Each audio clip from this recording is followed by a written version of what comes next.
depending on the strength of the argument. Thank you. So we hope that they'll change their mind. They are using him to do experiment against us. Exactly. So there is no way we're going to allow that to happen. My rights must be respected. It's important. My right to fair hearing must be observed and obeyed. Understand that. They brought him to Kenya into this talk and allow him to talk with that. You were talking about your health condition. What exactly is wrong with you, sir? I have congenital heart failure. Congestive heart failure is called. From the medication, you can tell. So they're basically trying to keep me alive. So that when they calculate that I'm about to give up, that my heart is about to pack up, they will now say go. So when I go outside, I will die outside. That's what they're trying to do. The medications they've been giving to you, has it not been working? It's not working. If it's working, why would I have all these lumps underneath my... And he has written a petition to the Nigerian Medical Association where they brought one quack doctor, somebody who is not a doctor, to treat him. To come and try and treat me. But up to now, they have not... They don't know what they're doing. And they know they don't know what they're doing. Or else, why would I have this? As long as it remains in DSS custody, there will be no trial. So what is your application before the court? Is seeking for a non-custodial arrangement by the court. You said house arrest. Exactly. I don't mind house arrest because I'll defeat them. In this court, I'll defeat the federal government of Nigeria. Here, the whole world will see it. Where is the treasonable felon? Where is it? All these years, journalists are shouting treasonable, treason. What's the treason today? He's gone. The same way this terrorism charge will go. I'm thinking of another capital offense that can charge me with.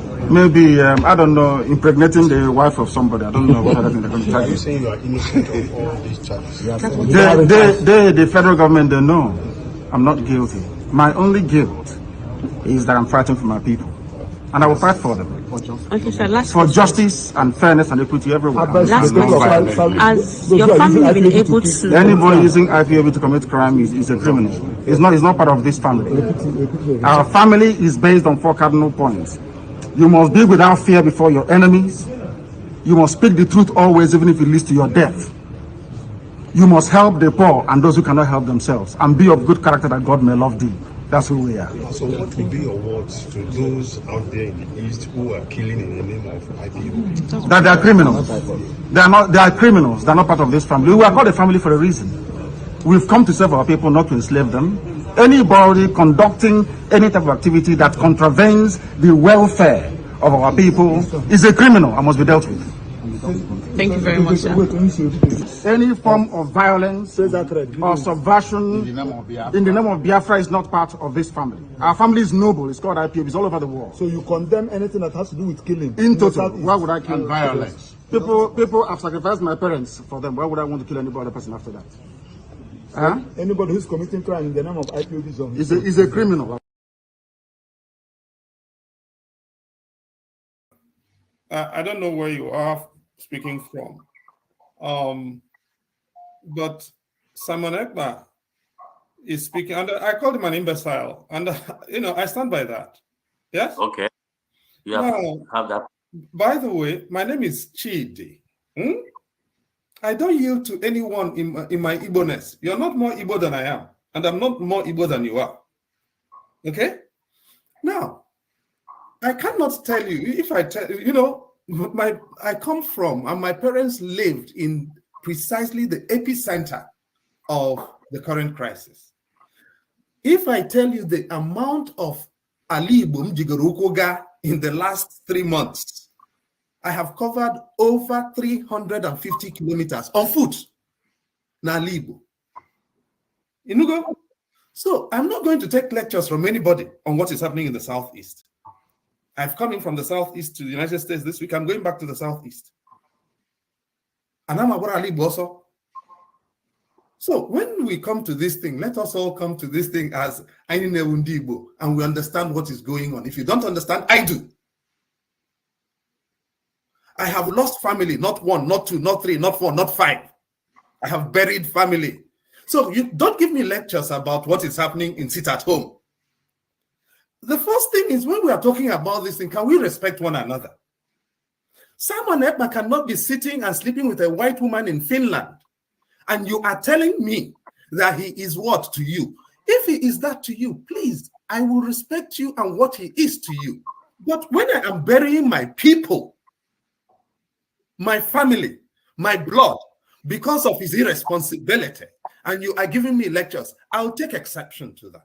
I've listened to you in dignity and respect. But I do think on this matter, I know a lot more than you do. I respect your age because you're older than me. But I swear, I know a lot more than you do on this particular subject matter, and I will not yield to you when you try to give me lectures.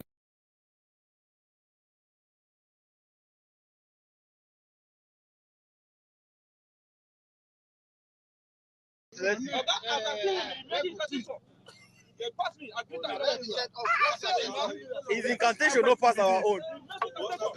No. Anderson, don't hit him. What the fuck? I said this man don't take for this business. I swear, this man don't take. No, No, he's on camera, don't worry. Off that camera. Wait now, wait. No, Give me that knife. Give me that knife. Okay, in to come inside. Hey, man. Kamilu, Come on your hand. if I see any soldier for this place, I'll punish you. You are not going anywhere. Gently, Oh, yeah, that cover up. Kamilu. Lima one, gently. Kamilu. That cover them up now. That cover them up. Be careful with your hand. See, this one don't take now. Don't take now. This one Don't say where the business. I see swear. that 400 something in my career. No, don't worry. Let them just so that you won't naked him. Come on. This boy. Now, Copra. Go and cover everybody.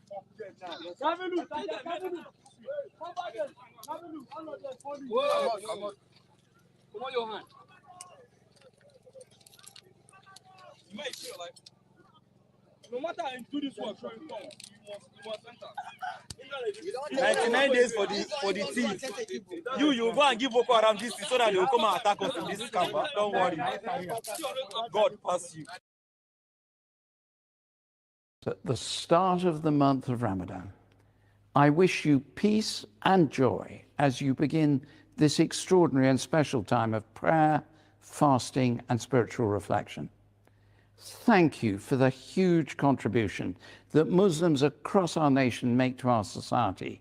We all benefit from the many ways that Muslims in their diversity seek to be good citizens and contribute to our common good.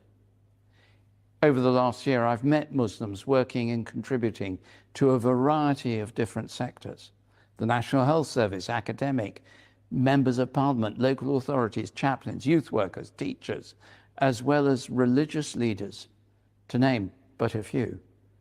I am so grateful to all of them and to all those who enrich our society in countless ways. And I've also witnessed such great hospitality during Ramadan, especially at the iftar meal when the daily fast is broken. Last Ramadan, I was privileged to host a small iftar for Muslim friends in the new library at Lambeth Palace. It was memorable and beautiful. This year, I hope to be able to join an iftar as a guest. And I warmly encourage all who are invited to take up the opportunity to visit and to get to know their local Muslim community. Ramadan is beginning as Christians are on their journey through Lent, our own month of spiritual renewal.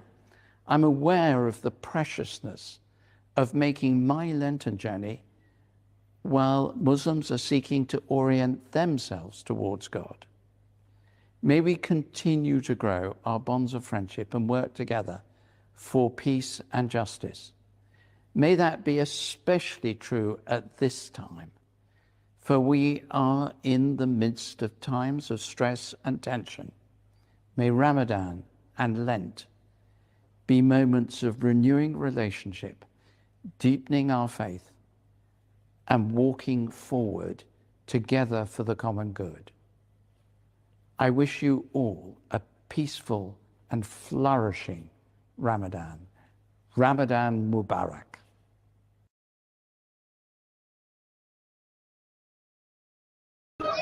Muslim tickets come us. So what do you feel about Peter Obi being here? Yeah, we see everything. Actually, you know, the view, see something. What did he do for you? We make a boreholes, not borehole. Boreholes is signature here. And you're happy about it? I'm very happy about it. Tell the world. He's the first president that come here and do something for us. Yes. First contestant of presidents. Welcome. This one first contestant of president that we see and got something down. We are with him.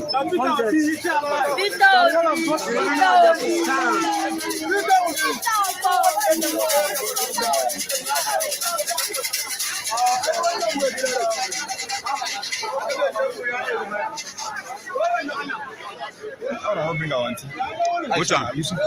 She they come.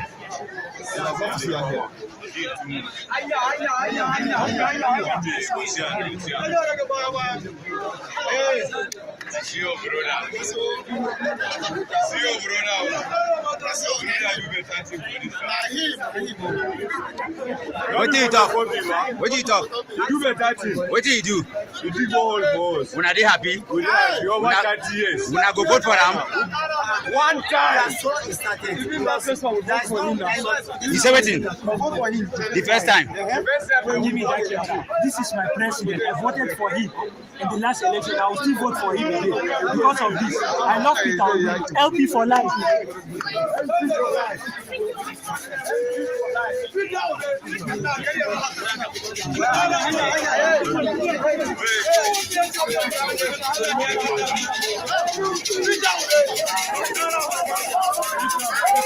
You can see for yourself. You don't need nobody to tell you. This is real. This is no propaganda. For 30 years, they've needed water supply here. And Mr. P.O.B. is giving them, he's breaking fast with them, he's ensuring that they have water. You will hear from some of the videos that I've done right in the mosque here. The Muslim community love him, and they're grateful and happy that he came here to be with them.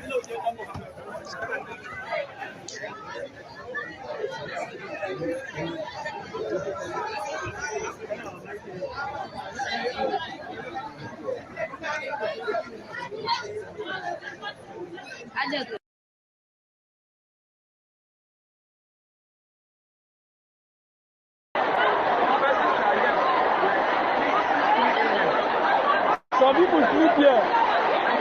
Some people sleep.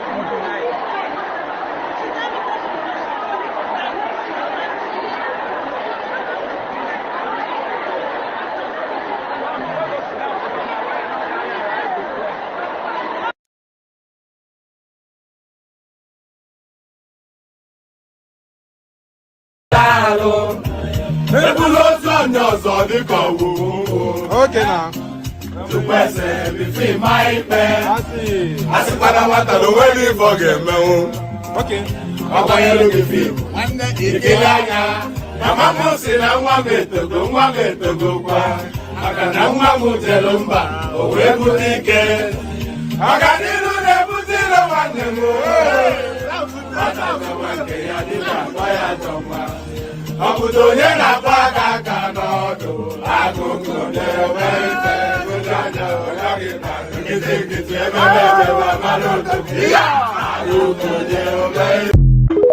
And I am ready to die defending Nigeria in whatever way. When it is God's time for us to go, it is. And you took my time to God. You are ready to defend Nigeria. I gave you my time. No, I'm coming. Alexi, hold on. You already started. What I'm saying, defending Nigerians is this. I gave him my time and he's using it to defend me. No, sorry. I'm sorry. Alexi.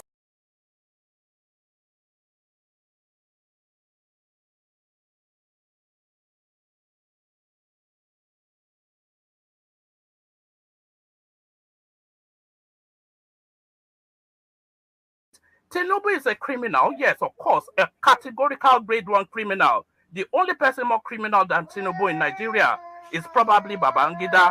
But he's a criminal, and is he fit for purpose? Absolutely not. Should Tinubu be the president of Nigeria? Categorical no. Is there a better option than him? That is subjective. So show me who he is.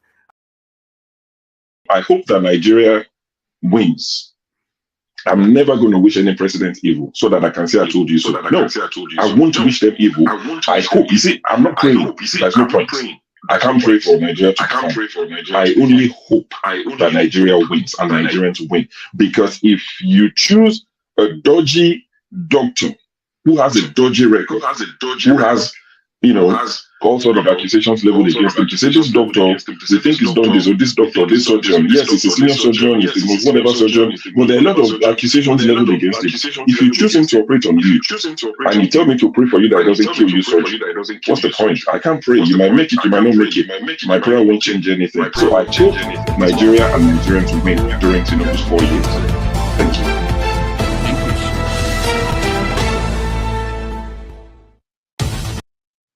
All right. Welcome to another episode of Have Your Say 247. My name is Rudolph Okonkwo. It's nice to welcome all of you from all over the world joining us. It's Saturday, the 23rd of March, 2024, and we're joining you here in New York City. I hope it's wonderful, whatever part of the world you are. Several stories we are following today. One of them is the developments that we just saw where the Nigerian military just declared Simon Ekpa as a terrorist on the list of most wanted people and the military are looking for. This week, we heard from Nnamdi Kanu. He was in court where he went for a bail hearing and the bail was denied. He had an opportunity to talk to the media and he spoke and he talked about people who are causing trouble and crime in the name of Biafra. So we're going to discuss that. We're going to discuss the situation of the economy in Nigeria.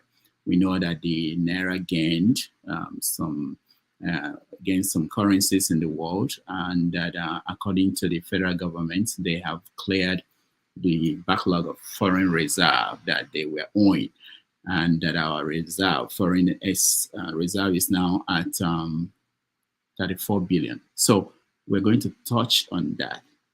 Meanwhile, there continues to be a lot of stories out of the Niger Delta, where the military, the killing of the soldiers and the massacre of the people of Okuoma in Delta State is still going on. So we're going to touch on that.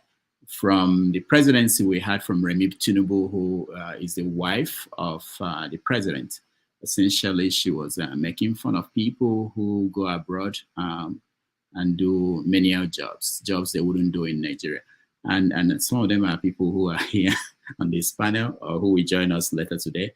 We're going to hear from you. We want to know what you think about Remi Tinubu and what she said about what people do abroad. And then we will touch on international stories. There are several of them, and they didn't include them on the caption because we didn't have space. Things like we're interested in what happens to the royal family in Britain. Kate Middleton and her issue with the media, which ended up yesterday with the revelation that she's suffering from cancer. And in America, we have Trump and Biden, still fighting for who will be the president come next year, and with the ramification across the world. In the Middle East, we know about Gaza, ongoing crisis there, and America's U-turn, which is something I'm interested in going to the United Nations to say, oh, we want to push for ceasefire. And then Russia and China turning around to say, oh, no, you don't want that. We are vetoing that. So all these things and many more are things we are going to talk about today. So let me welcome you guys again and bring you into the studio for the conversation.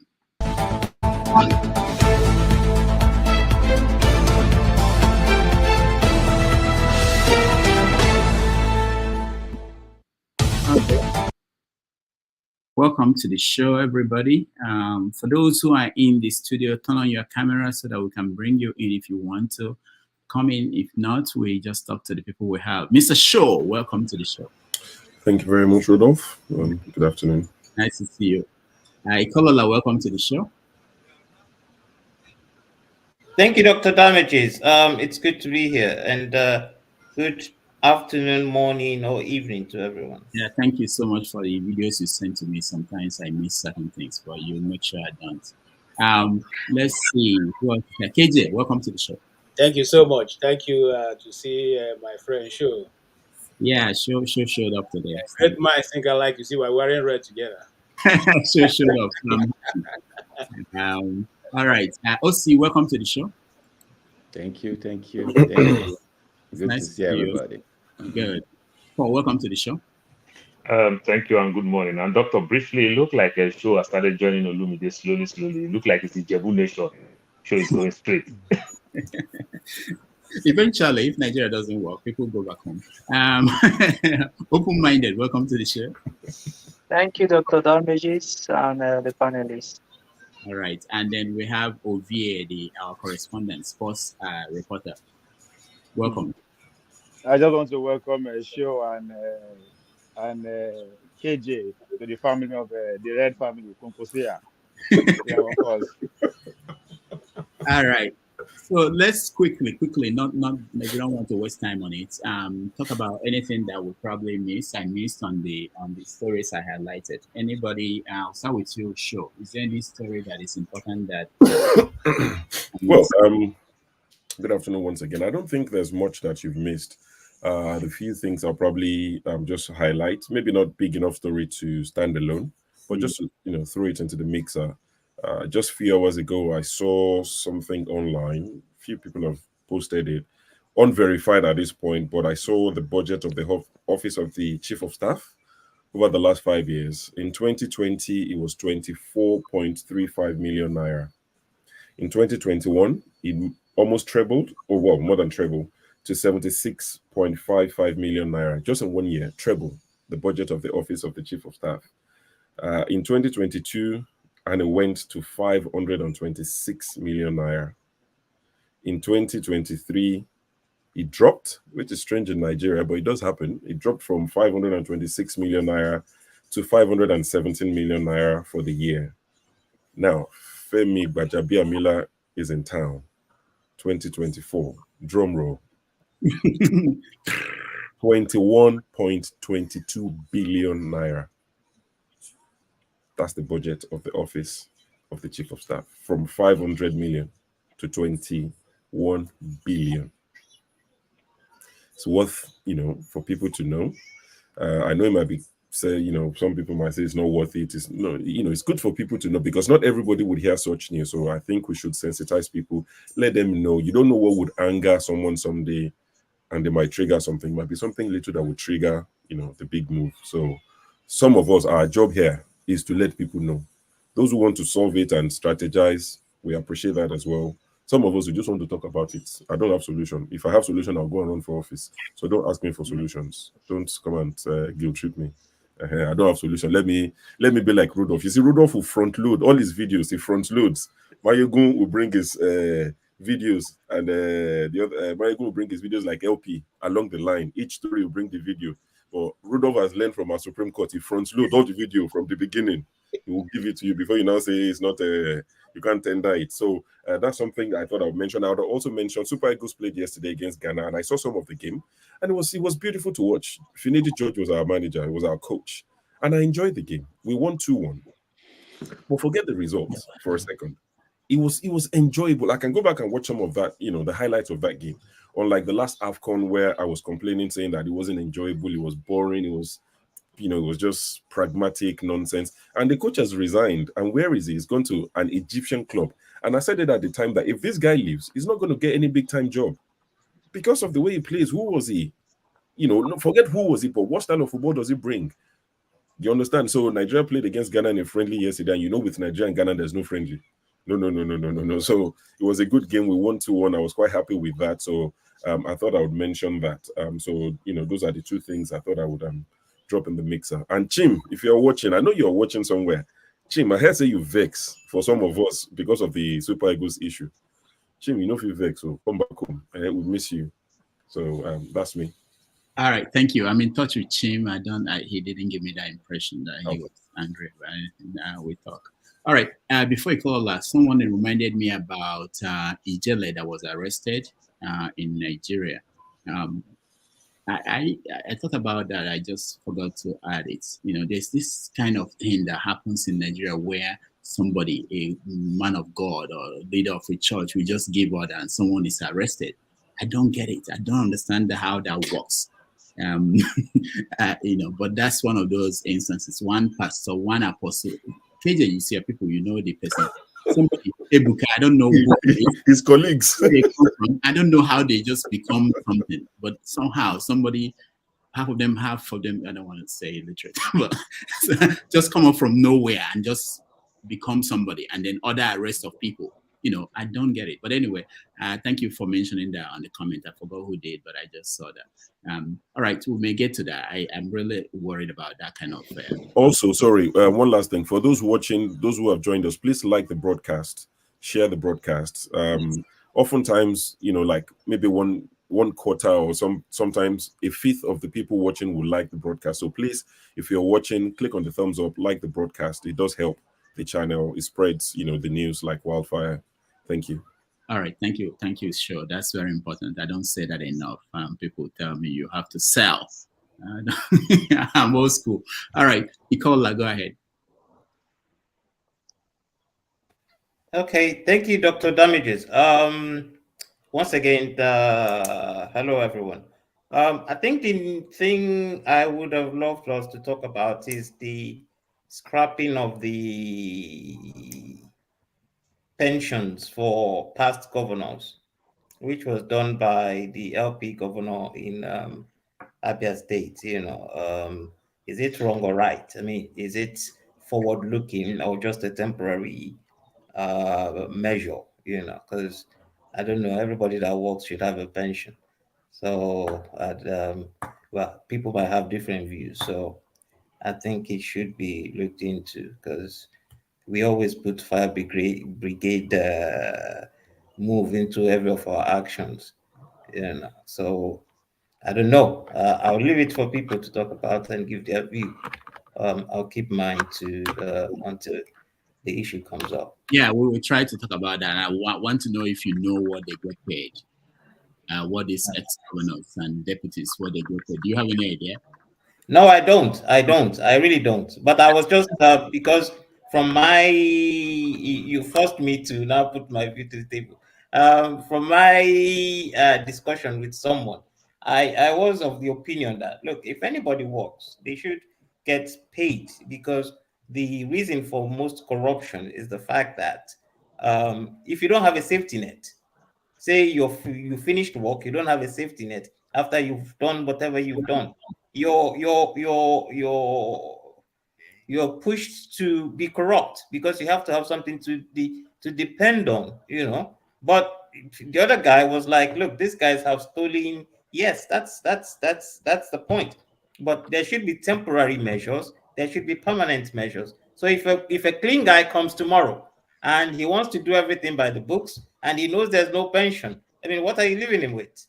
So, I mean, whatever measures, whatever rules that are put in place, there should also be, okay, what period does this rule stay for?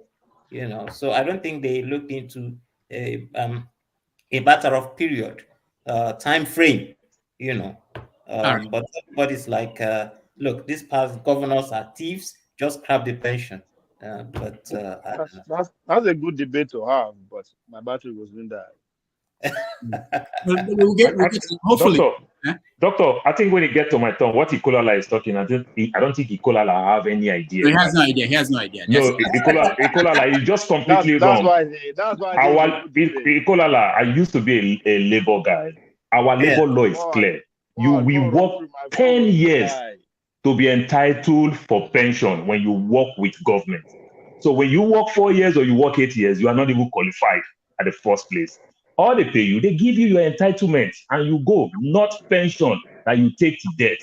If you join the army, if you work 9 years and you leave, you are not entitled. If you work in the army, say the civil servant, you work 9 years. If they fire you at 7.5 years, 7 years and a half plus 1 day, you are entitled to pension because they are the one that deny you the privilege of getting to 10. But if you resign 9 years, 11 months, and say 1 day to make it 10 years, you are not entitled to pension because you resign on your own. But if they fire you, so what the governor is doing is just completely wrong. They give you your one lump sum amount for the numbers of years you work and you go. Not pension to death. That is ludicrous. It's not there anywhere in our laws. I beg now. Okay, quickly. Yeah, sorry. Let me rejoin that to Paul. I beg of you. look, Paul, this is why I brought it in, because look, like I said, what is the safety net was this argument had? What is the safety net for the governors that are going? Because if you're saying give them a lump sum and maybe they get into one business and this lump sum is gone, you've left them with nothing. You don't want to see your governors, your past governor, picking from the bin. It's colonial mentality. It's colonial. Then everybody that work in the system also have that same benefit. Then you should say so to everybody. Oh, hold on. Let's not debate it now, okay? And Nicola, don't worry. Most governors, like in the north, what they do is now they will pay themselves in advance. So they don't wait for that pension to be coming every year. Before they leave, they pay themselves 10 years in advance. So don't worry, they take care of themselves. KJ, go ahead. Okay, I think in fact, the one that I was going to mention was the one that Nicola mentioned. And so I'm satisfied with all they have touched. Probably the only one is when they come to foreign, we want to talk about why the New Yorkers want to seize Donald Trump's assets. I know that in New York you can indict a burger can go to prison for committing nothing. So maybe that's the only one I'll add into it. And then the response of Tinubu to the budget padding is quite amazing, what he said towards that. So, but you literally covered every topic, and then ended up the rest. Thank you. All right, thank you. Osi. Yeah, honestly, I don't have much to add. I'll yield the fullness of my time to the distinguished guest here. Maybe I'll weigh in later, but you can go ahead. Yeah. All right, Paul. You have something to add? Thank you. Well, Doctor, you said something some few minutes ago about Remi Tinubu. I think that person is me. You understand? Who is doing some menial job in abroad and every other thing. That's why I don't have the American accent and the likes. But the beauty of it, Doctor. You said that? Yeah. You need to see my English when I speak. No. Doctor, did she say that people don't? Yeah, she said the type of job that we will not do in Nigeria, we'll be doing it in abroad and every other thing. But Doctor, at 21, my parents work my dad worked in MPA, and my mom used to work in restaurants inside the port. So I used to be a wharf boy. Doctor, I travel with ship. That's how I know the state called River State. I travel with ship to Calabar, Port Harcourt, Sapele, and the likes. With ship, I can tell you, as at then, I see graduates who is doing that job. Do you know why? Because when we follow this multinational, this foreign ship travel, when we are coming back with a whole lot of baggage. We make good money. Graduates, they are begging for that job because it pays very well. If I'm a cleaner in abroad and I can send all my family, niece and nephew, I can send them to school in Nigeria, I can live in a good home. Don't you think if I had that same privilege in Nigeria, I would do the same thing, which I once did anyway in Nigeria? You understand? But when people do security, call everybody, yes, sir, yes, ma'am, yes, sir, Oga, good morning, sir, Oga, because nothing to come out from it. Why won't that person find himself in abroad? Won't that person stay there? So Remi Tinubu should just shut up with all this nonsense stuff that they're talking. All right. Well, thank you. I want BQB to join us if we can. I want to hear different viewpoints on this because, open-minded. Anything that we missed? Yeah, I think what I have in mind is what Tinubu said that we should start patronizing the Nigerian products. So I wonder if this is an afterthought or he had it in mind before he came into office. All the fleet of cars he have, they are foreign vehicles. I don't know why he did not patronize Innocent and Nord and all the rest of Nigerian products. Now he wants Nigerians to start patronizing Nigerian products while him and his household, they don't patronize Nigerian product. I wonder what kind of advice is that. And secondly, another story is Malam El-Rufai, with the story of the SDP. I don't know if he has spotted or if they are still debating on it. I think that are the two things I have. Thank you. All right, thank you. Yeah, the SDP thing. I think it's not. I think it's rumor, but yeah, if people want to discuss that, that's good. Ezengige Chukuma, my brother, welcome to the show. Amongst all the people on the screen now, this is the only person that knows my home, where I come from, and we were young together. Now we are getting there. Chukuma, welcome to the show. How are you? Oh, you have to unmute yourself. We can't hear you.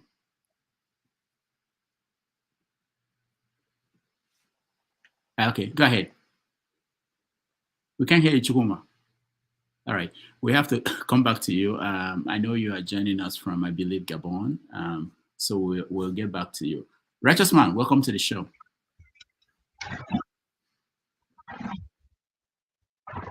Yeah, good evening from here, Dr. Rudolph. Sure, been a very long time.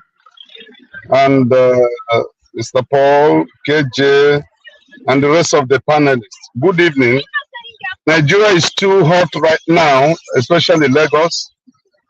There is about 38 Celsius. The heat is burning, you know, and it's terrible. Well, as usual, let me give you updates of the food crisis in Nigeria and the security report. I've not seen the military contractor in the panel. What do you call forefathers? I wanted to maybe in the night we discuss about that. So right now, for 3 weeks we have no frozen stores in Lagos, and definitely if it affects Lagos, it affects every part of Nigeria. For 3 weeks there were no frozen chicken, turkey, fish, and the rest of it. And those who were able to smuggle a little in were buying a kilo of turkey that we used to buy at the rate of 3,200. As at last week Saturday, because I've not gone to market this evening, I bought it at 7,800 per kilo. And the Titus fish that we normally buy, one single one, highest we buy it 800 or 900 naira. As I Saturday last week, I bought one Titus because that's what I use is because of the content of omega H3.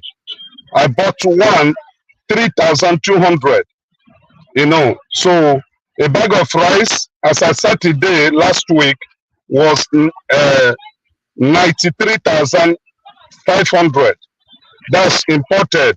The locally made rice or manufactured here or bred here was sold at 87,700. And a cup of beans, Ike beans, you know, they measure it in Ike. That Ike was before sold at 800. As at Saturday last week, when I checked the price, it was sold at 3,600. That is the, and there is no electricity anyway. I heard that the national grid collapsed again. So we're having a electric power supply. So it's not been easy here, but we are thanking God that we have life that we can manage. Now back to the political situation. Daniel Buala, you know, is a political harlot. He jumped from one place to the other where it will favor him.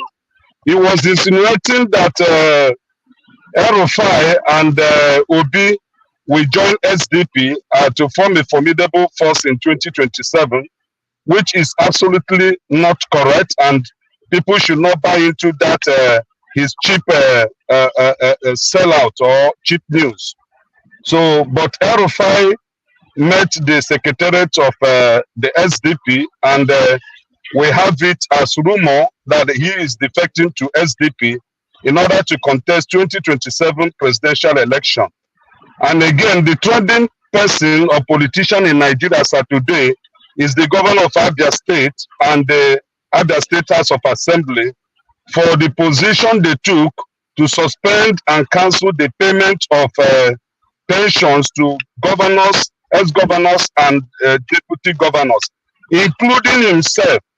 When he serves at the state, at the end of his tenure, he's not entitled to any benefit, as in the issue of pension that were accrued to the former governors and deputies. So it's a trending thing in Nigeria. People are happy, people are jubilating, and now the state is having 2-4 life. People that are in business are trying to go back to other states the moment the issue of the seaport there is developed. So by next year, 2025, 2026, you may see massive movement from Abuja, Kaduna, Kano, down to other states. That's the current situation. Thank you. All right. Thank you, Righteous Man. We appreciate your updates from Nigeria. Man of Prestige. Yeah. Good morning here in the West Coast. Good afternoon in the East Coast, and good evening in Nigeria, maybe in London. I think I see the three topics you highlighted here. You know, if I may add one more thing, maybe we can debate which one is better, which one is more rational. The government is trying to rehabilitate the Yahoo boys. So there's a debate which of them is more rehabilitatable, between the Yahoo boys and the terrorists. So we can debate. Everybody has the opinion. So the government has tabled that to rehabilitate all Yahoo boys. So if can you add that to the topic today, please? Who said that in the government? Who made that statement? From the presidency. Presidency. Okay. Yeah. They want to rehabilitate the whole Yahoo boys. So. Okay. All right. Thank you. The flagship. Good morning, Dr. Rudolph. Good morning, everybody on the panel, those on the chat room, and everybody listening. I hope everybody had a great week. I think you've spoken so much on all the major topics. On a lighter note, the only one I want to add is that there is a total solar eclipse approaching on the 8th of April for those that are in the US. So I'm not sure how it affects the rest of the world, but everybody seemed to be in high spirits. I was going to be on a business trip actually to Arkansas for Monday, the same day, and I couldn't get a hotel. Everywhere seemed to have been booked up, from Texas all the way down to Vermont. I understand there are no hotel availabilities anywhere because there's a huge crowd that's pouring into town just to catch a glimpse of the total solar eclipse. What does that mean for people who are borderline? There's a doctor here, so I have to be careful because I may say something and the doctor will question what I'm saying. Who are borderline? You know what I mean? That you know what I mean? No, you don't. Oh, see, is there any connection between solar and the moon and people acting weird? Oh, see, you're muted. You're muted.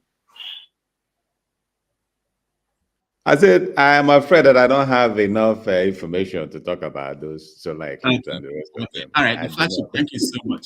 I know about that. I know about that is coming, and people are excited here in New York. People in the city, they have to move away from the city so that they can look at the sky. If you live in the city, you don't see the sky, so you have to find somewhere else and move to. All right, thank you so much. Let's see. CM is having a problem with his. CM, can you hear me? All right, let's go to Mazi Prince. Mazi Prince. Good morning, Dr. Damages, and good morning, other panelists. What are we doing now? We're just giving submissions. Yeah, right? if there's any story you think that is very important that we're missing. I think we should, talk about Remi Tinubu's statement, the other day to her people. And I will, What did she say? What did she say to her people? That most people that come here to do menial jobs, people like one man went to mow, they should go back. They should go back. I know you just want to take a dig on somebody, but we'll talk about that. Thank you. Let me finish. On something. On our topic. No. I have another topic. I have another topic. You know. Okay, well, I think you already have the dollar one. We'll talk about it, the Naira one, which is all lies. Um, Pretty much the one of Okuma. Okay, you got it. Okay, okay. I guess I'll wait till main submission. Yeah. Thank you so much. All right, Chukuma, can you hear me? Chukuma, we still cannot hear you. I'm sorry. Your connection is not very good. I thought Omo Bongo did some good. Is it Omo Bongo? What was the other guy that said we should make some noise? What was the guy? The guy in Gabon, Ali Bongo, Omo Akucheva. They're both of them. I thought they fixed your connection, but it's not. There's a bongo between. The two bongos, yeah. We can hear you. Sorry, Chukuma. We can hear you. Okay, try to join again. Just disconnect and join again, and we'll try to catch up with you. All right. So let's pick the first topic. Since show is the one that we start, let's start with this issue of the Naira. The impression we are getting is that they are doing their magic. That all these their interventions, they're beginning to work. That the Naira is, I don't know what it is today. I saw 1,400 and something to the dollar, and that our external reserve moved up to 37 billion, and that the foreign exchange backlog they owe airlines and different people, that they cleared them. That is one reason why the value of the Naira went up. So, Mr. Sho, what are you hearing? Well, I've not followed the news much, but with regards to Naira, I've seen that it's beginning to appreciate against at least pounds and dollars, which should be good news in itself. And I can see, in the comment section that, when Naira loses, people say it's true. When it gains, we say it's a lie. No, of course, it's not a lie. Fact is fact. You can't argue with figures. So Naira, pounds right now is 1,800. As at last night when I checked, 1,800 Naira to a pound.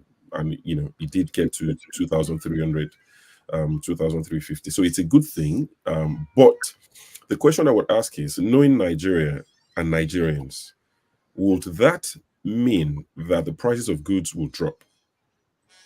Because for everyday Nigerian because if you look at it, when Naira started losing value drastically, and we were talking about it, a few people questioned us and said, why are you so fixated on it? And my own reason, not even excuse, is that when Naira loses value like that, there are a lot of things we import in Nigeria because we don't produce much. So a lot of things we depend on import. So when the importers import into Nigeria, they would pass it on to the consumers. From a selfish point of view, my mom's medications are all imported. None of them is produced in Nigeria. So it's more than doubled what she pays for medication. And that goes for a lot of people. There was one guy whose video trended about, we need inhalers and we're going to die. I supported Tinubu. So things like that. Now, will the prices of these goods go down?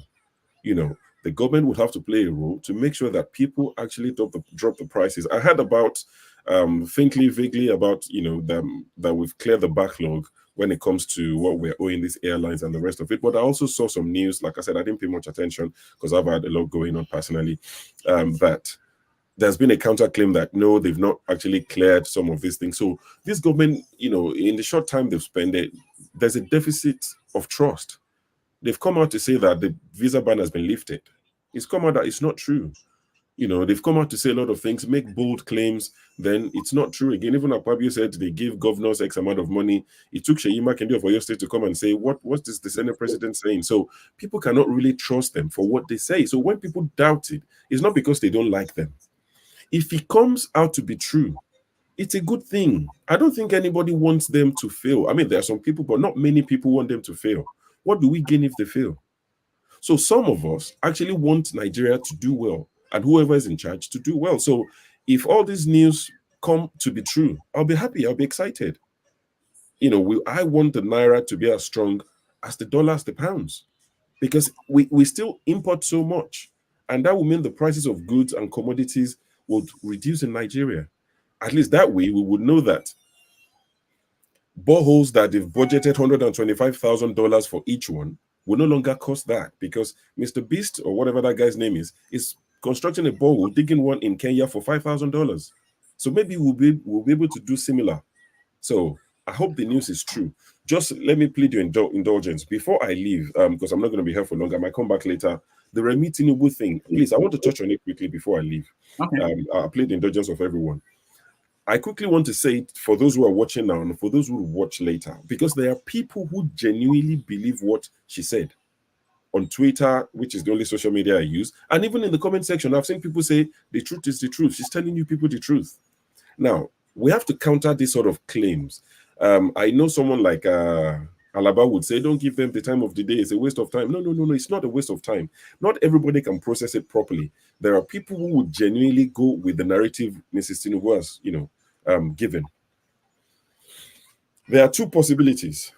Mrs. Tinubu is either, and let me use this word that I've avoided for so long. Every election cycle, there's a buzzword in Nigeria. 2023 gave us gaslight. Mrs. Tinubu is gaslighting Nigerians. Or Nigeria have a bigger problem than I think we do. If she genuinely believes what she said, then we have a bigger problem. She was a senator. She was a lawmaker. So if our lawmaker, one of them, high-ranking lawmaker, has that in her head and she genuinely believes it, then we have a bigger problem than I thought we ever did. She's got the ears of the president. If you have the ears of the president and you believe what she said, if she believes it, then we're in a bigger trouble. I hope, sorry, go on. No, I wanted to say that for those who may not know, I actually have not seen the video, the exact thing that she said. Can you? I can send it to you. Okay. Yeah, I'll probably upload it. I'll upload it to the backstage of StreamYard. I can actually do it right now. If you give me 2 seconds. So if she genuinely believes what she said, where she said tonight, that the first thing she started saying that we should help one another in Nigeria. We should help the needy. The money we spend on weddings, we can spend it to help our neighbors who are poor. Then she went on to, Then she went on to say that it's in the Bible. During the days of Jesus, when Jesus was amongst us, she's a pastor, but she doesn't even know who said it, in what context. She said, they said. How many of them said it? They said that there would always be the poor amongst you. That woman knows nothing about Jesus. Nothing. They said. Who said? A pastor ordained by Adeboye. They said that there would always be the poor amongst you. Yes, it was said, but in what context? So she was trying to tell Nigerians that yours is not a peculiar case. There would always be poor people. You are not the first people to be poor. But even when there are poor people amongst you, let those of you who have money look after the ones that are poor. Don't put everything on the government. Those were her words. Then she now continued to say, and those who are japaing in a dismissive way, they japa to all these places, and the jobs they won't do in Nigeria, they will go and do in the foreign land. And she mentioned cab driver as an example. And that's the one that has generated conversation.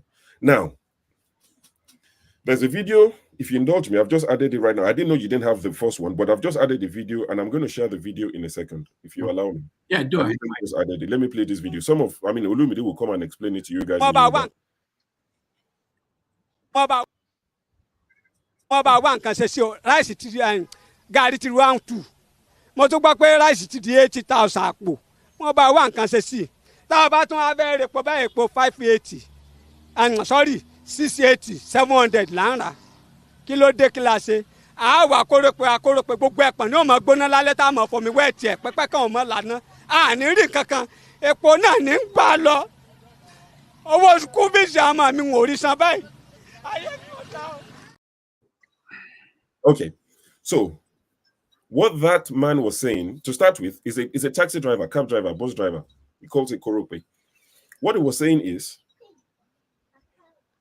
he buys fuel for 680 per liter. He said that Congo of Gari is 1,200. Congo of Gari is 10 tins of peak milk, the small regular peak milk. I don't know what you call Congo in your side, but Congo is 10 of the peak milk. One Congo, he said, is 1,200. This video is like 3 weeks old.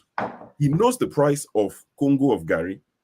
What struck me when I saw that video, it was the latter part that made a lot of people laugh, because we were talking about that they would drive so much, sitting on maybe hot engines, sitting around hot places, and their balls, will be hot at night, and they have to put water to cool it down. And that's the one that got people laughing. And this was played on Arise. So if Arise can play it, we can play it, right?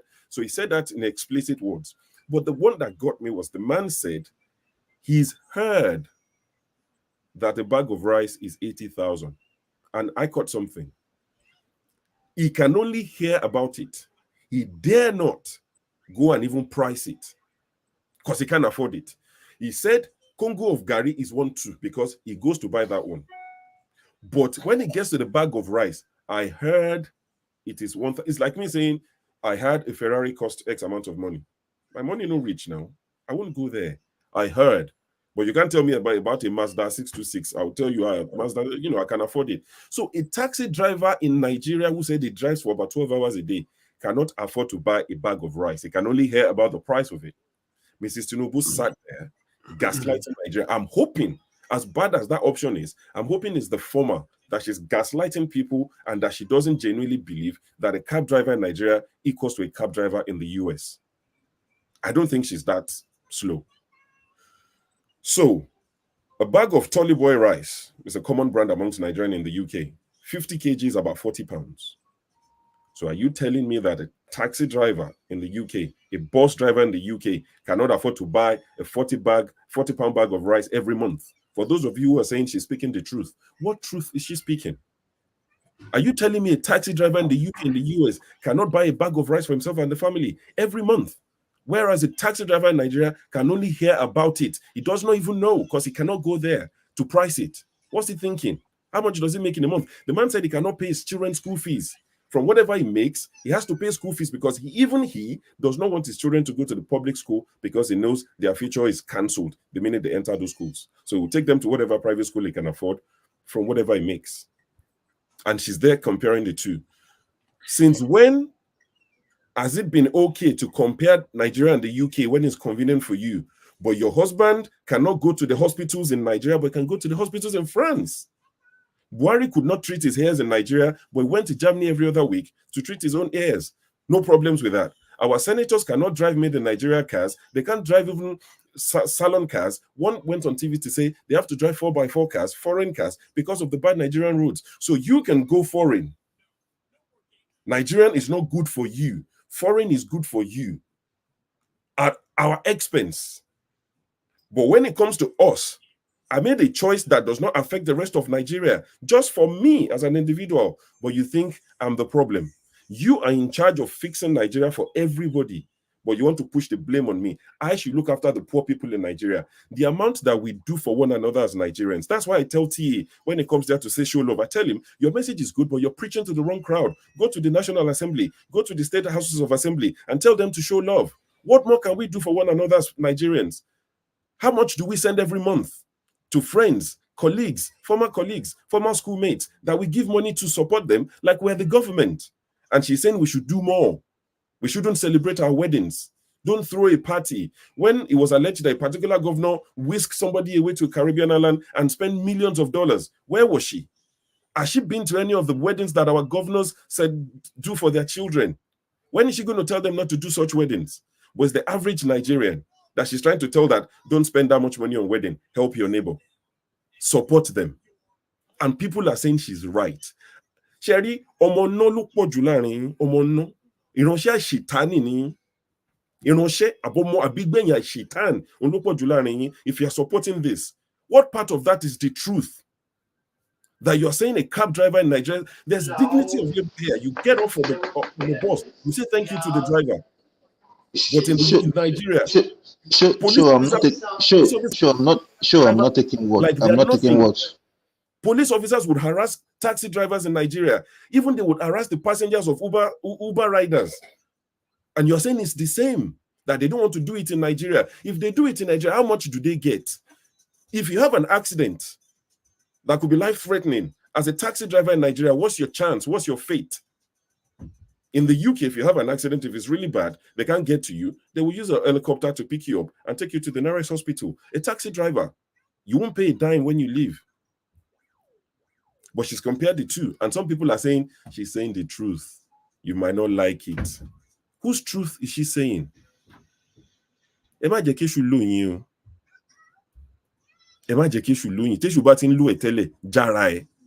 truth is she saying? That's all I have to say. All right, thank you so much, Sho. I think effectively we are moving on to Remi Tinubu as the subject of the conversation. I don't think we have much on this Naira thing. It's what it is. It's doing better than it was. It's not where we expect it to be, but we are also watching because some of these, if the fundamentals are not really handled, it's not likely going to be a permanent change. So let's move on to Remi Tinubu and get your view on what you think about what she said. To do that, let me play a video. I hope it's the video because I really haven't watched it. I'll play a little bit of that video for those who did not know what she said, and then we take the conversation from there. Nook and cranny of Lagos will be here. So this is, Lagos coming to the State House, and it gladdens my heart. Thank you. And I want to welcome you all and to also thank you for bringing distinguished Senator, Her Excellency Oluronti Adebule, because, we've been, I remember the first time they came to.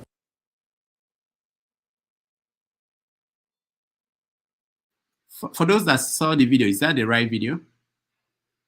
KJ? No, I've not seen the video, but I know I heard about it. I didn't see the video. No, that's not the right one, Rudolph. Oh, that's not the right one? Yeah. All right. Visit was okay, when let's they came just pick it up and then begin the conversation. I haven't seen the video. I read the story in the news. Okay.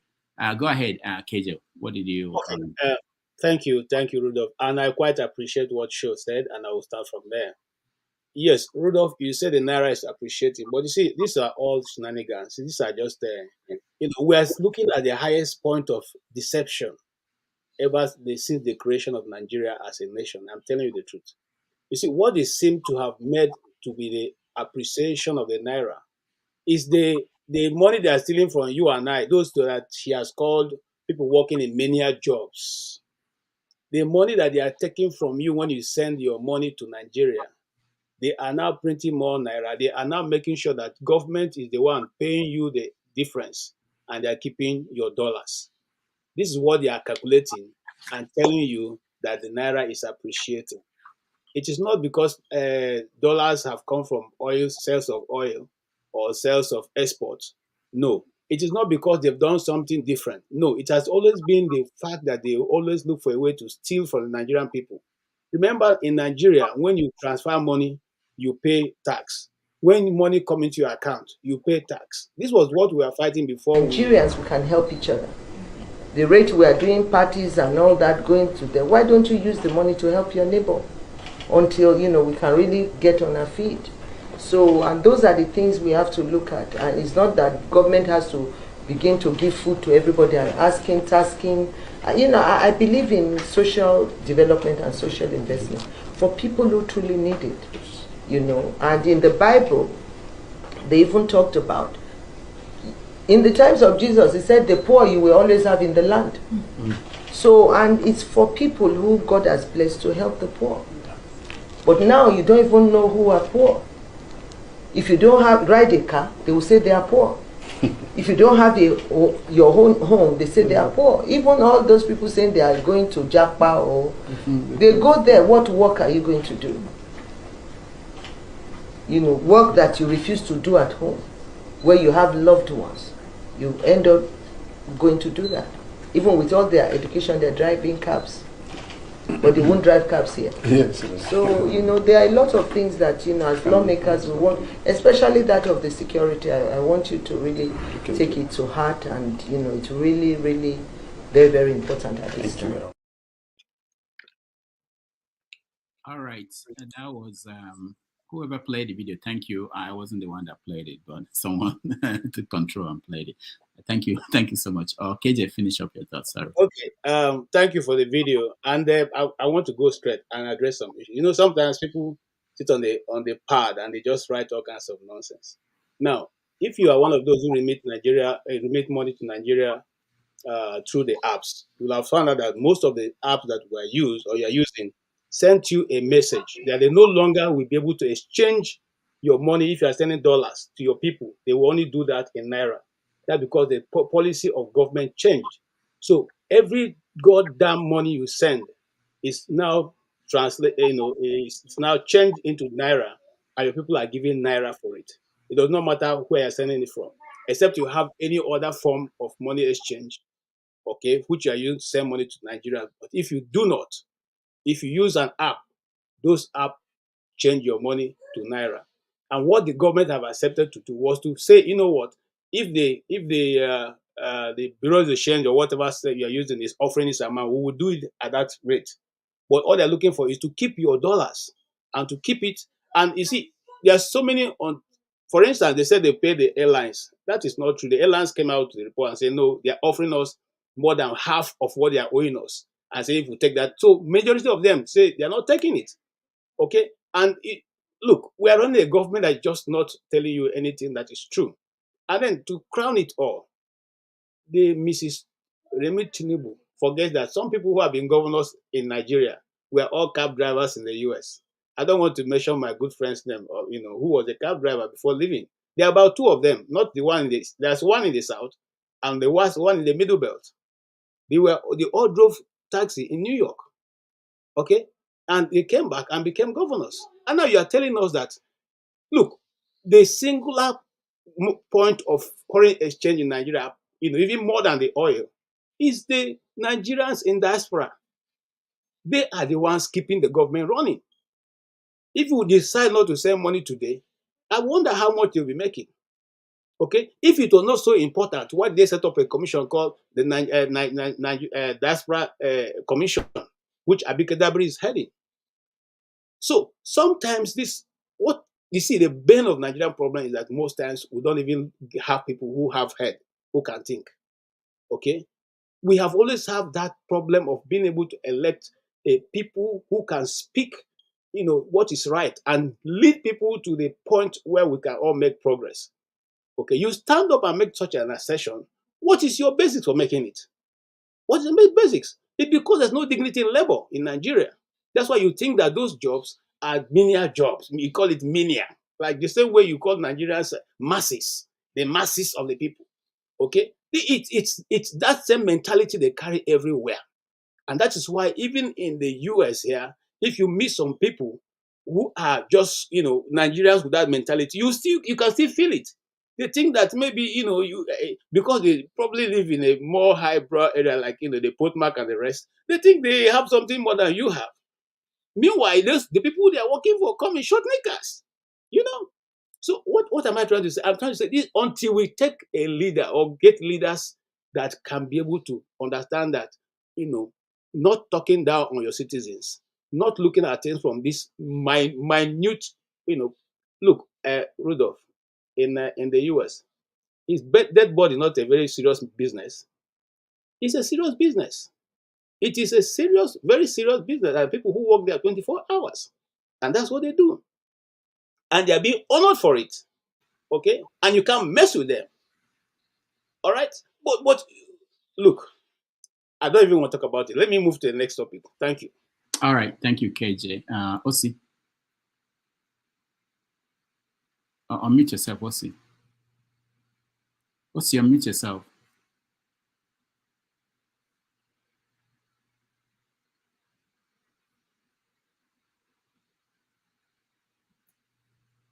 All right, I can't unmute you, Osi, and you're muted. We can't hear you. So maybe we can come back to you next. Can you guys hear me? Okay, so Osi. Yes. Okay. Osi, try to, maybe you can rejoin or try to unmute yourself. I can't unmute you. So Osi. Yes, we can hear you. All right, Paul, you're next. Okay, yeah, Doctor, talking about this monetary thing and everything, like KJ and Show make mention a little bit about the pay of the foreign airlines and everything. That's a lie. They pay some of their money. Up to date, they don't give them their money.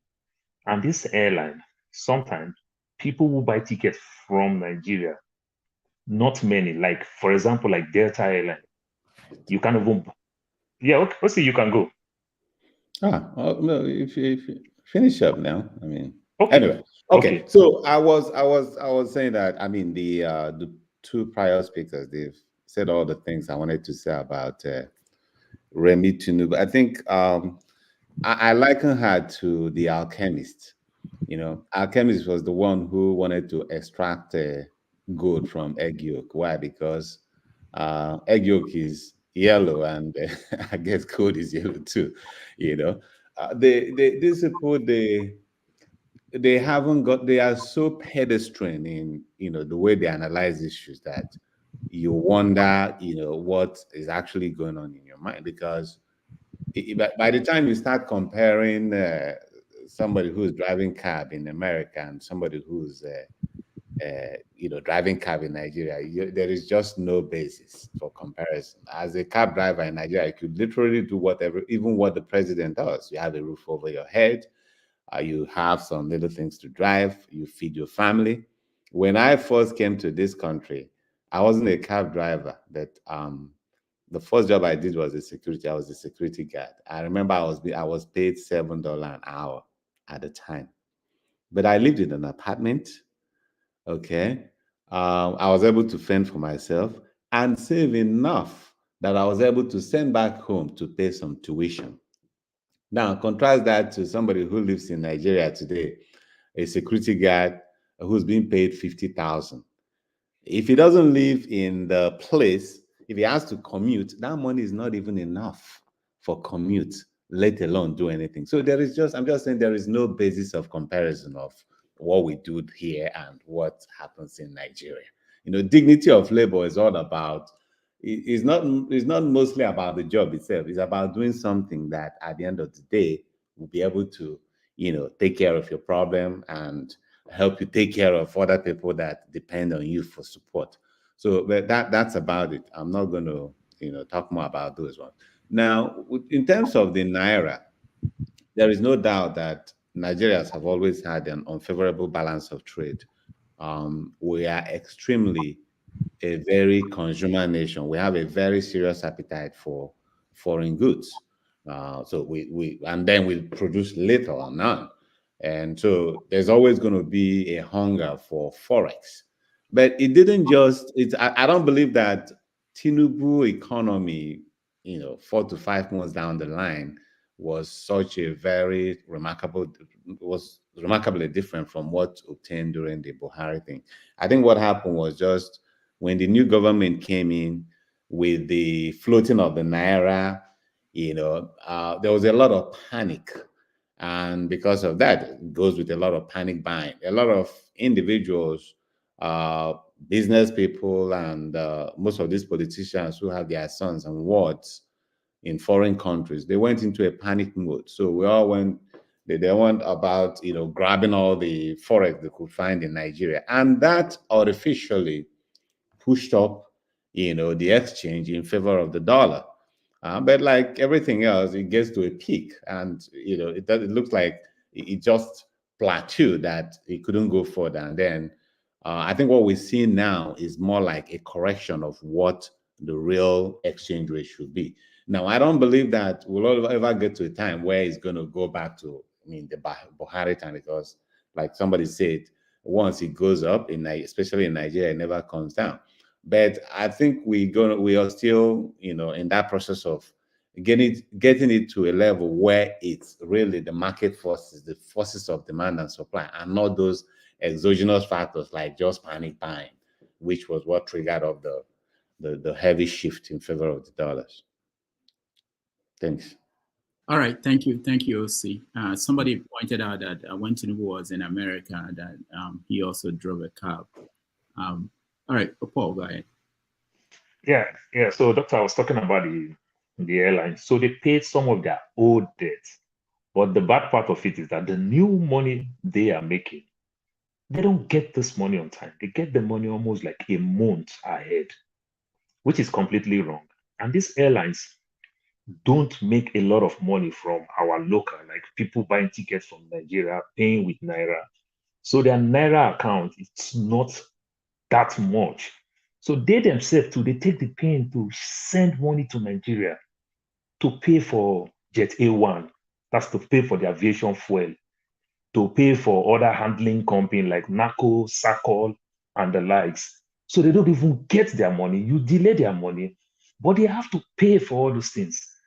So it's causing a whole lot of problem. Like I can tell you, Delta Airline today, anybody here can just try to book a flight from Delta Airline, say from Lagos to Atlanta, Atlanta to Lagos.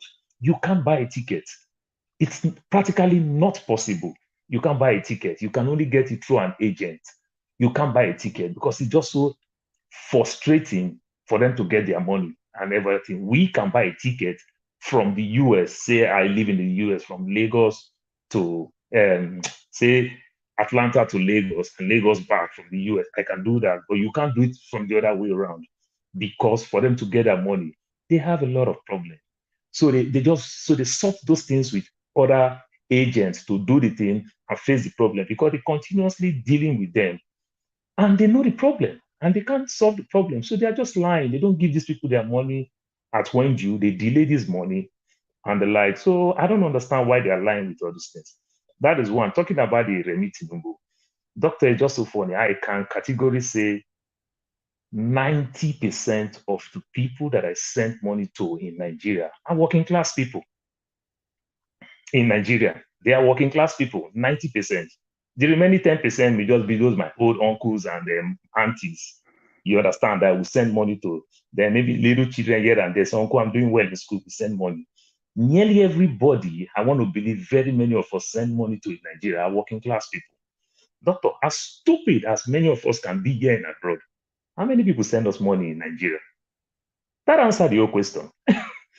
The only people you see in abroad here that they send money to, probably one rich man kid is schooling in abroad, you understand? Or one rich man's sons or daughter is misbehaving, the parents is sending money for. But the rest of us, we can be so stupid here, do all our nonsense, but at the end of the day, we still finance our stupidity. Not like people is sending us money, but we have families and friends back home that they are working, but their pay can't meet their bills. Whenever they have these bulk bills, school is coming, September time, where they will change uniform, to buy classes, buy books, and the likes, they run to us. You understand? Christmas is coming, they run to us. They have one project, they run to us. How many people send us money? We that is driving cab in abroad, we that is cleaning the white man's boat in abroad. How many people send us money from Nigeria? I think that answered your question. That answered your question. And where are we living? What type of life are we living? How many police threaten us while we're driving our car in abroad? Do you know how many police threaten people? How many agbero? How many things? What type of artificial traffic that they create everywhere in Nigeria? Yeah, so this is just funny. So when I look at the woman, I know she's lying. And then look at Okuoma said, that's the 5th richest man in Africa. He said he drove a cab. When Tinubu ran for exile, he himself too also drove a cab. And the likes, he drove a cab. So I don't know why they are saying these things. We all know that some of us will start from, like the Bible said, don't forget the days of your little beginning. We start small, we walk our way, and we get to where we hope to go. But the beauty of it is that even though some of us, before we even get our immigration thing sorted out, we started paying school fees in Nigeria. We started taking care of our parents. We started taking care of our loved ones. How many people can really do that in Nigeria? So I don't know what he's talking about. The nurses they are frustrating nurses to Japa. If the nurses are doing well, they'll be comfortable staying in Nigeria and everything. I don't see the nurses, Nigerian nurses in Saudi Arabia say they want to come to US at all costs. No, you know why? They're Saudi Arabia doing well. I don't see the nurses in UK that they want to come to the US because of the US pay better than the UK. No, they'll still tell you that, no, I like my NHS. I like this and I like that. It's easy for me to go to Nigeria. So money is not everything. They still give them some type of incentives that make the Nigerians in UK want to stay in UK, not to come to US. The one in Europe want to stay in the Europe, not to come to US. How many Nigerians factor that? Now will say I want to stay. Now only the man will get farm, where they thief money for Nigeria. I no one league in position. They promote himself, he go bribe. Say no, I don't want the promotion because he has his own farm. Why is working? That's my take. All right, thank you, Paul. Man of Prestige. Yeah, thank you very much. Let me start with the Naira issue we're having right now. Like Osi has properly stated, I think the situation with the Naira right now, it has pretty much plateau. It can only go down, in my own opinion. That's the trend it is going right now. Like early last week, I think it was like about 1,500.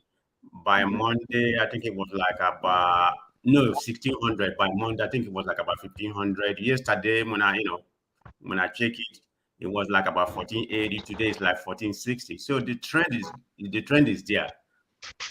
But I don't know what to make of it. I mean, they claim they have paid the backlog or whatever, it's affecting it. But in my opinion, I don't think, that's exactly what's happening. We have definitely plateaued. And there's many factors that could have, if you look at right now, what could have affected the dollar to Naira? The supply and demand of the US dollar. Has anything changed? The political and the economic situation in Nigeria and USA, has anything changed? The value of US's dollar, nothing has changed. So it's pretty more redundant the way it has been. Nothing drastically has changed. It has to do with the plateau. But I hope I'm wrong. The trend is there. It's probably going to go down, going down to what it was during Buhari regime. I don't see that. I think it was like about 700 or whatever it was. So I don't see that coming. Maybe we plateau up to 1,000 or less or whatever. So it's going to revolve around that. And what cost and what made this Naira, depreciate to this level where it is right now? It's because of the way it was announced, I mean, the parallel market, and everything. So that definitely affected, the way the policy was implemented earlier. So now, the only way we can go is to go down. So we haven't done anything that is different. Like I stated, the economic situation or whatever, nothing definitely has changed. So it has to be exactly about the plateau situation. So all those factors are enumerated. Nothing has changed as of today. But let me go to Remi Tinubu point of view.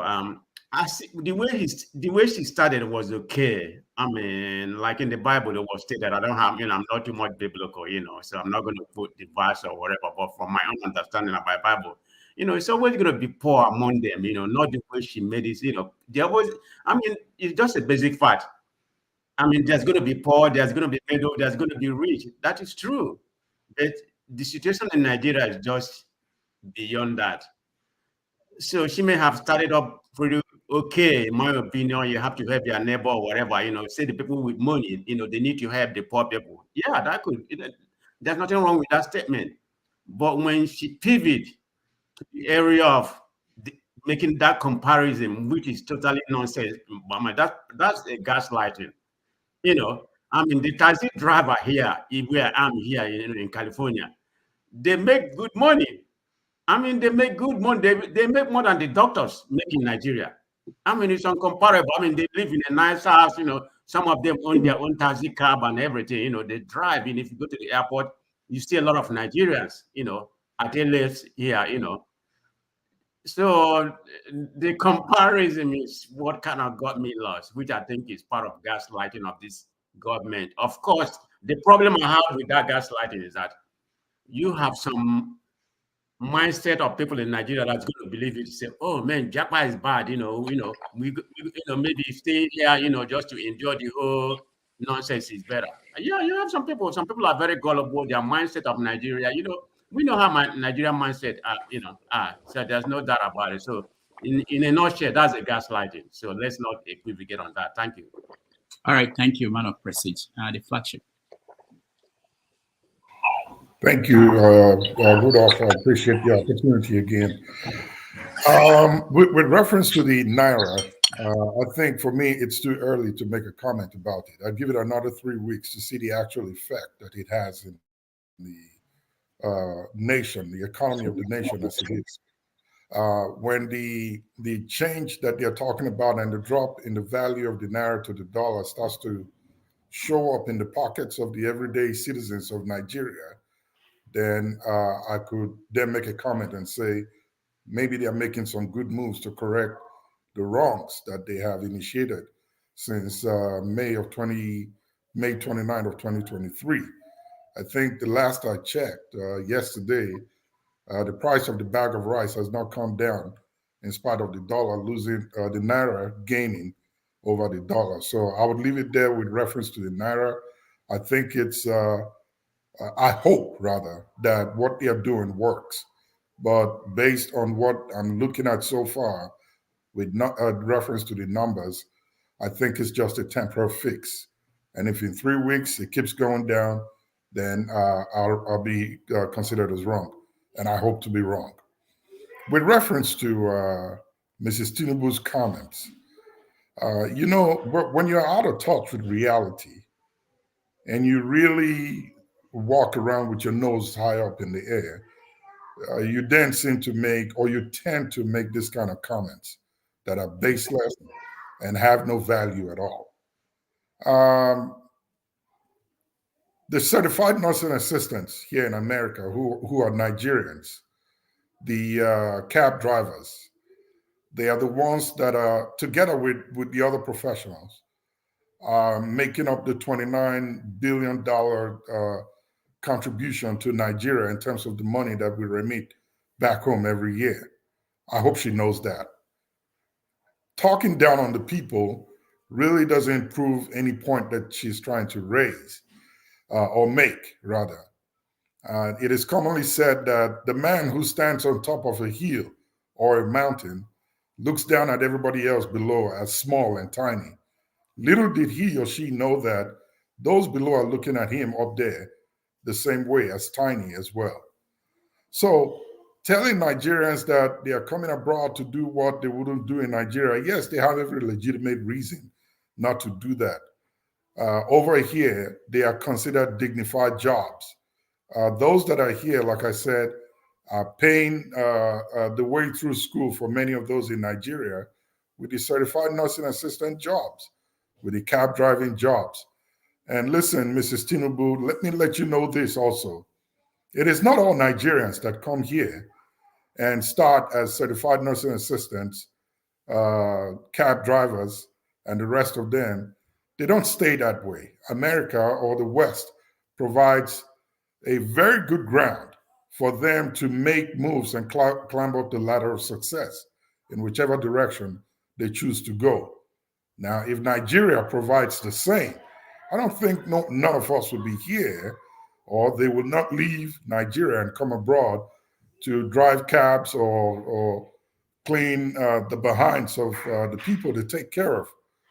So please, when you speak next time, give it some thought and really think about what you want to say. And I'll end by saying this. I know personally that Mrs. Tinubu does not even believe in what she said. And there's no rationale for that. Lastly, you see the statement she made and tried to reference from the Bible. I wish she would be a good doer of the same. Mrs. Tinubu, you're already privileged. You are rich already before your husband got into government. How about that billions of naira that were spent on buying cars for you and setting up an office for you? How about using that to help the poor that, quote unquote, the Bible says will be around us? Maybe then your comment and your statement would have legitimate grounds to make sense to everyone that listened to you. Thank you. All right. Thank you, Flagship. And it's wonderful thing. It just reminded me of this segment. One more time. This segment I wanted to add to the weekly Saturday show, which is giving people opportunity to talk directly to the camera, to the officials in government places, and maybe we will get them to listen to that. All right, man of Mazi Prince, you're next. This is good morning, Rudolph, and good morning, panelists again. Let me take a big laugh. You know when you smile, for the fact that you're getting some fresh air and all that stuff. Why do I say so? Let me start with the dollars. Whatever they're doing with that, they're talking about exchange rates coming down and appreciating and all that. Those things are all voodoo economics. It ain't gonna work. Most of us do forex transaction every day. And I can tell you, when you compare 3 apps, when I talk about the apps, I'm talking about TapTap, I'm talking about SendWave, I'm talking about Boss Revolution. You see that they give you different quotations. And another way that we do it also is that for those of us that got friends who are currently in Nigeria, all you do is you sell it to their account, and they do the do over there. The Abokis there got it for 1,600 and above. The only reason why the 1,400 and 1,500 is going on is because it's going through app and all that stuff. That's just that. And then telling you that their official market is 1382. It is high. It is high. How much is cities to dollars? They should be ashamed of themselves. And you see people like what is his name? I call him Ngelelai. I thought Lai Mohammed was a liar. I never knew this guy was a pro max. And it's so shameful that a young boy, I call him a boy because I'm way older than him. From what I understand, I heard he was born in 1986. And if I'm over 5 decades on earth, and I know the difference, that I'm way older than him, but let him keep lying, his grandchildren or his, the next generation will definitely, internet will, they never forget. They will get it. Another thing, Remi Tinubu, please, people like one man went to Mo. Your auntie is calling you back. Please listen to her. Go back. Jakpada. Jakpada. Go back so that she will give you a good job. Probably she will, she will employ you in Aso Rock. You go there like MC Oluomo, and then you guys will all go and work over there. When most of us came to America, you have to do one thing or the other in order to stabilize yourself. Yes, I came with a certificate in computer science from Nigeria, and when I came here, I had to do some menial job in order to get my certification. But you can never compare what you do here and what those people who do it in Nigeria. You do it with dignity, you do it with prestige, and even the people you do work with respect you. The people you work with and the people you work for. You've been paid as at when due. You paid well. Most of these taxi drivers that I never did taxi driver, but I know taxi drivers, they drive the nicest cars in America. Lincoln Navigator. How many taxi drivers in Nigeria can afford that? But I bet you a taxi driver in America can afford that as long as the person is working.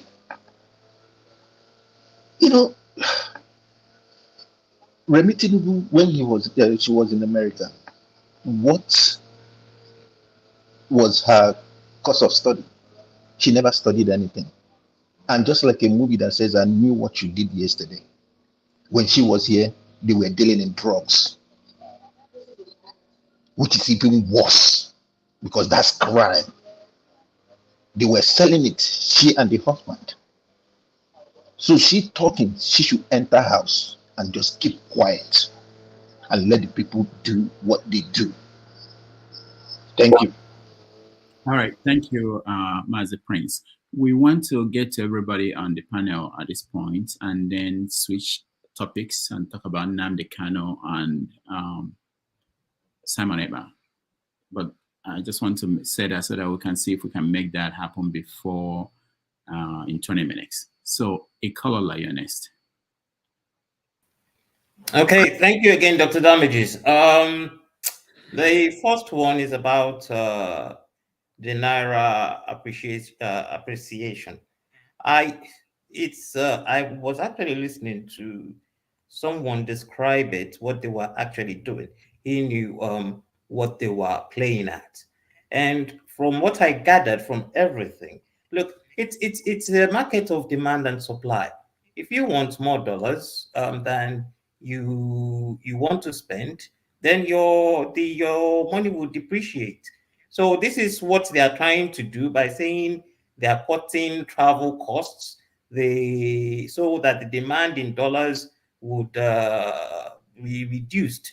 But at the end of the day, they are not doing anything to the fundamentals, which is the economy, because if it's not affecting the ordinary man on the streets, your dollar could as well be $100 to a naira. If it's not affecting him, it makes no sense. So they're playing their games, and with time, if the economy doesn't improve, if the insecurity is still persistent, and if there's no inflow of investment, it's a measure that would not last. So it's just people who at this moment or this period in time, they've been able to somehow find a few dollars to float the market with, such that they've met the supply to a point that prices have reduced. So that is the logic of that, as far as I understand. And in the case of the supposed first lady making a statement, she's not daft. She's not daft. She's lived in the States for a long time. Her husband did what she's telling people not to do. So she knows what she's doing. She's trying to shift the blame of the economic situation away from government. She's trying to say, look, it should be your problem. You should solve it. You shouldn't look up to the government, And the only man that said that in a different way actually sacrificed his own life for it. When he said, think of what you can do for your country and not what your country can do for you. Well, he sacrificed his life. So if you are telling people to help their neighbors, what has she done? What is the government doing? They are building a lot of, they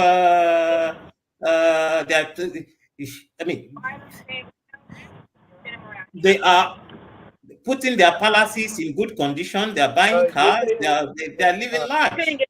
And you're telling the ordinary man to help his fellow man. You're not living by example. So she's not daft. She knows what she's doing. She's actually trying to say, look, the poverty in the country is your problem. It's because you are not helping each other out. It's not our business. So, which is practically, she's not daft. I know that. So that's my submission on it.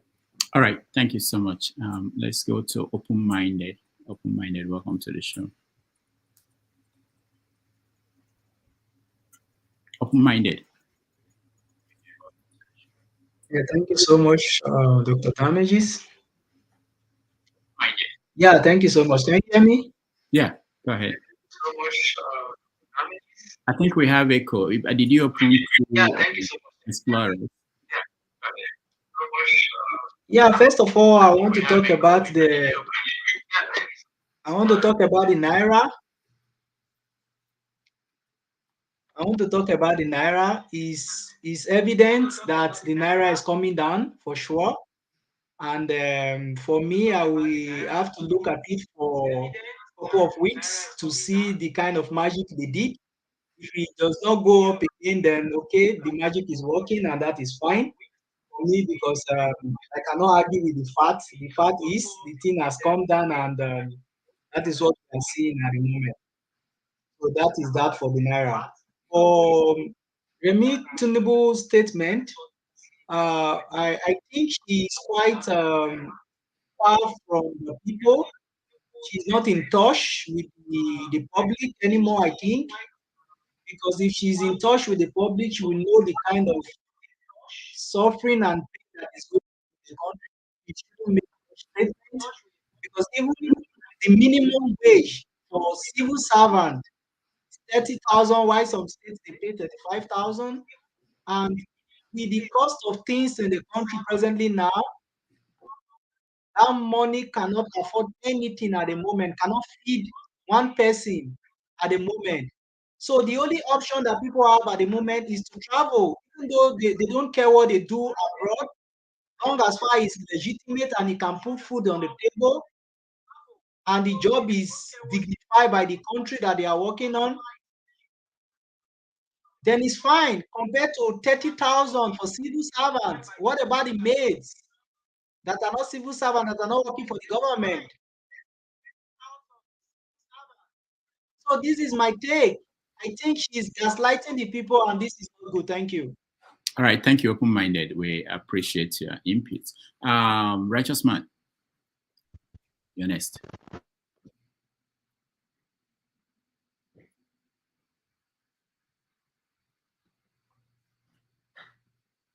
We can't hear you, righteous man. Unmute yourself. Can you hear me? Yeah, go ahead.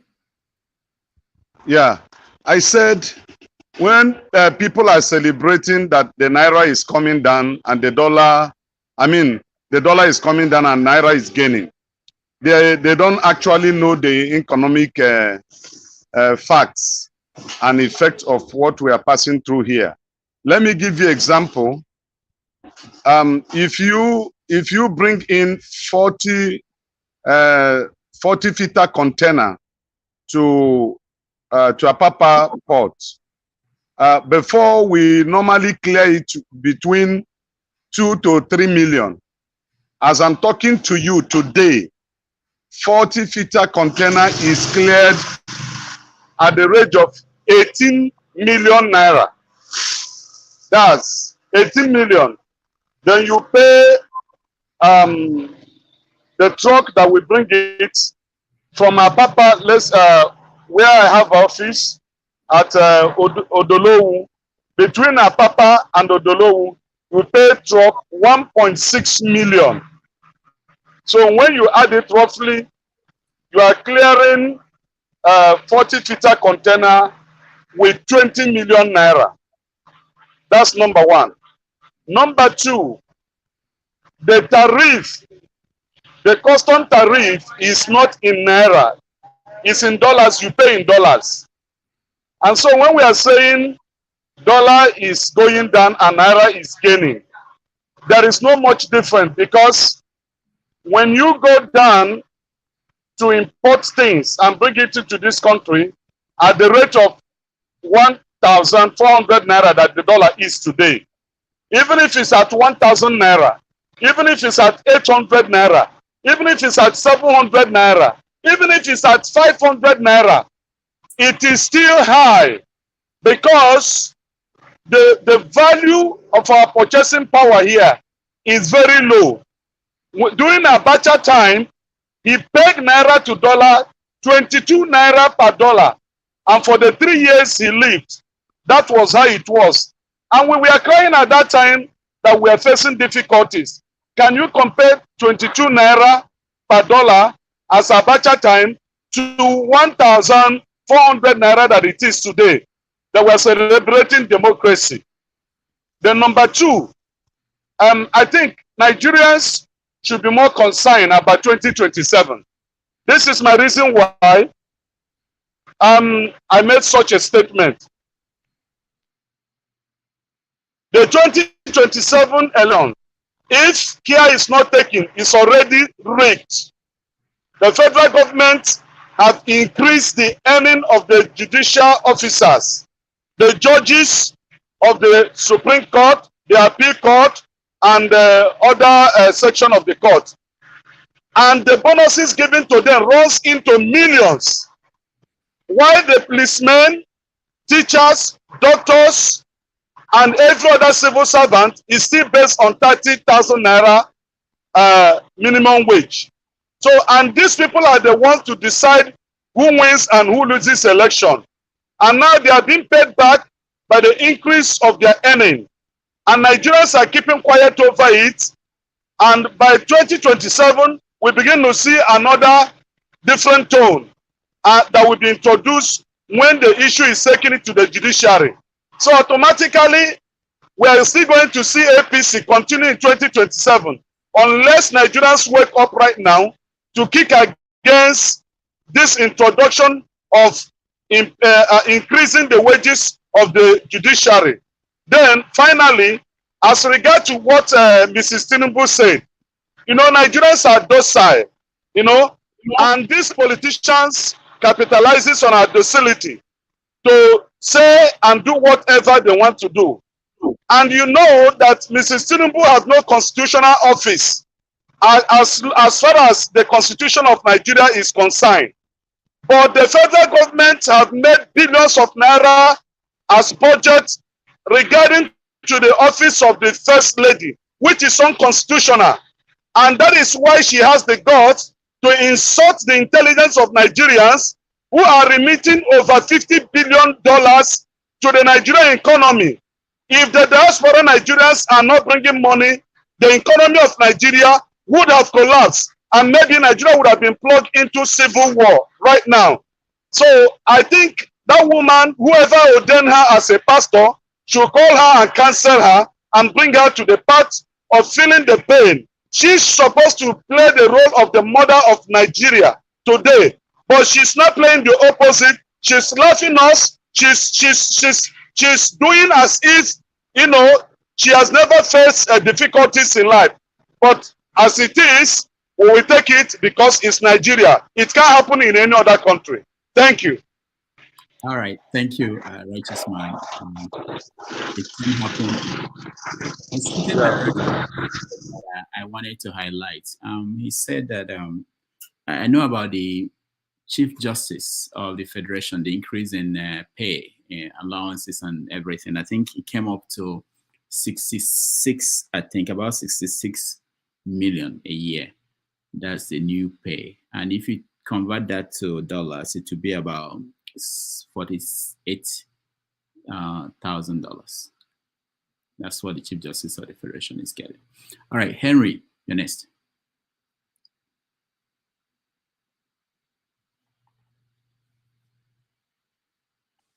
Oh, sorry.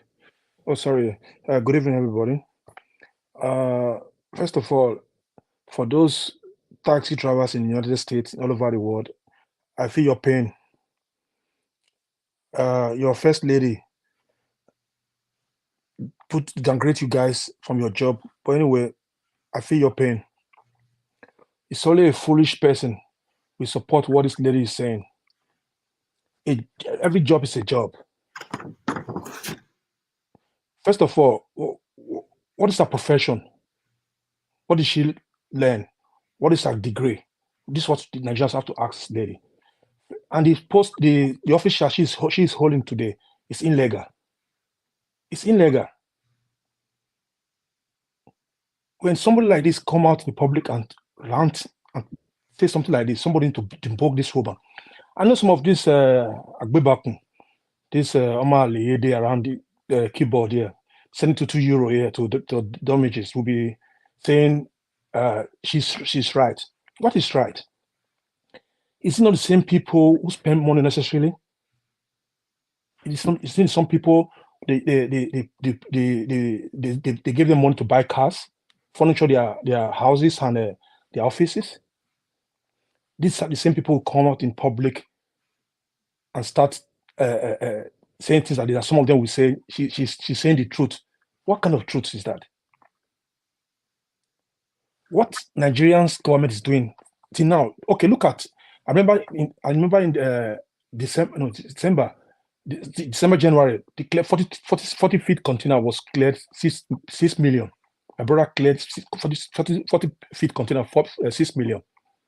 But now it stopped. It cannot send container back because now the price is going up. When they say the dollars is going down, the Naira is going up. How much is it? 1,000 something for $1. How much is a bag of rice? How much is a bag of meat? Are we not thinking about this? Things are not getting better, and we don't have any solution. When she is coming out in the public and say something, why did she don't go into a bedroom, talk to her husband too? They should stay in Nigeria and take treatment in Nigeria to do Nigerian thing. They should encourage Nigerians product. Some motto is there. Why they cannot say, okay, Why they don't do Nigerian things? In America, most of you live in America. I've been in America several times. I've seen the federal, all the police cars, all are made in American cars. They're all made in American cars. In Germany, the police say they drive BMW and other cars here. Why we don't do the same thing? If we want our country to be productive, why we don't start from home? Why should we don't start from our home? They travel every time abroad. Our children is living in America. They should start from somewhere, not coming out to full Nigerians. It is time for Nigerians to wake up from their slumber. Because I cannot imagine somebody who lives in a Western country who say she's right. Like somebody like, I don't call names here because I don't want to call names because I look at them, they are Agbebaku and they are a bunch of I don't want to use one word for language. I don't want to use one language here, Dr. Rudolph. I know what I want to say. How can you live in a Western country and support things like this? Why you don't move your bag and go back to your village? Go and support your first lady. She's not a first lady. What do you expect from a fraudulent people? What do you expect? Are you expecting good coming out from this time? You push you ready for 2027. It's already ring anyway. I went to Nigeria. I spent 6 weeks plus 6 weeks plus in Nigeria. I saw it. I saw everything there. Saw a bunch of dirty criminality everywhere, corruption everywhere. What are you expecting for a fraudulent woman who calls herself pastor?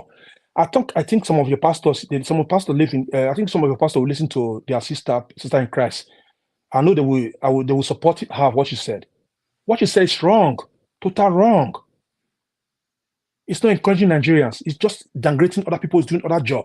Who's going to do the job? Okay, Alien going to do the taxi job. Is it Alien? These taxi drivers they're talking about. I have friends here. They work in a company before. They stopped their company. We're doing taxi drivers. They're doing taxi driving. They have more money than we work in the office and work in other places. So when people like that come out to talk, people should come out and debug this bunch of fake pastors who call themselves your first lady. So she's not going to be my lady, first lady. She's not going to be my family first lady. She's going to be your first lady.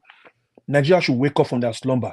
Those who are doing taxi driving in America, I hope people will support your president's wife for saying you people job is a job people don't want to do. You put the force to go and do this kind of job because you don't have no choice. Everybody have their own way of doing. Everybody want to do any kind of job. We're going to do the taxi driver job. We're going to do it for Alien. It's human being going to do it. We should not encourage people like that to come out and misleading our people. That lady should be ashamed of herself to call herself a mother. Thank you. All right, thank you. So we are totally out of time. I want to switch topics. I know most people will not like this, but I really Solo. Are you in? Where are you? Where are you joining us from? I'm still in UAE. UAE, okay. Because you're coming in and out, so I wanted to know if I try to use my network properly. Okay.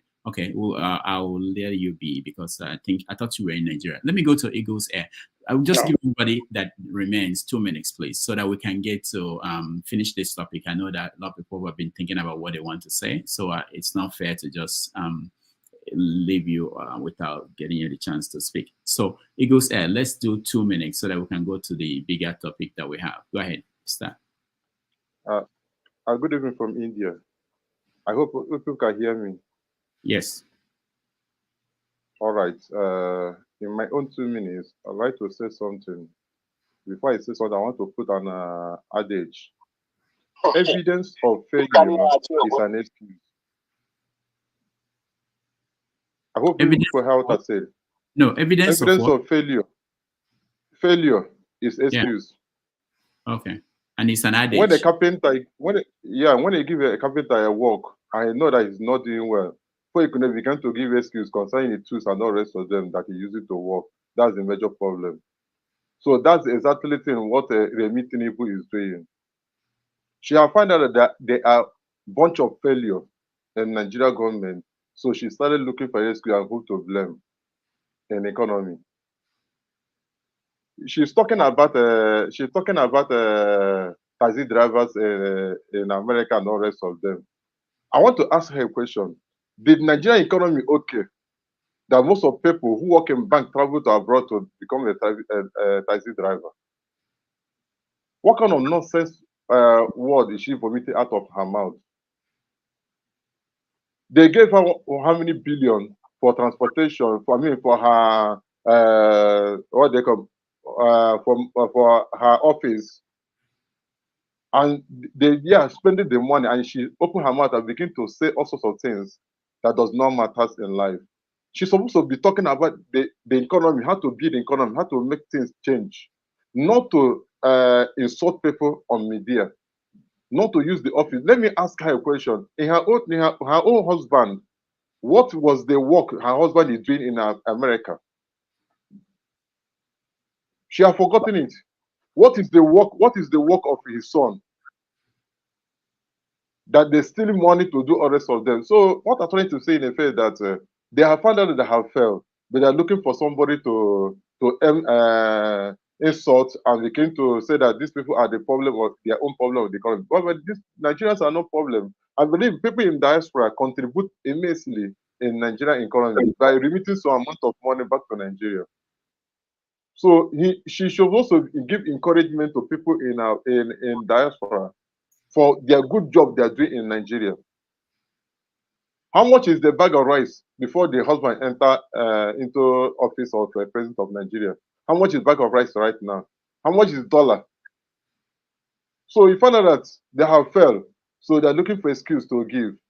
So for me, I don't have to waste time in commenting what she said, because for them, like the place she's giving reference, sorry, and some with this, the place she's giving reference in the Bible, somebody who they ordain as a pastor don't know what book of Matthew 26 verses 11 is talking about. That's where she's giving that reference. She's taking where it is in the Bible. Also, the book of Deuteronomy chapter 15, verse 11 to 14, talking about the poor people among you. This is somebody they call a pastor who don't know what they're doing.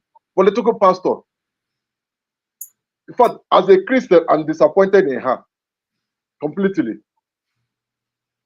All right. But the root of let us move to another thing, because they're just wasting time on their own side. Thank you. All right. Thank you so much. Man of Prestige, I know you're waiting already, I believe. So let me go to Solo. Solo, go ahead.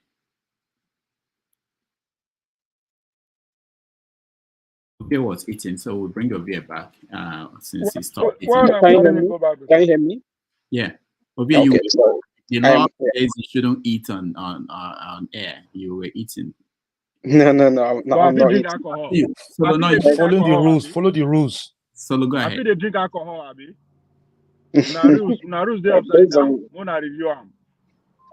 All right, go ahead, Solo, go ahead. Based on what she said, I think that is her personal opinion, because she got to say whatever she feel like.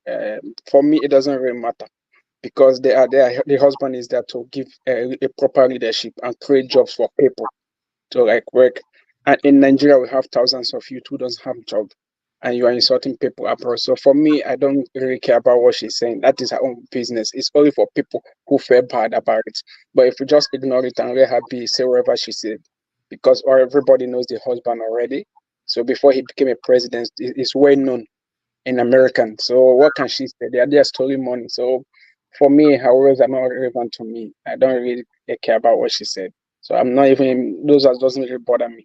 It's only for people who really feel bad that is bothering, because we know Tinubu and the wife. So they are just there catching cruise with Nigerian people.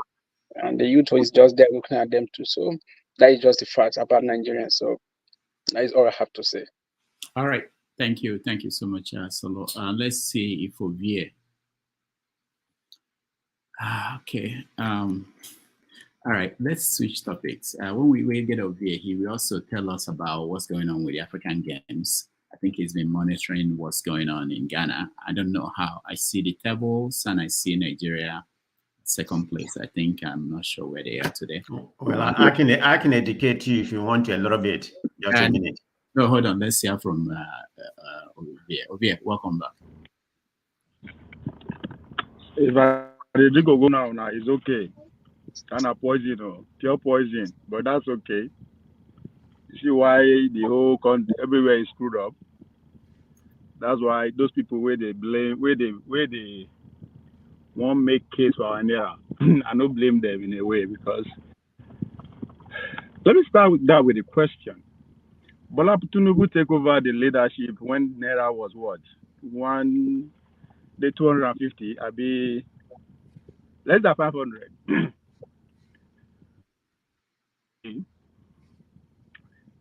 People are saying they are facts, they are statistics. The data is appreciating. Appreciating to what? 1,005.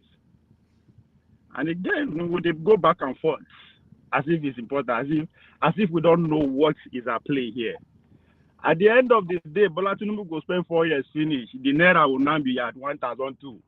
We go the clap because you don't appreciate. We like at times smoke with when I say smoke know they hear news again, listen to them. Not I don't know what I'm saying. with they hate them to do their thing. At the end of the day, dollar will finish for 1,000, and that is good. Because so the man tried to deserve another election. He took it from less than 500. People will say there's statistics. Yes, appreciating. I can back it up. I only believe in facts. The fuck is facts? Anyway, that one about that one. Then the first lady, on a good day, I go say gaslighting, because other than the fact that she's just fucking the president, she also among the part of people who make laws to put us where we are. So she's important in the conversation. But the question here is, because my definition of slavery, because that's what it's about, it's not about job where they do. Slavery is when you are selling your time, when you don't get time, when you see the answer to somebody, yes sir, yes sir, when all your living is predicated on somebody and that paying you, it doesn't matter how much or what you are doing for that person. As far as I'm concerned, that's an act of slavery. So the question now is it the nature of the job that the slave is doing? Because you being house here for damn good house, and somebody has been out here in a righteous man house, all of Nana house have not be. Doesn't matter how the condition be. You see answer to somebody. So is it what you are doing that she's complaining about, or where you are doing it? Because it doesn't matter where your location is in this world. As you get a job, you are a slave. So for me, that's what I'm trying to understand where she's going with. It doesn't matter if you don't have for America, you don't have for Moon, don't have for your village.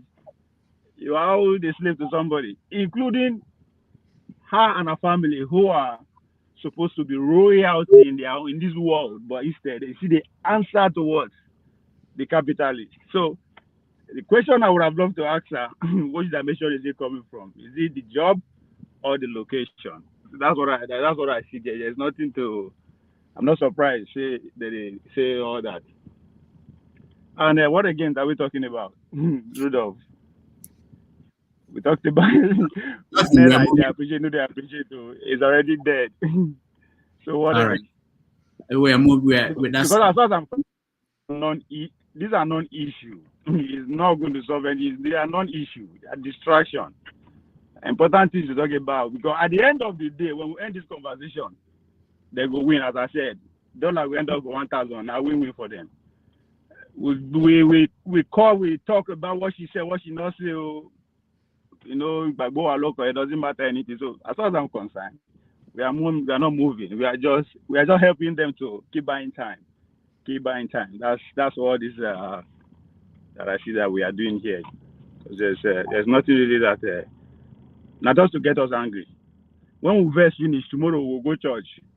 Their friends in church will tell us, "Hey, Mona, no worry, God will do them." There's God. Pray for your leaders. Don't go and plan. Don't go and think about what is your problem. We just pray. There's God. I wish I could believe that, because we won't go heaven.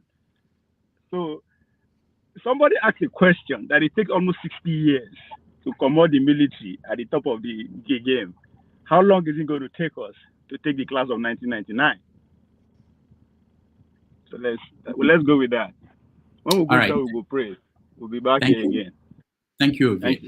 When we come back, I want to give us updates on. We'll come back to you.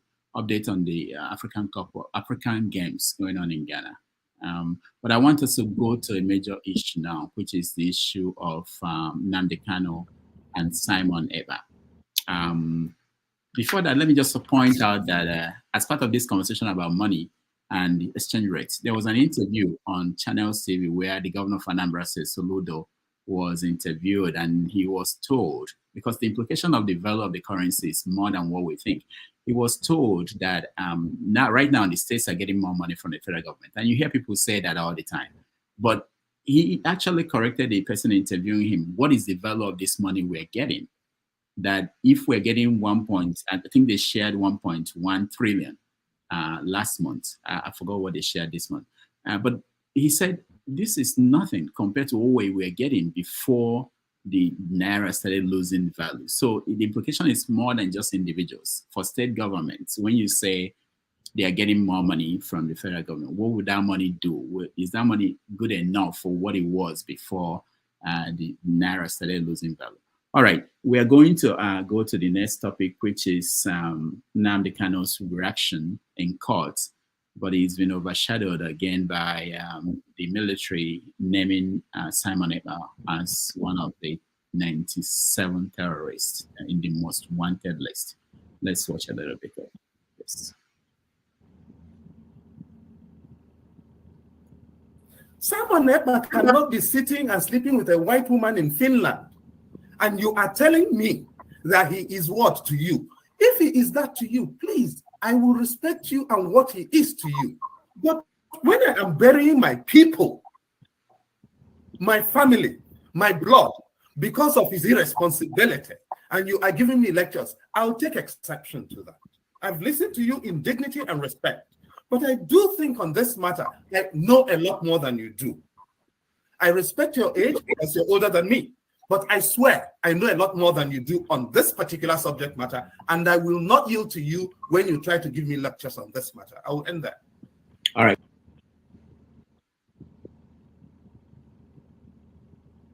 Perspective. From the question of they try to raise, it triggers something, and as a counselor, I can realize that there are bottled anger inside of you. It triggers anger, my mother and my sister, and I don't want to hear anything emotional. This is not about emotional. This is Let me finish my question. Go ahead. There are bottled anger because of what Nigeria has done to you, and it has done to many of us. And you can't sit down and watch that. So, Hecho, can you make your question? If we want our people to sit back at home, what food stuff have you people arranged that will sustain them for that number of period? Because this Western world we all live in, when they have a cause for us to sit at home, they make sure they make provision for health, for emergency, for food, for water, for all these things. If you people have not made provision for this, I will say what you guys are trying to go into, it is evil, it is wickedness, and it is callous. We never do that. He has never done that when he was out of the prison. Can I ask you a question? Oh, God. Hold on. Do you have a Can I ask question? you a question, madam? Go ahead, Simon. What country are you? Which country are you? I think she's muted. Yeah, she's in the United States. I know. She's here in the US. No, let's her answer by herself. Okay. Which country I'm in US. I'm in Aurora, Colorado, US. Okay. Thank you very much. Do you know that the United States got independent from Britain? Are you aware of that? Can you unmute her, please? Can you unmute her? Very, very important. Okay, go ahead. Because she asked me a question and she made a comment, so I want to respond by asking a question. She has not answered me. Is she aware that the United States got independent from the United Kingdom? United States fought the India to take over their land. That is the history of So am I wrong when I say that the United States got independent from the United Kingdom? Are you saying that I'm wrong? The question I'm asking you, I'm not saying don't I know the question you ask. Can you answer me? What provision have you made to feed them for 5 years to stay at home? A lot of them feed for the daily. Can you answer me? They are not providing food, shelter, and emergency for them. What you are doing is evil and it is callous. Agreed. You are going to your question. Your answer will address what you are saying. I come from Delta State, so notice I far from Una. I know, but you stand in the United States. You provide food for them. Provide water, everything they need so that they can sit comfortably and obey your dictatorship. Thank you. So you are not even better than the people you are condemning. Thank you. All right. Now, can you answer me? Do you agree with me that the United States got independent from the Great Britain? I not read history reach there. Oh, you are living in a country where you are enjoying the security, you are enjoying everything, and you are telling me how the United States. I am not saying do not do your 5 days, but make provision for food, make provision for emergency in case.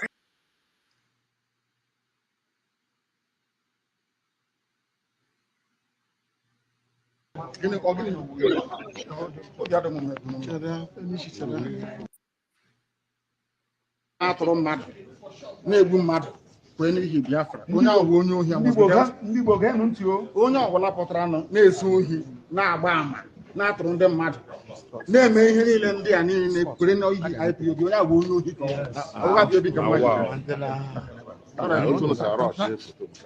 we are here to fight for freedom, for justice, equity, and fairness. That's what we're fighting for. Nothing more, nothing less. And we cannot be cowed by anybody. We are without fear before our enemies. And we speak the truth always. I want all the journalists here arrayed to go and ask government of Nigeria, what happened to these people felons?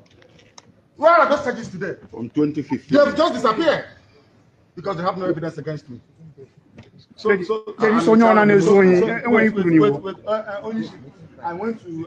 Anybody committing crime cannot go scot-free. I swear it. They cannot go scot-free. Anybody involved in any type of crime in the East cannot go free. And they're doing it because I'm in DSS. That's what if I said no idiot can try this rubbish, and they know it very well. They know it very well. And I suspect that some people in government are complicit. Yes. They are making money with insecurity. That's correct. They're making money with it. They know Nnamdi Kanu is outside. In 2 minutes, this nonsense will stop. Who is the idiot? Who is the bagger?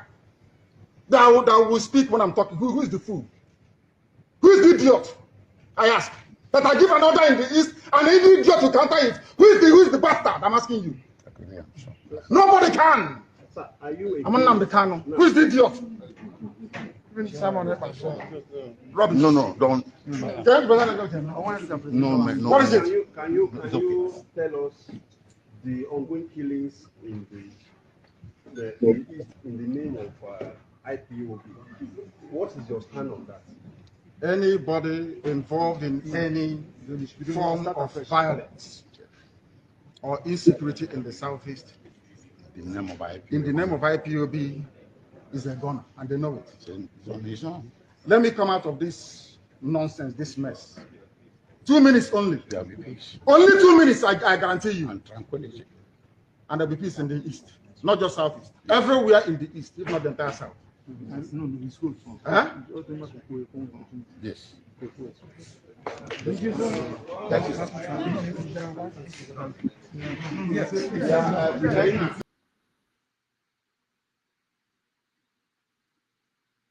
State. Yet, the government could not provide security for them to go back to the ancestral land to farm so that they can eat. This woman is not talking about that. So what we are talking now is not about feed. You don't know me. The Bible says you cannot live by bread alone. And we are going to fight after we have gotten our independence. Carry your load, go Biafra land when you go to 5 days with them. Somebody else, please. Somebody else, please. Okay, Simon, yeah, thank you. One man, your name. Simon is twisting history here. And no, Simon is twisting history. Sorry. Let one man. Hold on. One man, please. One man. Go ahead. All right. Apologies, but Simon. Sorry, Rudolph first. We have a moment to address Simon, and he told us he has limited time. So let us be a bit pointed, just so he doesn't leave before he takes on. But Simon, well done for doing this, and necessarily you must be doing this more, engaging with a wider audience, because of course the space that you. Sorry, I'm hearing feedback. The space that you speak. Is already a captured audience. So you're pretty much looping around in a circle if you continue to just hibernate in that space that you do speak. So necessarily... all right, let me take you to the point then. Let me go straight to it. I am a Yoruba man, so I'm somewhat outside from the outside looking in. But the one thing that I do see... How long have you lived in the United Kingdom? Long enough. How long? Can you tell us how many years? I can't. Long enough. That's So suffices. you are not being truthful to yourself. I want you to speak like a Nigerian you are. Proud Nigerian. Do not come here and give me an accent. Speak like a Nigerian if you are a Nigerian. How long have you been living in the United Kingdom? I just answered that. Long enough. Well, how many years? Long Were enough. You born there? Were you born there? Well, what does that have to do with anything? It has to do because your voice irritates me. Oh, God. Your accent irritates me. Well, why is that? Does it irritate you? I don't want to hear from you if you cannot speak like a Nigerian. Are you intimidated? Intimidated by who? By you? By my voice. Please, somebody else. I don't want to... All right, welcome back. We've done a lot of wonderful things on this platform. A lot of things have happened, and sometimes I do remember. Mr. Rudolph, let me say something. This guy. No, don't say something. We have to come to you before you say something. So there are two stories here. One is Nnamdi Kanu's statement in court, where he talked about the situation in the southeast, and his take on that if he were to be outside, the situation will not be that way. And he talked about some people who are using the name of IPOB to cause mayhem in the southeast, commit crimes, and he said, as soon as he gets out from there, he will deal with that in 2 minutes. And then there's the situation today where I think yesterday the military announced that they have a list of the most wanted terrorists in Nigeria, and Simon Ekpa's name is on the list. So let's start with you, KJ. Thank you so much. I initially had, I know that this today's issue is going to draw a lot of people to this platform, and I have already posted this on my page, some of my social media page, so that people can view. Having said that, you see, Simon Ekpa being declared as a terrorist is an anticlimax, and the list of names of they've called as people who are they call as most wanted terrorist people. These are it's almost more than maybe 7 years or 8 years old list. We have always known those people. How do you declare Simon Ekpa a terrorist? I mean, that's a new thing. This Nigerian army have lost every sense of being responsible to the Nigerian people. And I know you have a topic we want to discuss about the army, so I'll probably not touch it until we get there. But coming to Nnamdi Kanu made a very pertinent statement in the court, and I wish that all Nigerians can hear what he's saying. And those of us who have listened and followed Nnamdi Kanu's development right from the beginning, we are still saying the same thing we have been saying before. Please do not allow this man to either something happen to him, whether in the detention or in the process of detaining him. I am saying this again. Please, if you have an ear and you advise the government, especially those who are the Agbadorians, who are here on behalf of government, or whether you are here for yourself or you have the ear of government, do not allow this man anything to happen to him while he's still with you people. If the intention is what, like he said, is to keep him until he's about to die, then he'll be released to his people, it's not going to augur well for both the nation of Nigeria and even for the Southeast. And I totally agree with what he has said. Nnamdi Kanu have the ability to stop the violence in the East because people listen to him. And I'll say this again. I went to my village and I said to them, why are you people keeping this Monday, this thing? Is it that you are being compelled to? And they said, no. They took the decision on their own. And I said, why do you? Because the thing coming outside of the East is that you people are being coerced to sit at home.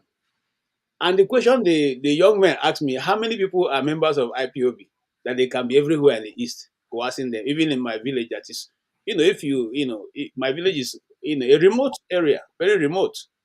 So how many people come there to stop them from going to their market, the K market days?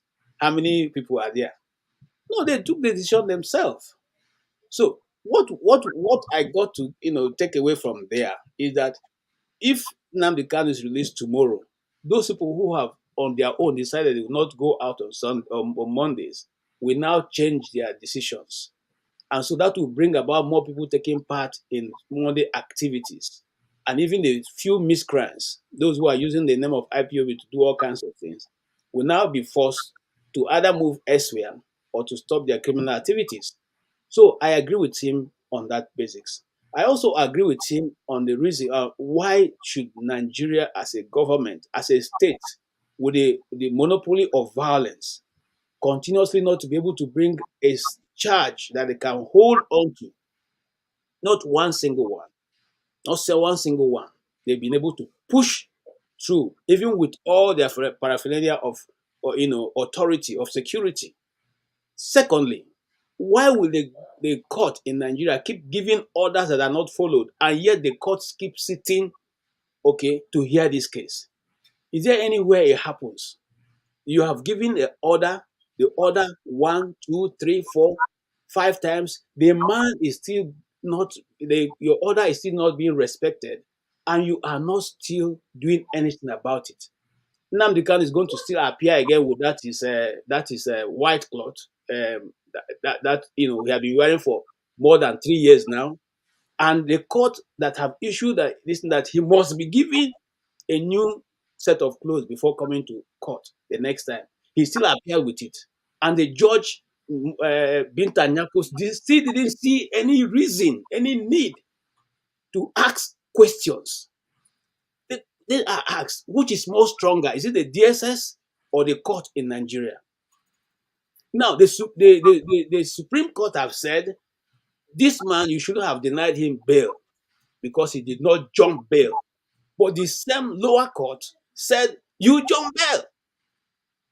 So the question is, where are we right now? A famous friend of mine wrote a question that the time is ticking, and this guy is not an Igbo man, he's not from the East. He said the time is ticking for Nigeria to get into the failed state mode. He just took a holistic view of all that is happening in Nigeria and said, he warned the Nigerian government, the time is ticking. So these are some of the things that are making the time tick, because we're now in a situation where nobody obeys the rule of law. The rule of law is no longer, look at the Nigerian, the Senate, a whole Senate is begging the army not to take extrajudicial action against the people. I mean, you begin to wonder, where does the power lies? Is the army an authority of its own right now? Okay, this is what we're talking about.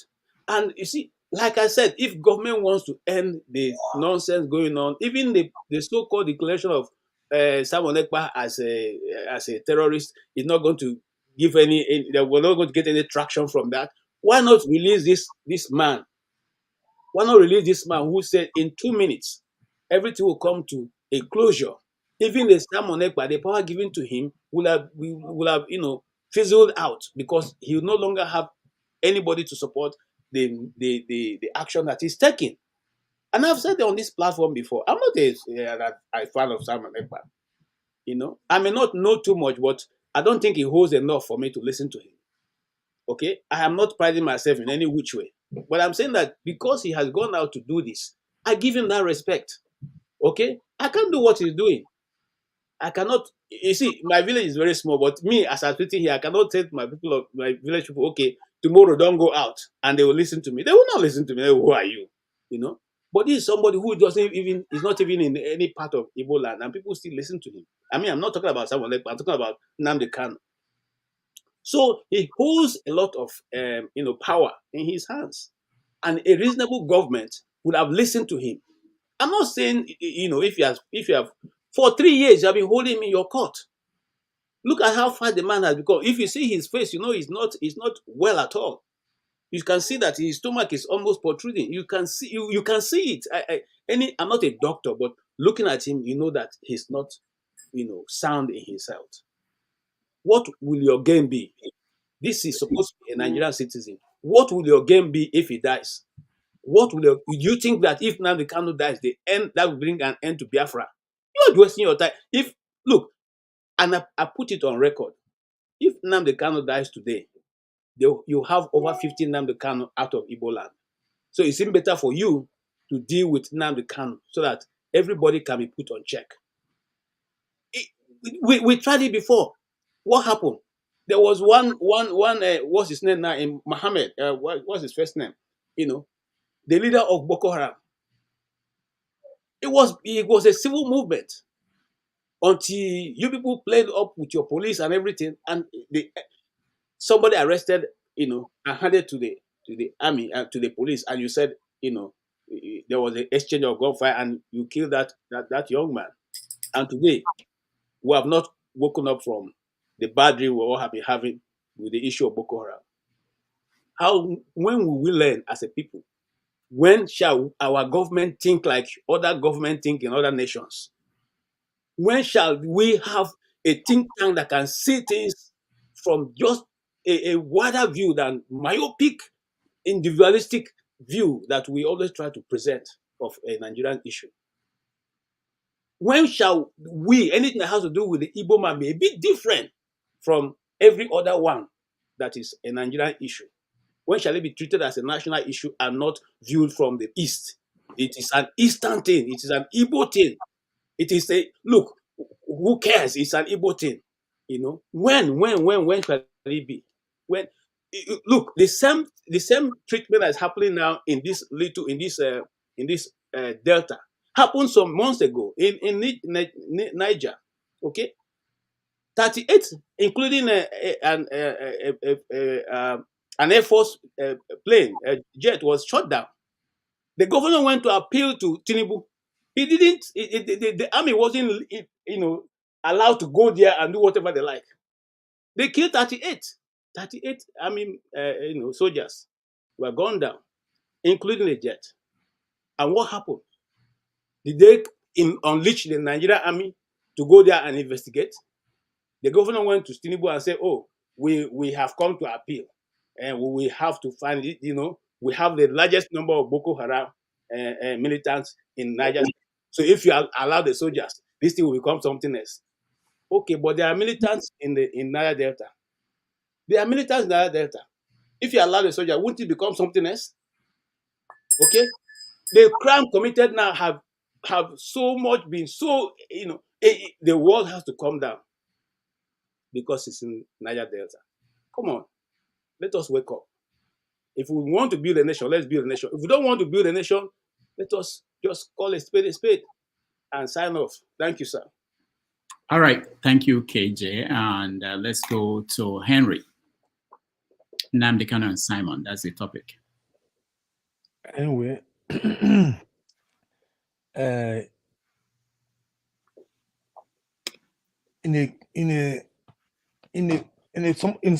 somebody who have brain or who's thinking. You say you're defending your people. You're fighting for freedom for your people. You are forcing them, buying them to sit at home. It doesn't make sense. Don't quote me wrong. Oh. I support to have their referendum, to go whatever breakfast they want to have. It's okay. I never saw where some Okpa came out publicly to condemn these acts, to force people, for forcing people to sit at home, destroy their properties, and all that. Like the video you play, Madam Mama Esho asked me a question. What did you provide for these people to eat in case of emergency? What did you provide for them before sitting at home? It was just dodging this question. That's why I was laughing.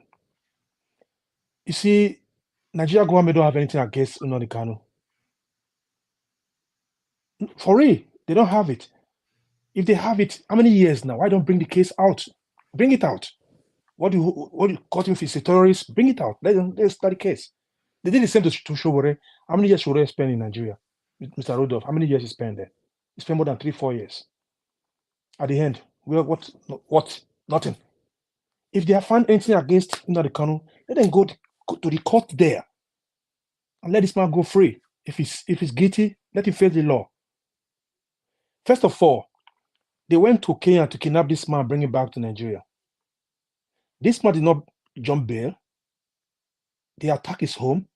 They wanted to kill him, and the court even said it. He did not jump bail.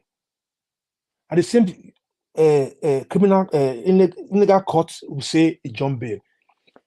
Do you people believe in all this judiciary we have in that country? How can you detain this man for how many years? Not even in prison, DSS custody. And the same Nigeria there, they are giving amnesty to terrorists, Boko Haram, and recruit them to be your security agencies. Are you people kidding me? Nnamdi Kanu, I feel sorry for him. And I feel sorry for Nigeria government too.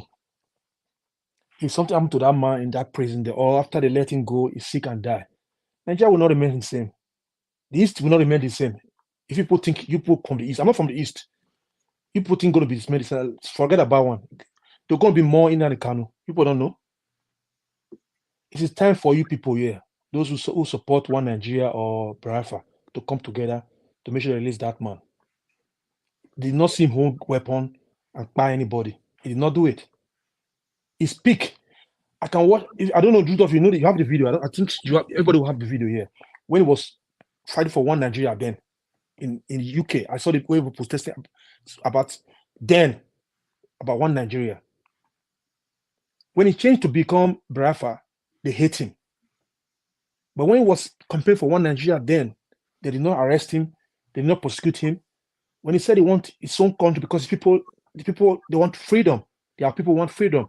Then okay, the government is so not scared. Why not? Okay, let them go to referendum. Let's see what they're gonna get from there. They should try this. Now to keep this man there in prison for how many years now? Without no case, and they cannot even give him bail. Huh? Gumi come out to tell you people these people are businessmen, these terrorists are businessmen, they are not this. It's working freely. Somebody, those who's camping for your first lady, somebody talking about your first lady, they could not, DSS could not go arrest this person, he's working freely. But Nnamdi was speaking for his people, you said he's a terrorist. If they want, Nigeria government is so quick to declare why they wait so long to declare this as terrorists? They know where he stays in Finland. They should go there. They don't need to declare this. Every time they declare, go there and meet the government. Say we want this man as terrorist. Then you go and prove it if they allow him to go. They should stop fooling themselves. Nigeria's government is a joke. It's a joke.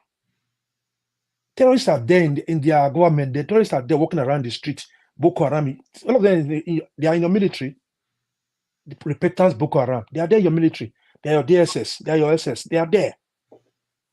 They are just jokers. People believe in all this. These are jokers. The government is confused. Thank you.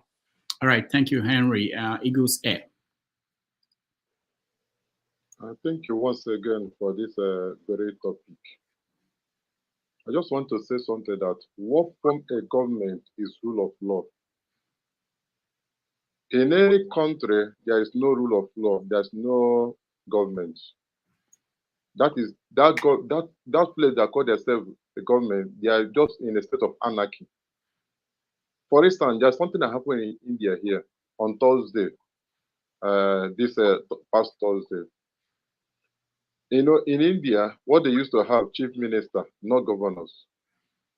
So a chief minister of a federal capital territory, Delhi, New Delhi, there's something that happened. There's a case that's going on right now on him. What is that case? They said that he has a fraud case of $12 million that he used to sponsor another candidate in another state. Court gave an order to arrest him.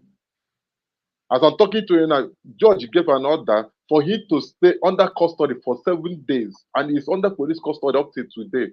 They arrested him Thursday night. And before they arrest him, they have evidence to prove. And they say, okay, since they arrested him, let them continue the process of checkmating him and all the rest of them. That is where the rule of law works. Here in Nigeria, nothing like rule of law. What is happening in Nigeria is anarchy, disintegration, hatred. Why they say that Samuel Ekpa, they're declaring him as a terrorist? What of these people, criminals they have in northern states that terrorizing the whole country, carry gun everywhere? How many of them have they arrested? None of them. Most of them come on air and make a ranting statement, but none of them have been arrested because because I need standards, because another issue. But sometimes I don't blame them. This is why I don't blame them, that because of people, all this political elite in East, they have become a slave to the Northerners. You may not like this thing I want to. You may not like this thing I want to say, but I have to say it. Nnamdi Kanu, that is detention, DSS detention, is a result of a political agreement with Tinubu that Nnamdi Kanu are not supposed to be released.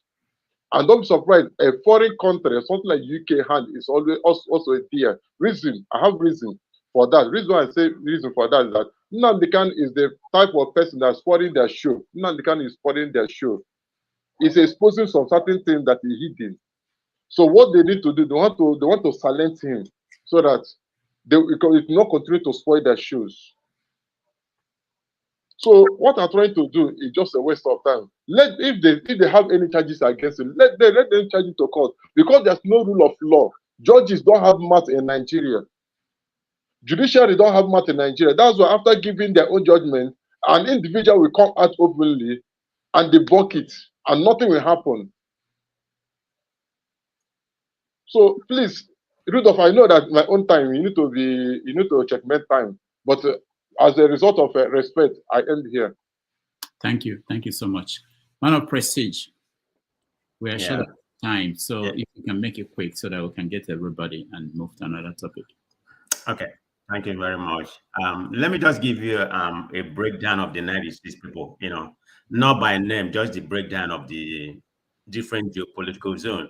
43 people declare wanted in the northwest. About 33 of them declared wanted in the northeast. 21 of them declared wanted in the north central and the southeast. And when I did look at the list earlier yesterday, it's not just Simon Ekpa, in the east. There's I think I read like about 4 or 5 that sound like an Igbo name. And they were declared wanted too, inclusive in India.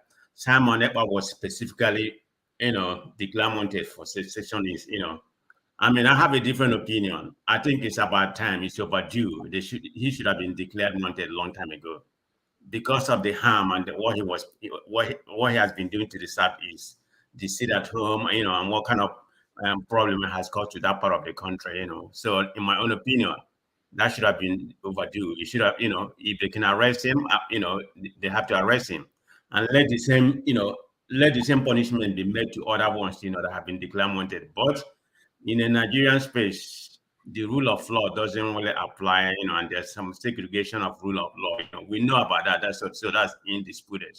I mean, how they treat some part of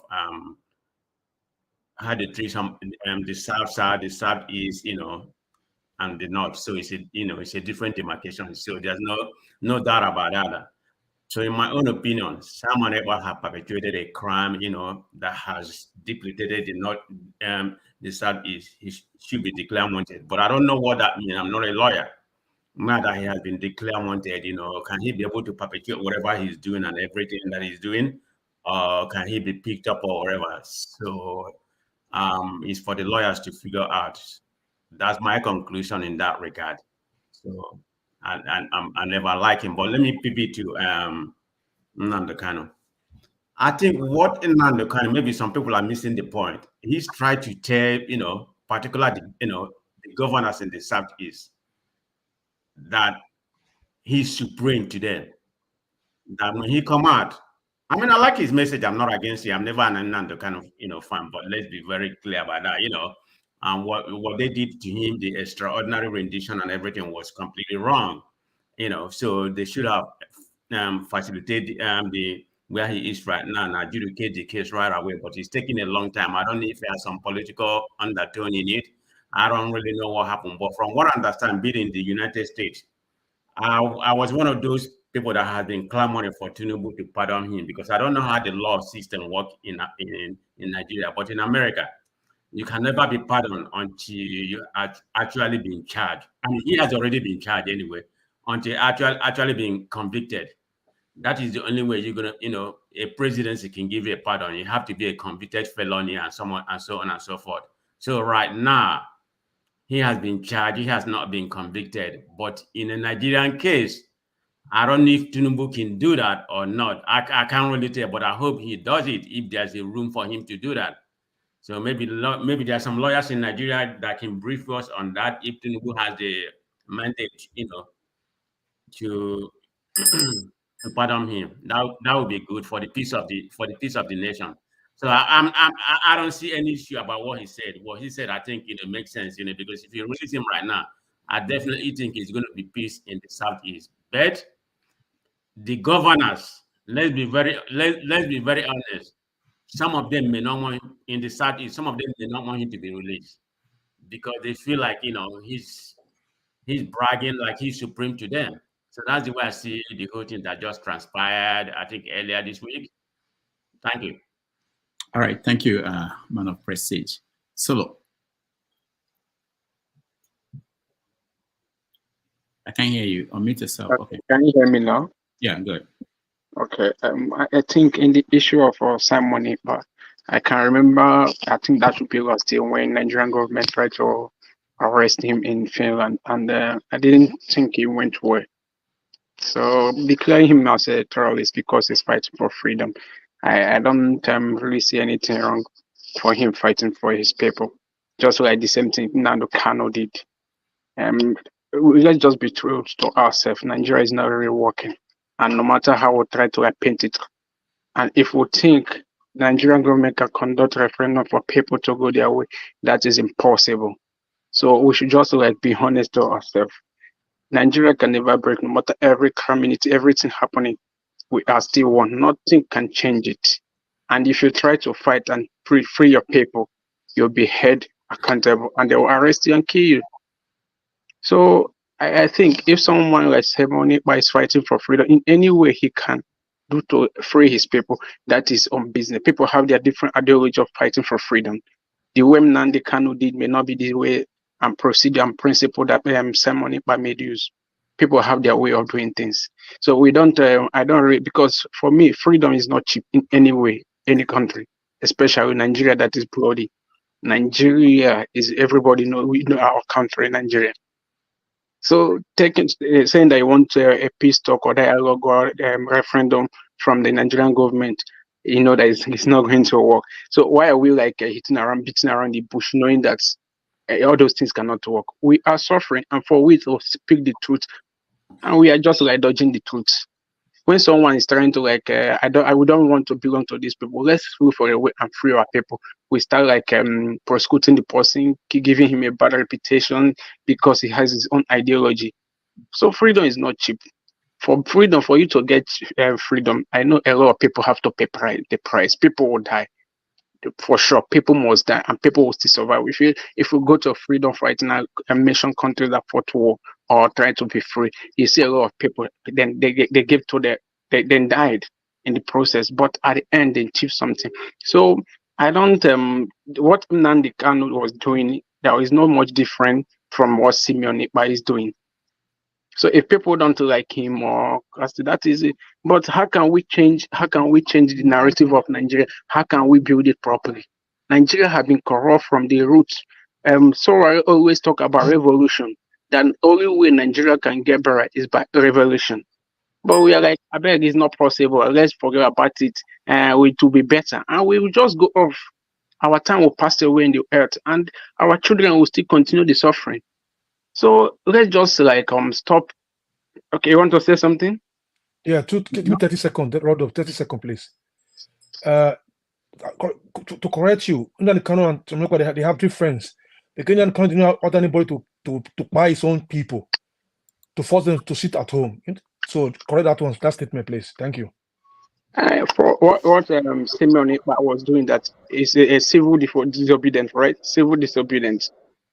That was what he said. That is a civil disobedience. in the forcing the government to like pay attention in the release of Nnamdi Kanu, right? He's doing it because so that they can release Nnamdi Kanu, which everybody know. He keeps saying, he said that the sit at home is every Monday is for the federal government to listen to the people and release Nnamdi Kanu. So if I'm wrong, you can correct me. All right, thank you. No, Henry, no, we don't have time for that now. Mazi Prince, the next. Thank you so much, Solo. Dr. Rudolph, this topic is always very sensitive, and I don't have much to say to it. I don't have something to say.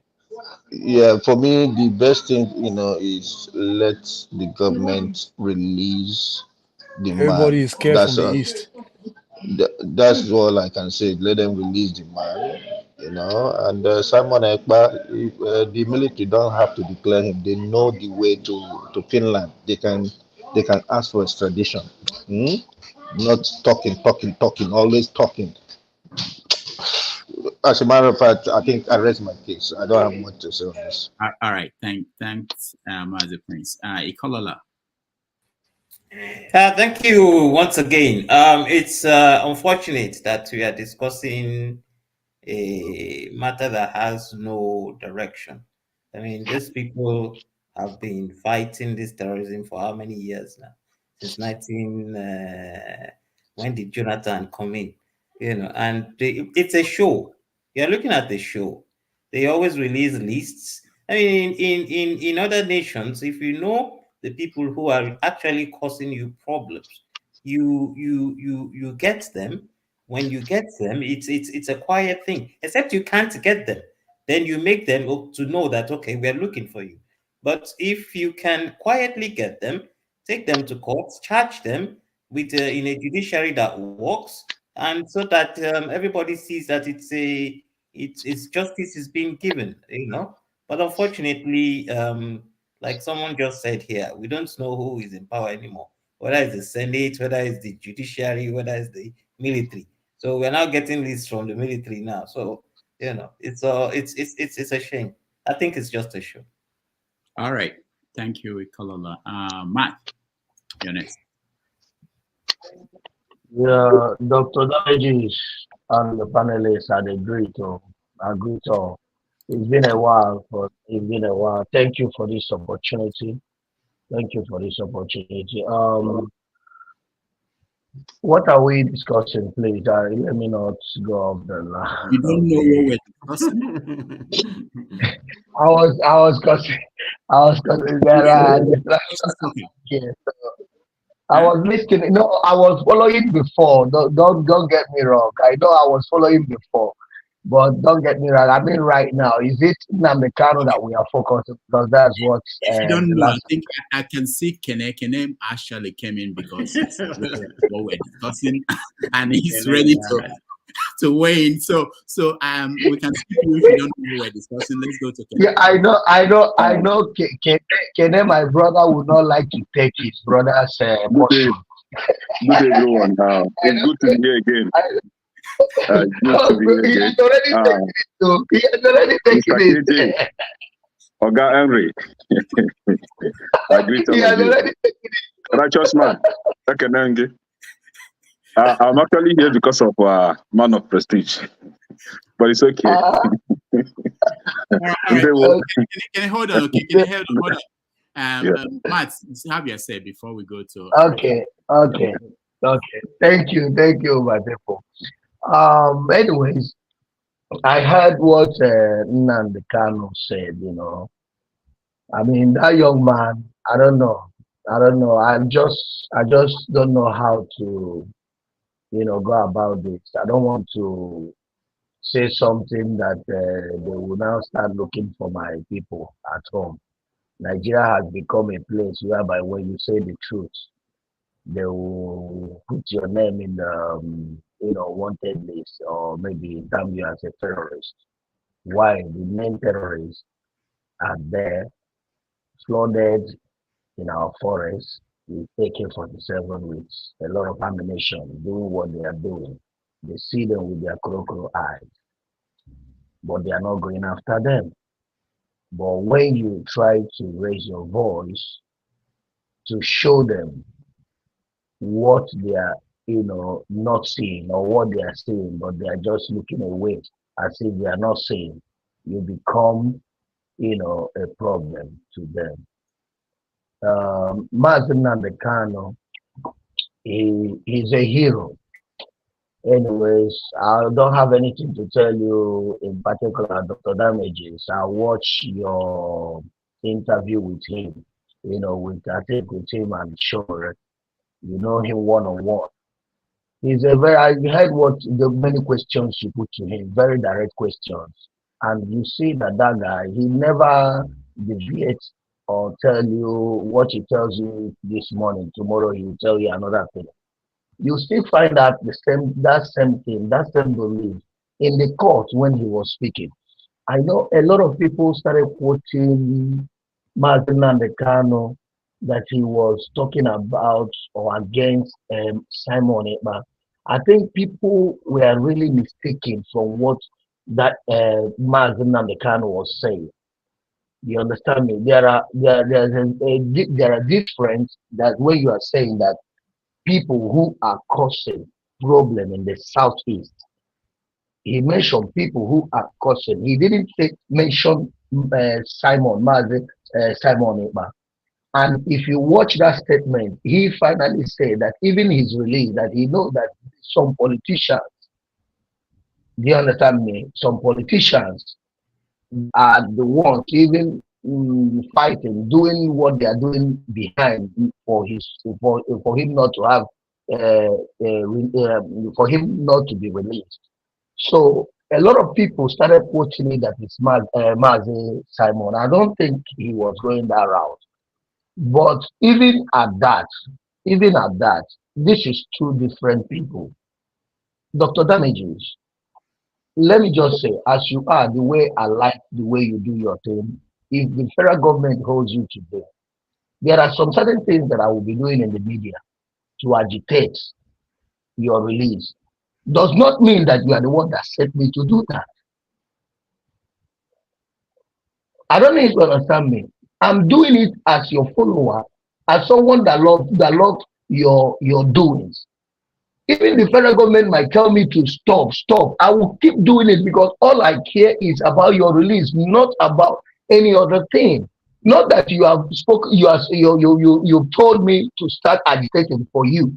So Simon Ekpa, being an Igbo man, being someone that needs the freedom of his people, he's agitating in his own way, saying the federal government should release this man. He's making his statement clear. And you and I know the federal government knows about this.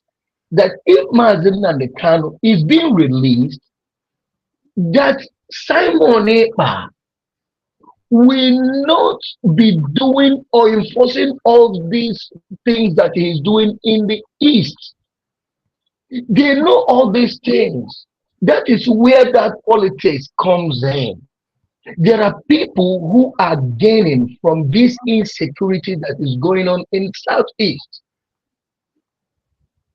Do you know today in Owerri what is going on there because of insecurity?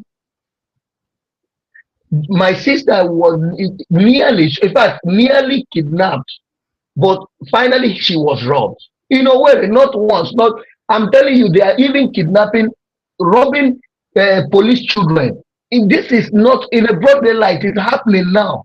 It's because of they allow this thing to be lingering on. Insecurity everywhere. So they should try to do something about it. Like, other speakers have, have spoken. Nnamdi Kanu should be released. He should be set free to go home to talk to his people. This insecurity, even though it did not reduce, 100%, at least 70 or 80% of insecurity in the Southeast will reduce. This is, if you watch what I've been agitating, what I've been saying in this program, all the time I used to say it, release him and reduce the insecurity in the Southeast. It's very simple. Okay, it's very simple. It's very simple to do. So that's my take for that. what I can say to the federal government, please, Matt is saying, release Nnamdi Kanu, free him to go home and meet his family. Thank you. All right, thank you, Matt. Righteous man. You're welcome. 2 minutes. Yeah. Okay, Dr. Rudolph and all the panelists, I just have a few questions to ask. I have read a lot of history books, and some were oral histories, or my father told me. The Nigerian problem, has it been defined and identified? Because for me, it seems to me that Nnamdi Kanu, Simon Ekpa, Sowore, Sunday Igboho, they are not the Nigerian problem. They are not the problem of this country. I think they made something that led them to do what they are doing. And this is a critical stage that those who say they are learned and those who think they love Nigeria and they want Nigeria to be one should sit down and say, Abacha is dead, Nigeria is not better. MKO is dead, Nigeria is not better. Zik is dead, Nigeria is not better. Awolowo is dead, Nigeria is not better. So, Ken Saro-Wiwa is dead, Nigeria is not better. So, what is actually the problem of Nigeria? Odimegwu Ojukwu is dead, Nigeria is not better. 1966 coup, counter coup, yet Nigeria is not better. What is actually the problem of Nigeria? It can't be Nnamdi Kanu. It can't be Simon Ekpa. Declaring them terrorists, killing them, will it solve the problem? Will it change Nigeria? Will it make us a first world country? Will it grow in our economy? Will it bring peace? Will it bring security? That is the question that we need to ask and then provide answers.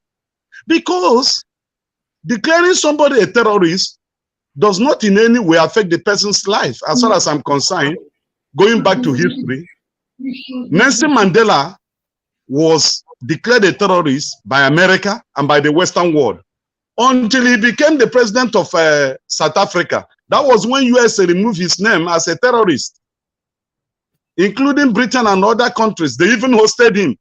Somebody that was put on Robben Island for almost 28 years. He served there. So I think the issue of Nigeria is not these individuals.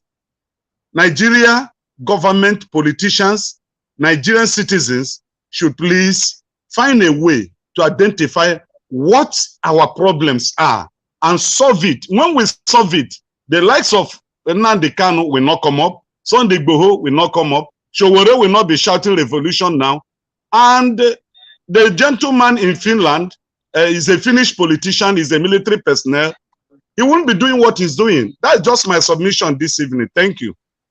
All right. Thank you, Righteous Man. Now let's hear from Kene. Yes, Dr. Damages, thank you for the opportunity. As always, I greet everyone. Mr. Loco, good day, sir.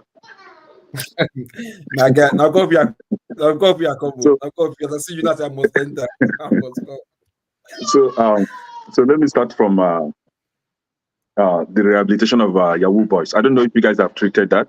No. Oh, okay. So I will. About Simon. Okay, Simon Ekpa, right?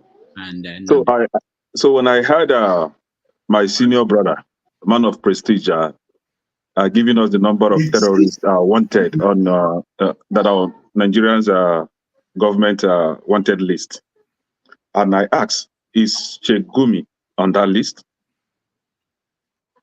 No. Okay. So they are not being sincere to themselves.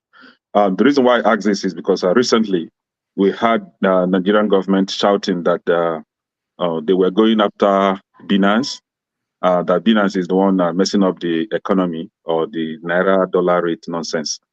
But the same Nigerian government refused to tell us that from the same government agency called Nigerian Sanctions Committee gave about 21 names and 6 entities that has been a financier or financiers to the Boko Haram. And they are all Nigerians. They are all from the north. They are all Muslims. They are not on the list, I'm very, very sure. 21 of them and 6 agencies are sponsoring Boko Haram through the DBC. So their names should be on that list. But for man of prestige to say that he believed that someone ever has committed a crime in the Southeast, and I want to know just one, do not tell us 2 crimes, just one crime that Simon Eba has committed. Me as a human being, as an individual, as a Nigerian, I have not seen one that he has committed. The only thing that I know Simon Eba is doing, I think my question is rhetorical, or you may wait when I'm done, you can tell us, please. Oh, okay, I thought you want me to answer no you. vex. Go ahead. Yeah, no vex, yeah. So the only thing that I know Simon Ekpa is doing is championing the independence of Biafra, which is very, very correct, which is very, very right in my own judgment. He has not committed any crime. The second thing that I know that he's doing is he going against the useless criminal government that we have in the Southeast. I've never had someone ever kidnap anyone or killed anyone. To prove my point, recently in Abia State, the governor of Abia State demolished one area towards Umuahia, and what they found there were dead bodies. And who live in that place? Yes, who live in that place? Hausa Fulani. So they were using that as a hideout or as a camp for their victims. So they come to the Southeast, kidnap our people, and the same useless government will turn around and accuse Simon Ekpa, because in our place, they say if you want to kill a dog, you give that dog a bad name to hang the dog. This is exactly what they're doing to Simon Ekpa. Simon Ekpa has not done anything wrong. If they think that Simon Ekpa has committed any crime to Nigerian government, Simon Ekpa is living in a country that respects rule of law. They should go through the right channel to have him extradited, right? But they cannot do that because they know they have nothing against him. Now, somebody, like I said, Sheik Gumi should be on that list, because Sheik Gumi and his brothers, not only Sheik Gumi, they've come out openly and supported terrorists, while on the other hand, some were even calling for the division of Nigeria or secession of Nigeria. So if Nnamdi Kanu is calling for secession, and another person from the north has called for secession, Nnamdi Kanu was quick to be arrested, but those from the north are not being arrested. So where is the fair judgment there? And we are now here condemning Nnamdi Kanu or condemning Simon Ekpa. As far as I'm concerned, Simon Ekpa is doing the right thing, and Nnamdi Kanu has done the right thing, and he will continue to do the right thing. They are just being scared of these people, Nnamdi Kanu and Simon Ekpa, speaking up against them, against their evil, or challenging the status quo. That is what they are against, and exactly what they did to what's his name? This guy that I don't used to like him, but I think I'm beginning to like him. From Sahara Reporter, what's his name? Sure. Yes, the same thing that they did to him. As soon as you speak against their evil, they arrest you, they give you names, but they will never arrest the real culprits. The real culprits are in the government. I was even tempted to say that if they want to rehabilitate Yahoo boys, they should start from Aso Rock and the National Assembly, because these are the places where we have the real Yahoo guys, right? Now, I would also like to share my little experience with the same security useless. See, I don't want to be angry, because my experience this last December, if I've ever loved Nigeria 20%, they will put your name in the list, or they will put your name in the list. See, I was even praying, let them put me. So we have terrorists in Nigeria being trained and given uniform in the name of police and in the name of Nigerian soldiers. My experience this December along Lagos Benin Expressway, just before the diversion in Benin, those police officers there are nothing but terrorists, right? So if Nigerian government is looking for terrorists, please I don't know if they can hear my voice. Those police officers in Benin, just before you get to Benin, as you are heading down to the east from Lagos, they are terrorists. The Iran government should really, really come after them. So, my brother, Simon Eba, please tell us one crime, man of prestige, one crime that Simon Eba has committed in Southeast, please. Okay, man of prestige, before you speak, let me ask Kene a question. Kene? Yes, sir. The police, you encountered police on the road? Yes, sir. Did you slap any of them? I remember you used to. Okay, the thing is, God bless you. Yes. What you read Yeah. my man. God bless you. I was, I think I got to Lagos like last night, and very early in the morning, around 5 a.m., I left, and I drove all the way from Lagos down. So I was very tired. So when I got there, I was with my friend. What actually happened was that the money that we were sharing was getting too much, though the car that I had was not registered, right? And but it was completely, the duty was complete, so I don't even have to give them money, right? I've met Nigerian customs that all they ask for is for the document, the clearance document. I gave them the document, they checked it and gave it back to me. I was even trying to say, Happy Christmas, trying to give him something. He said, no. I was surprised that Nigerian custom refused to take money from me, right? And I've equally met some police officers that refused to take money from me. Not that I was giving them bribe, because God knows I don't give bribe. I don't give all those nonsense things. But I was just being happy, you know. Now, when we get into Benin, it was becoming either you give us money or we'll get you arrested or we'll get you delayed. And that wasn't going down well with me. And my friend took out his phone and started video recording, right? So he was doing the video recording. So whenever they see the video, his phone, they will ask us to go. Now, as we're heading to Benin, I can't remember the name of that village, but just after that village, then the next thing is Benin, right? The police stopped us, and the guy removed his phone to record. The police cocked the gun and said he would shoot the hell out of him. Who asked you? Who saying you? And asked us to get down from the vehicle. So we all got that. That's like, what's going on? The police officer, you see that he's mentally unfit. He's mentally unfit to handle gun. Right? You see how they operate? You know, the police officer is supposed to have a name tag, right? That pocket, they flip it up and pin it so that you will not see their name. That is how they operate. Now, they was asking my friend to give them his phones, that they will seize the phone. He refused. And this police officer is not mentally stable. I could say that this guy could just kill my friend for nothing, or even shoot me for nothing. And I don't have Odesh, right? So I was like, can we make peace? We are just from a far distance. Nobody has disturbed us the way you are acting up, right?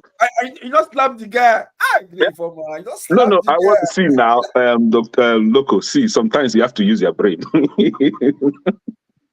So Kene was making peace in Nigeria. I can't believe I was making peace, my brother. I still have children that I have to take care of, right? I don't want to be wasted for nothing. So they delayed us there for more than 1 hour, honestly. And this is just not what we are supposed to have in that country. But who am I to speak? They will shut you down. They only go after the vulnerable ones. They only go after those that speak up. I mean, those that challenge them. So, Dr. Damages, sometimes the hand, I control it. Sometimes it's not. It doesn't act out of impulse. Okay, I was in Nigeria. I spent 6 weeks. Oh, hold on. I did not encounter police on the way to stop me. Okay, Henry, hold on.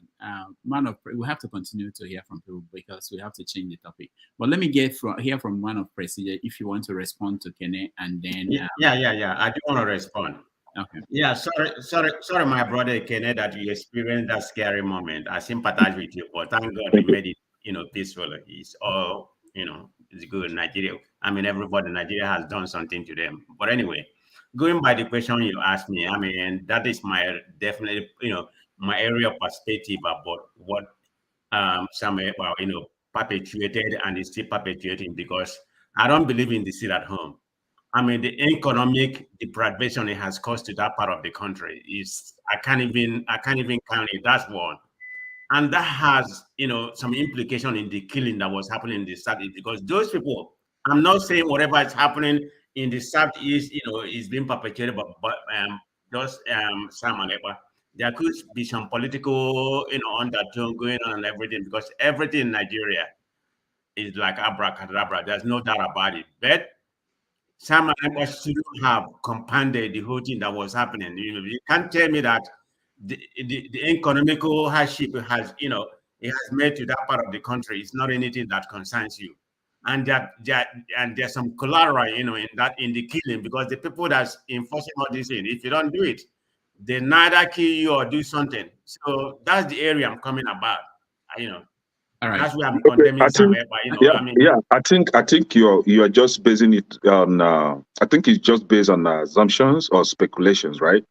Because Simon Ekpa was here last year, I think, or 2 years ago, and he said it before everyone here, that the last thing he and his group will do is to cause insecurity in Igbo land, that they only seek for security of lives and properties of our people, that the last thing that they would do is to kill any human being in the Southeast. But however, they're after the terrorists. All right, thank you, Kenneth. Let's move on. I want to hear from other people. Ikola, say, go ahead. Just 1 minute.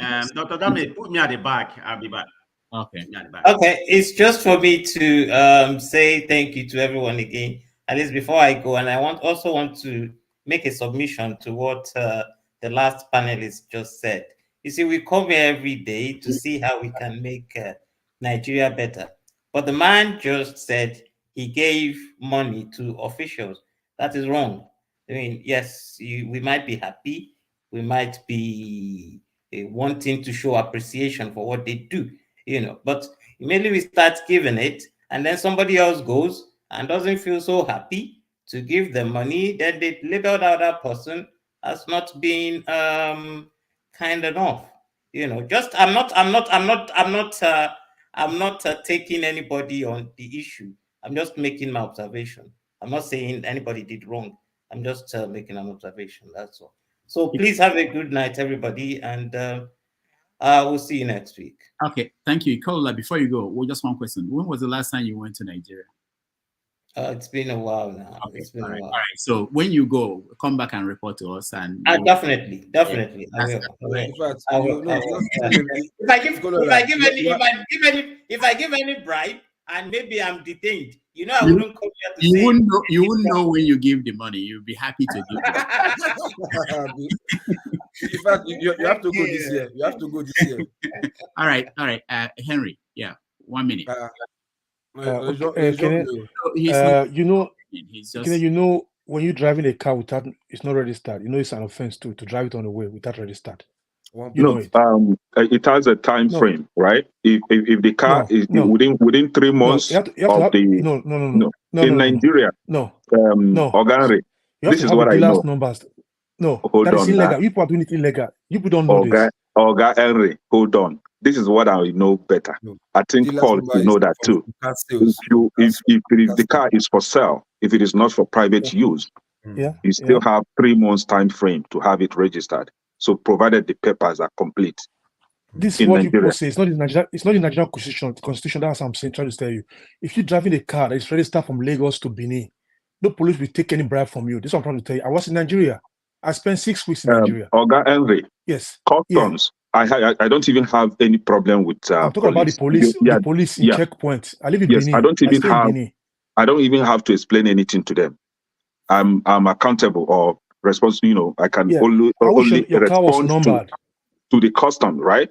Even the customs themselves did not even argue this that you're trying to argue now, because they know it's still within the time frame, right? Yep. To escape these people, that's what I'm trying to say. They can hold me responsible. These police officers, this is how you have to do it. No, Henry. The thing is this, right? Yeah. The thing is this: if dealer's number only comes if you are buying from a dealer, that's where you get dealer's number. You understand? But if you are clearing from the wharf, you understand? Hold on now, Henry. Hold on now. If you are clearing from the wharf, it's not a must. I must register my car in Lagos before traveling. They will give you temporary numbers. They will give you temporary number to drive it to your state. That's what I'm saying. They do it. The temporary number is fake number, and I refuse. They wanted to give me a temporary number. Is fake. I refuse to take anything fake. Do you understand? It's not even mandatory that you register as long as you have all your import duty. Because as long you have the date, it's just coming out from the wharf. Do you do it in America like that without no plate number? Your car drive it along the street. American law is different. I'll leave that. In Nigeria, No, in America, we will do the same in America. If you buy a car from a dealer in America, the dealer will give you temporary tag for 1 month. If you buy from a private seller with bill of sale, right? You can actually drive it for 3 days on the road. According to my state, I don't know about other states. Somebody's raising his finger. You can go to the office and get a temporary number, drive your car to your state. They do it. Registered ones. Let's leave that and let me speak. In this registration, here in India, we're not buying car now. Let's go back to local. Go ahead. Okay, yeah. So, hello guys, how you doing? My man, look at that. Yeah, Mr. Aloko, I greet you, sir. Asking after you, say, where is everybody? Show everybody. Small are coming back, no problem. Anyways, for the Kanu issue, right? I know if I say this, everybody will angry, especially Kenny. That was why I saw Kenny. I said, this matter, I'm gonna join this matter. I'm gonna stop this matter. So, but the thing is, for me, my observation with that court incident, right, is just Kanu had to say what he needs to say. Not what he wants to say. He has to say what he needs to say, just to like, okay, fine, my hands are clean. Whatever you think you're holding me for is not what I represent. You understand? That's why he has to say what he has to say for camera purpose. You understand? Even when one journalist tried to ask him about what Ekpa is doing or whatever, Ejimako quickly, please, I beg, no cause problem the way we plan it. Make it be, don't come and spoil our show here. It's also they have to, because they don't Kanu would have said something that might throw Ekpa under the bus, so to speak.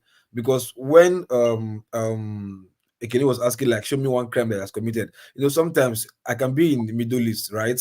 And I'm doing YouTube videos to like, yeah, we have to deal with America or deal with the Western world or this and that, and they will call me that I'm a terrorist too, because I'm a terrorist sympathizer. You understand? I'm pro-terrorist. I'm pro maybe war against America or war against Europe or wherever. You understand? So that would be the crime I'll commit, but it may not be in my land in the Middle East where I'm committing the crime, but the crime I'm talking against will hold me liable. So in the case of Ekpa might not physically or literally do anything against the Nigerian as a state, but like if his utterances, you understand, is foiling what is happening, the Nigerian state might want to like hold you liable. You understand?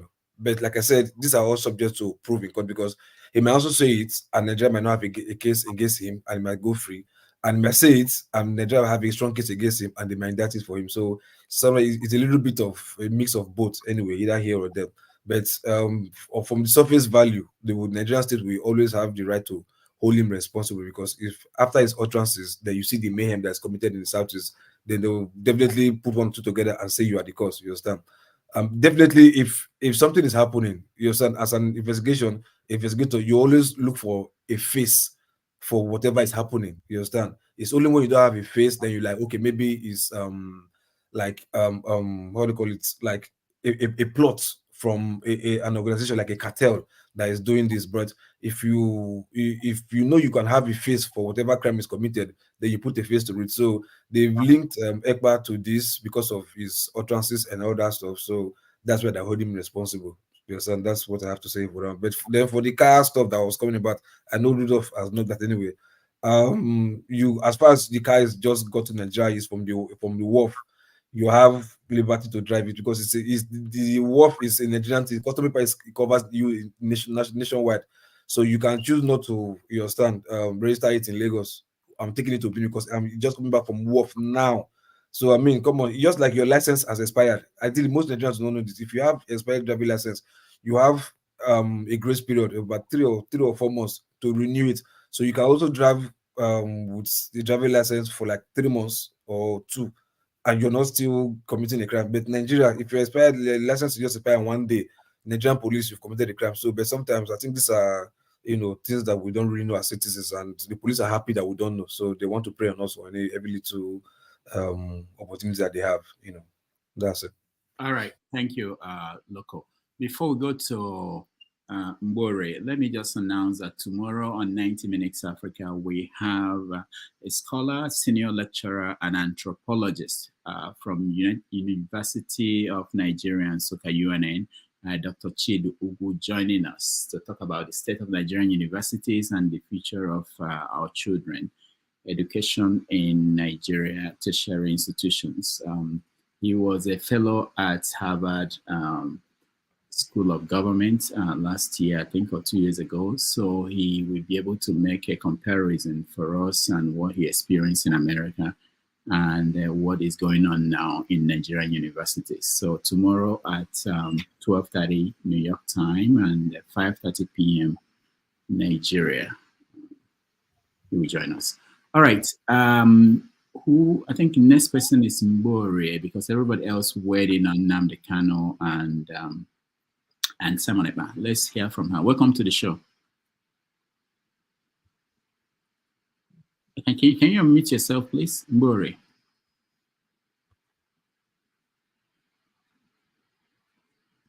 All right. I don't think I don't know if everybody is hearing me. Okay, yeah. Man, I use the microphone. Jesus Christ. We're hearing you. Go ahead. We're hearing you. Oh, you're hearing me? Yeah, now. Loud and clear. Uh-oh. Okay. We can't hear you. Okay, good. Go ahead. Thank you very much. My whatever it is here is acting okay. All right. When you start hearing me, just let me know.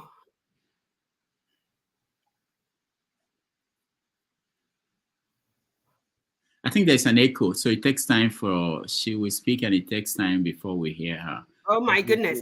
Maybe I'll go and come back and go and come back until it normalizes. All right. Ekene, don't go nowhere, big boy. Don't go nowhere. I'm here, man. I'll copy everybody to come back. I tell you. All right. Thank you so much. I think what we're going to do now is we'll probably take a break. When we come back, we talk about the situation in the Niger Delta, where the military are confronting the people. It's a long story, and I hope that we will be able to break it down so that people will understand what's going on. We also talk about the history of Nigerian military confronting the people. So let's take a break, and we'll be right back.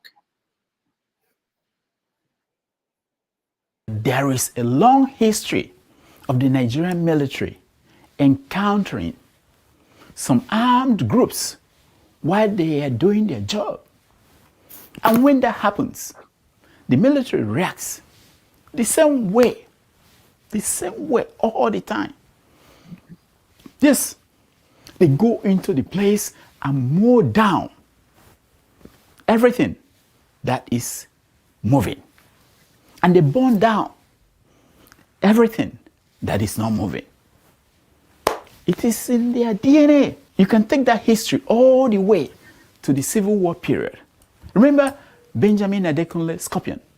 He said it. It has been the doctrine. Now, normal people will ask themselves, 60 years of using violence to resolve issues. Where are we? What have we achieved? Has it stopped armed men from attacking the military? Has it? Has it stopped the military from storming villages, killing innocent people in revenge? Has it? Has it made us better humans? Tell me. All of you saying they should be leveled, that town should be leveled. Typically, when this incident happens, our reaction depends on how close we are to the victims, to the casualties. Yes, if the people we consider our people are impacted, we show our outrage. If it is the people we consider others, yes, others, we feel they deserve what they are getting. But over the years, some of us have noticed something profound, that violence begets more violence. That the location of the massacre is moving from one part of the country to the other. We notice that it is the only thing that changes. That's it. We do not notice, we don't, that over time we are all victims. We don't.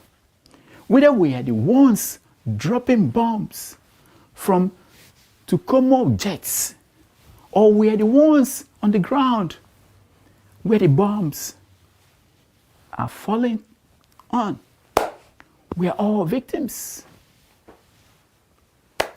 More importantly, we do not notice that our humanity dies bit by bit after each incident.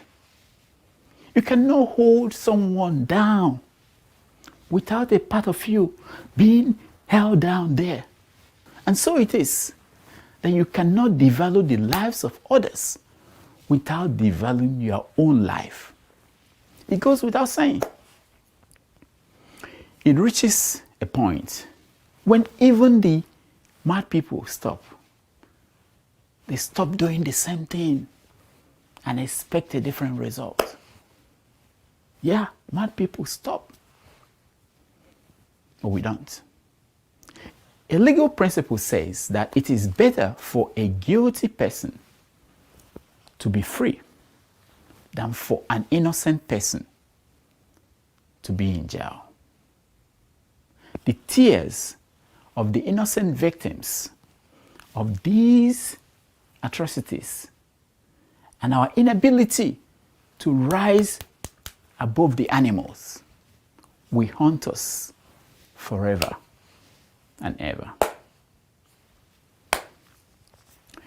The philosopher Nietzsche said, if you gaze for long into the abyss gazes also into you. For too long,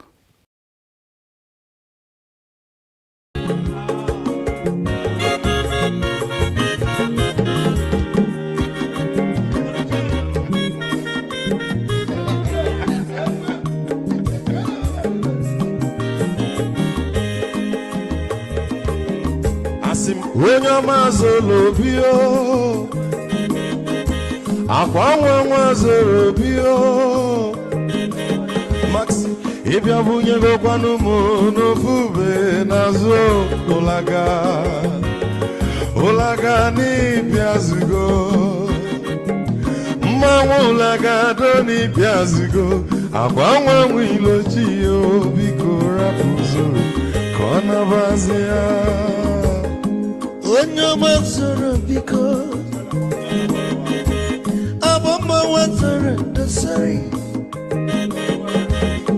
ịbịa onye nịgwana m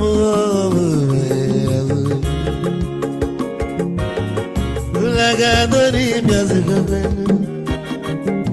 mma ụlagado n'ịbịazigo agba mmanwụ ilochilo biko rapụ zoro ọ na-abazi ya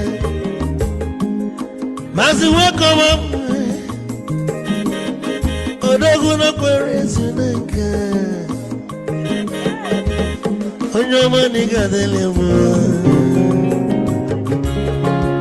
Mazi n'ịbịazigo Ibugo with melody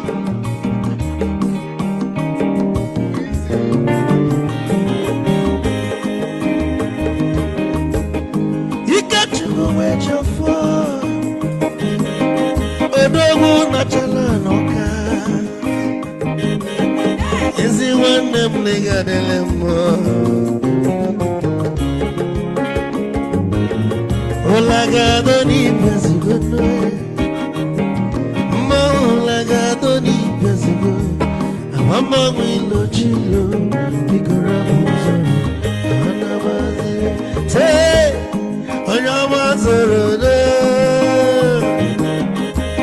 Abamazoro, sorry. Ibya Muyano Guanamo, Opube, Holaga, Holaga, Doni Piazugo, Nazaboy, Molaga, Doni Piazugo. Mama Wilo Chilo, Biko Rapuzoro, Anabazi. Edogu Kanano Bikechoko. Ama kwa mnika Gogodia. Waligwe Kwelona. Ikejo Mabella Bega. Hey, you want?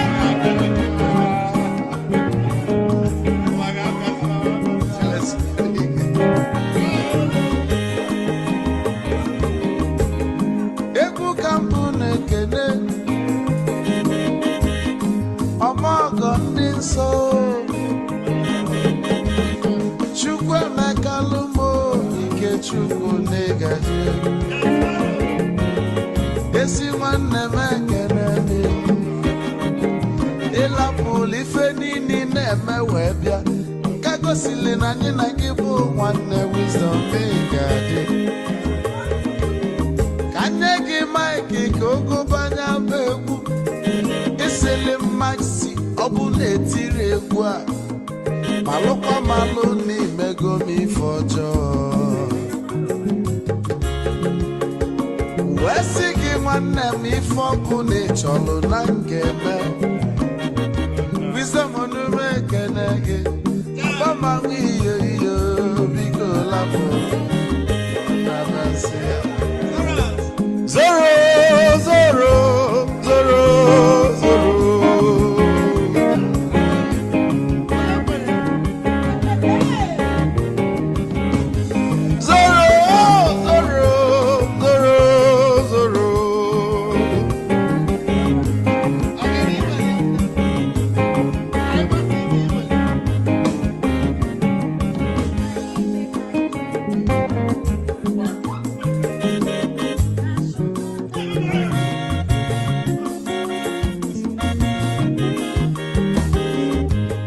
Deduru joy na bugwa osa Sokoto Ujembe mwilo Anu solo mwe manofia nara Onye nwuro zurike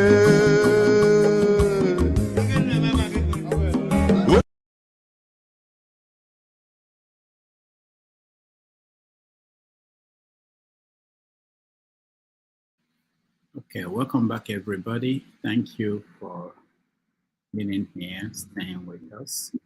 I can see new people joined us and we are going to welcome them back. Give them an opportunity to weigh in on some of the subjects that we're dealing with. But we want to move a little bit and talk about what's happening in the Niger Delta. So let me start with Tap the screen. Bori. Okay. Hi. Okay, I did. Okay. Okay, now can you see me and place the phone to the computer? Huh? Oh, she's on a different conversation. All right. So let's start with what's the situation in the Niger Delta. The military attempts to do a peacekeeping mission that ended up being something else. The military were attacked and they responded, and we've had so many stories, different versions of what's going on. We want to look at it from both historical angle and where do we go from here, because it's not just a one-off incident, and we can tell you that in another few weeks or months another one will happen. So let's start with KJ. Yeah, thank you. The incident that happened in Okuoma, it was said, and I'm giving an account from the people's point of view, that they had issues with another community, and a certain big man, which name was not called, invited the army, okay, and the army came. So first of all, let's debunk something. The army is saying they went there on a peace mission. First and foremost, it is not in the army's place to go for a peace mission. It's not part of our constitution. I don't know why it is written that the army should go for a peace mission in the community. It is not their function. It's not their function. And so they stepped out of their normal schedule of duty. But having said that, nobody will take it away that say it is not a bad thing if you eventually, as an commanding officer around a community, you decide to go in to help. Having gone there, since you said you came for a peace mission, and you have gone around and cut off the area, checked and found out that you didn't see any ammunition in any of the houses, and you came to their village square and they entertained you and gave you a special welcome, and you finished, I think the best was for you to have left. Okay, but insisting that you want to go with their community leaders where all this started from. And now they refused. The community leaders said, no, we won't follow you. Okay, and just like the community said, they opened fire. And the opening fire, of course, it will always involve a retaliation from the people. They know the terrain properly more than you. So when they were able to escape from that town hall meeting, they also gathered their people. All right. Remember, we said here on this. We said this last week, and I said when you go to Niger Delta, the people are not afraid of you. It doesn't matter how many uniform you are wearing, okay, and they will tell you to your face.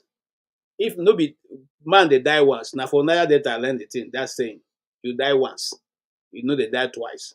So they are ready to get to wherever you want to take it. Now they retaliated, okay, and that brought about this. You're so on. The story we hear is that okay. The story we hear is that it was they went there and you were ambushed. Ambushed for what? You went to a community and they ambushed you for what? The people are just waiting to see somebody to kill. They are just waiting to ambush you. What is the reason? And then I want to ask those of my friends, and unfortunately Tony is not here. I've not heard in the posting of the army that two brothers are posted in one unit. I've not heard it before. I've not seen anyone. If there's anybody who have seen, let me know, please. Two brothers, the commanding officer and a junior officer in the same unit who are relatives. I've never seen it before. I've never heard about it before. If anybody knows about it, please educate me. I'm not, and I have a lot of, interaction with the military for a long time, for more than 10 years. So now this has happened. Nobody is telling you. See where my problem is. The Nigerian media has failed us on this issue. In fact, the last one I listened to before even coming to this program, I was so annoyed with the reporter from Arise News. Okay, because she went ahead to say, up to this moment, it's an allegation. But the one the government says is not an allegation. But the one that the people will say becomes an allegation, unsubstantiated allegation. Okay, the people were just attacked and ambushed. It doesn't happen anywhere. So what am I trying to say? It's not the first time, not the second time, not the third time. It's not going to even be the last time. And Rodolph, remember something. A week ago or 2 weeks ago, and a brigadier general in the army said the terrain where people who kidnap the children are so difficult for them to get in, so that they could not follow up. But the terrain where you have ocean, rivers, very deep forest, it's not difficult for them to get in and go and chase people and settle disputes. Look at it. Please, gentlemen, have an open mind. Let's interact with this issue. Let's touchlight it properly. Okay? These areas that are so difficult, even for us who live in the riverine area, it's difficult for us to go to what they call the mangrove areas, where the rivers are reaching more than your knee level. If you don't know the place, except somebody points out to you, you can't get into the forest because you drown. Okay? It is difficult for us, we, the indigenes, to go there. But it is easy for you to chase people to that forest. It is easy for you to go into those deep areas. And now there's even where I'm talking about that, women, children are in the bush. They've been cuddled off. No food going to that community. 3 communities have been cuddled off. And the army is not allowing the police to go in. They're not allowing the journalists to go in. They are the one carrying out an investigation and the one giving us the response of what they feel is the problem. Is there anywhere it happens in this world? The government is begging the army, please take it easy. The so-called president is telling the army, do whatever you can to bring the culprit. And the army is busy like their normal trade, just like you did in the opening. They get there, they burn down everywhere. Okay, it's only done again. Let me not reduce it to north and south, but most times when they go to these communities, they burn it down. Is it done anywhere? That's the act. These are things done by people who are not trained, but you are supposed to be a trained force that has, you have you know what it is to do a more civilized battle. Okay, you act like that. You act like the people they're looking for. You are also a terrorist. All right, you burn down the Igbo villages. You are still burning these places, Niger Delta places. Okay, we have the story of Odi. It's not different from what you are doing. We have the story of the people in Zakibia. It's not the story different from what you are doing. And now we are seeing the same burning going on. And you say it's not the people. In fact, the reporter that reported in Arise News this morning said nobody has been able to identify who is burning the villages. So the people got annoyed and burnt down their villages. Sometimes, even as a reporter, as a news, before you say these things, think about it. There's a conflict, and the people's villages are being burnt.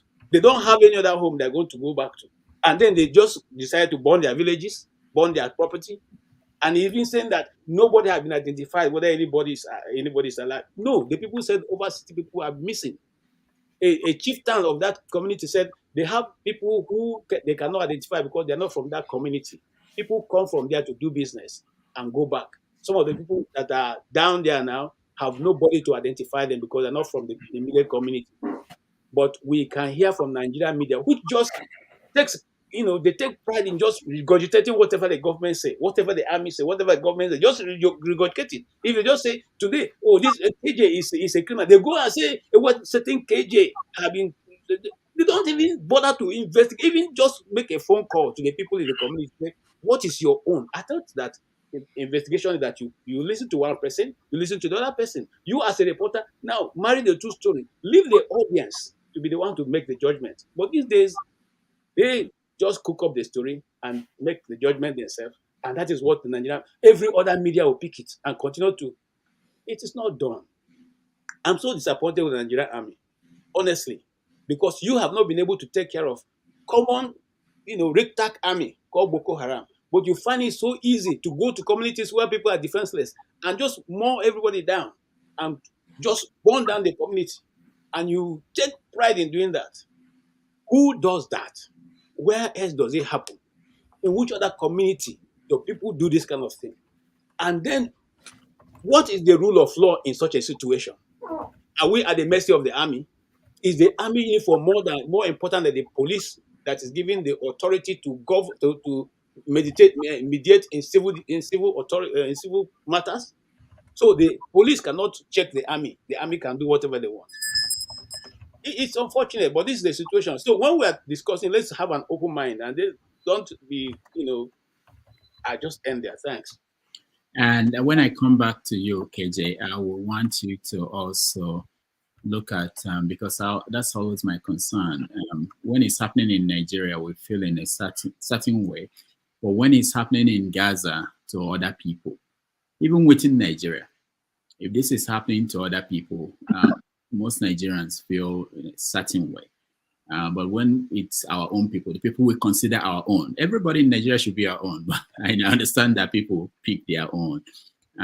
When it's people we think is our own, because what the Nigerian military, what they are doing there, it's not different from what the Israeli military they're doing in Gaza. But some people will disagree, of course. You see. No, but hold on. I'll come back to you, KJ, for that angle of the story. Let's talk about what is actually happening in Nigeria. Can I? Okay, Dr. Lemejis, thank you. My elder brother, KJ, when you were speaking, I was really, really feeling how emotional you are, over what is going on there. But you see, you can't cry more than the bereaved. I think today I will devote today for the likes of forefathers. I'm waiting for them. Midnight, we're here together. because a lot of things must be unraveled today. So Delta State Governor admitted that buildings, properties, lives were destroyed in Okuoma and Okoloba area. But the same governor refused to tell us who did the destructions of life and properties in those states. I think he's afraid of the soldiers. Just the same way the media that you are calling out right now are afraid of them, because Nigeria is a place where you can speak the truth. If you do, you'll be arrested, and punished. But this is it. You see, in November of 1999, there was a place in Bayelsa State called Odi. Nigerian government were sent out there, and a lot of lives were executed, like as if they are not human beings, and nothing happened. In 2001, for 4 good days, a community in Benue State, Zakibia, was leveled, no lives remaining. I think they call it Operation No Lives, right? Or Operation something. They target a name. They were even proud killing the citizens, and the federal government gave them the support. And this is exactly what is happening, or what has happened in Okuoma, Okoloba community, where you have the Ijaw people trying to dominate the Urhobo people fighting back. It's all about dominance. And when you talk about the Igbo or what is going on in Biafran land, some people will come out here and say, "Oh, you don't say that Emeka from Iseluku is Igbo, because if you do that, you just want to have them in your Biafra so that you dominate them." But here you are trying to dominate your brothers, the Ijaw trying to dominate the Robo trying to dominate the Ijaw. But let me put that aside. So you ask some serious questions there. What is the 181 amphibian battalion going to do in those communities? Does it mean that we don't have police? Are they now taking their jobs of the police officers to do? Because as I know, as we all know, it is not in the duty of the Nigerian army to mediate between community crises. We have the police, we have the courts, we have the state government. And this actually confirmed what I was saying here, what I said here last year or 2 years ago, that in Nigeria, you only have 2 levels of government, the federal and the state. They've successfully killed the local government. So there is no governance in the local areas. So there is no local government in Nigeria. They don't exist. Even if they exist, they're just there for aesthetics and nothing else. It is in Nigeria that you have, you go to a community, you don't have anyone from the government representing. Everybody behave like a wild animal. The only chief there, or the only leader there, you have the one useless criminal king and one criminal retired God-forsaken community president. They call them president general of communities. These are the 2 clans you have in the community, terrorizing everybody, stealing lands from people, and getting all the support they could get from the state government. So it's because you don't have government in the local areas. That is why you have army from Asaba or from Abuja going all the way to those villages to go make peace. But the thing is, if you go online today, if you go on TV, what you'll be hearing is that soldiers were killed, soldiers were killed. What about the lives of those people? The people that the police kill, would they be able to make the list of the number of lives lost in those communities killed by the same Nigerian government? You came to make peace and they open fire. You a clown. This is the same way they did during the Biafran War, that they deceive our brothers that they came for peace. They come to talk about peace. And when our people came out to embrace them and even offer them cola, all they did was open fire on men, children, women, pregnant, infants. They killed everybody, and nothing happened. And this is the same thing that they repeated in those communities in Ueli. And then nobody's speaking about the lives of those community people. I mean, the villagers that were being killed by the Nigerian government. All they're about is about the Nigerian soldiers that were killed. I, for one, I would never sympathetic with those soldiers. I'm happy the way that the people handle them. And I will pray God to give the villagers more power to handle them again if they come back again. This is the only way to deter these criminals from invading communities and killing lives and destroying properties. Have you seen the list? They are all Hausa Fulanis. All Hausa Fulanis sent down to a community in the south to make what nonsense. I know how you feel, Mr. Tone. You see, I have Mr. Tone. Hold on now, Mr. Tone. Mr. Tone, hold on now. I'm from a family that we have military guys too. So, and I know they will not be happy the same way you will not be happy now, me saying this thing. But if I were them, I will never go to carry out those useless, dirty missions, right? The truth is, you can't go to a community to dominate the people or to illegally carry out illegal operation, and you expect that you go scot-free. You didn't just go there to carry out the illegal operation. You went as far as opening fire on these people, and you should be applauded for doing that. And when you are taken down, I should come and sympathize with you. No, you bought the market and it was delivered to you. May their souls not rest in peace. Thank you. All right, Ekene, thank you. Let me just say that there were, it wasn't just people from the northern part of the country that were on the list. There was an Igbo person I saw that, and there were other people. So, but anyway, that's not the point. Let me talk about historical facts before we continue. In Odi, something that will be interesting to you guys, in Odi, when under Obasanjo, 1990, I believe it was 1999, some police officers were killed. Obasanjo sent in the military. And according to reports, that time, over 1,000 people were killed. They basically burned down the houses. The person in charge of the military that time was Victor Malo. He defended it. What happened? And then Zaka Bien, I think that happened in 2001. And Victor Malo was from that place. At that time, he has been retired. And he was complaining, the military, what they did in my area. So sometimes we have to, I think at a point, we have to stop and say, is this the best way? Both the people who are fighting and the military who are responding, is this the best way? When do we say this is not, we shouldn't be behaving this way? All of us, every side. Of course, the interesting thing about this story is it reminded me of the Asaba massacre during the Civil War. That the people came out to receive the military. And there's nobody contesting. And then from there, it became something else. For those talking about the media and the report they are getting, the point is that there's a big media blackout being enforced in that area. They don't want people to see what is happening, which is unfortunate. Yeah, go ahead. Okay. I agree with you, but where I differ is this. Since there's a media blackout, the simple reason why there's a media blackout is because there's something that is being hidden. Yeah, if something that's being hidden and you as the reporter, report it the way it is. Don't begin to insinuate the fact that the villagers are the ones lying.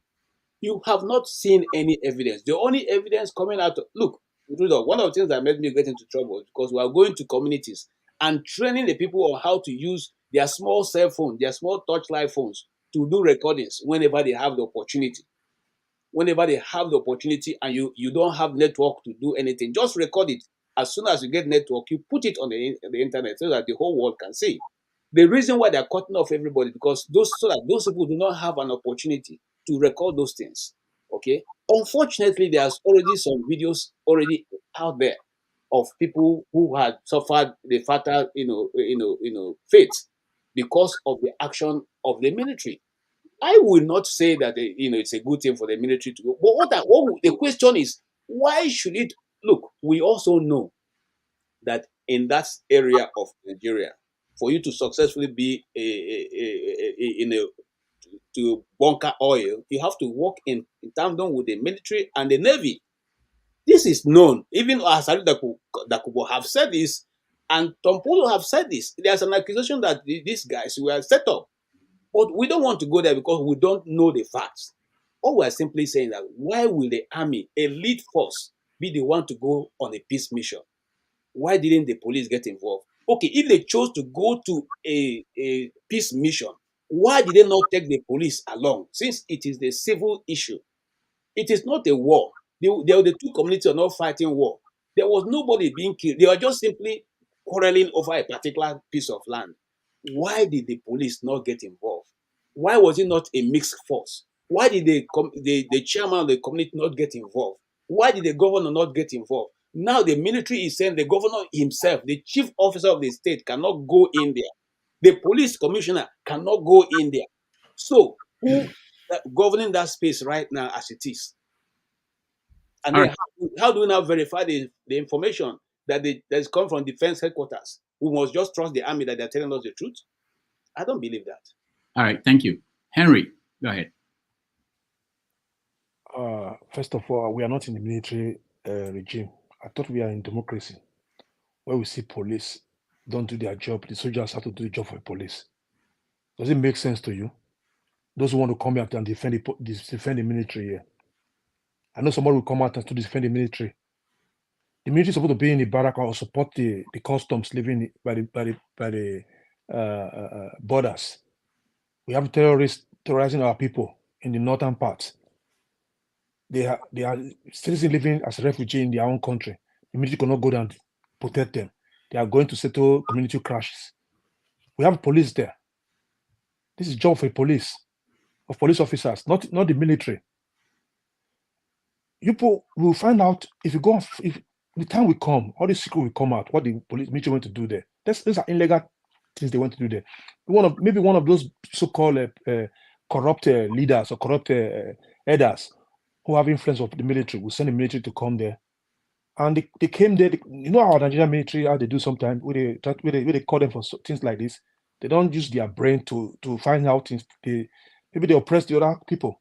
Then things got worse.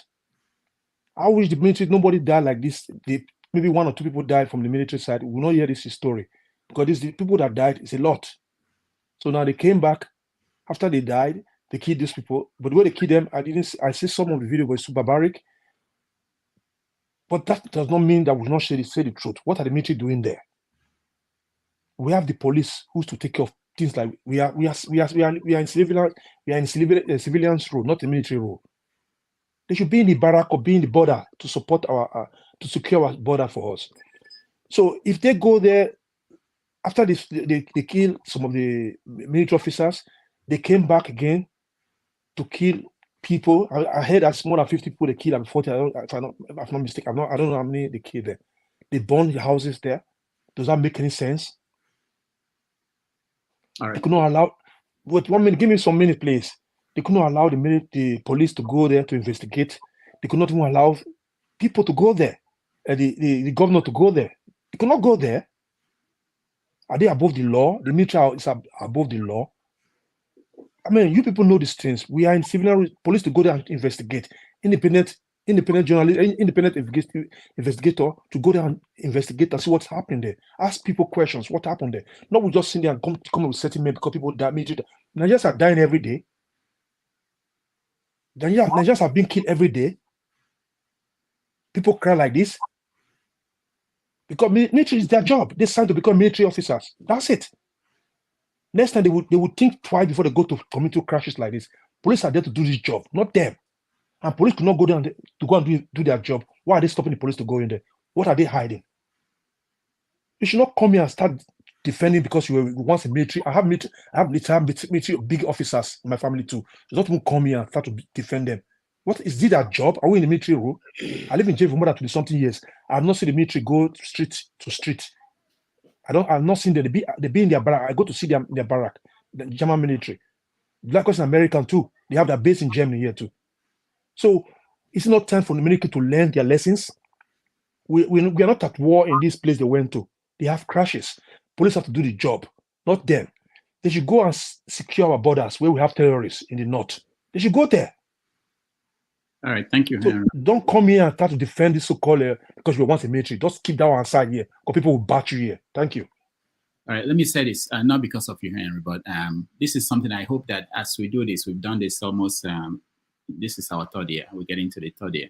I think we will, I want to see improvements. In one of the ways we should improve is managing time. So if someone has said certain things, there's no need to repeat it. If you've said certain things, so we can keep moving forward. And because in actual TV, you don't have luxury of 6 hours to discuss, to have a show. So I'm hoping that we'll be improving gradually. All right, Eagles Air, you're next. Thank you, Rudolph. Before I say something, I want to say this. When you fail to plan, you have planned to fail. Nigerian government have failed because the political elites have failed to plan. That's the result of what we are seeing today in Nigerian government. And also, I want us to know this thing. Is Nigeria at war? Yes, Nigeria is at war with Nigerian economy. They are at war with Nigerian economy. Nigeria is at war with terrorists and the kidnapping attack. That's the war Nigeria is into it. They refuse to fight the war they're supposed to fight, our militaries. And they began to go for war that does not concern them. Now, I want to say this thing. First of all, who issued the order for the military to go to that state, to that community? Who issued the order? Nobody can be able to give the answer. The same thing happened in Lekki Tollgate massacre. Till tomorrow, nobody will say that this is somebody that issued the order for them to go. Even governor was listening to the interview. Arise News was asking the commissioner of police on Friday. A whole commissioner of police cannot even answer the question Rufai Oseni asked him. What did Rufai Oseni ask him? He asked him, Mr. Commissioner. He said, yes. You are in charge of that division. You are in charge of that place. He said, yes. He said, have you go to that place and investigate what happened? He said, military did not allow him to go and investigate. What a shame. Governor himself, when he went to Abuja, they asked him a question. Governor himself opened his mouth. A whole commander-in-chief of a state said that military did not allow him to step into a community where he called himself the head of state, chief security officer. It's not a failure in Nigeria government. It's not a disappointment. It's not a serious slap on our face. Then why did the military keep on hindering journalists and the rest of people to go and find out what happened in that place? Because they have committed a serious mayhem. They have committed a serious massacre. So they want to cover it up. That's why they do not allow anybody to step into that place. Meanwhile, we are talking about because they killed 17 soldiers. Did anybody have a record what happened to Imo State? In our mama, how many to just burn down the whole people's house? Nobody wants to talk about it. Go to Mbiri in Imo State.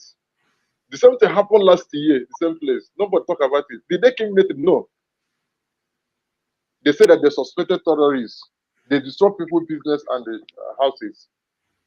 This is a first stage. That's why I say when people fail to plan, they have planned to fail. Nigeria have failed. That's why I'm telling you the truth. There's no rule of law, and where there's no rule of law, there's anarchy. What we're experiencing in Nigeria is anarchy. A whole military is controlling a whole commander-in-chief of Nigeria. Not governor said that he was the one that gave the order.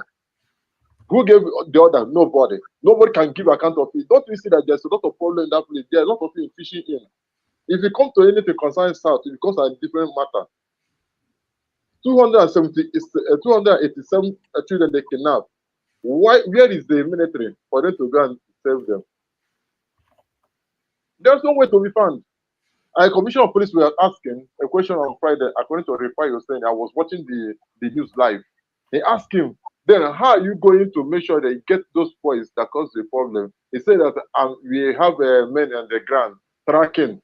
So if you have tracking devices, but if you cannot track people who came to kidnap students and the rest of them, because if they are come to East, they have a device they use to track, but they don't have it in North.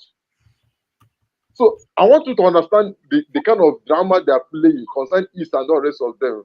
They are finding East, any to concern South. They don't belong to Nigeria. So I know that some people will not like what I'm saying, but I'm trying to say the truth. Things are going wrong in that country. And this will continue and continue and continue until one day something like war break out so that people understand what I'm saying. Thank you. All right, thank you so much. Ton, you're next. Good evening, good day, good afternoon, wherever you are. So listen, this is what I've just been saying. We protect our criminals. Earlier, we were talking about Nnamdi Kanu and Simon Ekpa. Somebody came here, or some group of people came here and said that Simon Ekpa he has never called for violence. 1 minute, babe, don't come into me. Just no, come.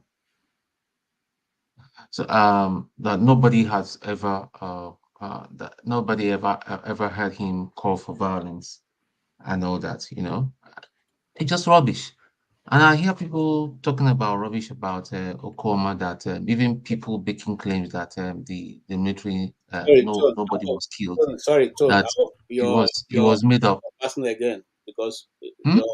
the person passing behind you shouldn't pass again. You can see the person. Okay. All right. Okay. So sorry, I'm not home. Okay. So basically the thing as it stands right now, that's massacre. People are missing the chronology of what happens. Okay. The some soldiers were kidnapped initially, and why they went in not on a rescue mission. They went in to find out what has happened. Why are you holding our men? And even the community leaders even acknowledged that they were entertained. So if they were going to take them out or on an offensive, as people are now claiming, they would have taken out a lot of civilians and would have videos would have been flying all over the place. Everybody has a smartphone these days. How come there are no bodies? Some of the community are claiming they lost 50 people. Some are saying 60. Where's the evidence? But there's the evidence of the military. I have it, even before it was published and all that. Somebody sent it to me, and I've sent it to somebody on this forum. I know why I did not send it to Dr. Rudolph, because it shouldn't be published. I have it. So let's just stop all these things, because when the narrative suits our politics, we try to politicize everything. We start to connect it to IPOB and the Igbos and all that. Let's just stop this nonsense. The soldiers were killed. It's not a nice thing. It wasn't a nice thing. They were ambushed. After they held the meeting in the town hall and all that, they wanted to leave. They asked the leaders, from what I heard, they asked the leaders, you need to come with us. We need to get to the bottom of it. That was where the tension started off. And then, what is the meaning of militants? These militants are criminals. They still hold very, very dangerous weapons. They still have very dangerous weapon at their disposal, and they were just ambushed and they were murdered. So whatever action because listen, you can't just kill a military man and expect to go for it. You're telling me rule of law? What kind of what kind of effing rule of law is that? These people are criminals. Then the guy, the chap that was behind it, the head of it, and he's being harbored by the governor. The governor is the chief security officer. He was not aware of all this skirmish that was going on with the two communities. Henry is talking that there's police and all that. You're saying that you can have some major generals that There are a lot of dummy major generals that are in the army. That's why the army is so messed up. And the military, there are a lot of dummies that are not even supposed to be hanging that peak that they are hanging. So what are you telling me? This is even none of us here knows the real thing. But if you can put two and two together, and please let us read and be objective. It wasn't a nice thing that those guys were killed. And somebody now, some few minutes ago, and that is how we spread the wrong narrative, just like the APC. Saying that it was Fulani people, that their mission was to go and take over the land. There was an Igbo man, there was a Yoruba man. and they have families. And you're telling me that it's an agenda. There's no agenda. They kidnapped 3 soldiers. Let me tell you, you guys go and read it. It's in the public space. 3 soldiers were kidnapped, and they went there, and you didn't expect them to go there without being armed in case of any eventuality, but they did not plan. But the only mistake was that they did not reckon that they were going to be ambushed. It was the ambush, and they were outgunned because those guys were armed. When you go in there with your standard rifle and all that, and somebody is there with the GPNGs and all that on both sides and what, I mean, you've got no chance. And not that they were killed, and not that they were carved open. Their uniforms were taken, their weapons were taken. What do you call that? Is that not terrorism? Bandits are terrorists. Militants are terrorists. Let's just call it for what it is. Simon Ekpa calling for people to be dealt with is a terrorist statement. So let's just stop all this nonsense. When it suits us, we support our own and all that. When it's wrong with a W. And when it's right with a capital R. That's all I've got to say for now. Thank you. All right, Tom, thank you so much. The flagship. Thank you, Rudolph. I would like to start by saying, may the souls of the departed rest in peace, both on the military side and on the villagers in the community, with special focus on the innocent children, old men and women as well. Okuoma village is a stone throw from where I am, or where I come from. I've been speaking with people on the ground and talking to friends and families that are around there who have some strong facts and evidence, much of which is still fluid. We're still gathering information, and we are hoping that at the end of the day, we'll get to the bottom of this. The biggest thing on the ground for us now and for the nation is to ensure that the bodies of those who have departed be retrieved on the military side, and those of the community also be retrieved, and both sides duly mourn their loss, lay them to rest, and then we start our investigation and get to the bottom of it. The military have said that they are doing their investigation.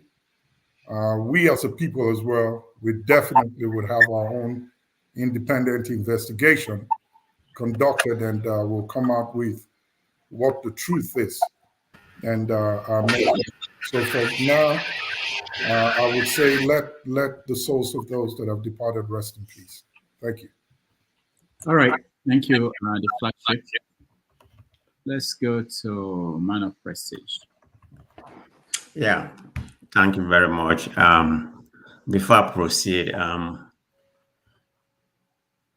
my condolences to the people that have died on both sides, on both sides of this,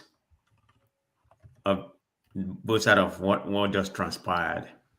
I'm against the barbaric, killing of the military, the way their body was. And then, I don't know what happened on the other side of the angle, but everybody has spoken about what happened. Like you said, we need to come from a different angle, not to repeat what other people has already said. So I'm not going to dwell on that. I'm going to dwell about the presidency, about what he said. I mean, that's unbecoming of a president. He's not showing a good example. Is he just learning, or he doesn't have a good advisor? That is, the speed that he gave was not right, because they are giving the military free way to do whatever they want. The first thing he should have done, condemn what happened and ask for an investigation. You can't just say the military go out and do whatever you can do. So that's not a presidential life, because that won't happen, in a developed country. They can't do that in USA. Biden can't just say, okay, what just transpired? They kill a lot of people. Just go there and do whatever you want to do. You need to call for investigation and see actually what transpired, and hold the perpetrator accountable. So the president is definitely wrong on that. He just seems like he doesn't know what he's doing. I mean, this is a man who's supposed to have been running for politics for a long time. So up to 9 months or 10 months, he doesn't know how to handle the presidency. So that's a failure, in my own opinion, when it comes to president. So everybody has spoken about what happened. Like Dr. Rudolph said, we don't want to flog everything and repeat whatever other people. But I'm faulting the presidency. The pronouncement was just immature and illegitimate, in my own opinion. But I don't know if you saw what happened in Asaba too. I think 2 people died in Asaba. I don't have the whole information. The military shoot people, in open. This is the Nigerian military for you. Neither they are not well trained or whatever. Like what just happened over there. Let me go back to that. How are you going to go over there and ransack the whole village and everything? I mean, how are you going to get the human intelligence in order to solve that problem? Because Nigeria doesn't have the technology, to solve the problem or what it happened. You needed the human intelligence. You needed people to cooperate you. But if you go over there and start killing people, how do you expect people to, to cooperate with you for your intelligence? They want to definitely fish out what happened. I mean, what we're going to see right now, they're going to hold some people accountable. I know it's going to be a lot of collateral damage. So I don't have the whole information. But anyway, I condemn exactly what happened on both sides. Thank you. All right. Thank you, man of prestige. This is what we're going to do. Oti, you have to hold on, okay? Let me go to Righteous Man. He's in the dark somewhere in Lagos, and see if he can talk to us before his battery dies too. And then Gozeka, who is in Enugu. And then we'll come back to you, Oti. Righteous Man, go ahead. Yeah, Dr. Rudolph. Yeah. I'm facing the consequences of being in Nigeria. Total darkness. Without generator, you see, I'm sweating like a Christmas goat here. We can see it. Okay, yeah, we can see it. Okay, just to make sure. Yeah. Just life is. We are in what the Bible described as hell. We are passing through hell here. Maybe I will be going to Abia State soonest, since there is 24 hours light there. I wanted to ask you, when are you planning to move? Yeah, I will first go and survey the land and look at the possibilities of exploiting the area. I've just been to Aba twice in my life. I was born in Port Harcourt, grew up in Port Harcourt, relocated to Lagos, and from Lagos to outside the country, returned back to Lagos again. So I have to go there to survey the land first. But my friends are telling me good things have started happening there. And if I listen to Nigerian radio and TV, Abia State is #1 right now. No. I mean, the governor said Lagos State cannot compete with Abia in the next 4 years. He's not targeting Lagos, he's targeting Dubai standard. And that is the kind of democracy and governor we want, we want in Nigeria. Not all these people who steals our money and then give us parables to enslave us the more. So let's get back to the topic. Yeah, back to the issue. You see, I was expecting the military contractor in the panel to be here because he is supposed to give us analysis and breakdown of what he expected Nigerian military to do. He's missing, and I hope that he will join the panel very soon because he has been on the top of the issue of Nigerian military. I mean, forefathers. I've been looking for him since, and I've been asking. Nobody's giving me any reply about him. So back home here, during Buhari regime, 22 soldiers were murdered by the so-called terrorists and Boko Haram. The villagers where this incident took place were not killed. Nobody went after the village. Nobody burnt their houses. So first and foremost, I condemn the killing of Nigerian military personnel. Secondly, I condemn killing any human being that you cannot create. If you cannot give life, you have no right to take life too. So it's just a very terrible situation we're facing, losing those precious military personnel that have been trained, that are supposed to be future military commanders and whatsoever, they are gone and gone just because of what I will call the carelessness of the state. First and foremost, policemen were kidnapped there and murdered a week before that incident. So the military ought to have known that there was danger in the land. Now, what was the work of the surveillance of Nigerian Air Force? Shouldn't they have taken surveillance of that land before they moved there for peacemaking?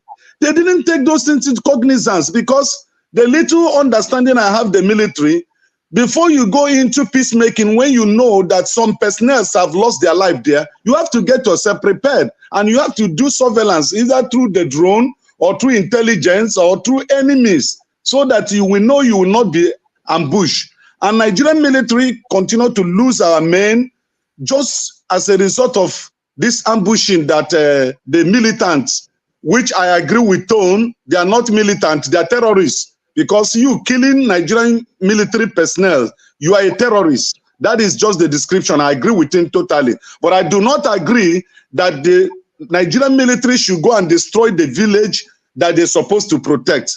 That one, I'm not in support of it. So thank you very much. All right. Thank you, Righteous Man. Let's hear from Gozika.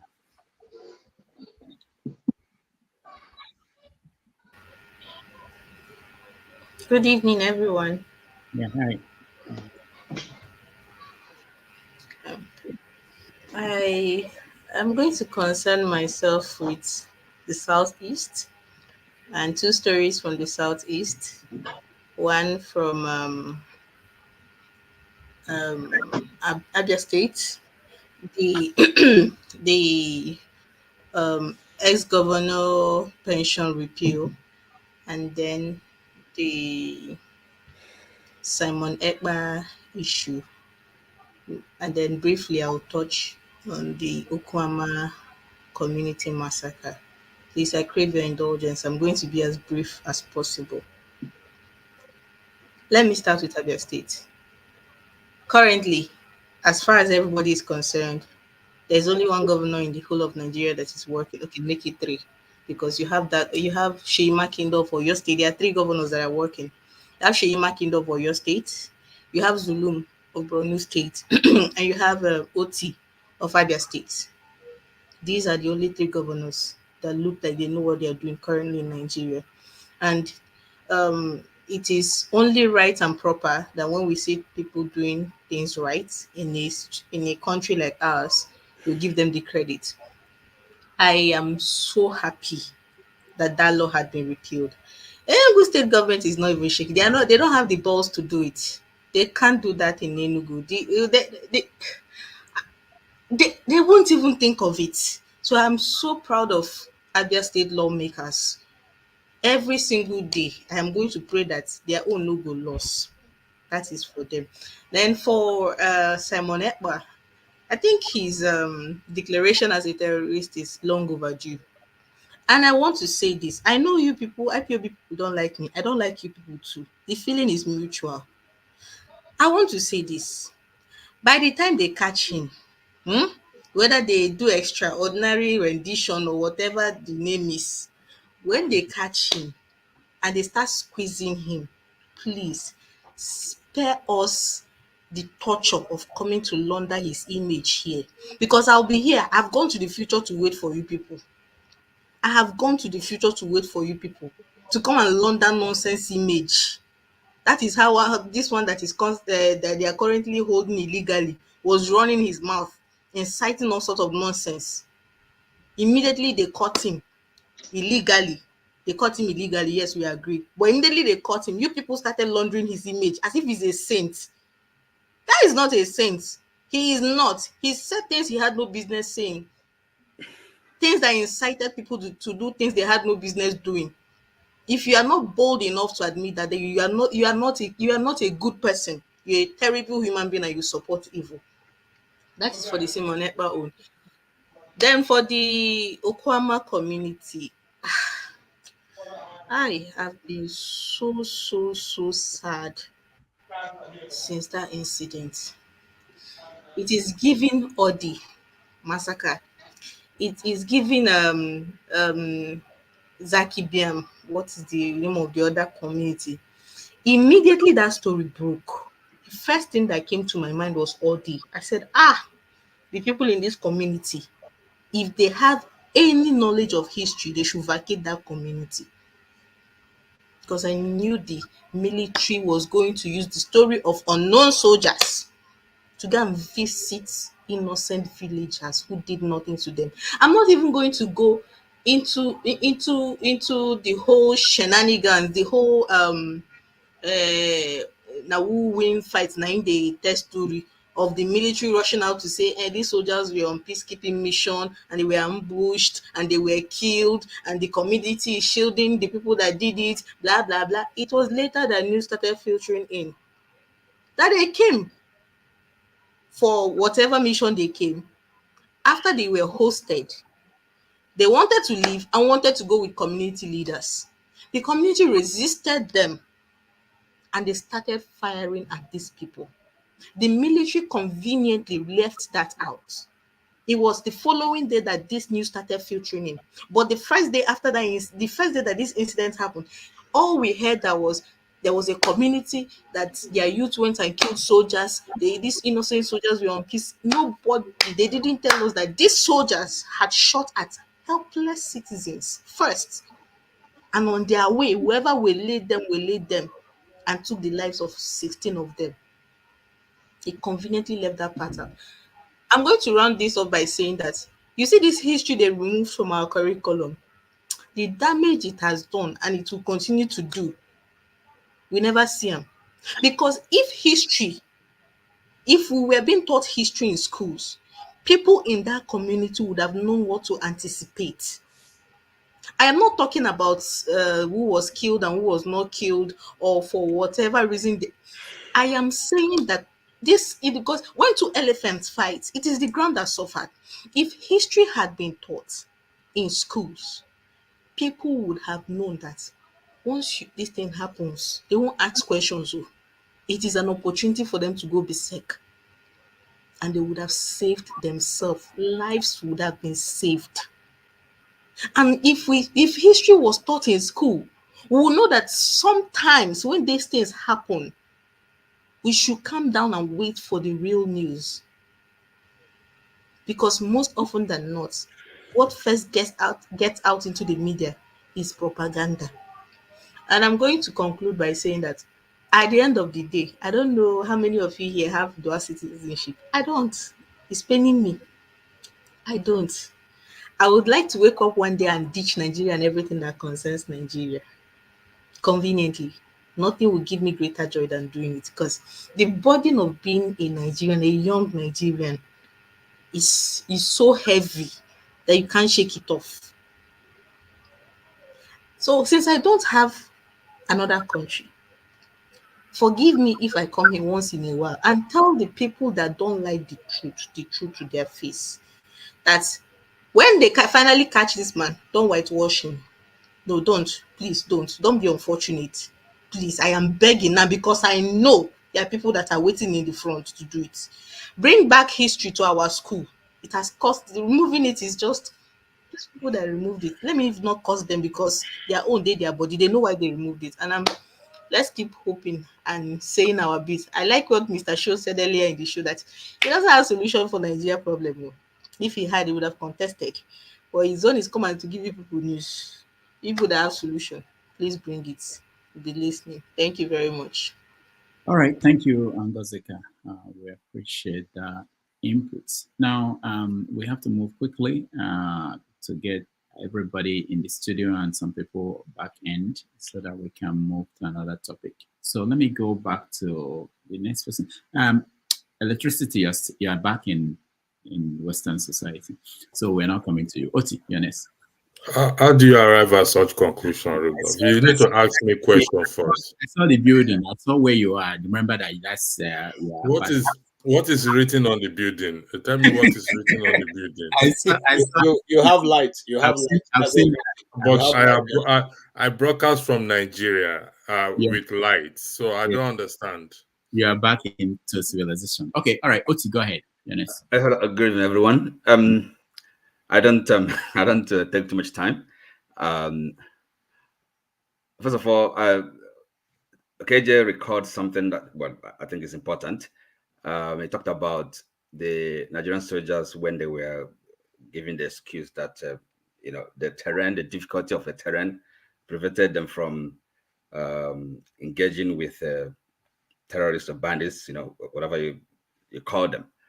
So I think that was an important reminder, and again, something Righteous Man, when he spoke initially on this Niger Delta incident, he was asking questions, which I also consider important, because I mean, most of the things we're saying here are kind of repetitions. We're all talking about, they are all expressions of the dysfunctionality of Nigeria, the Nigerian state. What happened, it's not the first time, of course. I mean, similar thing, we know about that. For me, the way I look at it is this, okay, the killing of the soldiers and the soldiers retaliating, both are unlawful acts. And if we live in a country that is a lawful place, there are ways things are done.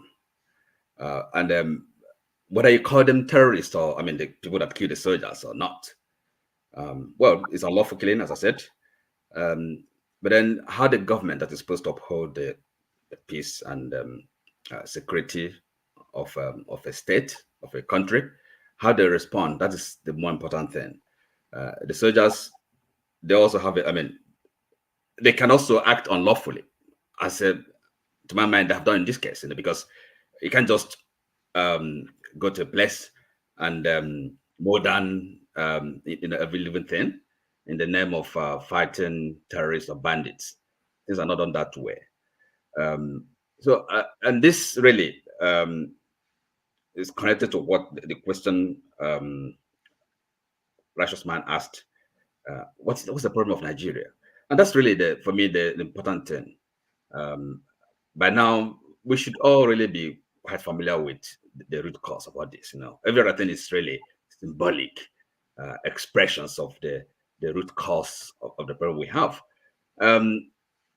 Again, what has I think this week as well, we had there was this conference at the Nigerian Constitution. So the whole thing is connected, because what it shows is that we're not we really have to make a new start. This is not working, because the soldiers, you can't blame them, because they're not. They're themselves as victims as well. That's the way I look at it. They are victims of the system, as well as the communities themselves. So the people that are governing Nigeria, they don't seem to be doing it in the interest of the people. The Nigerian people are not sovereign until that sovereignty, that's self-determining. Until we get to that point, the state is just really an instrument which some overlords somewhere are using to oppress the people, and fighting over the resources. That is what is going on. So we're not a sovereign people, and we're suffering. That is to be the root cause of this, the whole of this. So that's the way I look at it. All right, thank you, Oti. Bore from California, the next. Hello, everybody. Thank you, Namokonkwo. Like I said the first day I came here, that this is a classroom for more. Let the others teach me, and I will continually, quietly learn. All right. You have more to say? Okay. All right. We'll continue. I'll come back to you when you just let me know whenever you have something to add. KJ, you've spoken on this, so I'll skip you for now. We can come back to you later. Or you want to say something? Okay, go ahead. 2 minutes. Thank you. I just want to put a rebuttal back to Ngozi. Ngozi, I love you, but some of your you know some of what you've said today. I don't totally agree with it. I'm trying to find a comfortable way to to disagree with you, to also agree with you. You see, there's nothing that stops anybody who wants to ask for freedom, and freedom does not come on a platter of gold. Nobody who has been able to fight for his people and got them free by just going to sit on a round table and that is discussed. The one that did work that way, which is the Nigerian independence, you saw how it was eventually, there was the devil in the details. So right now, because we have an understanding of what history is, we know that there was the devil in the details. The details were not as plain as it were. Yes, on the issue of, you see, one of the things I learned when I left Nigeria that there's a total level of freedom of expression or speech outside of Nigeria than what you have in Nigeria. In Nigeria, some people try to see that what you say, what if it doesn't align with the thinking of government, it then means that you are an enemy of the state. It even goes further down if you work in an organization and your ideas seem to be a little bit different from the person who is the director's idea. He sees you as somebody who is against his progress. Whereas outside of Nigeria, you are given the opportunity to be able to disagree with whoever is in charge and yet be able to workable. You are disagreeable, we are disabled, no, they're not, you don't agree, but they're not disagreeable. It's a two different thing. You all cannot maybe agree on a point, but you can still work together based on where the goal ahead of you. So I always put it this way: I will not take the process of Simon Ekpa, and I have never liked the sit at home and other stuff. Okay, I mean declaring 1 week of sit at home, 2 weeks of that is almost, it doesn't make any sense. However, like I said here on this platform, and I'll still repeat it, I went to my community and I asked because of course, in every Igbo land you have community development association that carries everybody along. I asked them, why do you guys decide to be, they force people to sit at home on Mondays? And they said no. They told me that how many are members of IPOB, that they'll be everywhere in Igbo land asking them to sit at home. They decided to sit at home on their own. And if you know Aba, for instance, Aba is called Enyimba City for one reason. They fear nobody. They stand out on their own. If they decide to take on government, they will take on government very well. But even in Aba, they do sit at home. So what am I trying to say? I'm trying to say this, that sometimes we give our own interpretation. It's not totally really what is on board. Okay? And I say this again. If you're an Igbo man and you don't see that there is a reason for there to be a national conference on how you and I should relate with the Nigerian society, the Nigerian, other people. If you don't see it, there's nothing I can do about that because it's written all over. Some of us have suffered some of the consequences. We don't have to be speaking about it every day. But we're saying that it is not. Look, what is wrong? I can see your hand. You're not married yet. I can't see any ring. But if you're married tomorrow and you tell your husband, look, we need to sit down and have a discussion on this, on how we relate to each other, and he says no, do you think you're going to continue? Because that is simply what is going on in Nigeria content. We are saying North and South are not receiving what we need as a benefit. Instead, it's some few individuals who are holding the horns of the cow, and their own colleagues are milking the cow. We say, let us all now agree who should be doing these things. And they are saying no. For 60 years, just like Rudolph said in his introduction, these have gone on. We have not got the required result. Is it wrong for somebody to say, let us sit down and revisit the construction of Nigeria? Is it wrong? All right, KJ, thank you. Let's move on. And Ngozika, why? Hold on, Ngozika. I don't want it to be you back and forth. I know you want to respond to him, but you may. No, I just 1 minute. If I exceed 1 minute, stop me. All right. I just want to put a disclaimer. Okay. So, one name working KJ. Me and you are never going to fight on this platform. So, let me say this for the 110th times and use Dr. Chido Dinkalu's word. I do not yield my Igbo-ness to anybody. I will not yield in my Igbo-ness to anybody. You are not more Igbo than me. I'm a full-blooded Igbo woman. Name. I told him where better marriage. Mama ebu half where alumdi. I'm a full-blooded Igbo girl.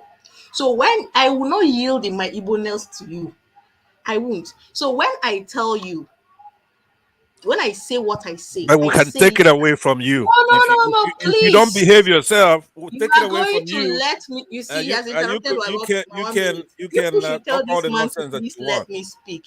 He should let me speak. I don't take time in speaking. He should let me speak. Please, sir, don't interrupt me again. God bless you. You said 1 minute. 1 minute is gone now. And you are interrupting me. You are interrupting me. Pansat, until you came in, I didn't have any need to touch the button, but you are pushing it again. Just let me handle it. So, having said that, let me repeat. Biafra is an ideology that almost every Igbo person craves for. You can't take that away from me. But you see your messiahs. I am not for them. I do not support their method till tomorrow. All right. Thank Simon you. Ekpa is Nnamdi Kanu's disciple.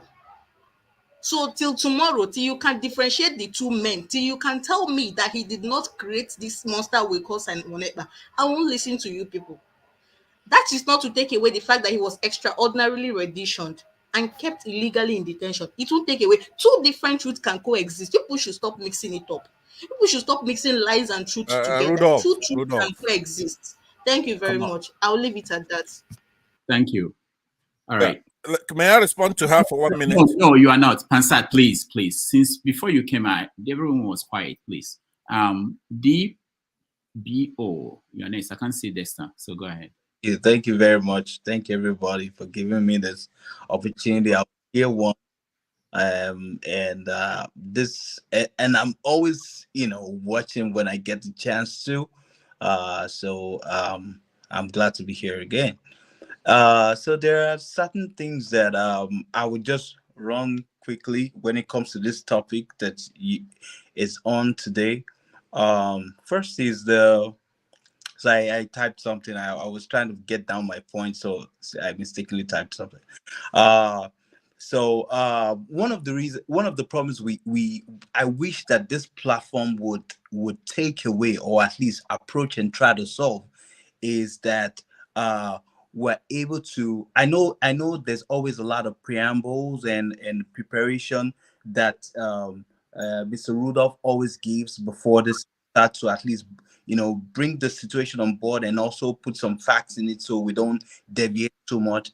I wish that the panelists apart from him, in addition to him, also have their hands on their mouses and able to post the links to some of their facts on some of these comment spaces, so that people can, if you can quickly go there and consume some of this facts and use this fact to reach a real big logical conclusion when we're speaking, so that people just don't keep talking on things that either we've spoken about or I've been talking about, or that are not factual, which is really powerful when it comes to research and some of these discussions that we're making.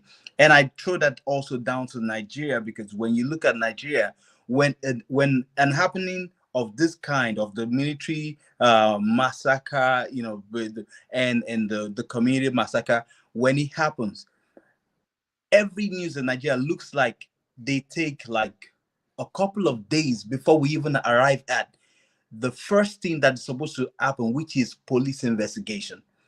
Over here, if anything goes wrong, everybody waits for police investigation first. Everybody except for the investigative journalists who go and do their own thing. The first line of comments come after the police investigation. They ask the police in that department, the chief, whether the commissioner, the commissioner, or they ask them what happened on media. They say the part, and they tell you that, listen, this is not conclusive.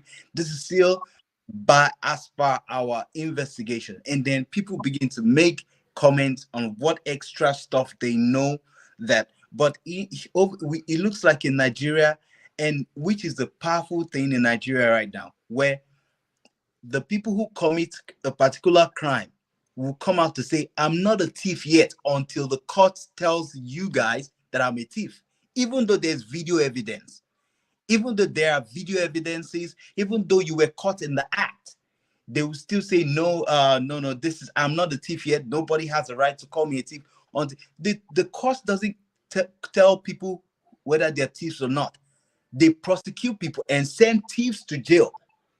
So it's like a wrong, process of the society. How do I say it now? The society, how the society does things. So coming back to the issue of the military, I still think that in Nigeria, the civilians still fear the military. I still think that is a really big thing that needs to change by training in Nigeria, where, and the military knows, and they're capitalizing on that. That's why you see things like when things like this happen, everybody hands up, knowing, like my sister said, they know that the military is going to go there to wreak havoc. So the last thing now I'm gonna say, we can help. I believe we can help. When I come to this platform, I try to think of one solution to the other. And one of the things that we can do to help is I found out that Nigerians don't consume only 1% of the news. Nigerians in Nigeria consume only 1% of the news, even though 100% of the news is out there. So when we sit down here, we in the diaspora, we have the opportunity of collating all the news and presenting it on one channel, maybe on Mr. Rudolph's channel, and making sure that every Nigerian is getting 100% of the news. Because in one day, if I sit down, I'm always on YouTube listening to Nigerian news and all that.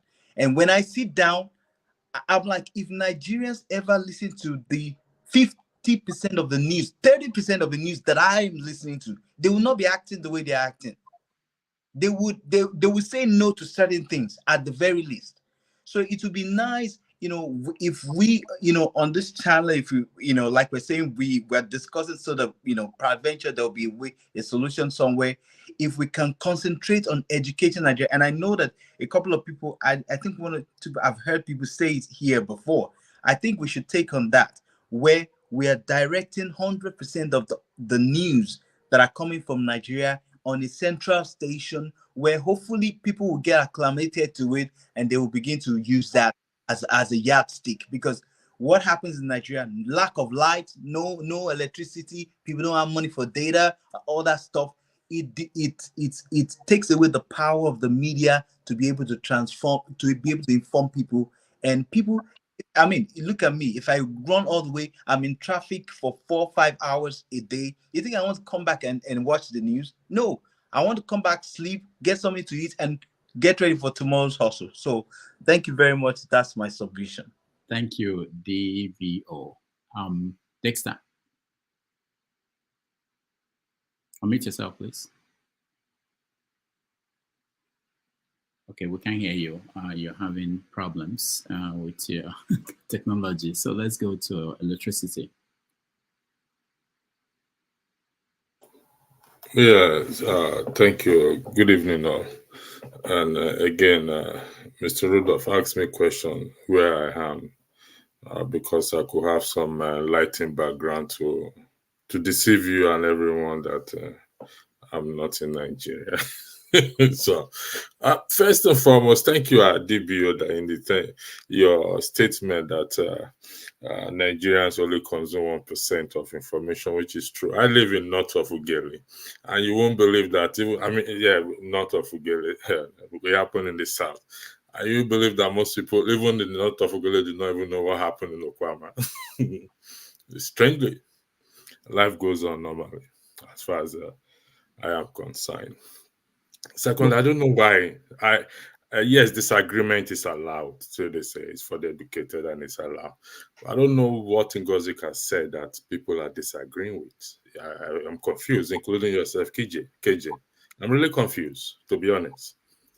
If you live in the Niger Delta during the crisis there, when a soldier or police is killed, everybody disappears. They know what's going to happen next.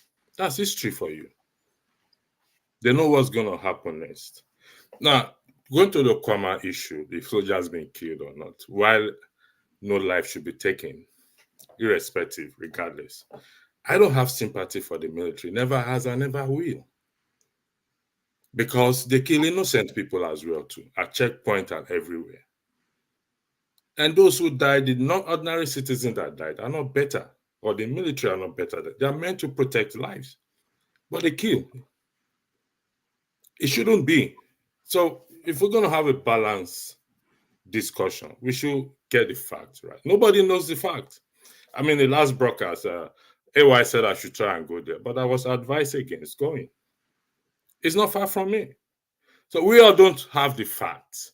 The military flip-flop on informations or give this information, that information. Nobody has the facts, and we will never get the facts. I was saying that the 300 people that were kidnapped, the military are better than them, or the ones that have been kidnapped in the past, or the ones that died in the hospital, or the innocent citizens that died in the hospital because they could not afford to pay, or because the doctors were charging them money first before they treat them, despite the logo or the pledge of the oath taken right boldly in front of the hospital. Come on, let's be realistic here. We're all Nigerians. Pity to those who died, military or otherwise. But please, let's present a fact base. And like what Mr. Adibi said, most Nigerians we don't have that time, because we go to Ozu, stay in the traffic, come back. We're believing that this information will come out there. And he said, if Nigerians can get 50% of information, we'll think differently. And that's just the truth. So we don't know. Nobody should come here and eat us, mostly to support the military. I think that is not a right thing to do. Particularly you, Tom. We had this discussion last time. That is not a right thing to do. They send you pictures, you base your argument and judgment on pictures. You don't know that. You don't know what happened there. Militant or not, they are trained for a purpose. So you don't know. You're military. I've lived in the jungle before. Something happened that led to those soldiers being killed. Nobody knows the true fact, the true story. So I think we should focus on this. And we had this talk last time. That was why I came in when I saw you speaking on these issues again. And I don't think it's fair. Electricity, why don't you, I understand what you're saying, electricity, with all due respect. I know you come from that side. You understand the terrain and politics of that area. But somebody that coming even to the screen and saying it serves the military like right, that if they have to kill them again, we have to kill them. Must we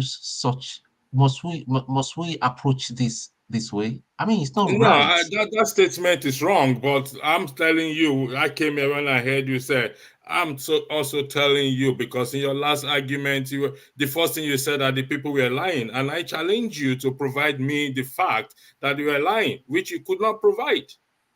So all I'm saying is that I've since taken that back, if you remember. Yeah. All I'm saying is that nobody has a fact, correct fact, accurate fact, 100% facts. And I said I live in the north of that same town. And life goes on. Taking it back is not enough, right? Just because he said he's taking it back. Rudolph, stop interjecting. When I'm making my point. I don't understand why we cannot even respect ourselves. Why do you just have to interject? It's not like you don't do it, so shut up. You do the same. Well, you do the same thing. You don't know me. I don't understand. So please, I don't want to overflog this issue. Like I said, AY said I should go. I actually told him I will.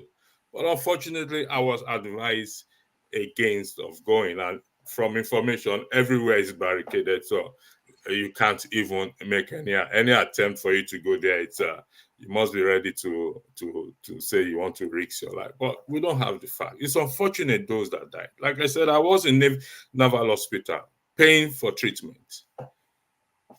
people are not supposed to. So what? I don't know, Rudolph. I yield the floor to you, honestly. Ngozika, I must thank you finally. I must thank you for your the way you presented your argument. You stated the fact. I also acknowledge the good things the governors are doing. The 3 governors you mentioned, particularly Alex Oti. Long may it last. That is my own prayer.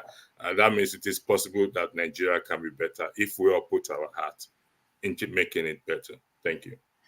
All right, thank you, Electricity, for that contribution. But are you back in UK or you're still in Nigeria? No, I arrived back into UK today. Thank you. All right. I've asked that question first. I saw the environment. I knew where you were. All right. So let me let's go to Pansat. Pansat. Yeah, I believe that Tone wanted to address me. Hold on. Let me preface you talking, because last time you were here, you said you will never come here again. I know you were not. You didn't mean it. No, I just forgave you, but this is the last time I'm giving you. I know you didn't mean it, but the point is this: we value your contribution, just like anybody else. People have said to me, "Don't let Pansat here. Pansat is this and that." I'm letting you here, just like I would let anybody who wants to come here and contribute.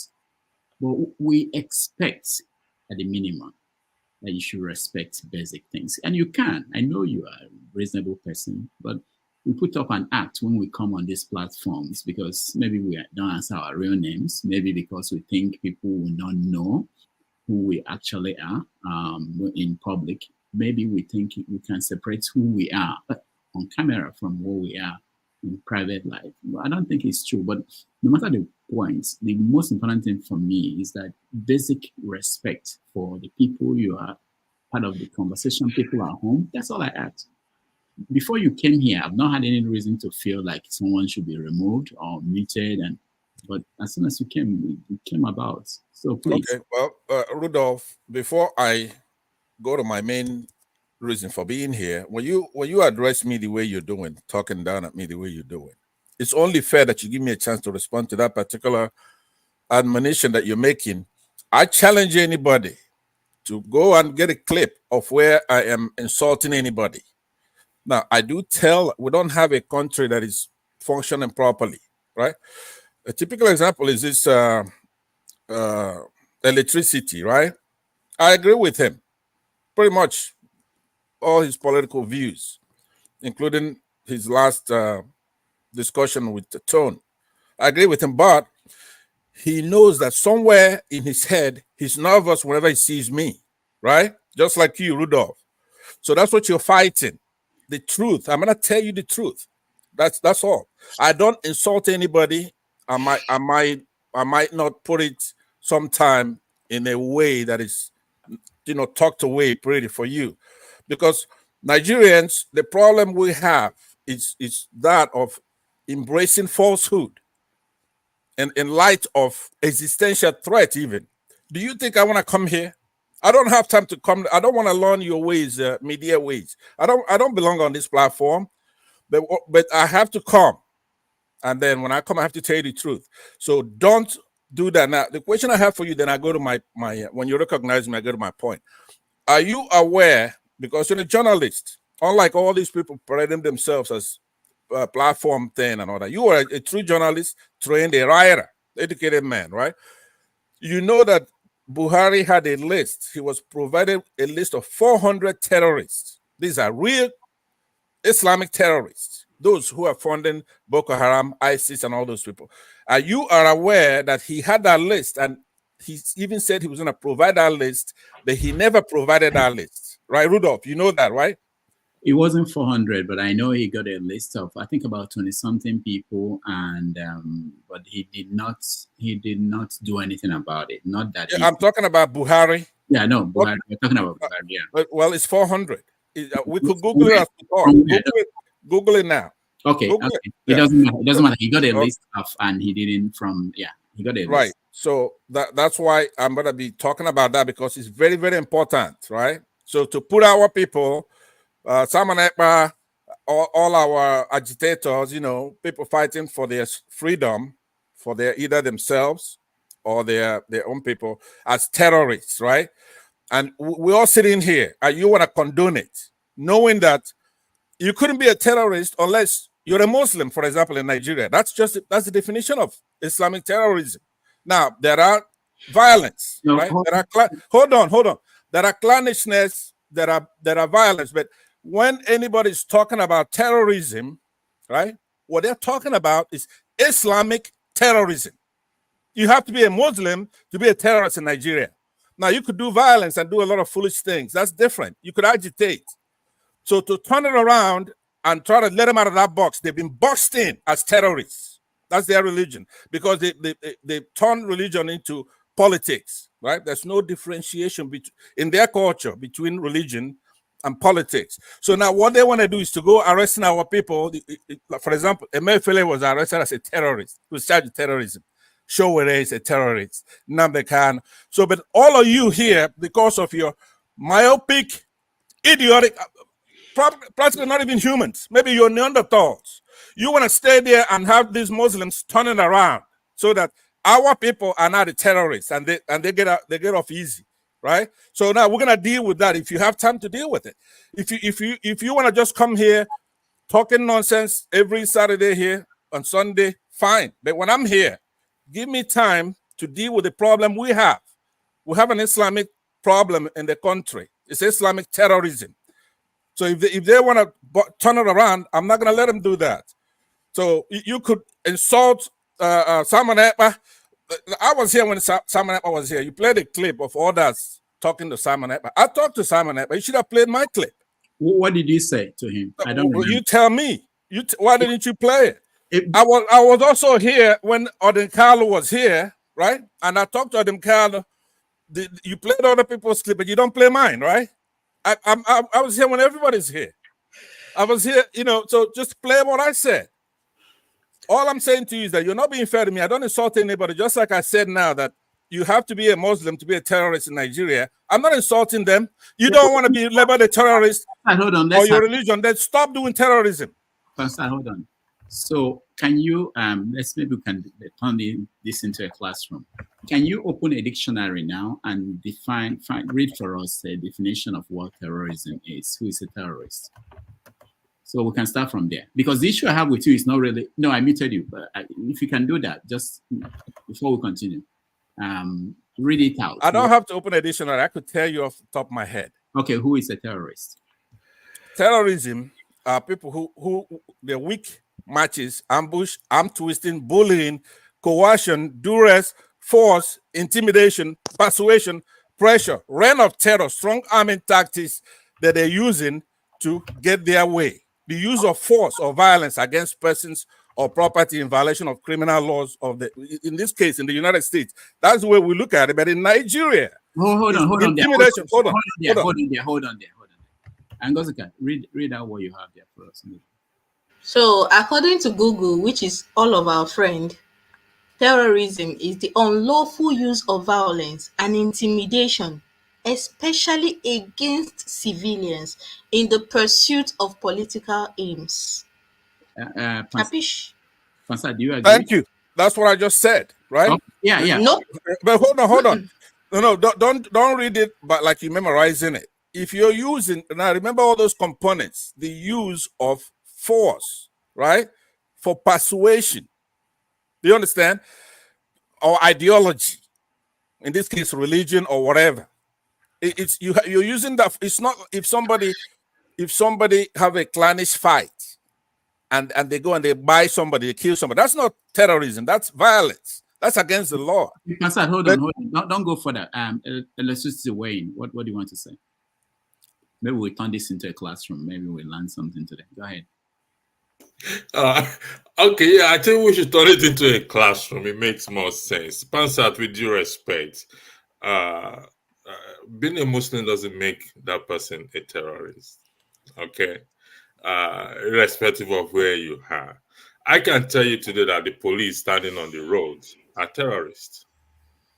Because they intimidate people from collecting their money. If you don't give them money, they pack you, or sometimes they shoot you. It's not about tribe. Okay, let me or respond to religion. you. Hold on. You had your say here. Finish now. I'll come to you to respond. So the yes, you may disagree with I can tell you also as a Christian that some pastors, I can argue that they are also terrorists because they hold the people's mind and they control the people's mind not to even speak out or do the right thing. We can go by this argument, but I can't come out and say because Rudolph is an Igbo man, is a terrorist. No, that's not the definition of what. You're an educated person, and when you're applying for certain things, even job or visa or whatever it is, they ask these questions on the forms. They don't include tribe or religion on whether you've acted in it, you've been found to be a terrorist or done something in line with the definition of terrorist. So what news we put out there, it's very important because people listen, and it was a good thing Rudolph asked that we check the definition of what who is a terrorism or what terrorism means. Thank you very much. All right, thank you. So Pansat, go ahead. Yeah, let me first of all say that my friend Electricity, right, who's being insincere, right? You're being insincere. It's mendacious. I'm not going to say you're lying. I'm going to try to be diplomatic here on Rudolph's show. You're mendacious in what you're saying because you know better. There are people such as a Tone here, when they're talking, I look at their ignorance and I wave it off. But somebody like you who knows better, you've been around, you know what problem we have in that country. You hosted shows and you talked about it. You didn't listen very carefully to what Ngozeka read, right? So let me try to tell you what terrorism is again. Now, as a matter of fact, let me just intimate you. It has an angle of intimidation, coercion, or ransom. Terrorists often use threats to create fear among the public, right? To convince the public that they are powerless. Those are the attributes of terrorism, right? So that's what we have from northern Nigerian Muslims. They've created symbiotic relationship with ISIS, for example. You have Boko Haram that's born in our country. There are so many of them. The international indexes show them to be terrorists. We're not talking about clannishness or violence. So we have to be very clear-eyed when we're dealing with terrorism. People who go into our secondary schools with a bus and they pack up 200 to 300 girls in Chibok and they disappear. There's never been one conviction or one prosecution even. But the problem are people like you, all of you here, and those watching in that with a lot of wayward people in that comment section, and Nigerians at large. You're gonna sit there, people are gonna. Will you shut up, Tone? Shut up. You say you're a Nigerian soldier. Yes, Uncle Pansat. I will shut up. I remove Pansat and I will bring him back. But when he comes back, I want Tone to talk first. Pansat should not have the right to tell somebody to shut up. I can't stand. No, let me address him whilst he's backstage because he will interrupt me. So, hold on. I don't think anybody has the right to tell anybody here to shut up. That one is no. That's fine. That's fine. I understand. I understand perfectly. Tone, hold on. You may be fine with it. It's not fine with me. I don't think so. I don't know why people feel there's a need to tell someone to shut up.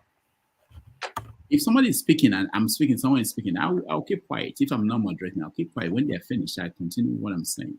I don't think it's right. There should be some basic things. And before he spoke, I told him, I've not had shut up all day today. I've been here for 5 hours. And he's here, and then we start hearing shut up. Take him out. Meet him. Anyway, Tone, say something. I'll bring him back. He will learn somehow. He will learn. Let me just, because if he's here, he's going to interrupt me, and that message is not going to get to him. Okay.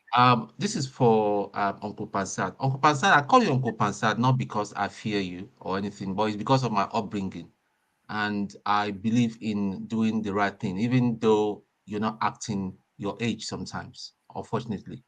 And I want to bring your attention to what happened to in a one-man show where you went and just disgraced Igbo people. You can't be doing that, Uncle Fansat.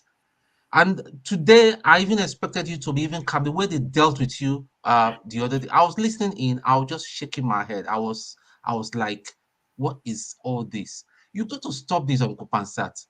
Maybe you need to take a break from social media for about 6 months. You got to stop this. You're calling me ignorant. Ignorant. I carried a gun. I commanded a platoon in a real war. You're telling me that you went to Biafran war. How old are you, Uncle Pansat, when the war was going? You're probably 12 at the most, or maybe 15. You didn't go to any war. We know that.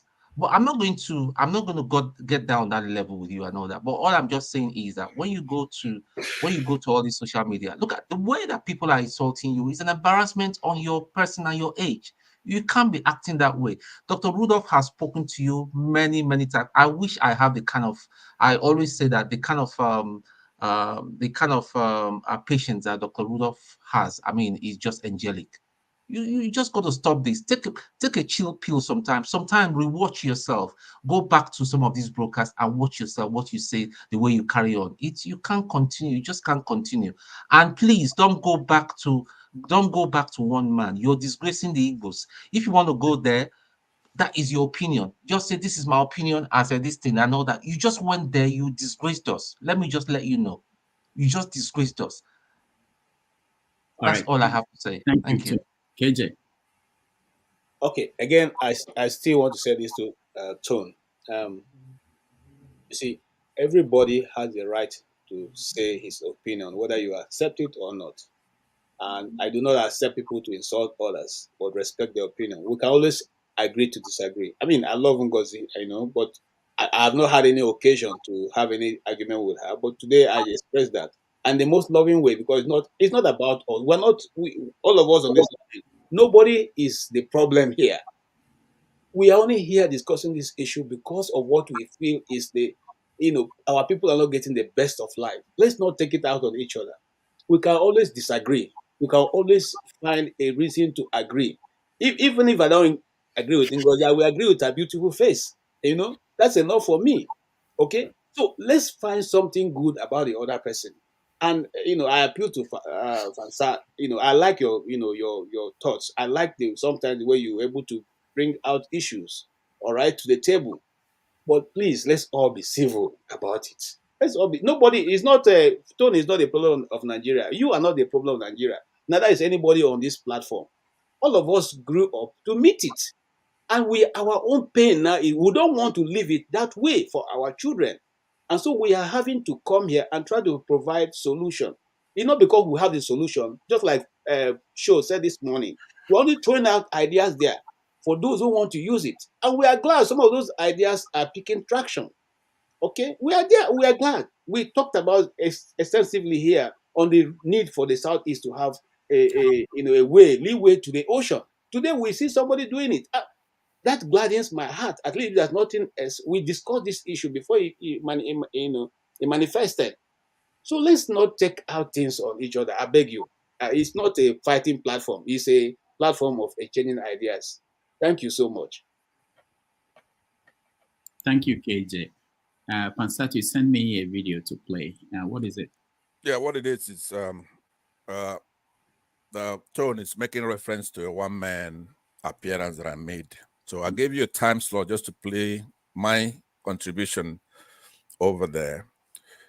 Obviously, he's always talking about working in the military. No, hold on. I don't know. Hold on. Don't go far. You're going far. So, yeah. So you want me to play that? Is it safe for children to listen to? Yeah. It's quite okay, right? Because he also went to another platform, they do people's platform over there, they call Niger Watch, and he played. Now, the reason why I want you to play the beginning of the tape, you don't have to play the side that's already been played, because he took a snippet of the video over there, and they did a whole show. It wasn't me. Excuse me, sir. You were there. Sir, it wasn't me. Please. So but when you have, but you were there. You said. Hold on, Tone. Hold on. Yeah, let me land. So they did a whole show on me now. Thankfully, you got a bigger platform.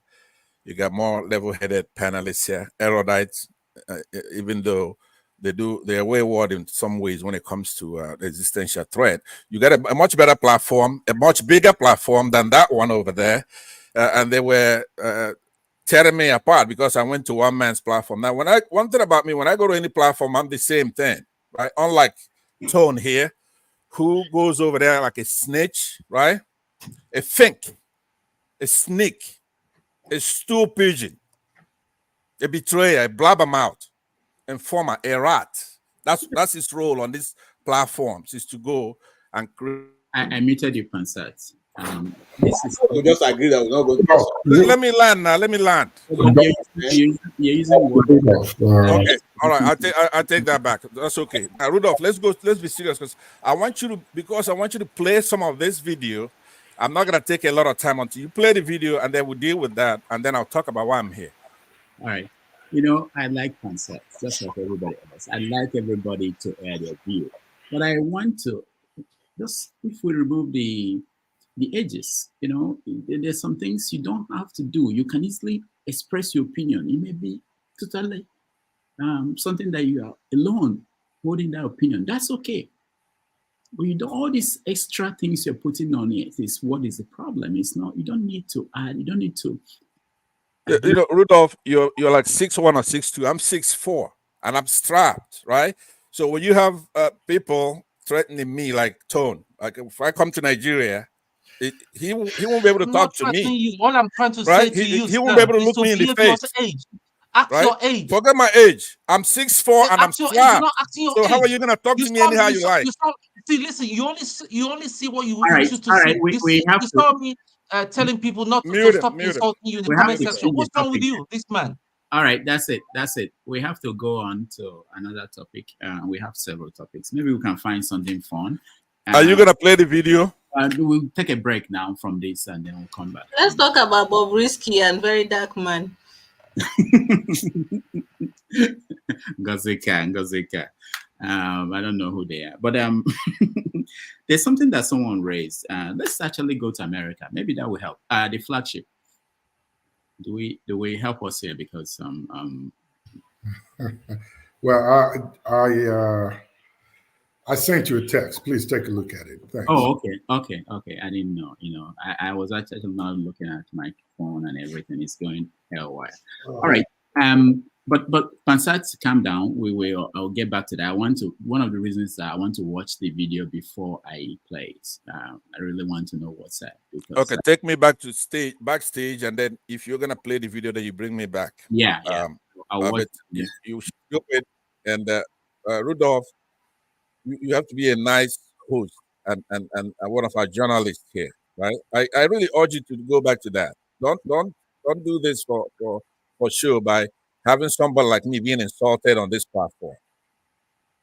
It's not gonna work for you to do that. Right? So let's have some respect. Aside from being old enough to be everybody else's father who's on this platform right now, you have to have some respect when I'm on this platform. Yeah. Let me just put it that way. Yeah, put me backstage and bring me back up when they play that. Thank you. Wonderful life, you know. Rudolph, so Pansat is old enough to be your father. That's possible. That's possible. It's possible, but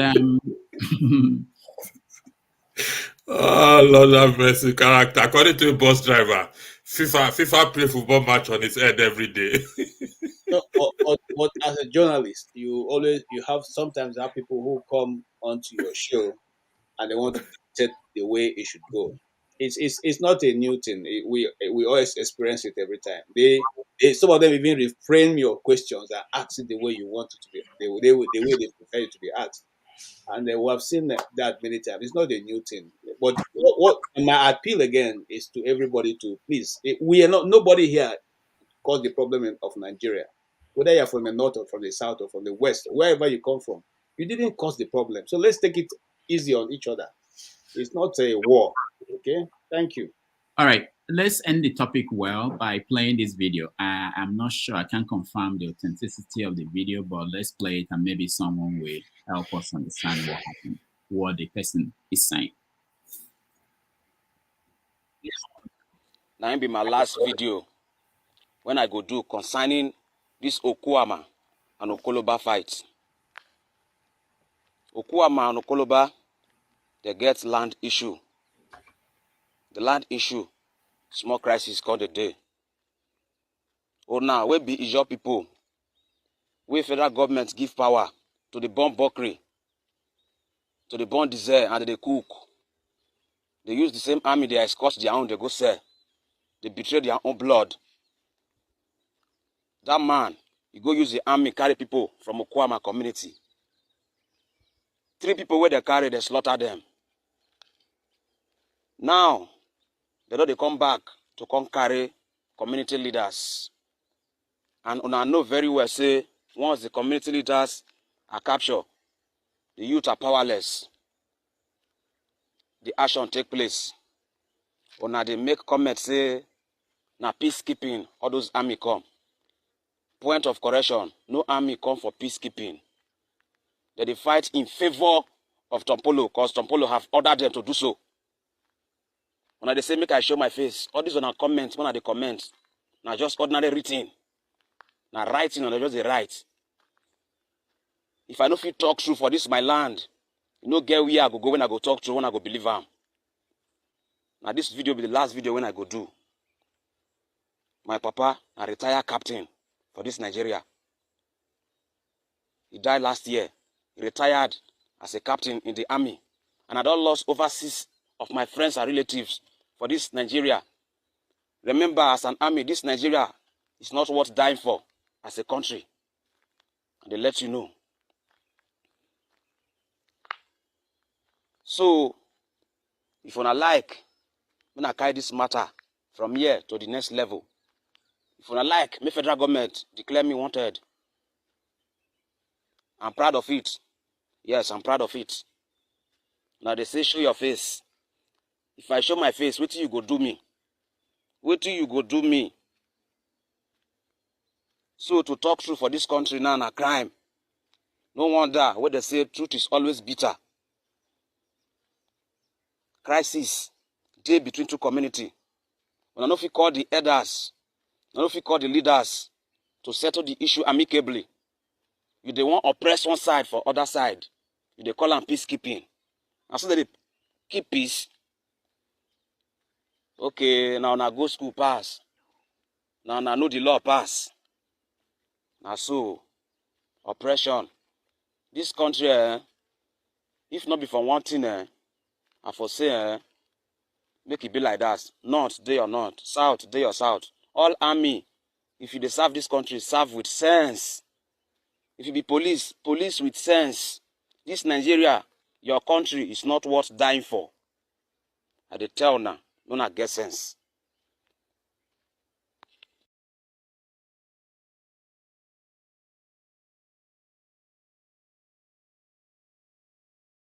Who knows who that man is? Anybody? I don't think, I don't know him, and I can only weigh in on what he said, if that is allowed. But I'll yield the floor back to you. Go ahead. Go ahead.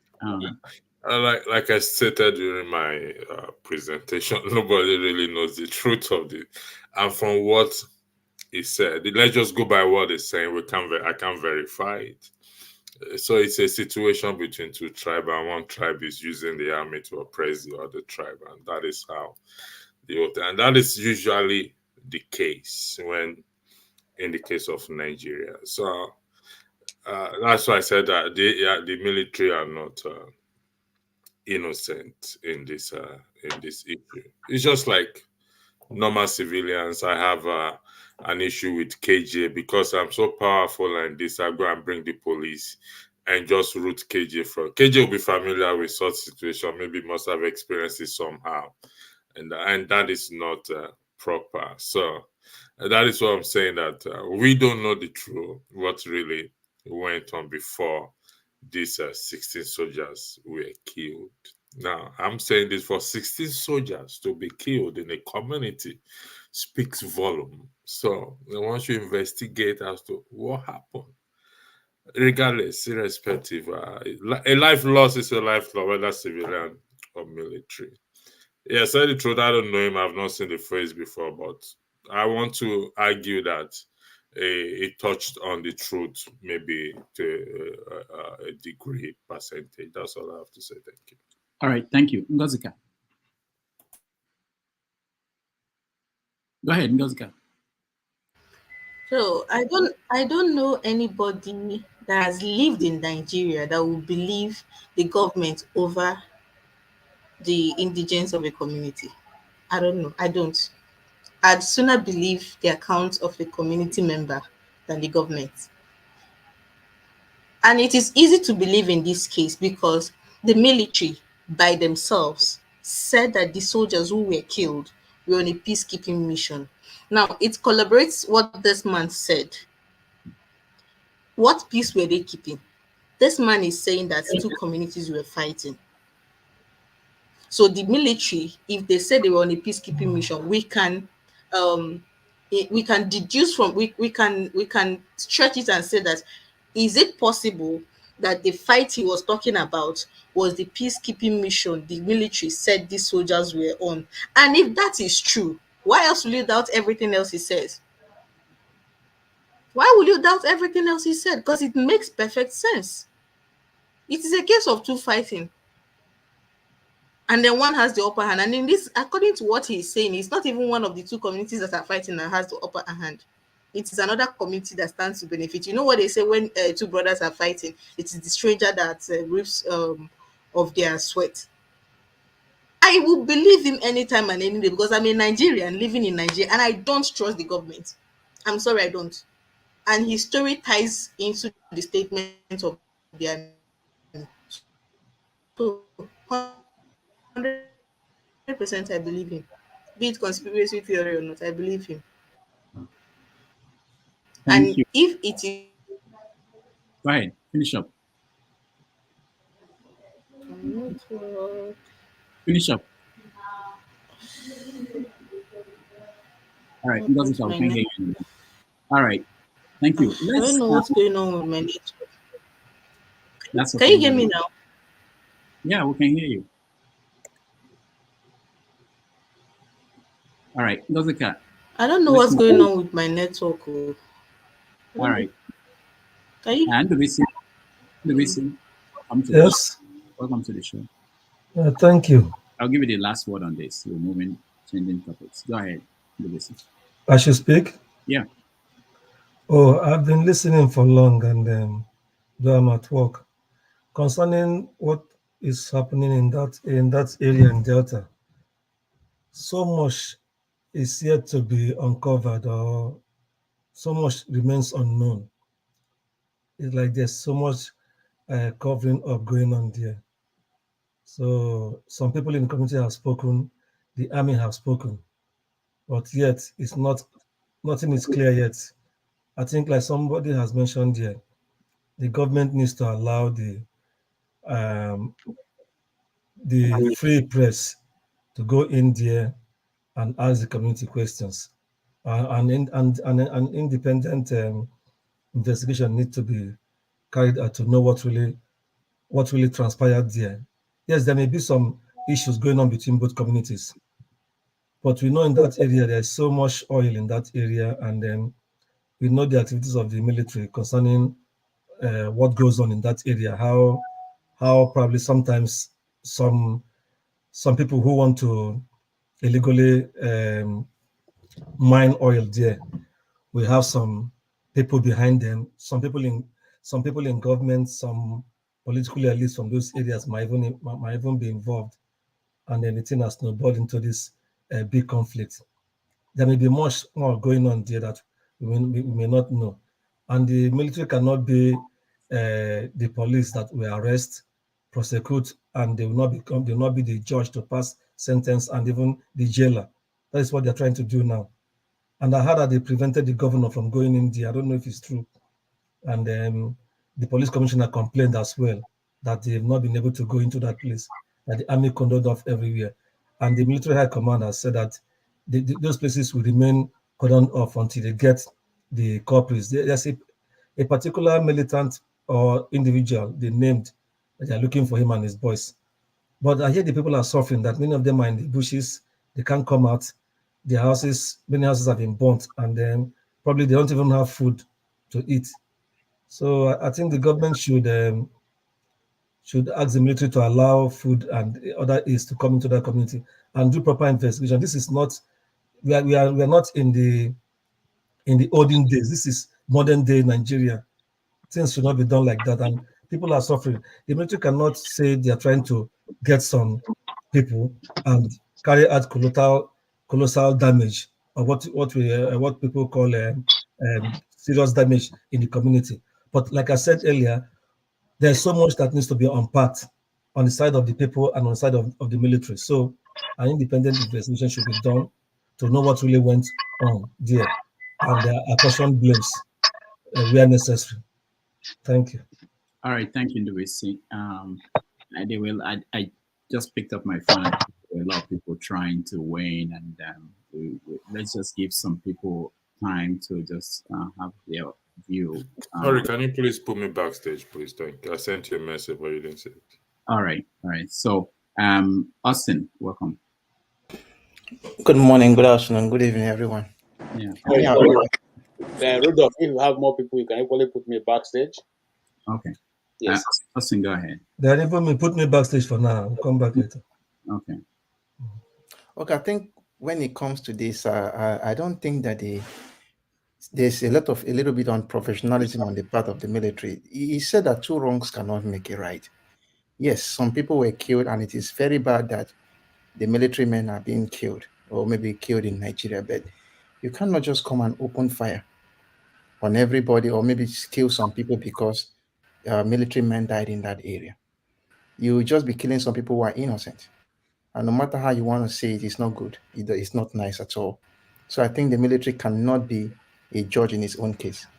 They should step aside, let the police come in, even though we know we don't.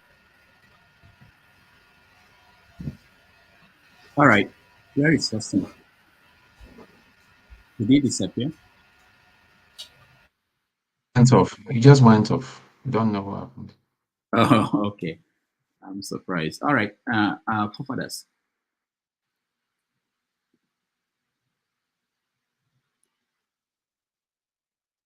You're muted. You're muted. Forefathers, we can't hear you. You're muted, forefathers. Okay. I don't know. Something. I am. I was. Thank you. Yeah, thank you for having me, Dr. Rudolph. Greetings to everyone on the panel, the chat, and to the viewers. I think the first thing that it astounded me a little bit earlier on today was some of the things Kene was saying about ECMA not doing anything wrong, and Nnamdi Kanu not doing anything wrong. I feel like we have to have a minimum level of sanity in our conversations, because that is in a way insulting people's senses to say that they didn't hear anything, they didn't see anything. And you can argue that Nigeria has abused its citizens. They have not provided for their citizens. Hence, I think there is repetition somehow. Pardon? I think there is something like an echo reverberation across the room. Is there? Are you here? Is anyone else hearing it? Because I'm not sure. No one else. Okay, I think maybe it's on your end. So it's almost as if is abusing our senses, because the idea for me is that we have to have a minimum level of agreement of what facts are. If somebody is trying to tell you that he didn't hear what he heard, that seems strange. We will never move forward with our conversations. If you want to argue that Nigeria failed its citizens, hence maybe sometimes some people do make mistakes, and the Nigerian government should pardon such mistakes, because after all, they have not done very well by their citizens. Like someone argued that the Nigerian government should pay ransom to bandits, because Nigerian government have not secured the citizens, so they should pay the bandits, because they don't have the capacity to recover, get the citizens back safely. So you can make that kind of argument, but to say they never did anything wrong, because we have all seen videos of people advocating violence in Nigeria, serious violence and threatening the country. Something that many of us, when Kene himself, if he says that about the country he's in, he is not going to see Nigeria for a very long time anymore. They will take him away and he's not going to see Nigeria, or they will just send him back to Nigeria. And if he has citizenship, they may renounce his citizenship like they did to that girl that was in Syria. We have to be reasonable and not come here and just say things when we all know the truth of it. And everybody keeps quiet, pretending as if we don't know what the truth is. You can argue that they should release him. You can make a valid argument that Nnamdi Kanu should be released without pretending as if he didn't do anything wrong at all. That is what I'm going to look. I will leave it at that. Regarding this massacre of the soldiers, obviously I was provided some images, graphic images of what happened to them, and it was a horrible thing. I'm not sure it rises up to terrorism, because it was a clash between two communities, and the soldiers got in the middle of it, and somehow they got caught up in it. However, this Nigerian doctrine of bloody civilian that the military and the security forces have, it has to change. And I fear that that is partly responsible why whenever you say Nigerians should strengthen their security forces, a lot of people push against it. Maybe subliminally or subconsciously, it's because of some of all these negative things they've associated with security forces. You can't have a security force that sees its original charge as bloody civilians. The civilians are the people that they are meant to protect.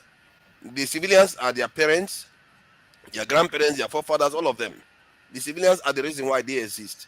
You are supposed to protect your civilians, and I think maybe there is a little bit of an improvement in the Nigerian security forces, the way they look at their citizens. But if going by what we just heard recently, that they went to the villages and started burning stuff, it shows you that it hasn't changed that much at all. And there are fellow Nigerians. I made a stream earlier on this week. There are fellow Nigerians that are supporting it. Like one of the lady was like, go and flatten that place because some soldiers died. You should go and flatten a whole village of innocent people. So you see that some of our own people sign up to this type of mentality, even when they should know better that this is not right. Because if they were the ones in the village, they would not advocate that kind of behavior, that their village should be flattened to the ground and anybody there should be killed. So the way I look at it is that the Nigerian security forces, their doctrine seriously need a serious makeover. What we see now is a hangover from colonialism, whereby the British, of course, didn't see us as their citizens. So they would treat us like bloody natives. And that is how our military treats the people. They treat us as natives, as people that they can just treat anyhow. And if any military official is listening to me, that is not your primary charge. Your primary charge is to save lives. Sometimes in line of saving lives, you do take lives. But your primary duty is to save lives. I actually believe that the military saves more lives than doctors. If you take the military out of the world, the population of the world will decline more than 3/4. That is how powerful the force of the military is. But somewhere along the line, they've lost their purpose. They've lost their purpose, and in case of Nigeria, they are turning on the citizens all the time. We hear it where they keep killing Nigerian citizens all over the place. That has to change. And I'm sure the people that are coming through into the military also believe in that kind of ideology. It's just that right now, there is this culture at the top where they still have that old mentality of thinking. I've spoken to some military officials in Nigeria. I don't think they have that kind of mentality. Many of them sound like civilians. It's scary. You have some military officials can sound like civilians when you see them in Nigeria. So it shows that not all of them have that mentality, but the people at the top still see the people as anything they just do to them, they should just go after them and kill them. And there is another aspect to this that I noticed during this week when some people were saying, if this happened in the north, that's not how they are going to deal with them in the north. The kind of crime we see in the north, or the kind of attacks we see in the military in the north, is different. That is why you cannot just go to the village. The village that the village that is often attacked is the bandits or the terrorists that attack the villages, not the other. Not they don't attack the soldiers. The bandits attack the villages, and you can't expect the military to go there and flatten the village on top of it. When the bandits have gone there to do damage, that is often the way it happens. And when soldiers are ambushed in the north, it's often when they are going after. Good one, forefathers. Good one. Good one. Good try. Good try. When they are going after, it's when they are going after the bandits.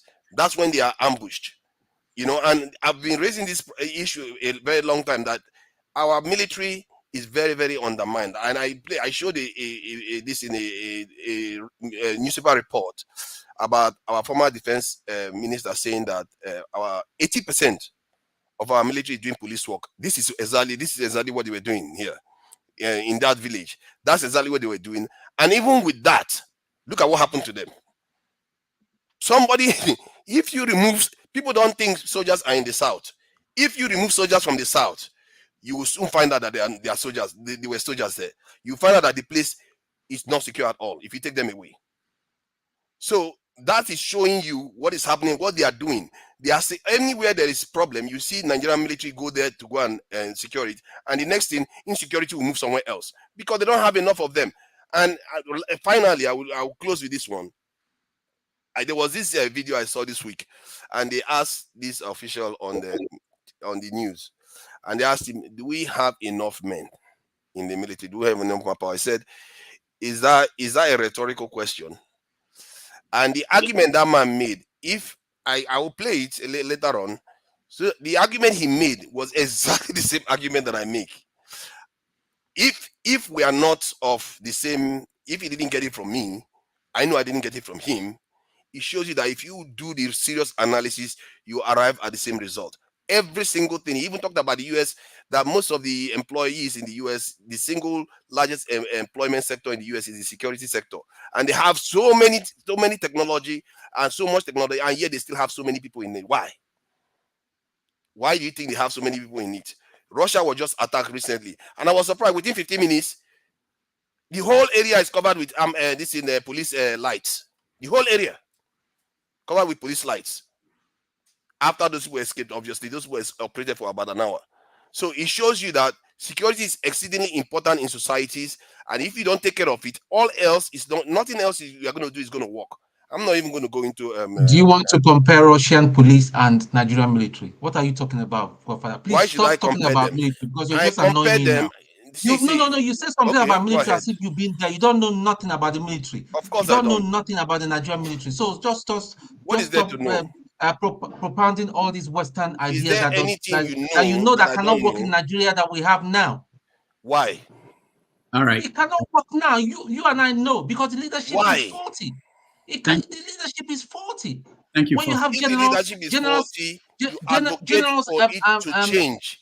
Generals embezzling money meant for equipment and arms. How do you want it to work? So because of that, you decide not to secure your country. Is and that you want to compare? You want to compare Russian police? Do you know those guys? They just call it police. They are not. They are They didn't fall from heaven. They are human beings like us. All right. Thank you, forefathers. Thank you, Tone. Let's. Can I ask question? No. Can I ask question? No. Austin, I want to go to bed. I want to go to bed, please. You know, they know how to pull this prank for me. You know, those Nigerian people. Whenever you don't want them to speak, they want to go. Doctor, are you not a Nigerian? Are you not a Nigerian? Go ahead. Righteous. Right. Jagu, I greet you. It's been a long time, Jagu. How are you doing? I'm very well. I'm very well. I'm very happy to see you, my brother. Yeah, thank you. You are looking cool. Yeah, I just did like daily almost. Okay, yeah. Forefather, I have two questions for you. I've been waiting for you since this incident happened. You know, I've asked about your movement since I joined the platform this evening. Number one, were you aware that a Muslim cleric gave a sermon and ordered Muslims to kill the first lady of Nigeria? Are you aware? I've heard of it, but I've not seen the video myself. Yes, that happened. That happened not so long ago. Good. Okay, you heard of it. Okay, since you heard of it, have you heard anything from the federal government of Nigeria as regards to that threat? Oh, I'm not, and I don't know what the threat is. Good. Because I wish The they can play it so everybody can see it. you say you don't know what the threat is. This is why Pasak says what he says when it comes to this platform. People will know the truth and know what is actually the problem of Nigeria. We will begin to play politics with reality and truth. Tomorrow we say we go to church, we are traditionalists, we believe in this. When the truth is facing us, when you see the Igbos crying of marginalization, when the Igbos said we are not wanted in the Nigerian state, it looks as if we are just making noise. If it's an Igbo man that made such a statement, even in this platform, everybody will be calling for the head of such individual. But a northern cleric have given such order. Nothing was done about it. He was not arrested. Are you referring to Gumi, or who is this northern? Who is it? Because the link should be out there now. Where is the? No, it was done twice. I saw two different excerpts where one was a imam of one sort or the other, and then the other one was a northern leader of another kind. And both of them were speaking about the first lady, as it were, that Tinubu himself is married. Apparently, she's a Christian, and that in itself is a haram. So he was going on that level and said that she should be taken out. I mean, it was just awful. And it is the kind of thing, unfortunately, Nigeria, we're all babies, we're all children, because you see that kind of pursuit is merely stating that a certain people are running this campaign called Nigeria. We are the ones running. And whilst that is happening, we can't come to the point to answer the questions that are really relative about the assumation of the Islamic caliphate, as it were. I don't know what name to give it. Wait, let me land. And then on top of that, how they play politics with every ethnicity. So whilst this is happening, we are really ignoring those serious factors that they play upon us. Meanwhile, we're talking about every other political issue that will amount to nothing, because this Palestinian needs to be challenged. It's there in front of us, but we're all pretending that it's not there. We'll start talking about tribalism. No tribalism in Nigeria. This down there. I think from what I can see, he seems to have withdrawn the statement. That he made the statement as part of his preaching that Tinubu's wife belongs to the unbeliever leadership in Nigeria that should be killed. Then he went on to say he made a mistake, that he withdrew the statement. So that is what we know. Okay, what do you think? What do you think, forefather? What do you think about that as a mistake? Wait. He's saying that it's a mistake and he withdraws the statement. But what kind of statement is that to fashion in your head in the first place? Because I think that statement is unforgivable. Unforgivable. See, if somebody says something and they don't take any other action to buttress whatever they are saying, and they even go further to withdraw the statement, you can charge them for making such a statement, but there's not that much more you can do about it. They didn't do anything. You know, somebody can say something doesn't mean they have. Okay, Forefather, hold on. Let me finish the second question. Were you aware during the gubernatorial election 2023, the Igbo man that made a statement that if Igbos are harassed, that he will ask for IPOB to come to Lagos to defend the Igbos? Are you aware that he was picked up and up to today he has not been released? Are you aware? Yeah, I'm aware of that, and I don't. It's a bit confusing. I think whether they released him and they didn't release him again, they are still fighting that case. I think because of chieftaincy issues, but I think the way they treated him was not good. Something is wrong. Which chieftaincy issue? Which chieftaincy issue? It's like Ubi of. They said they are fighting about the title, that he went and gave himself a title or something in Lagos. that he's not entitled to. You see, but I think it's a witch hunt, and it shouldn't be like that. Good. I asked the question at the beginning of this program today. I said, these people that we are calling terrorists today, get them arrested, declare them wanted, are they actually the problem of Nigeria? Because if we have not been able to sit down to sort out and define who we are and make progress as a people, then even if you get these people out today, the problem that holds Nigeria will continue. That's what I'm trying to say. Even in this platform, the last year when I joined this platform, I did make a submission. I said, can we use this platform as a means of articulating, since we already know we have a problem in this country, then let us begin to marshal out points we will use, maybe sell it as an idea to these politicians through this platform to get Nigeria's sickness cured. Because those of us that are here, I am telling you, we are living in hell. You see, even so, there are some certain information I have that I cannot say on this platform because I may be picked up tomorrow, and that will be the end. Nobody will look after me. That's just the truth. But you that are in diaspora, you can say anything. Nobody harasses you. Okay. I agree with you on that. I agree with you on that. Let me just add something to what you are saying. I think what I've noticed in the Nigerian discourse, one thing I tend to do is I'm able to go to one man, come here, go to other channels out there. And what I find is that you can say the same thing here that you say on one man, and the one man people will get very angry. And you can say something that you say here and on another channel, they will get very, very angry. What I've seen is that our people are very, very biased people. That yes, especially when it's tied to their own tribe's person. What they hear it's not like you will say something, they will totally hear something else. And then when they go and play the video, they'll go and see something else, which is weird. I was accused of saying something twice now that I never said at all. And they went and played the video, it showed that I was correct.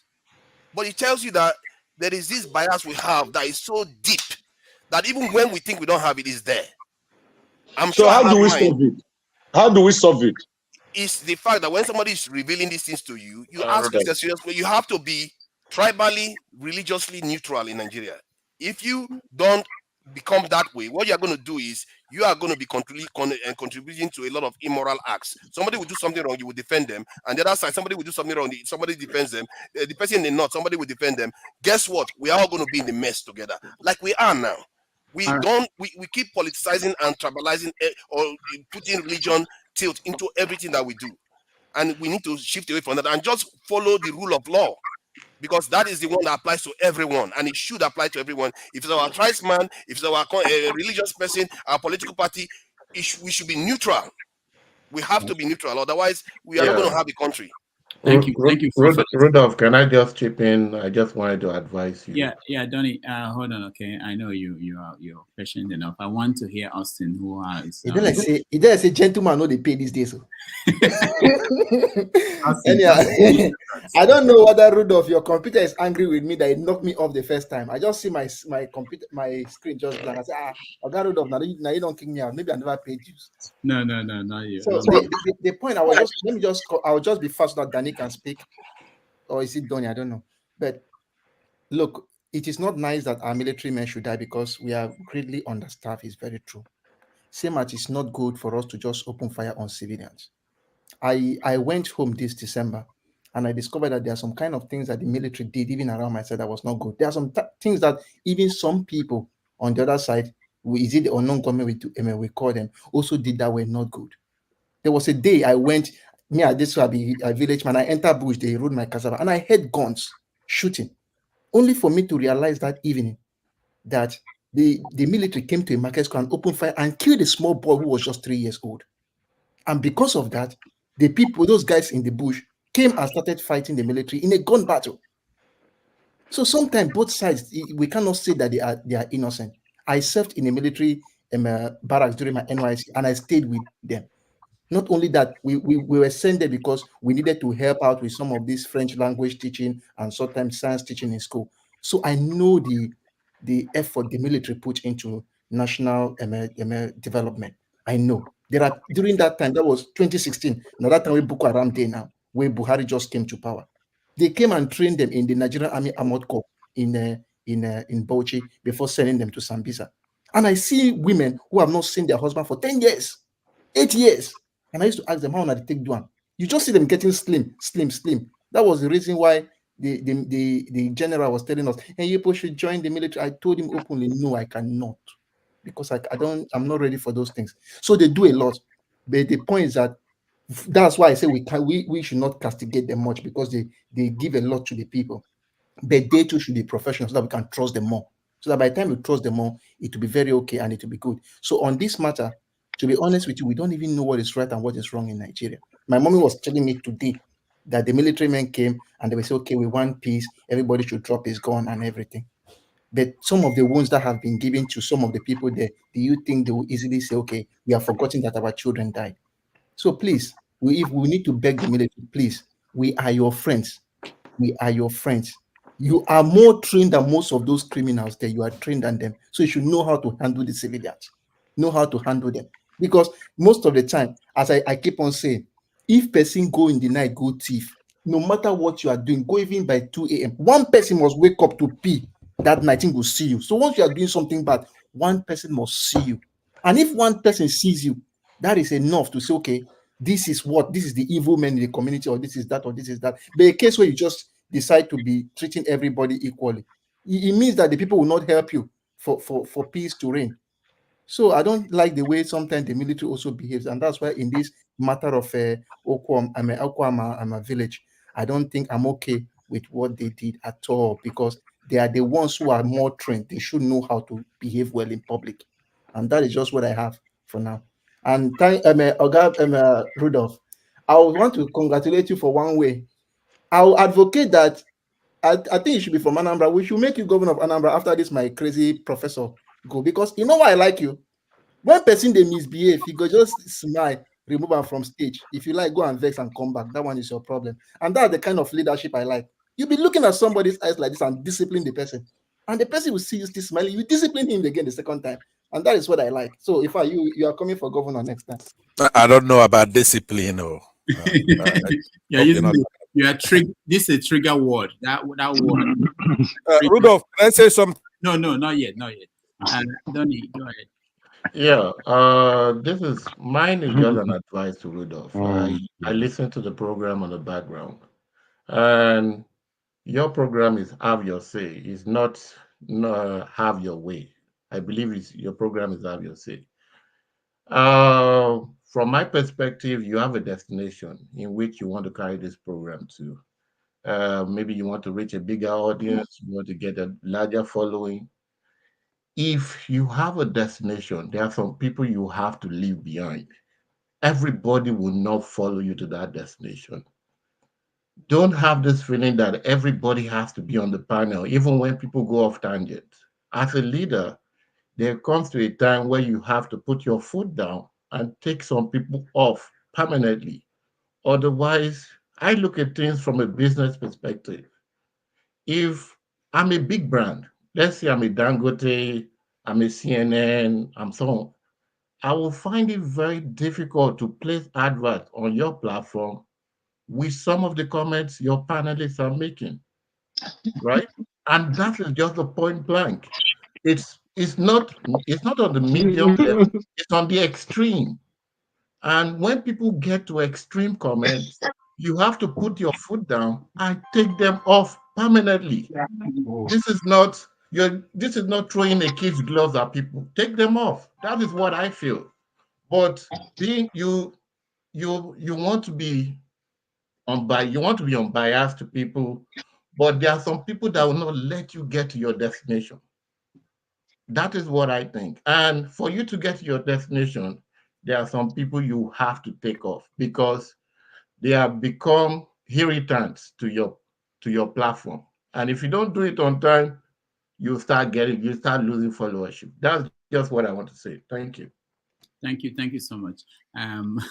Thank you for that, because this is something that most people don't think about. So Rudolph, hold on. Can I ask? Have you Why lost would followers? someone be speaking and he's Rudolph, jumping? can you It's so answer it? rude. Hold on. Let me answer him. Took the wrong man off. Have you lost followers? You see, unfortunately, I like The Olumide. guy don't jar.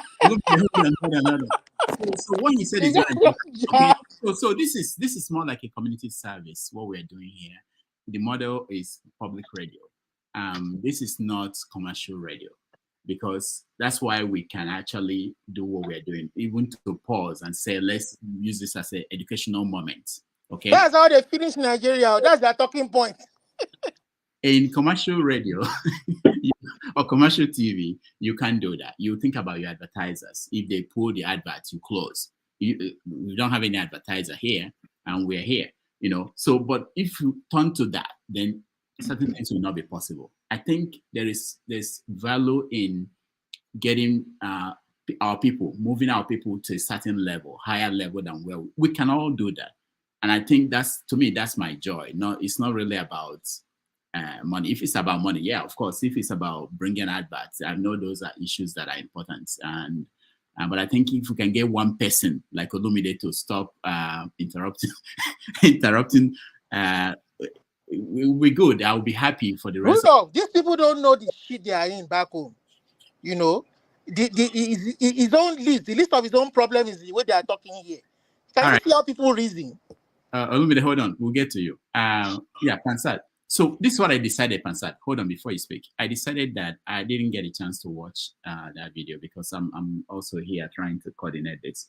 I decided that tomorrow, if you have the chance tomorrow, after our guest tomorrow, we can talk about what's in that video and other things you want to discuss. Okay? So let's well. Yeah. So very well. I will give you a chance to run your platform, and I'll be here tomorrow. But you know, in light of the aura in the room, obviously the last speaker and all that, so Augustine, our brother Augustine, you know, you missed your chance to admonish that character, Daniel, whatever his name was, right? That's the difference between Western tradition.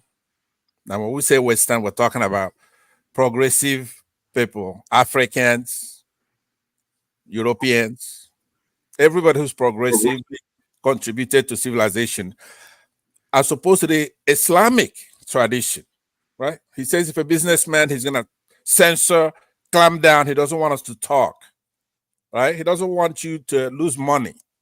Now, ask him how much money has he contributed to your show since you've been doing it, and he gave you credit that you're a good guy. He hasn't, I bet you, hasn't contributed 1 red cent for this show. So now, when people like that come to educate you, that's because they don't know who you are. You're a trained journalist. This social media is just an add-on. You actually write books, do a research. You went to school for it. So you cannot be coming here to teach anybody anything. Now, but finally, before then you come to me for my turn, I want to say to forefathers that all that's his little games that he's playing all the time, right? Deceitfulness, mendaciousness, like what I said to the other guy, unscrupulous, underhand, conniving, like his favorite man, Machiavellian tactics, slippery, punic, hypocritical, and crooked ways that he brings here on topics that are very serious to our country. You haven't heard what somebody asked you here, a current event of somebody calling for the execution of the First Lady of Nigeria. You haven't heard about it. But then I was watching to see your eyebrow. Because if you haven't heard about something, if I didn't hear something like that and somebody brought it to my attention, I would grimace.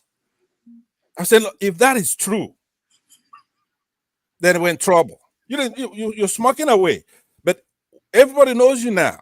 So now that's why this is what I normally do. I then shifted over to Rudolph. He's sitting there by his left hand, right? What you're doing is not benign. It's a very serious thing. We're not here to play.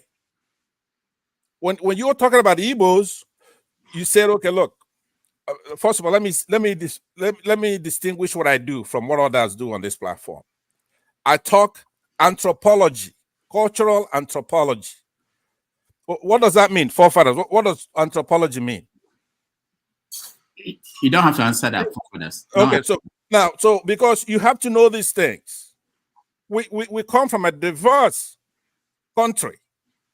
So when I'm talking about studies in diversity of human societies, obviously in time and space, and there are things we have commonalities with. For example, the Northerners.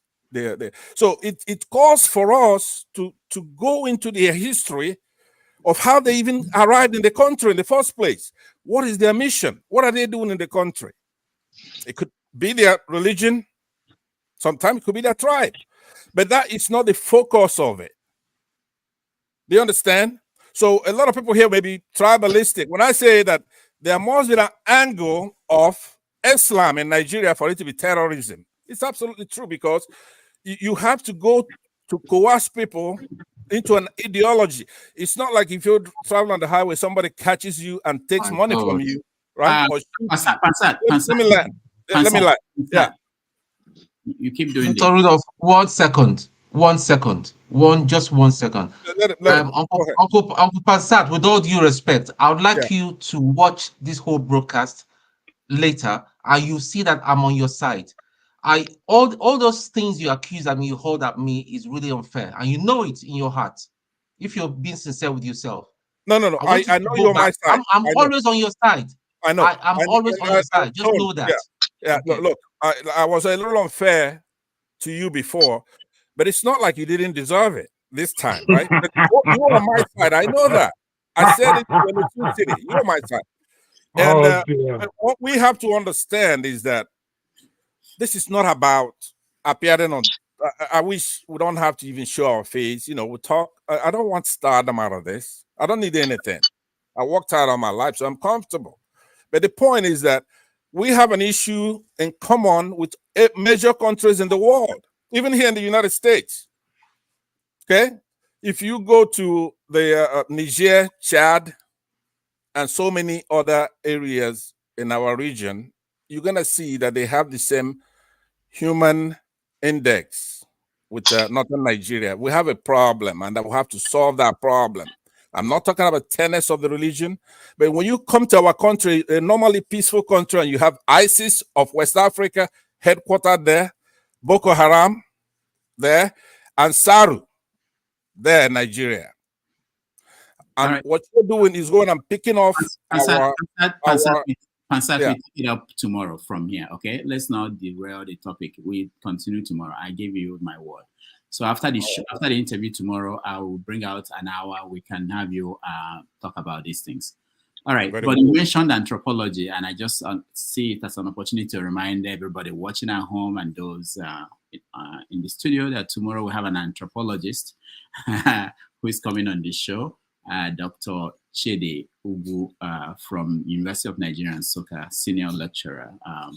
He's going to be here. He will talk about the situation in the Nigerian universities and the future of our children. So you are invited to come and join and be able to talk to him, and we have a conversation around that. Let's see, who else has no wedding? I think there's somebody I see here who didn't. Roll off me. Trouble. Olumide. Please, though. Let's see Olumide and Jagon, and then we. I will soon hit the road, so let me just quickly. Yeah, go ahead. Yeah. Run over. So the first person, so forefathers. See, when you're making statements and you're trying to be honest when you're making statements and be straightforward. You understand? You were saying, comparing what happened in Okuoma and what is happening in the north. We know that some of these bandits or terrorists in the north are living among the civilian population, and they've killed soldiers over and over and over and over, and they've not raised any of the communities. So it is very, very wrong of you to compare that. It's very wrong, and don't think you can just come in and be smart with people. Don't do that. That's wrong. And I challenge you on electricity. The moment that thing happened, you guys came on it because you are from that part of the country. You came on it on that day, and you were making noise all over the place. You understand? And we couldn't even get the facts of the story. So see, that is why we are saying that the country must be built on justice, equity, and fairness. When we were talking about the attacks, the military oppressing people, the young Easterners and the boys, and they were talking, you were talking, oh, he's tribalistic. He's tribalistic. You understand? And now you quickly came on air to start. I'm not saying what they did was right, but I'm just saying let's think of, that one Nigeria that you're preaching. It's not really reflecting. You understand? That's by the way. Then tone, please. I think that chill pill where they take talk Jelenkele, you have to mail me some of those chill pill so that I can always take a chill like you and speak Jelenkele like you understand? Huh? I don't know. You said you were once in the Nigerian military and you left because of some of the things you saw. But it seems that the Nigerian military didn't totally leave you. You are telling us and speaking for somebody in the Nigerian military. You are saying he passed you messages. You can't show the picture. You can't show that. I can't send it to Dr. Damages. Or I send it to these people. And you expect me to believe you and take your word for it? That Nigerian military institution is not a corrupt and an institution that lacks any credibility whatsoever. And you are telling me that I should believe them? Till today, as the police got in there to do their job, I was reading the Nigerian paper yesterday or day before yesterday, and they were saying, the Nigerian military is preventing us from going in there to do our investigation. They said they are still looking for, till today, they are still looking for the militants who killed the soldiers. Till today, they've not captured one person or prosecuted one person, and you are here speaking for them. Screw those boys. They deserve the death they got. The people that killed them in self-defense. That's it. Self-defense.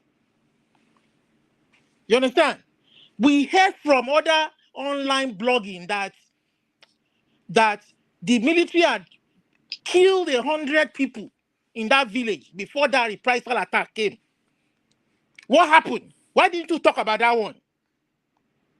And now you are coming here to come and tell us and speak on behalf of the military. I don't trust you. You have lost credibility with me. For this stance, you have lost credibility, and I would never trust anything from you. Your word for anything that comes from your mouth.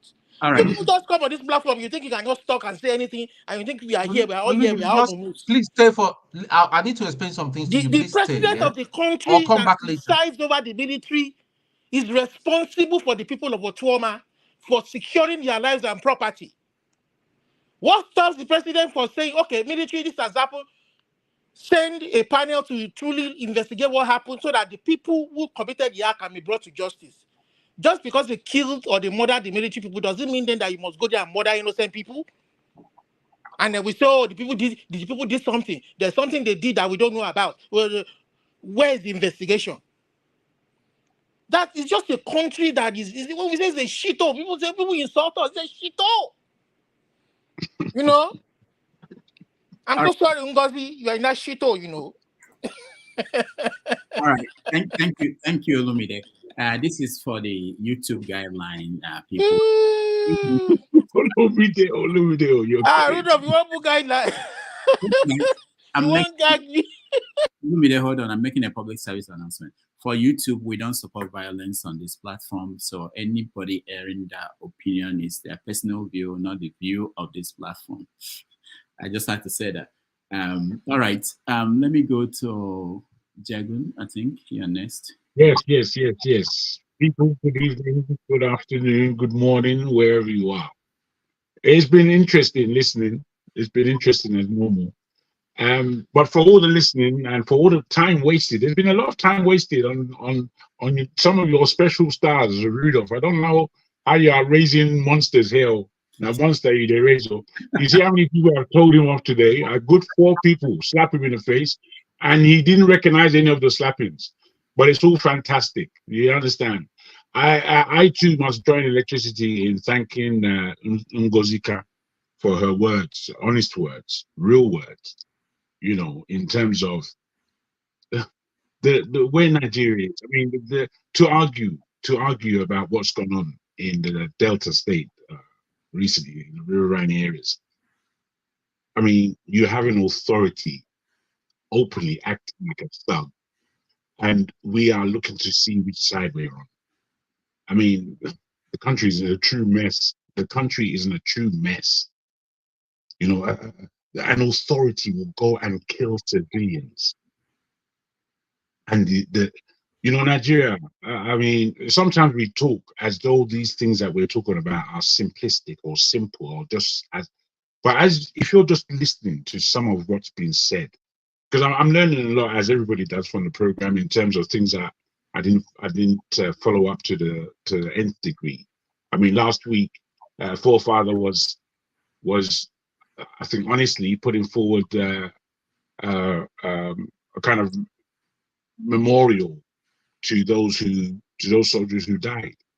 And for real, at the end of the day, these are human beings, and they are Nigerian human beings, whether you like it or not, whether they're military or civilian or Niger they be. So, I think we have come to a place of real rot that is stinking to the point that I don't think we have any more nose for it, because the level of conjunctivitis that's going on in that place, I mean, it's worse than Spaghetti Junction. It's Spaghetti Junction with broken flyovers. Then Nigeria doesn't make sense. If we listen to what we've just been talking about, you know what's going on in Palestine, we can take sides, or we can stand away and look at the display of hate that goes on within the world. But fundamentally, an authority is killing a civilian population. That's what's going on. We shouldn't confuse ourselves too much with the politics, the religion, or the geopolitics that's going on there. What's going on is an authority is killing a civilian population at the moment. And when you have that kind of thing in a country, I mean, Nigeria has every problem of the world. Every problem that you see in desperate places in the planet seems to be functioning very well in Nigeria. And we're not fed up. I mean, I don't know how to comment on some of the issues that we're speaking about, which is why I have to take a step back and just look at it. It looks disgusting, and I really don't know what we're gonna do about it. I really don't know. I mean, it comes to a point of laughter, joke. We're seeing points of view from certain characters on this platform who, in their first utterances, they speak sense. I mean, utterances further than that, it's like way good nonsense. Like, where are you going with this? It comes to the point where you have to understand that our psyche is truly damaged. I believe that people on this platform, people of Nigerian consciousness, people of Nigerian misconsciousness, we need medicine, psychological medicine. A lot of us are way off key. A lot of us speak things that are just not just unpalatable, but untrue. What we're speaking is from a position of pain, hurt, misjudgment, all kinds of ills, and we're speaking out of our mouths. And none of what I hear some of these times on this platform is going to get us anywhere. It just puts us exactly where we are. And I'm afraid of these levels. That's basically what I've got to say. I can't pick up on any one issue. I'm just looking at it, and it's a display of ugliness as far as I'm concerned. Thank you. All right. Thank you, Jagan. I want to hear from Ike, if Ike is there. Otherwise, okay, Ngozika, go ahead.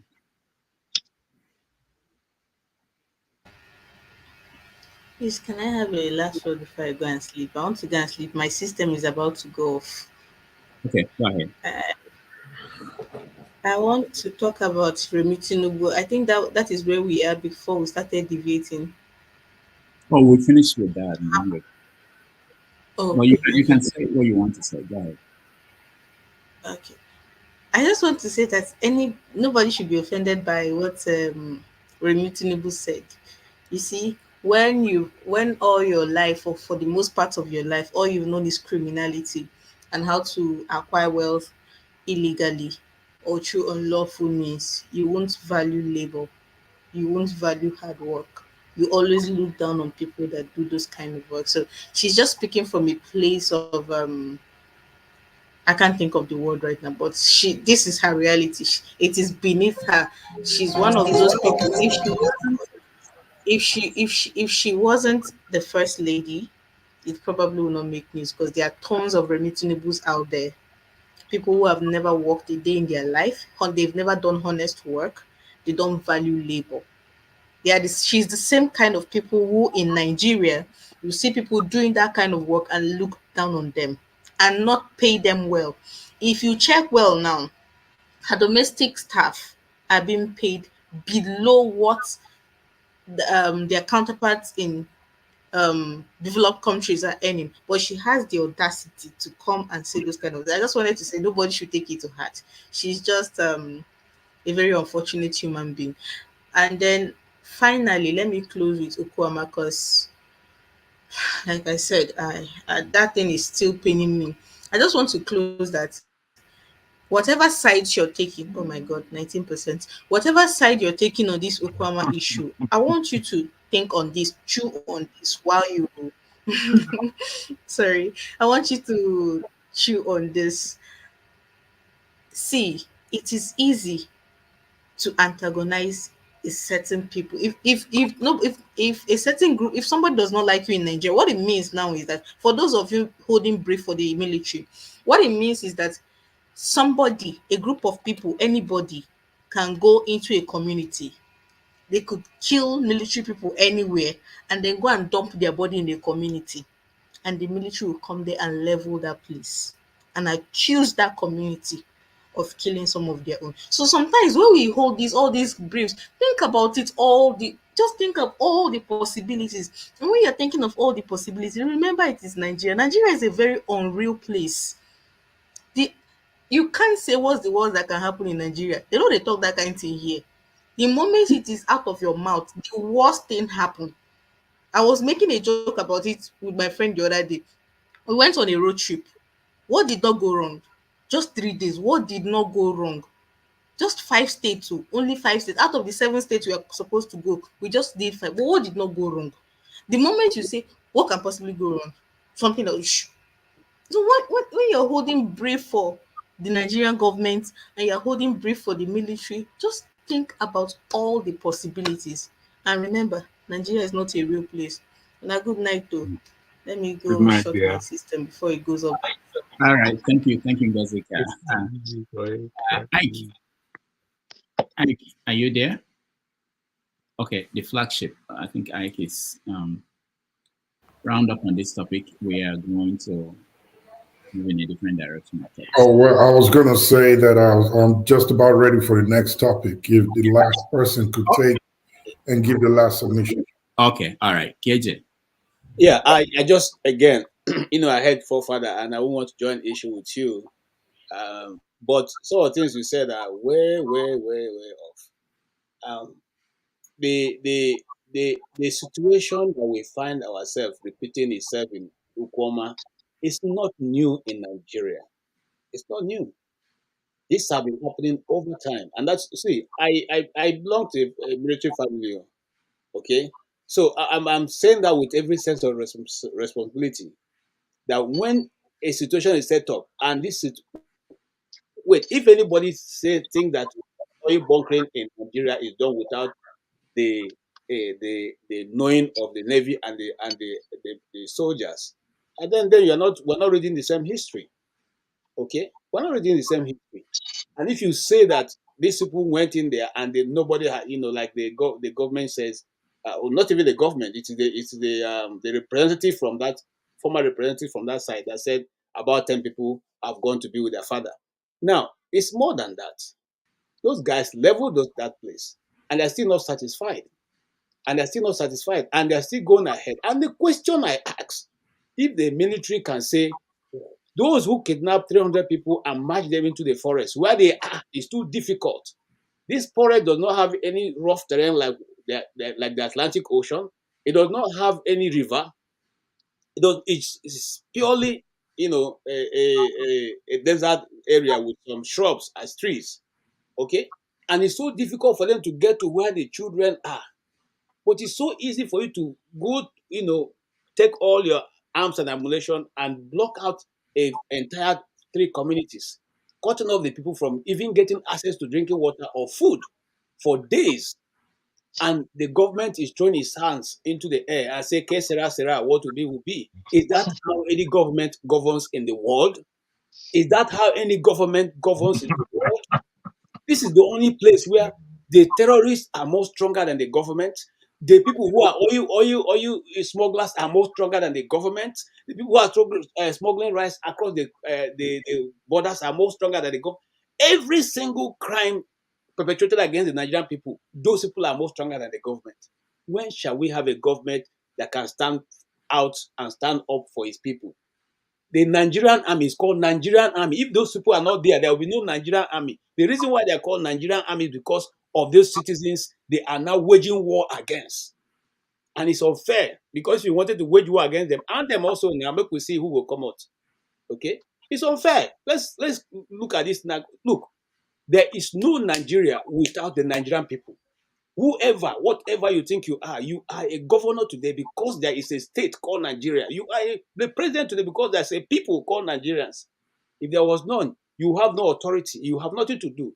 Okay, so let's call it a spade and let the government call these people to order and allow people to go to their homes and have and eat, for crying out loud. Thank you. All right, thank you, KJ. We end this topic, and let me play this before we move to international stories. That's why I came in. You want to end the topic? Thank you. We end the topic. If you know, you know. But if you don't know, you don't know. I don't know. You go. You know. If you know, you know. You take the ballers in town. Now you know. Now you know. Forget what I know them. Yes, Agba how much is money? It's nothing. Ballin'. Premium or nothing. Now you know. Now you know. Now you know. Now you know. Forget what I know them.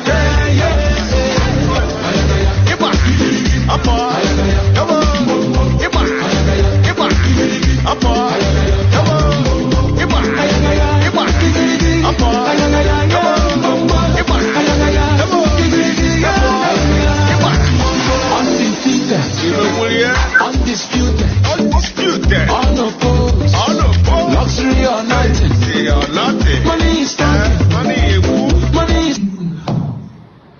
One third of our states doing what should be done, this country become a different country. And you are playing I will urge you that you pay adequate attention to infrastructure. Because if you give infrastructure and you give the type of leadership we are giving now, the people of this state will have nothing to worry about. On their own, they are enterprise people here already.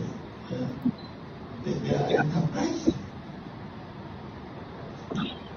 So all they need is the leadership that will give them the encouragement and the wherewithal. And governor. All right, that was OBJ visiting the governor of Abia State. That's not the topic we are going to talk about. I know a lot of people want to talk about that, but I just want to play that because some people say that what's going on in Abia State is propaganda, and whether you feel that way or not, something is happening there, and it's impacting people. But I want us to look at international news. We can come back to this whenever you want, but I want us to look at the international stories because it's important. One is that we can learn something from it. There are two stories that I think that to me made impact this week. One was the United States turned around to propose a United Nations, what do you call that thing they do at the United Nations? Kind of, what is it called again? I've stayed here too long. But they went to the United Nations and to say that they want immediate ceasefire. Okay, resolution, you mean? Resolution, yeah. Immediate ceasefire. And guess what? Russia and China said they are going to veto that they don't want a ceasefire anymore. Because when the rest of the world were saying we wanted ceasefire, America vetoed it. I've never seen something like that before.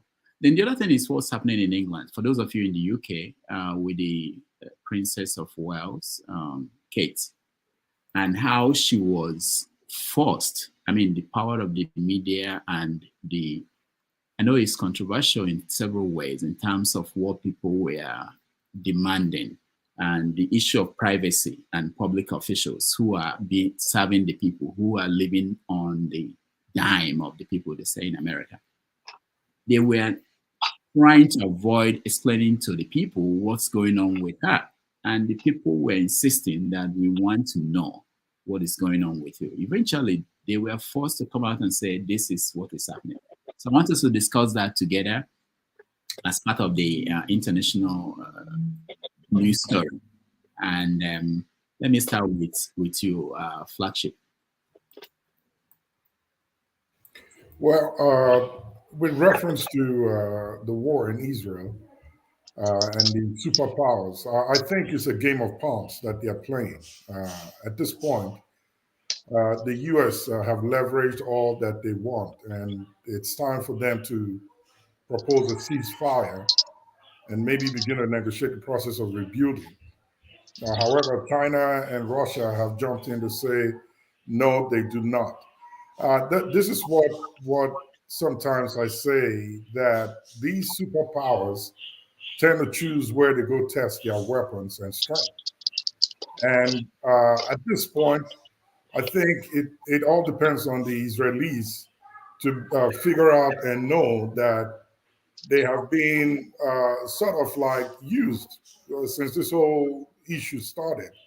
And it's time for them to make the right decision to stop ceasefire and let peace reign between themselves and their neighbors, the Palestinians, and move on. The continuous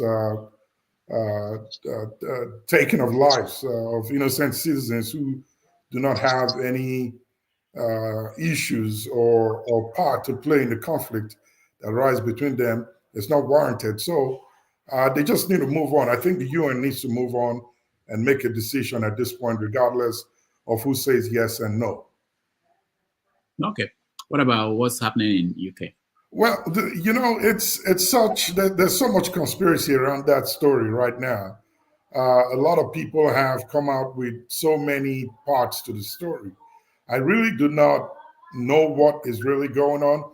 The only suspicion at this point is that something is not right with the princess, and it's being covered up by the monarch or the monarchy, and they do not want the public to know. But my takeaway from it is the strength and the power of the people, how they can push and make their leaders to come up with answers when they demand for one. And that shows you the strength of a society and the strength of the people in a society, rather.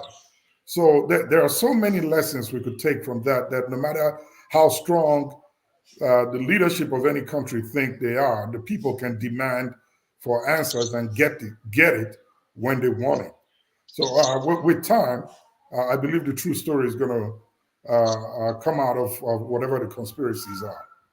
Okay, thank you. Tun, you're muted. Okay, yeah, thanks.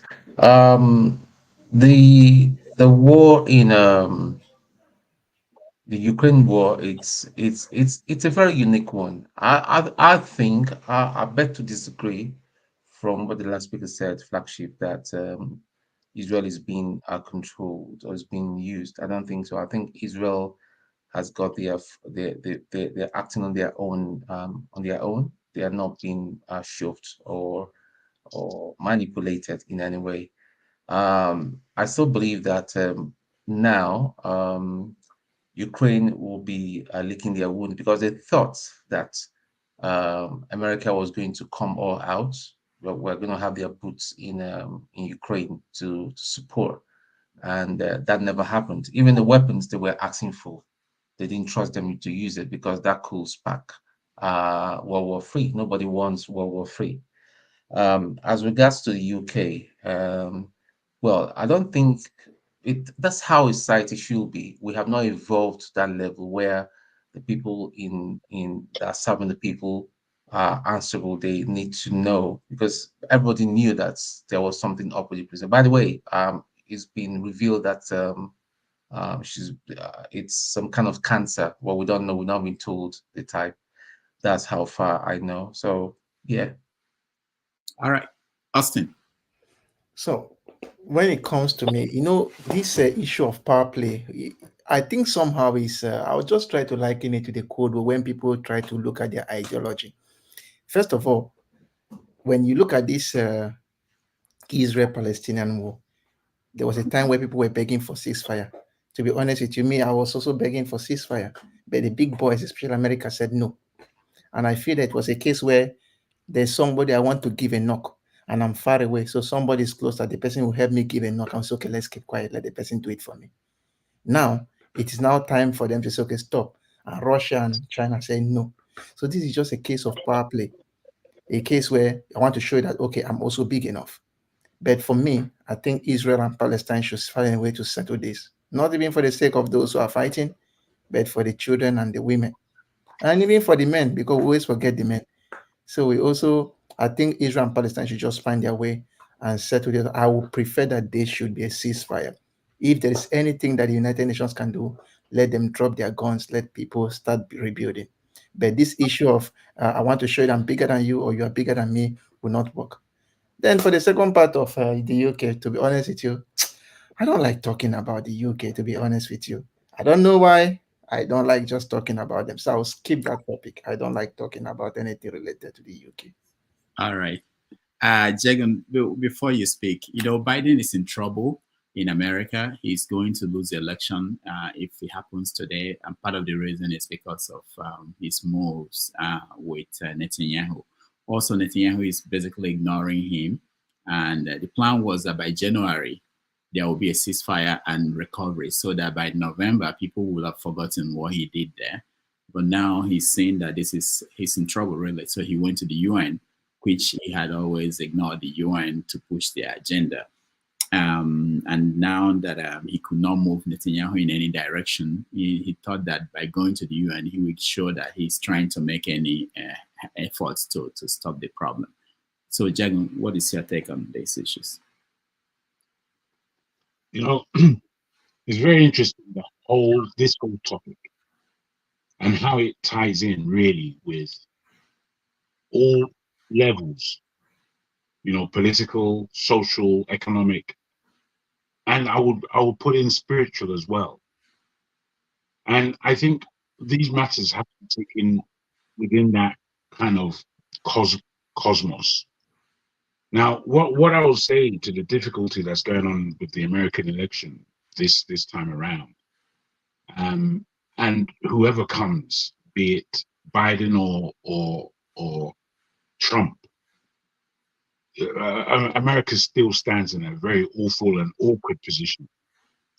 With somebody like Netanyahu now, who the level of poison that is in this individual, I don't know how people take it. There are people that side strongly with Israel and the position of Israel and their right to exist. And me, I can go along with that to a certain extent. But what I see is very, very difficult I'm challenged when I see Netanyahu, who basically bolstered Hamas to the point of October the 7th. He knew that was going to happen. It's now clear that he knew. It's underlying that he is one of the major investors into Hamas. Then you have to really know what's happening here. What's really going on? Because it's more than the politics is telling us. The politics basically is from the West is telling us that Israel is right. The Palestinians as a whole are to blame for several things, and historically we can see this. We should continue bombing. 30,000 and more people are now dead who are Palestinians. God knows how many of them are Hamas, if any. Men, women, and children slaughtered, injured, butchery going on in front of us. the politics of it doesn't tell us half the story, is what I suggest. And I can't really put to you necessarily where it is. I have my thoughts, but I don't know if I want to air them. And then we go on to another difficult player. These are big players we're dealing with. When we're talking about royalty, we're talking about the powers that be in America, we're talking about Israel and what they have, what the mass that they are in this planet. We're talking about the big players. And when we're talking about the big players, we must understand that what we see is not what's happening. What's happening is far deeper than what we're looking at or what they're suggesting to us. And patience will take more. I think in all areas we need to be patient, especially at these times, as individuals, as to what kind of moves that we want to make as individuals, and what kind of suggestions we want to say, and where we want to stand as righteous individuals, if that's how we're playing the game.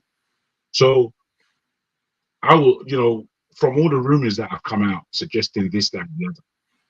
Now, the rumors that have come out seem more palatable than what she's actually said openly. Now, who knows the truth of it? I don't know. But I do know that there's trouble ahead. There's big trouble ahead. So we keep our ears to the ground. Yeah, that's what I'll submit. All right, thank you, Jagan. Ike is on the phone, so let's go to you, KJ. Hey, thank you, sir. I totally agree with all the past speakers. I usually don't like to talk about the British the crown, because tell the truth, I'm one of those who do not appreciate anything that have come from them, especially being a Nigerian. And I don't think, just like they say in America, what is great about Great Britain. So, however, the issue of the UN, of course, all of us know right now that the UN is complicit in what's going on, because just like other things are coming out, recently it was discovered, or that the Americans discovered, that Hamas has a connection with one of the UN agencies. And so it's been a big issue for people in America. So tell the truth. The truth is that I'm not surprised. And just like somebody, flagship says, it's a Game of Thrones. They're looking for where, these guys have big guns that have not been tested anywhere.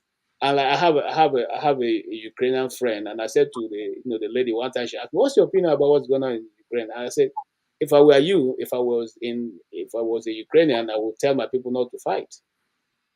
I said, "Why?" I said, "Because at the end of the day, it is your land. It is your land that everything will be tested. It is on your people that the war will be fought. It's not going to be fought across the ocean, the Atlantic. Everybody giving you ideas, giving you for your people to do it, for it to be done in your land. So, since this war doesn't seem to be going to go on your side, if I were people, the Igbos have a proverb. If you are in a wrestling match, somebody will pass you, or you're fighting match, somebody will, you just turn out to play. Say, "Oh boy, I play with a play, now take it easy," and you quietly go away with your dignity. And that's what I expected. But they kept dragging it because of people's ulterior motives, and lives are being lost on a daily basis. It doesn't make sense. It doesn't make any sense. And you see, one of the things in this world I've realized, that after all the pride being said and done, people's in lost in it, we will come back to the same table to discuss about it. And at the end of the day, people get big, juicy contracts to rebuild those places. How I wish we can be more open, to our people and the systems that is running the earth. And so, like I said, I don't really. If I were in a position to advise, I would say, look, guys, it's time to say we give up. We don't want this any longer, and let's just go and count our losses. And for the British people, I wish them well. What I'm looking for is the day they will say there's no longer a crown and everybody is the same, in Britain, because I tell the truth, those are one of the people that are. You know that the crown, the crown is actually one of the seas. You know that England is one of the seas. I'm sure you know that London is one of the seas. And so if you know that and you know the policy of money, I'm sure you know, like I tell the truth, I don't care. Thank you, sir. I'm sorry, I'm not being insensitive, but Yeah, yeah.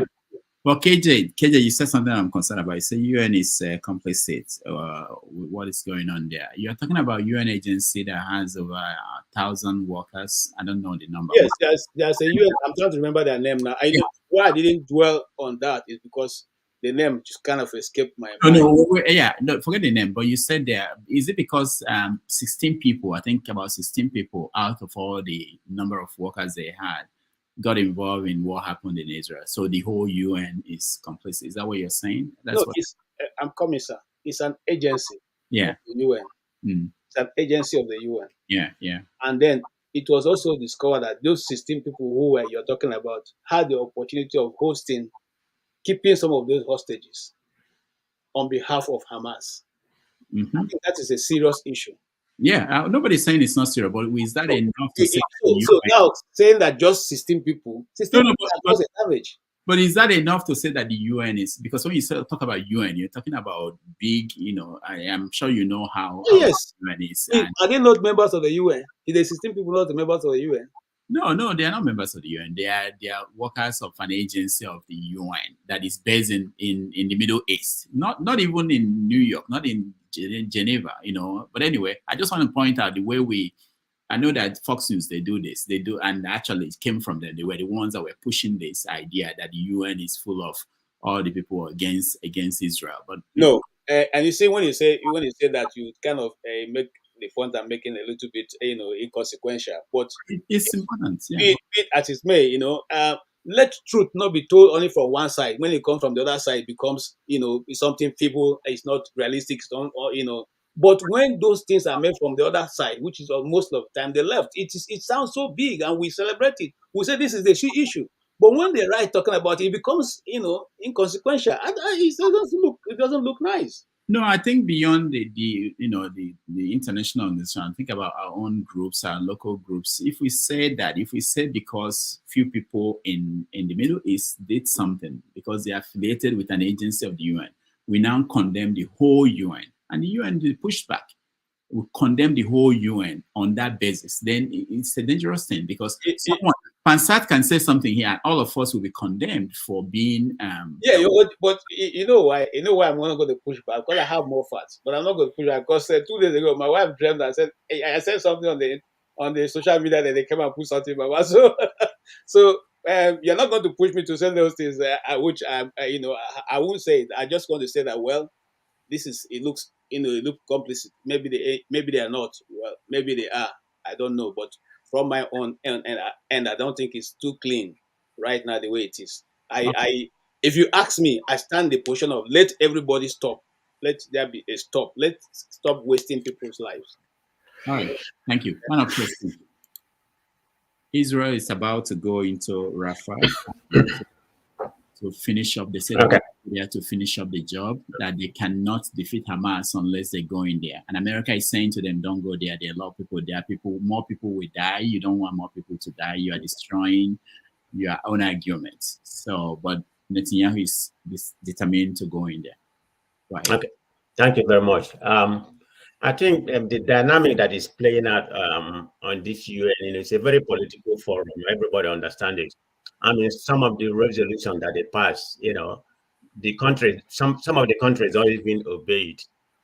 But let me come from a different angle where what's really happening, between the USA and other countries.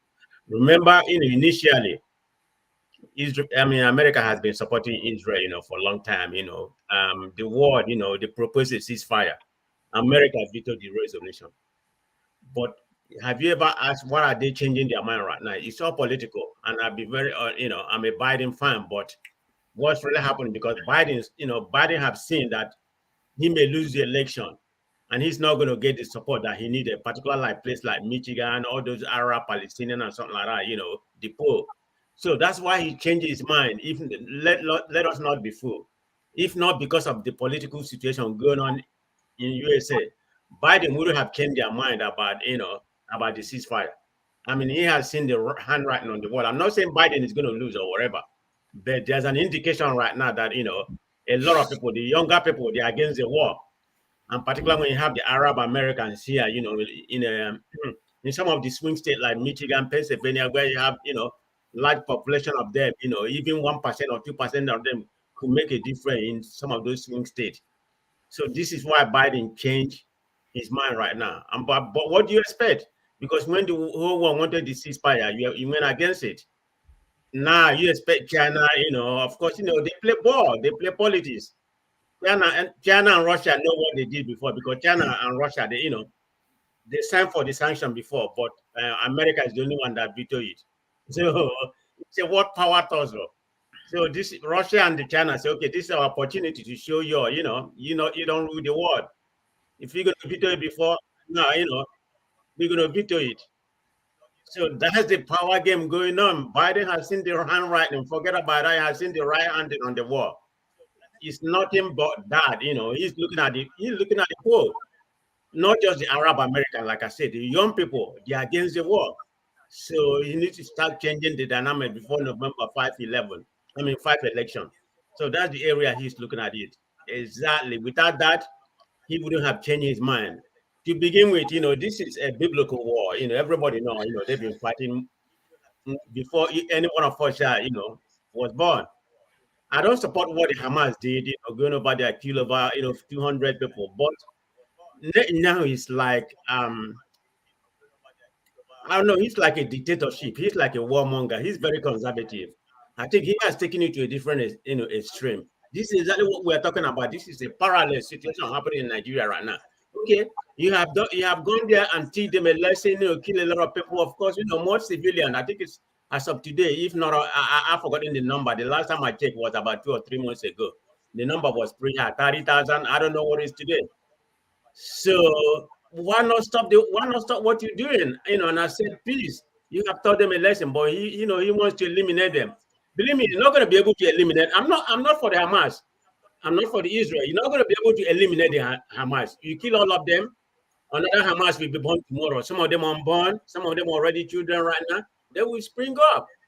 But they need to find a resolution to whatever is going, because that guy is very dangerous, in my own opinion. You see what he did? He came to US, and have a different section of the Congress, the Republican, and concuss with them. Of course, they praise him and everything. It's all political. He never really, addressed the whole United States Congress. But he went sectional and addressed the Republican because, he thinking that, that's going to play to Trump, that's going to play to Trump card, because he think when Trump come in, he's going to support him or whatever. So that's what he's playing. He's playing Americans, and they are buying it. So that's my opinion on that. And let me talk about what's going on in British. I'm never that kind of people that said the British people they should have all that. I'm talking about I'm talking about they should have all that camaraderie going on with them. I mean, if you serve for the political, or if you serve for that kind of position, every information about you is a public record. Yeah, she's supposed to disclose what's going on with her. Just know that about it, because the people support him. I mean, support her. So that's how I feel about that. Full disclosure. Maybe we should borrow a page from what's going on over there, even what's going on in Senegal. This is the problem with Nigeria. Most Nigeria are very docile. They just sit there, they don't complain, they don't protest, peaceful protest. They just take whatever. This is the power of the masses of the country. That tell you what's going on. Thank you. All right, thank you, Prestige. X0, go ahead. Good evening, everyone. Yeah, welcome. Yeah, finally I made it to the panel today. Thank you for all your contributions today. I've been listening outside, watching from my YouTube on TV. But something just prompted me to come in today and just say hello. And then I wanted to discuss a bit about the former issue, but as usual, Mr. Rudolph has knocked me out of that one. If you know how to, you can talk about No, I will only be talking rubbish. Let me stick to this one. Whenever it comes to American politics, I speak to it from the European perspective, because I always speak to it from the way the politics affects Europe.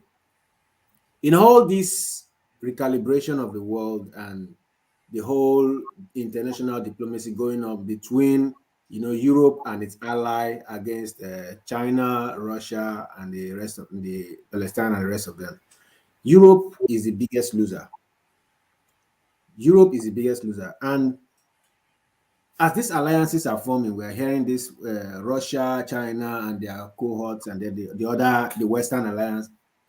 Biden is facing a difficult problem, as we all know.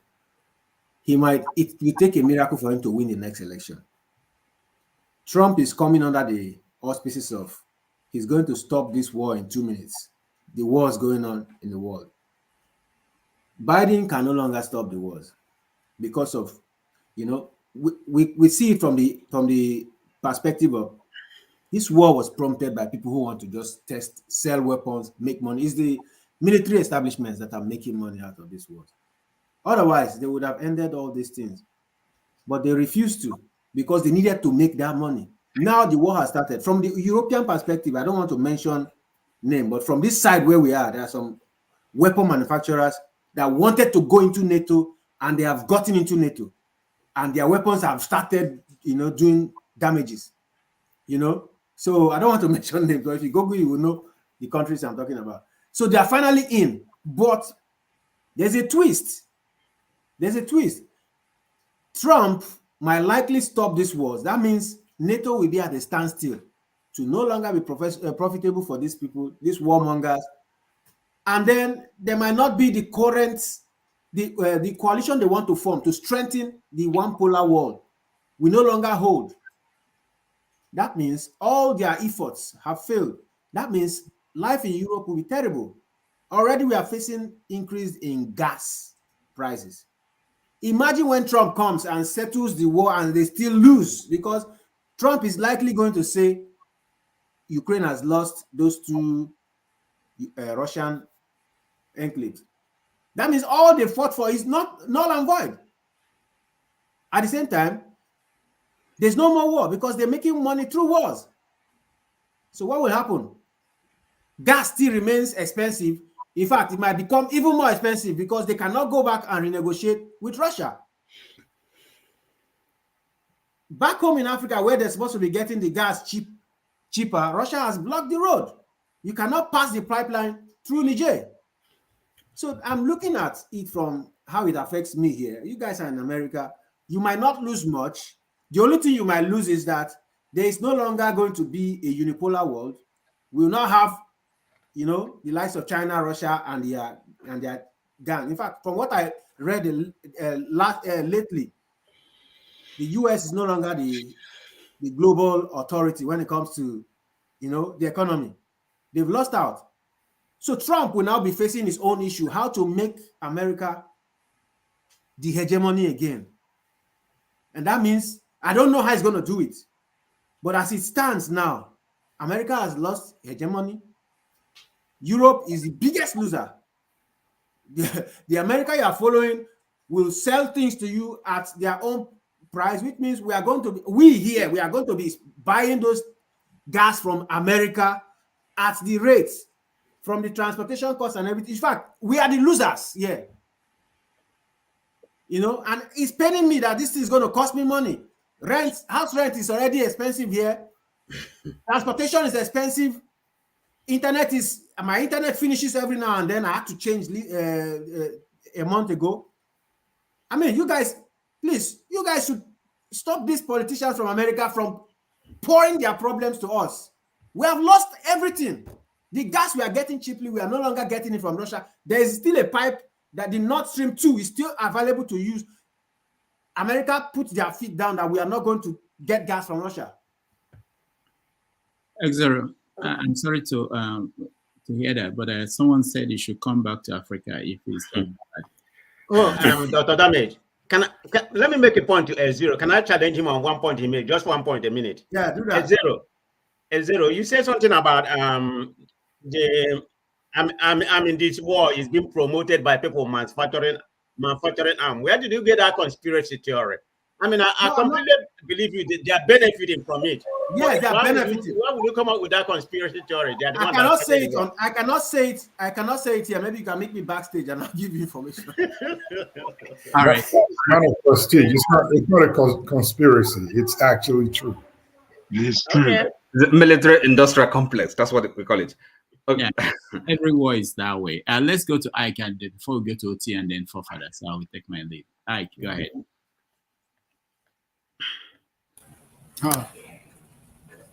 Good afternoon, good evening, everybody in the panel. Dr. Damages, I don't know what is the topic of the day. I've not been following it today. Okay, hold on now. Let's go to OT. We'll come back to you later. Okay. Right. I think when things are happening and maybe we're having our discussions, my interest is really in what lessons we can draw. Okay. Now this particular topic now, let me start with what Kay just said. He's said the UN is complicit, and of course, Rudolph, you did take him on that. So I don't know, KJ, in what way is the UN complicit? Because of course we are discussing the failures. The war, having wars is a failure of politics, failure of diplomacy. People are dying unnecessarily. So right, of course, in Gaza, what you have in mind is, this is a refugee agency which is specific to that to Gaza, because the Gazans are really, they're supposed to be refugees, but they are, living in Gaza, which is their homeland. So I don't know, complicit. I think that is really a propaganda. I don't know why you would say that the UN is complicit in what is going on. I mean, the failure of international diplomacy.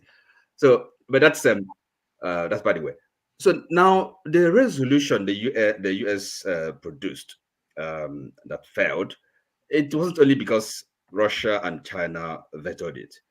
I think the Arab League also did speak against it. I believe this has to do with maybe the conditionality, the conditions. It didn't, from my understanding, it didn't provide for immediate ceasefire. It was more like something has to happen first before the warring parties come to ceasefire. That, of course, is not what the generality of the international community is seeking. So that's how it failed. Now, coming to, the broader topic of wars, and that brings me to really the lesson for me at least. What this shows really is, in addition with core democracy, we live under democracy in the West. I'm not talking about Nigeria now. It doesn't exist anywhere. We have this great, world powers, the world power system. Is that the people don't really count so much, from the way decisions are made and the interest are pursued and things go on. You see, when you listen to these events, these wars, the way it's been discussed in the mainstream media, you ask yourself, it's a narrative they're creating. They're not telling the truth. There's no objective reality to the picture they're painting. And if you listen, it's just very few voices that I mentioned somebody like maybe Jeffrey Sachs, this other guy that's called John Messminer, otherwise the rest of the comment, people commenting on these things, is just one narrative. Okay, is Russia has invaded Ukraine and therefore Russia has to be stopped by all means. And then, so the underlying issue, the reason Russia decided to go to Ukraine, they don't discuss that. It's not part of what they want to bring into the on the table. It's, as I said, very few individuals that have a kind of a different, bring in a different voice. It shows you that there's a kind of agenda. These people are part of the if they're ruling, I don't know, we call it conspiracy theory, but it is not really. There is we live there's a power system, and they are dominant.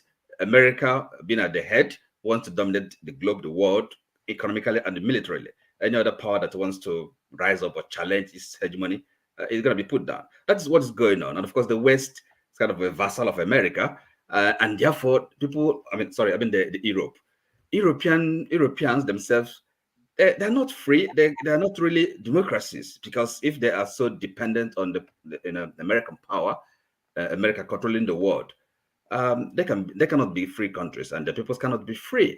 So I see the demonstrations going on, this every weekend, and you have demonstrations, protests, marching for Gaza. But then you ask yourself, how do the parliaments, which is supposed to be, the representative body, legislative body, how are these the protests, the people's, how are these discussed? What kind of emphasis or evaluation? It's all about, okay, these people are, they're called names, more or less. So nobody takes them seriously. And this is is that how democracy is supposed to function, supposed to work? I don't think so. And then before one begins to talk about our Nigeria, we talk about democracy. What democracy? Well, this shows that as citizens, we really have to kind of wake up and be much more alive to our responsibilities. That otherwise, nobody's gonna kind of fight for us or protect our interests, speak for us. The people that we elect, they're not serving our interest. They're not there to serve the interest of the people. That is just kind of it becomes clearer every day when you watch and listen and see what is going on. For example, somebody like the Prime Minister of Britain. Do you think this young gentleman, is he a man of himself? Do you think he's serving? He's there. He's the one that is in power. I doubt it. I don't think so. So this is why I look at these people. Quite frankly, when you look at him, Indian of dog is British, but this young man, you really think he's the one that is in power in Britain? I don't think so.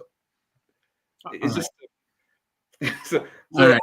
We just kind of try to draw lessons from events going on. It's not and just see behind the headlines. That is okay. All right, for this.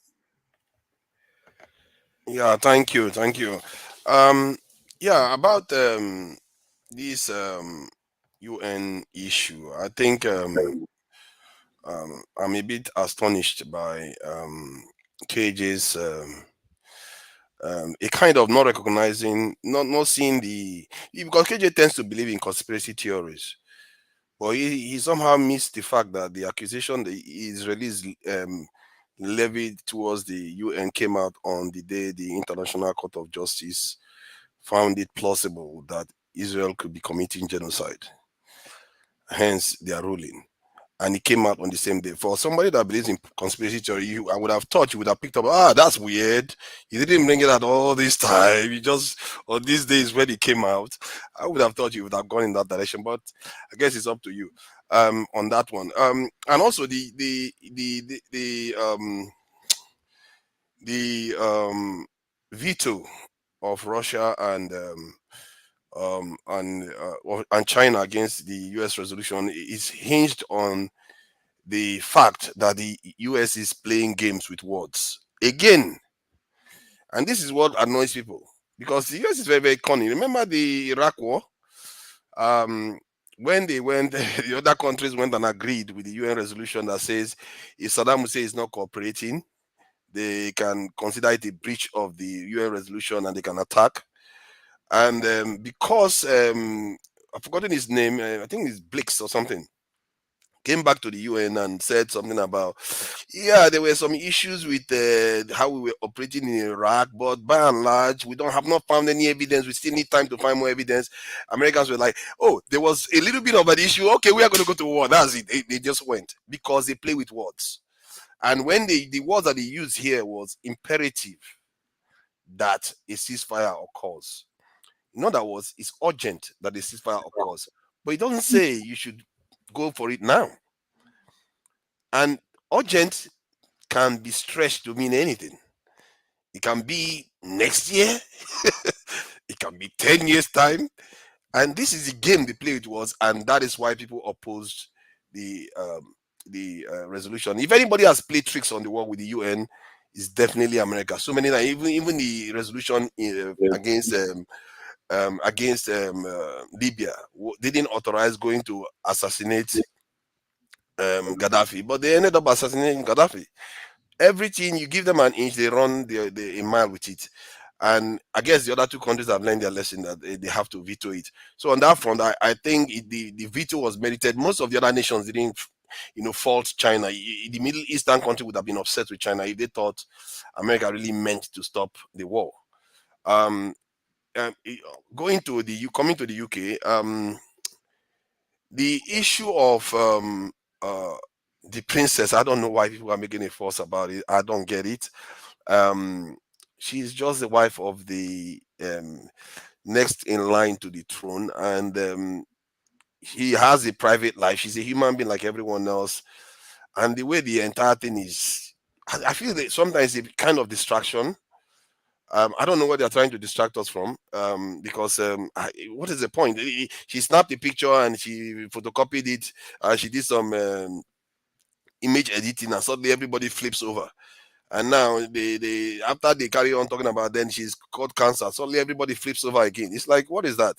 I'm not interested in somebody's personal life, and I don't see anything she's done to the state that affects the lives of the British or the world.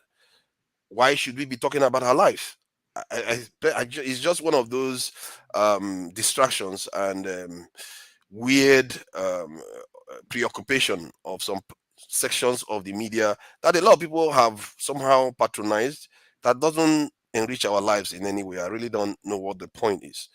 But in the context of Nigeria, one of the things this OD massacre may have done may be similar to what is going on in the UK with the distraction, is that we were talking about padding of the this in the budget just a week ago, and this happened, and now the conversation is we've completely forgotten about that.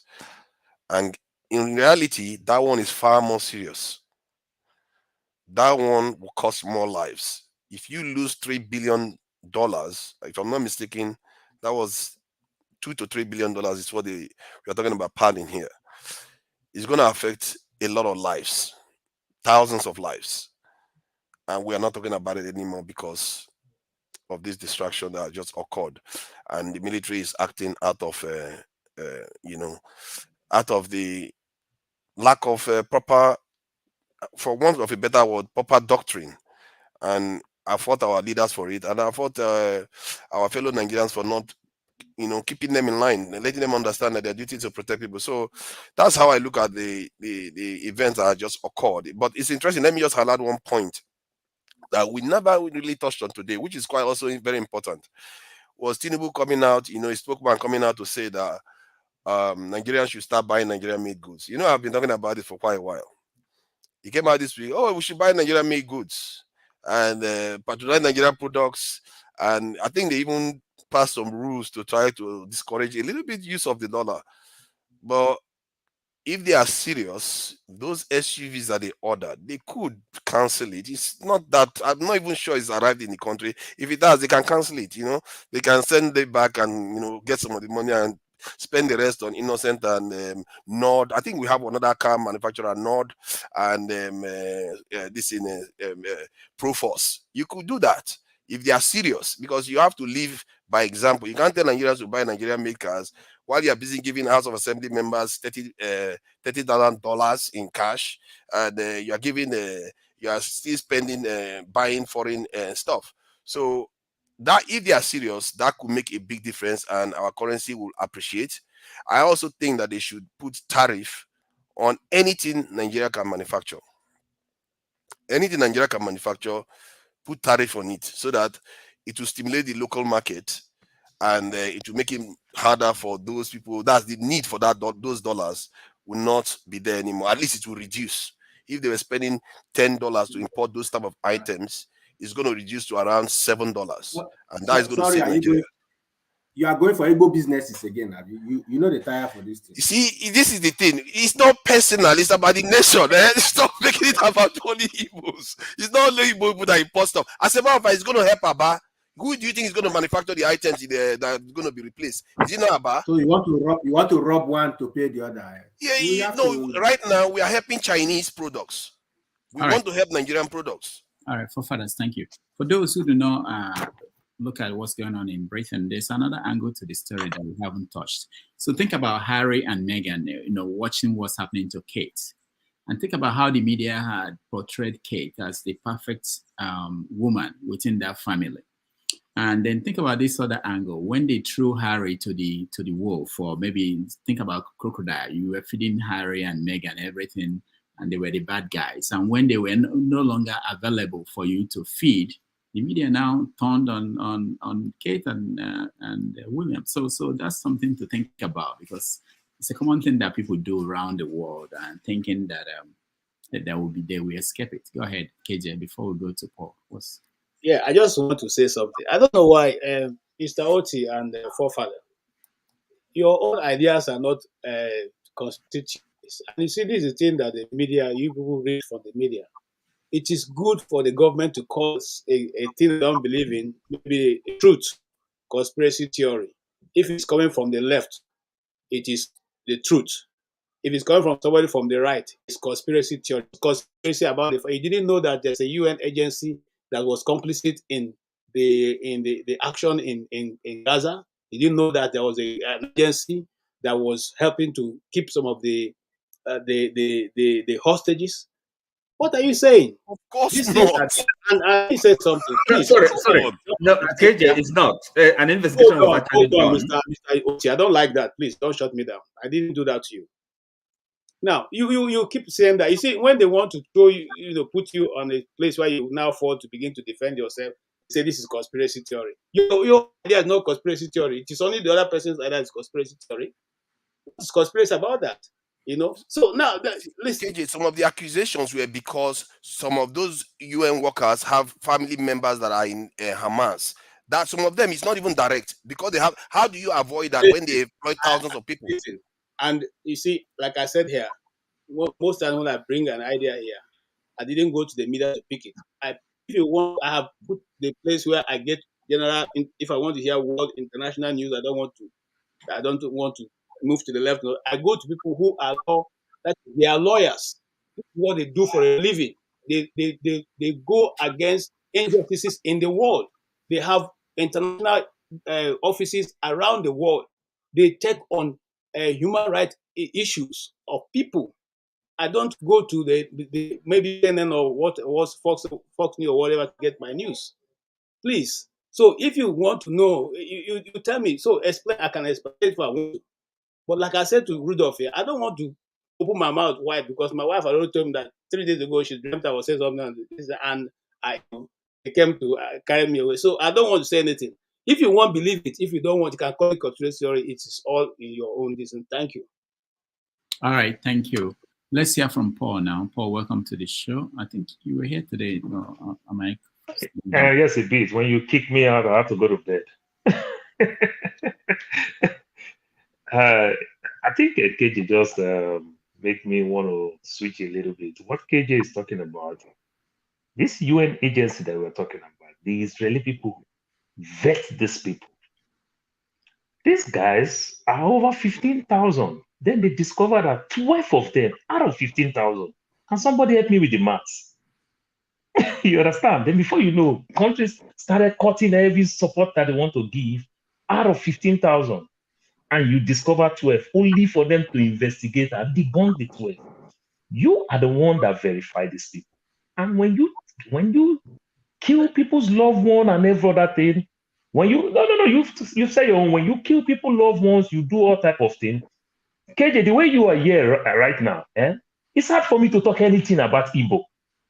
Every time I talk about Igbo, if I talk Igbo, I blame myself as a Delta boy, where I feel we're going wrong. You don't care whether I blame myself. All you care is that, Paul, shut up. You are not supposed to talk about Igbo. That's what you do.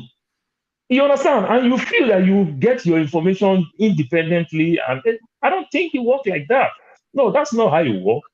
You understand? Yes, it is normal. Emotions will be there. Sentiment will be there. News will come. The Israelis have lied so much. Many years ago, without this smartphone thing that everybody happened to get that thing, every one of us love Israel. Not until we started seeing things in real time.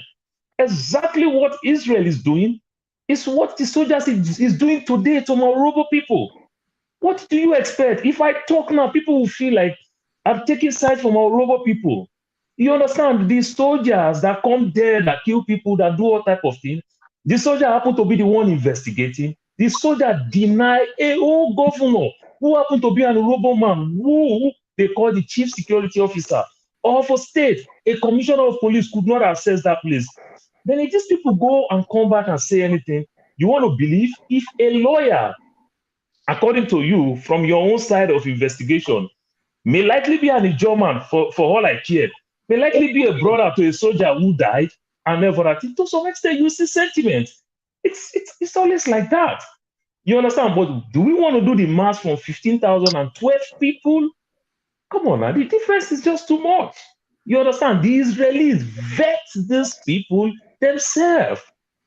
You understand? You vet these people themselves. They're doing everything within their reach to punish people. And I don't think it works that way in this present day age and time. My brother, for God's sake, you're a journalist. You understand? No matter how it be, the first thing they teach you in your school of journalists, you understand? If the source cannot prove itself, you don't take the news. It's always like that. It's like people come out here everywhere, come out and say, what the soldier, who are you to kill a Nigerian colonel? My brother, we are watching this news like people will say today. We are watching everything that is going on in the world today. We see the way things work. As the Israel and Palestine, as they are negotiating what they are negotiating, they are doing everything. Where are they doing it? Qatar. You understand? Qatar. But you see now, you tell me a colonel, a major, everybody, they go straight to an Urobo community to go negotiate two communities having dispute with either land or waterways. It just don't work like that. It just don't work like that. We should stop these things that we are doing with too much sentiment and everything. Let's blame us when we go wrong.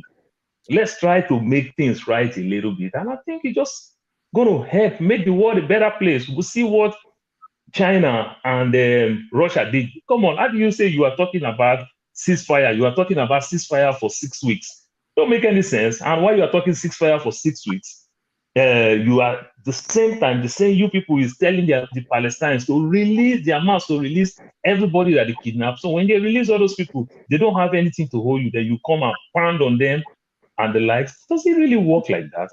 So the US is still playing game. You understand? What Biden is doing, Biden is trying to be smart on both sides. You understand? The Jewish people have 8 million votes. The Muslim people have 3 million votes. So he's weighing his pros and his cons. Where do I take it? If I balance it a little bit, I may win some from the Jewish people. And if I balance it a little bit, I may also win some from the Arab people. So that's what he's doing. But at the end of the day, Joe Biden or the US is not helping any matter. So that's why China and Russia just look like, you people, what do you people think we are doing? You people are stupid. Let's make it the way it is so that if it's going to affect Biden, let it affect Biden. You understand? Because they are getting sleepless nights with what is going on. So that's the game China and Russia did there. You understand? So the US is not playing anything good with what is going on. That's my take for now. Thank you, Paul. Exoro, did you see how Paul was sneaking in those topics that we finished talking about? We just said, you understand? I'm sure you don't want me to rest. I saw it, but you know, from the way I don't have the capacity. Okay. I'm just kidding. I'm just kidding. No, you don't want me to respond to Paul, right? No, you will. No. I'm coming back to you, but I just saw this story that Kate Middleton and the family won't attend Easter Sunday church with the royals.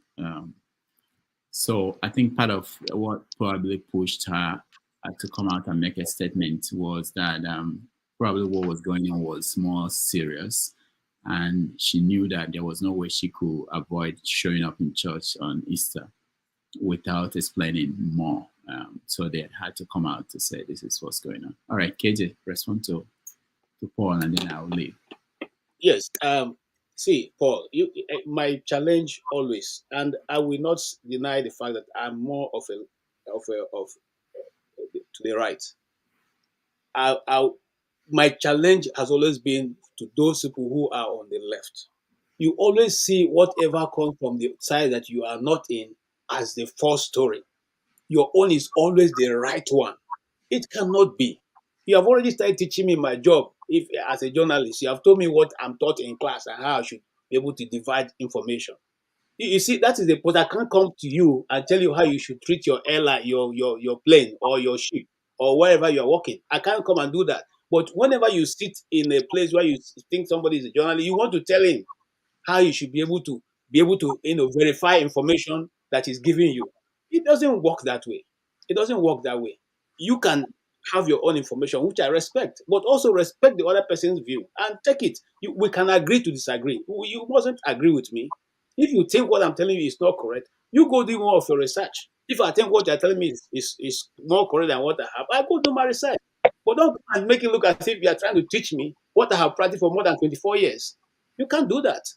And well, I don't want to be annoyed because they're my brother. Look, I've already discussed KJ or what went on in the Okuoma community. I've already talked about it at length here. Okay, and I spoke about it the way I would speak about it if it was happening in Igbo land. Okay, and I took to the side of the people, which is where I will always be, the side of the truth. You can't keep bringing your brothers and sisters, or because you are highly connected, you go get some powerful people to come and deal with the masses, as we call them. Make sure that you displace them of their land, of their property, and all that. And anybody who challenges you becomes an enemy of the state. It doesn't work that way. Okay, it doesn't work that way. And then your own narrative becomes the more powerful, dominant voice because that's the one people will hear, and that's the one people will take. I do not subscribe to that. I'm not a conformist. I've never been, and I'm not about to start now. Thank you. KJ, let me ask KJ something. KJ, you are a journalist. Are you telling us that you're not sentimental in your own narrative? I mean, to suit what you might be true in some sense, but you can't come here and tell us that everything you said is true. I mean, you don't bend the truth to suit your own narrative. Listen. All journalists do that. Okay, I thought you asked me a question. Yeah. If you ask me a question, I'll answer. Listen. Okay. Here is what I'll tell you. And probably, if Rulo can agree with me, look, I try as much as possible to remain in the center. When I present I don't present it because that is solely where I belong. Some of you here think I support Trump. No, I just stand on what I think is the truth. I listen to the left, I listen to the right. I try to bring myself to the middle because I'm supposed to present to you what I think. Yes, don't get me wrong. Every journalist has his own emotion. So sometimes in your writing, in your speaking, in your presentation, you may probably swing to one side, but not necessarily because that is what you believe. That's what the story has led you to.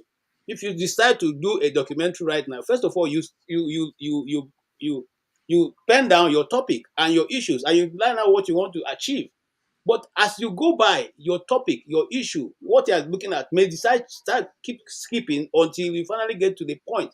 And so where you started from may not be where you are ending. This is what everybody knows. But as you see me now, of what interest is it to? I don't know Trump.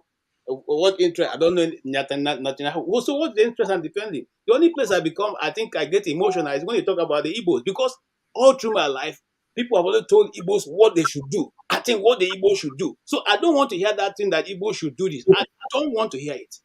Igbos they can think. They have their head. So don't tell us this is what I think the Igbos. Let the Igbos begin. No. That gets me mad. I don't want to hear it. Okay? Igbos KJ, Doctor, please, I beg of you. KJ, I want to ask you a simple question. And I will put a background before I put the question to you. KJ, what I understand in journalism, as a journalist, Doctor is here. He writes and he makes his satire and the like. What I understand when it comes to journalism, when you read paper, let me talk about the print media. There is something called opinion when you get a newspaper. There is something called your viewpoint. There is something called the editorials, where the team of editors will come out and say, this is our take. The editorial, we all read the Washington Post, the New York Times. This is their editorial post. Then we also have what is called the news. So when it comes to the news, you report the news in real time as it happens when it comes to the news. So when I talk and you talk about this Jewish state now, I'm putting it clear. When you talk about what happened in Gaza, when Israel report these things about this, just 12 people. America cut their funds, the Netherlands, Europe, they cut their funds and everything. And when they discover that it is not true, they release the money back. The funds that they are giving, they release it back. Am I lying? Now I'm talking about news. Am I lying? You see, please, Paul, don't put me in trouble. I beg you. I will not answer that question because I have more facts that I'm presenting here, and this is a public domain. Okay, but if you want, you can get my number from or I can put my number. You call me behind. I'll give you what you're not seeing over the news, but I won't put it here because I won't put it here. All right. Thank you so much, Paul. Thank you, KJ. Thank you, Flagship, for this. Richard, welcome to the show. Thank you, Oti. Thank you, Tone, X0, and Austin, and all the people who joined us today. It's been a wonderful day for me, and we will do it again next Saturday. But tomorrow, I will see you guys on 90 Minutes Africa. I have to take my leave. I thank everybody who supported us. Those on the comments here.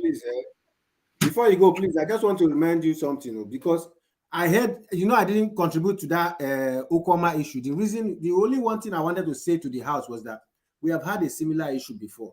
The military has gone to a village and cleared people, but nobody seems to refer the past or the issue and use that as a yardstick to now analyze the current one. Nobody, it's just like this thing just happened. People are just discussing it without referring. What happened in OD? Was there any solution provided? And then it is repeating itself in Okuoma. Are we going to be there until the soldiers go and clear that village again? Everybody died.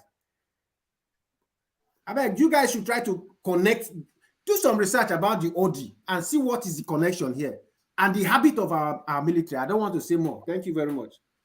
I like how people come in and just assume that we didn't do that. Sorry, we did that.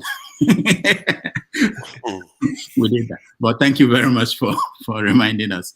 All right. Thank you, everybody. Doc. Yeah. Doc, please, before you go, can you just give me like 5 minutes, please? 5 minutes is a lot. Okay. Only, yes. Okay. Please, I'm begging everybody, please. Go ahead, Richard. Oh, thank you so much. Thank you, Doc. And thank you, everybody. I love what we do. We want the best for our society, the best for our country. The West is not our homes. And we should please begin to think of going back. I don't want to live in this country when I'm 65, 70, because I don't want America to happen to me. I cannot be paying mortgage at 70. I see them 70, 80 still working. So my home is my home. So I'm begging, another appeal that I have to make is this. Doctor doesn't want repetition, but I will try and repeat most of the things that have been said here, but in different ways. I want us to begin to change the way we see Nigeria, our leaders, and the West. Number one, about the military. It's unfortunate that thing happened. Very, very unfortunate. And I believe our military, our police, our uniform people still need more training. And so our people too, civilians, I think we are over-aggressive.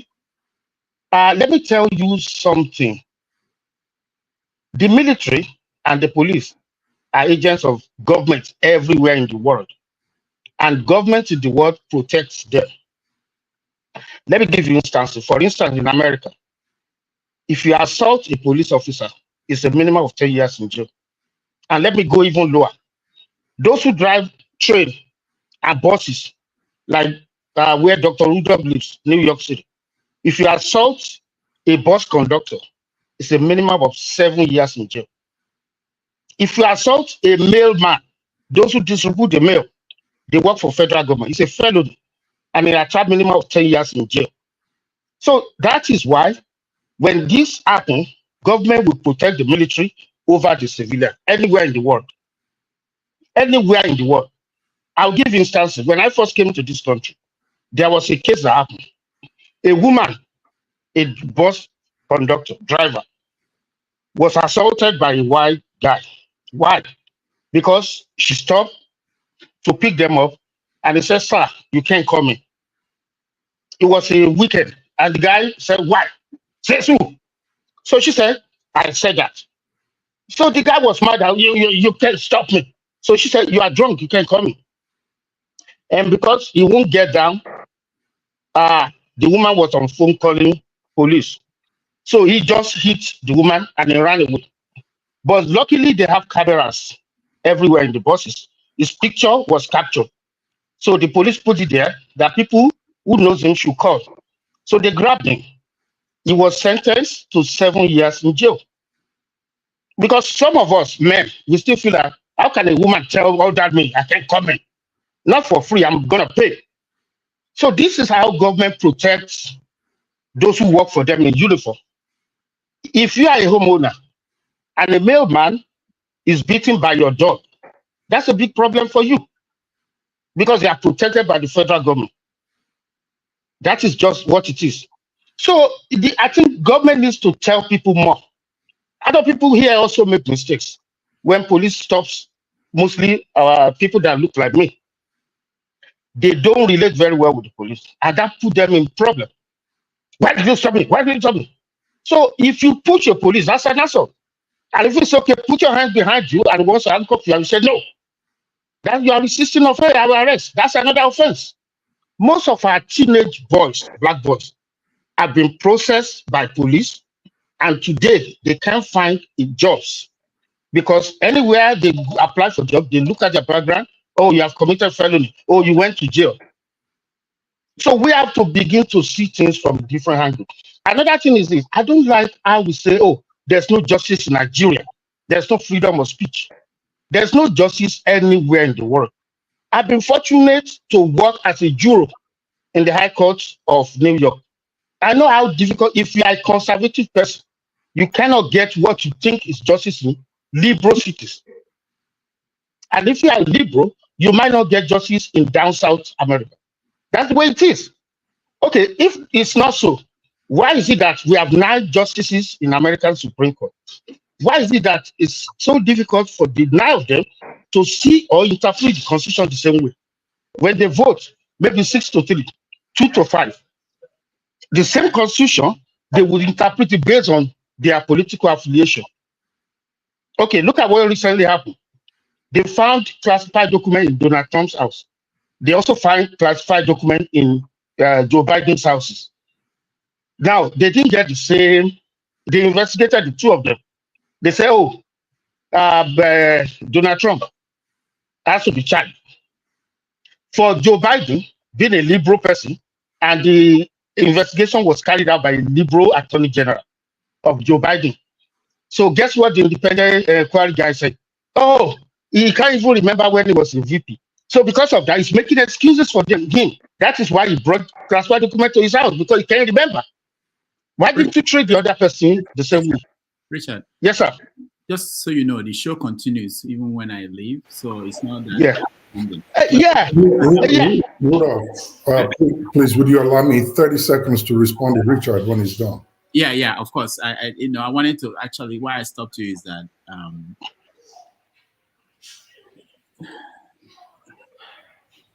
the special investigator, is that what the special counsel investigated this, if you look at what he said, the reason why he did not charge Joe Biden, why they are charging Trump, there's something you are missing. Is it intentional or you just didn't know? Okay, in his conclusion, he spent more time explaining that, Biden can't even remember when it was a VP, making excuses that, he has lost his memory. There was something so making excuses for him. No, wait. There's something he said about Trump. Why they had to charge Trump? They say he was reluctant to hand over the document to them. No. Even when they told him that I wanted you to mention that because sometimes people withhold some information to support their position. If I'm the one saying what you're saying, I will present everything that was presented, and I will tell you this is my, this is my opinion, this is my conclusion. But if you withhold something, it makes me worry that I wanted to know whether it was intentional. No, it was not intentional. You can still say it and still say that you still think it's not fair, but it's important to say it. Okay. Even don't go yet. Don't go yet. Hold on. Richard, hold on. Dr. Rudolph, since you have added that, let me also add the other side, which I didn't add. Trump is also an authorizing, is also that is declassifying authority. In other words, he had the authority to declassify those documents he was holding. 1, 2. When Biden had those documents, he was a senator. He didn't have any classification for whatsoever. So he started taking documents from those skipped rooms since he was a senator to the time these ones were discovered. So if you say that, that means that even at that time he was still a senator, he was taking documents out of the Senate to his house till this moment. So just oppose it. And that means that also, just like the special counsel was asked. So if I now disobey the law, and you come and ask me, I say, oh, I can't remember. Oh, so that means that I'm free to go from the crime which I've committed. Let's put it all in context so that we all can understand. Thank you. All right. Okay. Basically, Richard, hold on. Before you round up, let me get the flagship too. He has something to say to you, then you can round up. Okay. But don't go yet, Doctor. Thank you, Dr. Damages. Richard. Yes, sir. I would say to you that no government in any civilized world would protect its law enforcement when they indiscriminately shoot at and clear out cities, towns, or villages of their civilians. It's not done anywhere. The US soldier that was convicted of indiscriminately shooting civilians in the war in the Middle East was appropriately investigated, convicted, and sent to jail. So no government will protect any of its law enforcement officer who goes into a city because of one officer that's down and just levels out a community. That's not done anywhere. So don't pass. Mr. Richard, can I also add, because everybody's just talking about military. You said we should do quickly to everybody wants to pay off their mortgage on time, those that have mortgage. Well, let me just tell you, I'm going back to a country where the government of a state demolishes millions. I spent all my life saving, putting up a mansion, and they are the same government that gave me authority to build on that land. And they will turn up 3 years later and demolish all my investments.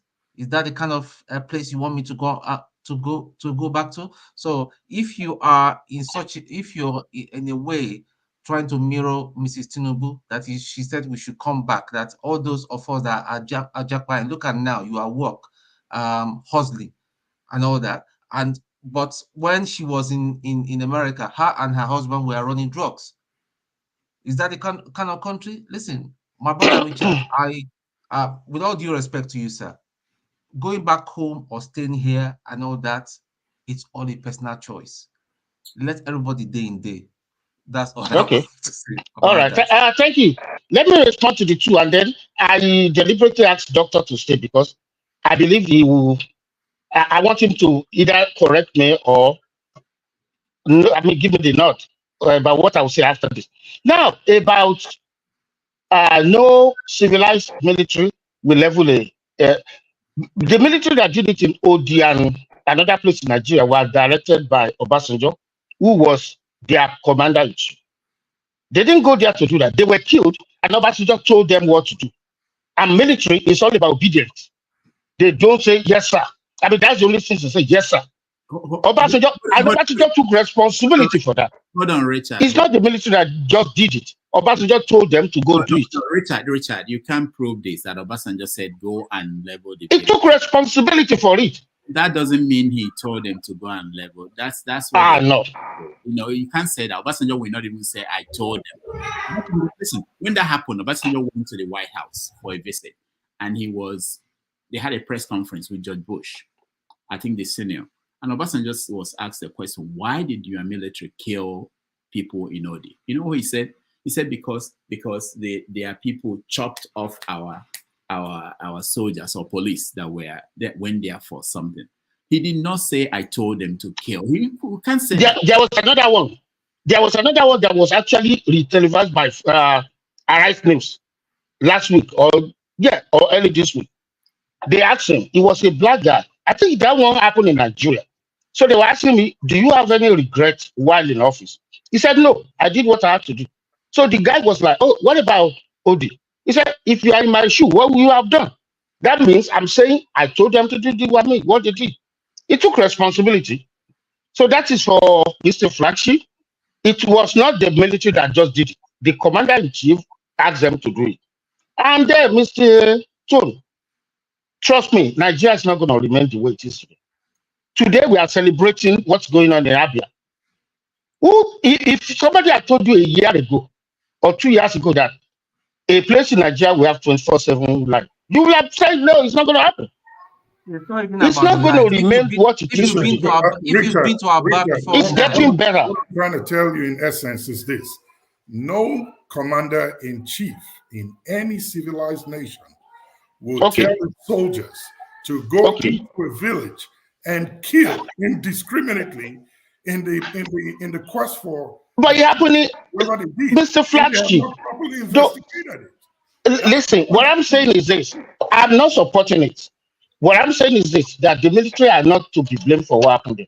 It was their commander-in-chief that asked them to go do it. And military, the only language they speak is obedience.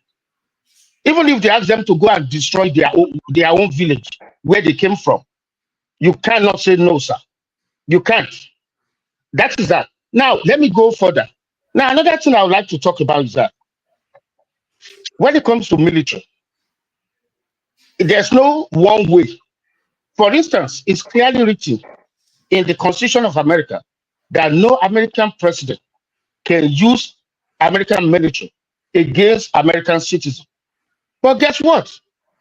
When Barack Obama, the last person you would think can do it, a liberal president, a professor of constitutional law, the same constitutional that he teaches, there was one Islamic cleric that was making YouTube video, recruiting people into jihadism, American bomb. Guess what Obama did? He asked the military to drop the bomb on his own household. And they did that.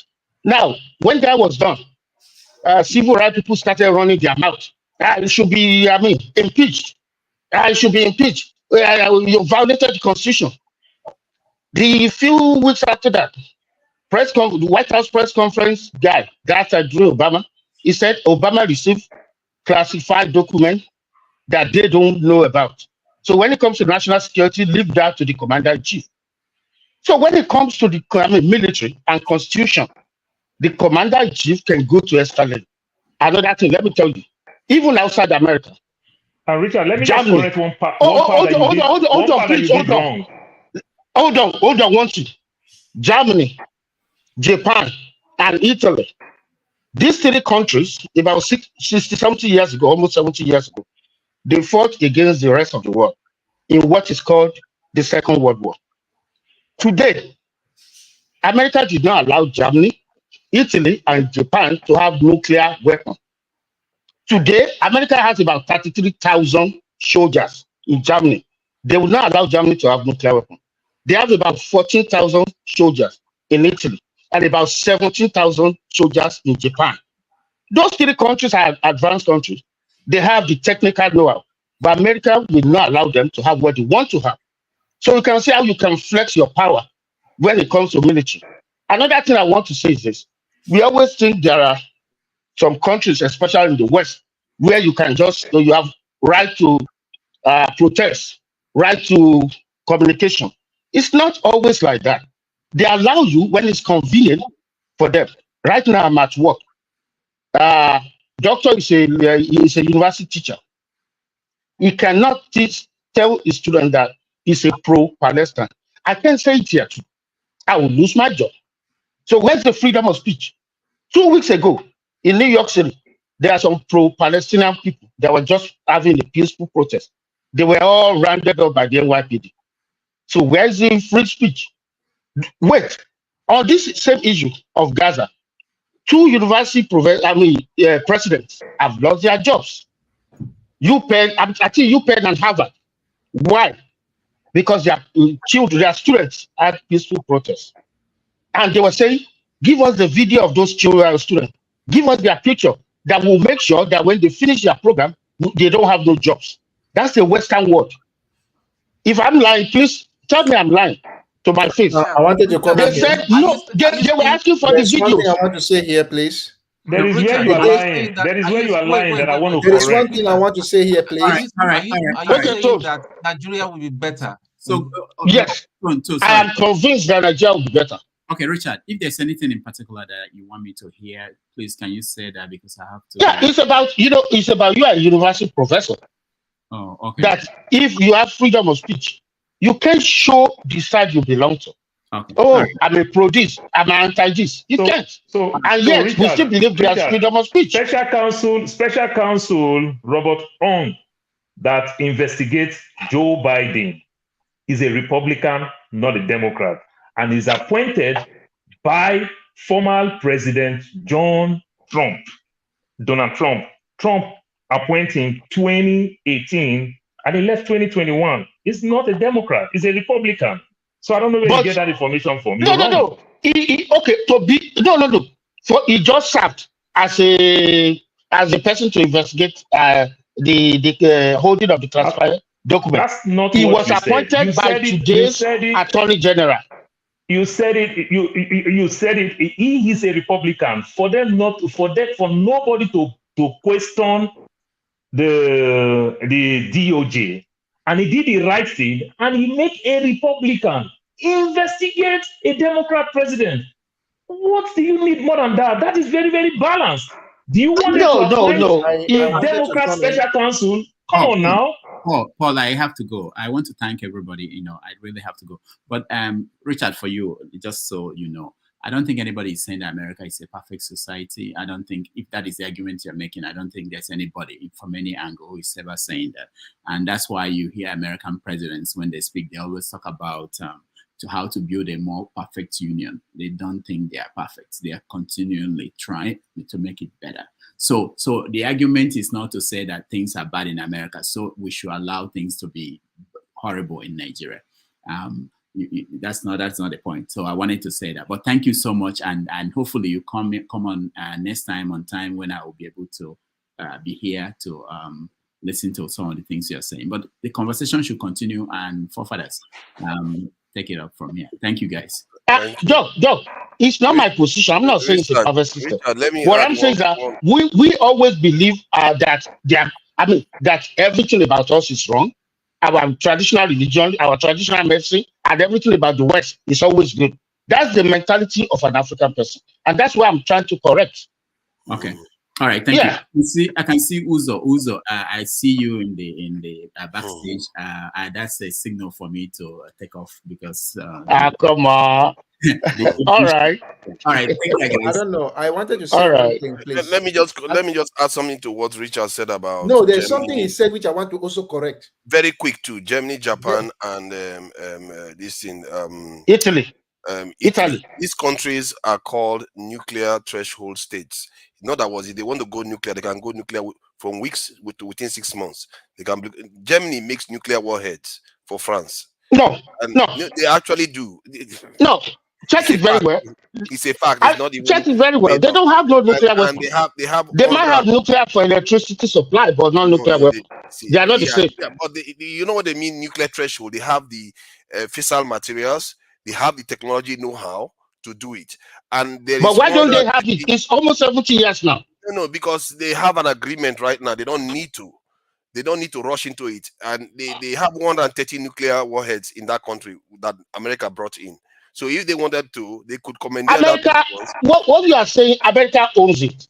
I'm telling you that America has over 33,000 soldiers there. 33,000. Yes, but in your country. I mean, you can't be comfortable with that when a foreign country has 33,000 troops in your country. You can't be comfortable. Richard is more of NATO. They are rich. Why do you to them? No, Paul. No. NATO is recent. I'm telling you that Second World War was 1946 or 1940 If Niger NATO is recent.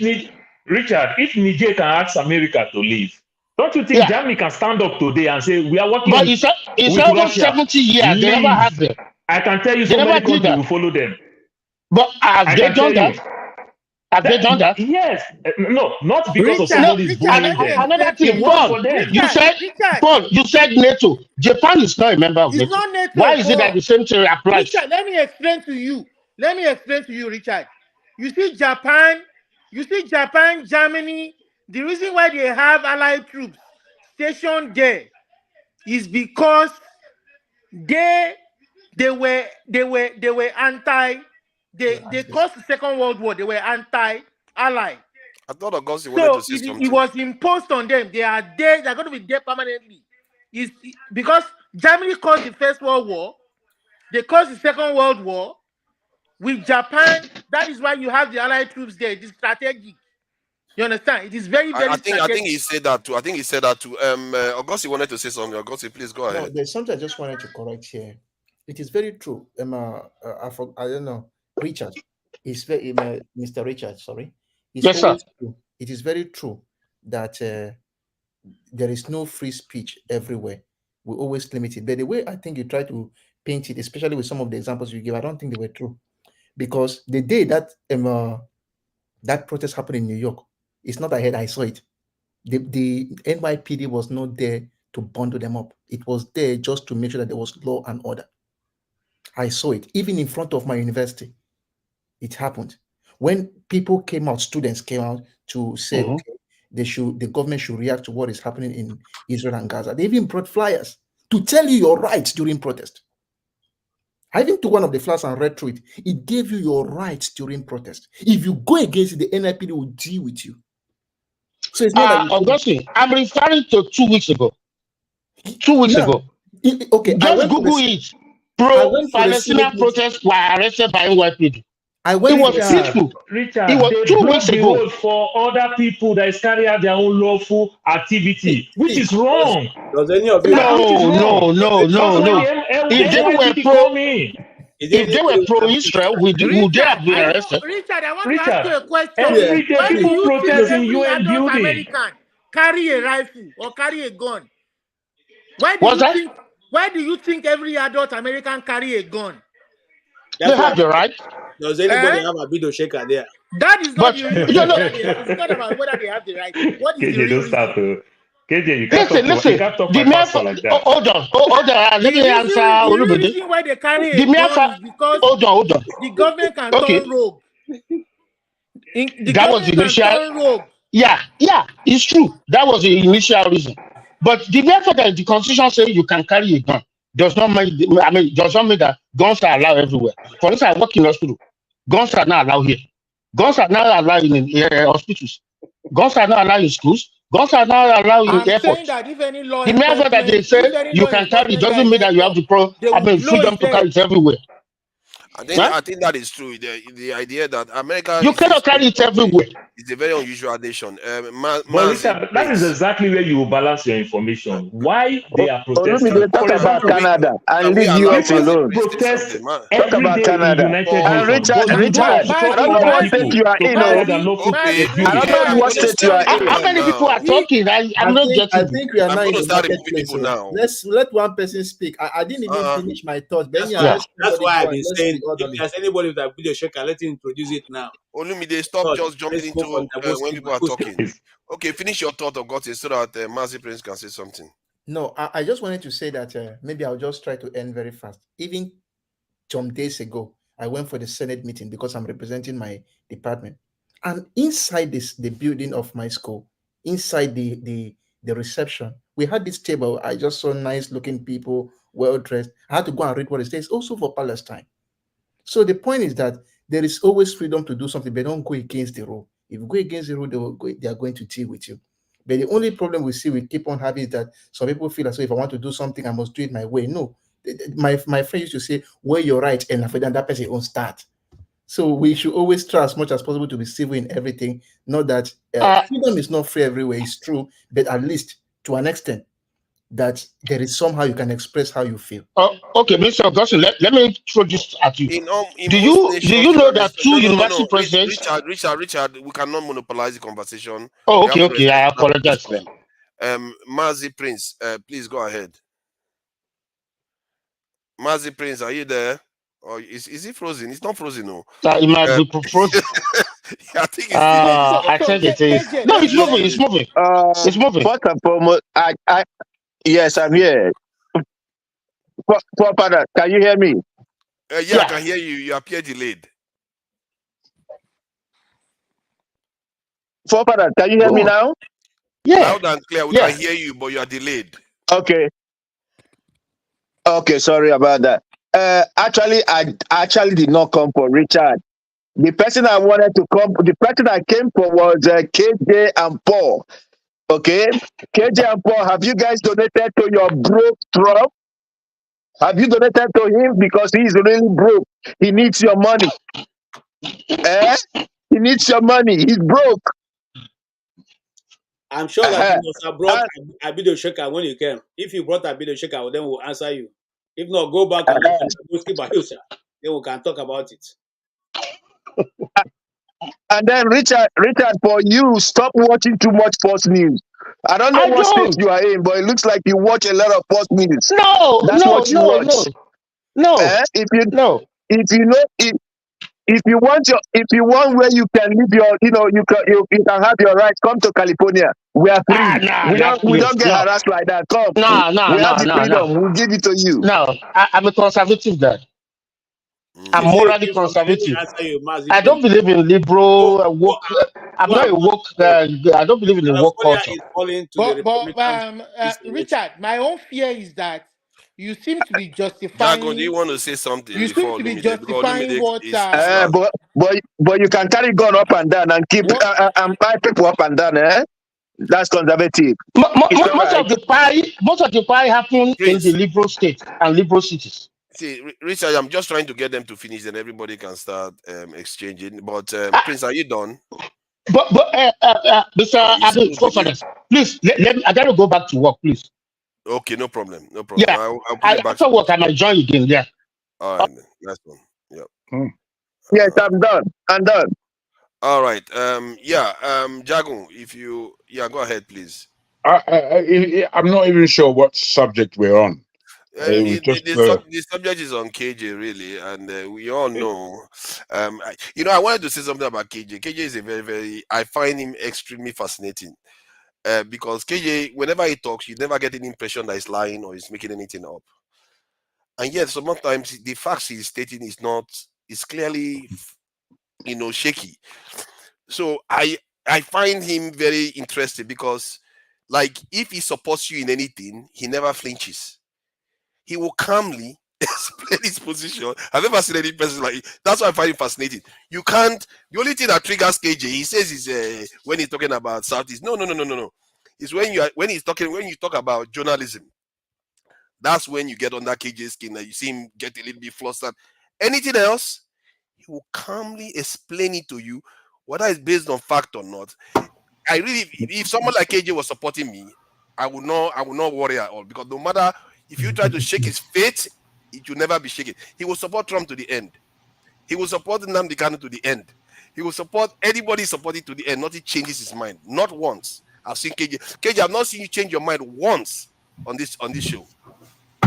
That is the truth. And I find that extremely fascinating. He has his good sides and he has his very dangerous side too. But I just thought I should highlight that. It's very interesting. Jago, please go ahead.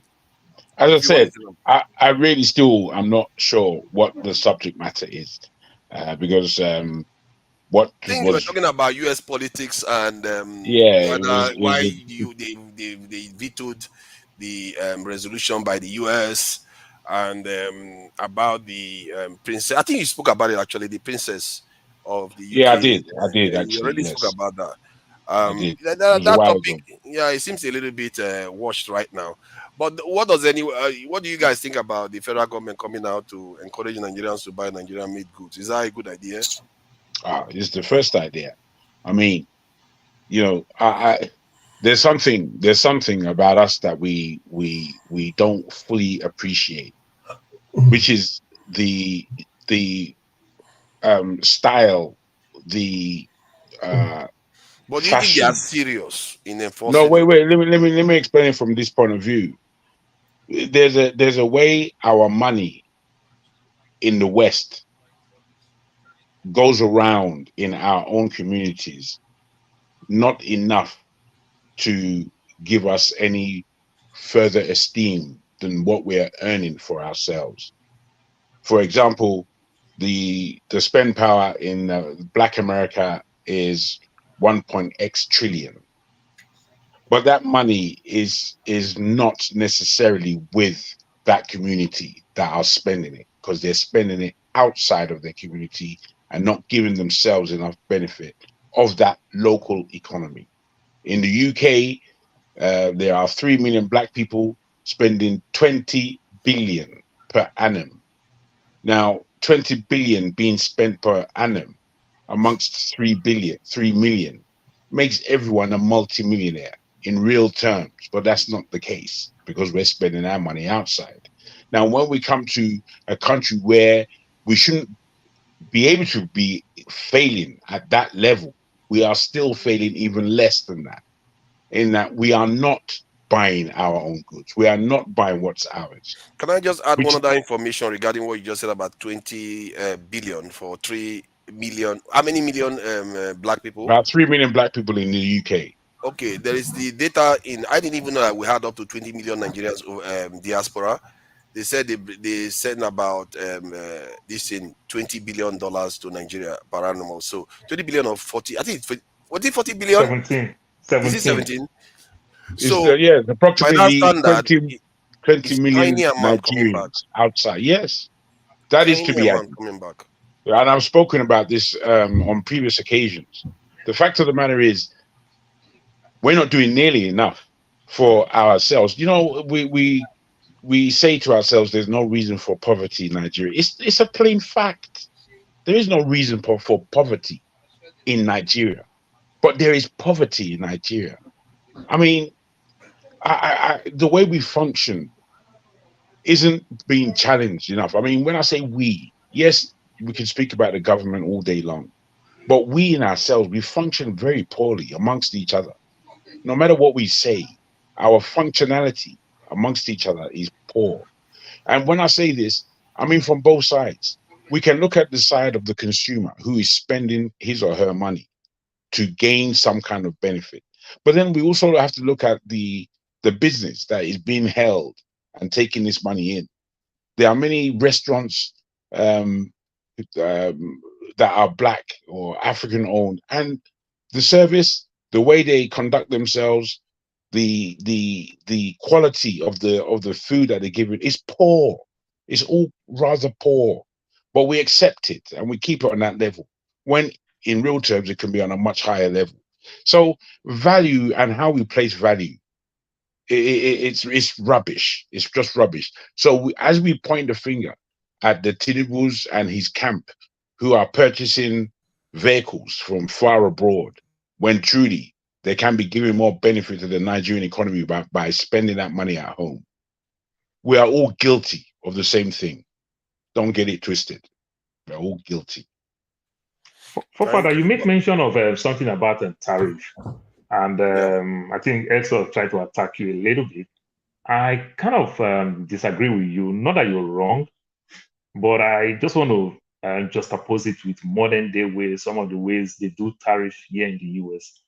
So many of our Nigerian people are not really ready to do business or invest heavily in those business. They just want to do it. You understand, what we call side gig, like me working on my free time, I go do Uber on the side gig. Instead of you to place the tariff high for people who import goods, why not give the local people tariff? Here in the US, you buy your Tesla, they give you $7,000. You understand? You write off $7,000, you know, stuff like that. Now you help the local, you make things easy, you give them more tariff, but at the same time, you want them to compete with the imported goods. Yeah, is that not subsidies?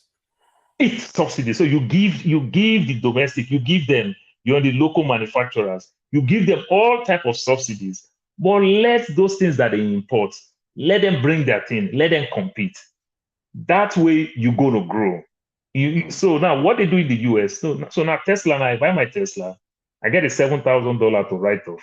What do you think Kia do? Kia started producing in America. It become an American Kia to compete than for them to produce that same Kia in South Korea.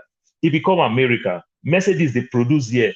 All those European cars, they produce here so that they can get that thing. So you might do something, that thing that I'm buying in Thailand, that man in Thailand will probably want to get a farm and make that same rice quality in Nigeria because the land is there to do all those things. You understand? Then you just want to tax those people. And remember, every time you place those high tariff for those imported goods, you are just feeding the customs. Because people who end up bribe the custom, they will not pay any money to the government. And those same goods will still come back to the market. I think you have a point, but how about if you consider that if you don't play that tariff on them, even if you give your local manufacturer subsidies, because the other side knows that they are not competing with your local manufacturers, they have more resources to back their exporters from their point of view and importers to our own country. They'll back it, and if you challenge them, you can let's say you want to challenge the Chinese government, you can see that they have endless resources to win that struggle, and then we are winning. You live in the UK, I live in the US. Nearly everything they still import those things. It becomes a free market. The US can challenge them, but the Nigeria entire national budget, the Chinese can just bring it out of their back pocket and throw it into subsidies. No, forefather, that's not what I'm saying. Listen to what I'm saying. I'm saying that forefather, they literally import everything in the US today. We don't really have factories any longer. All we have is warehouse. So those goods still come outside. You understand? But so if you want to compete with a US manufactured, anything they manufacture in US, they tell you they quick to let you know. But guess what? You have the opportunity, luxury of buying both. You know, now you will not make that thing that they import just be extraordinary expensive. And also, you also don't make that local manufacturer just go so docile. Like something that Jago said, I really love that point. Jago make mention of our so-called African things, the things we sell here, for example, like our restaurant. Why do we go to the so-called Mexicans and the so-called Asian people place? They make it a little bit comfortable for us to access. They make it more to be catching and everything. So let's not sell our products for only we to consume. If we also do some of these things very well, we also get other people, the so-called white people, brown people, who also patronize us. Sorry, Augustine, go ahead. Let me jump into this whole matter. I wanted to talk about this same issue of patronizing locally made goods when Tinubu talked about it. Look, the point is that in Nigeria, we don't always try to put our things in terms of international standards. That's one thing that we always have, which is always wrong. And that is why I keep on talking about this issue of constructive criticism. If somebody criticizes you, if you want to criticize somebody, you need to tell somebody what is wrong and how it can be improved. You need to give a suggestion. Sometimes, let's take, for example, rice. I just saw that somebody was saying that a rice factory has been opened at Nobi in Anambra State. And I comment under it and I said, it is the time to now plant the rice. So if you plant the rice and you grow it, you can now put it to the factory to be processed. If a consumer complains that there is stones inside that rice, it is now left for the producers to see what we can do to solve the problem. That is why in some parts in abroad, whenever there's a problem, you see companies who throw money at the schools to do research and bring out solutions to their problem. Going to block the ports, increasing the tariff plan, and anything you want to do, the kind of high-handed government use will not work. If you do that, when they bring in the good, they will triple the price again times 5. Anybody who is a businessman wants to make his money. If you tell me that my clearance, somebody said to the clearance of goods is 18 million, that was what somebody said. So it means that when I get the goods and I transfer it to the final consumers, you now complain everything is expensive.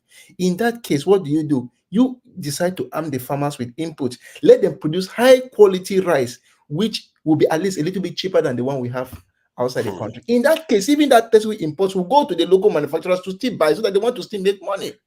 I think there is a gap in that way of looking at it, because in practice, you said they will pass the cost on to the local consumers, but in reality, the local manufacturers will compete better. So if they raise the price, the local consumer, the manufacturers will sell their goods more.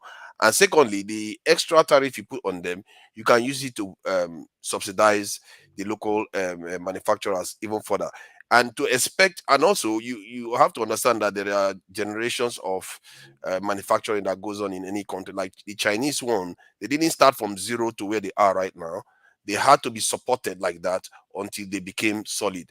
I wanted to address one other point that Paul made about manufacturing in America. America does use tariff, that's for sure. They use tariff all the time. And also, America's manufacturing may not. You see, what the Americans did was very, very clever. Those are low level and low technology manufacturing. Most of it is in China. Like anything that has to do in microchip is actually designed in America. It's not designed in China. And most of the microchips are actually manufactured in Taiwan, not even in China. So all the high level manufacturing is still with them. And if they want to start doing low level manufacturing, they have far advanced technology to do that. They don't have even any problem. So they're just outsourcing it to China right now as a strategic thing that they did before. And right now they are even trying to bring some of all those back if China doesn't play ball with them. So we have to understand what is going on there. We don't have any of that leverage. We don't have the money. We don't have the capacity. And if you want to, we are where China and India was about 40, 60 years ago. That's where we are. Indians put tariff. They blocked foreigners. Even the Chinese did the same. I wanted to ask you a question. Do you think, as a Nigerian consumer, the foreign rice goes for 90,000 naira and the local rice goes for 70,000 naira, but the local rice have stones? Do you think I cannot swallow and put more 20,000 to buy the foreign rice? If you don't have it, you can't.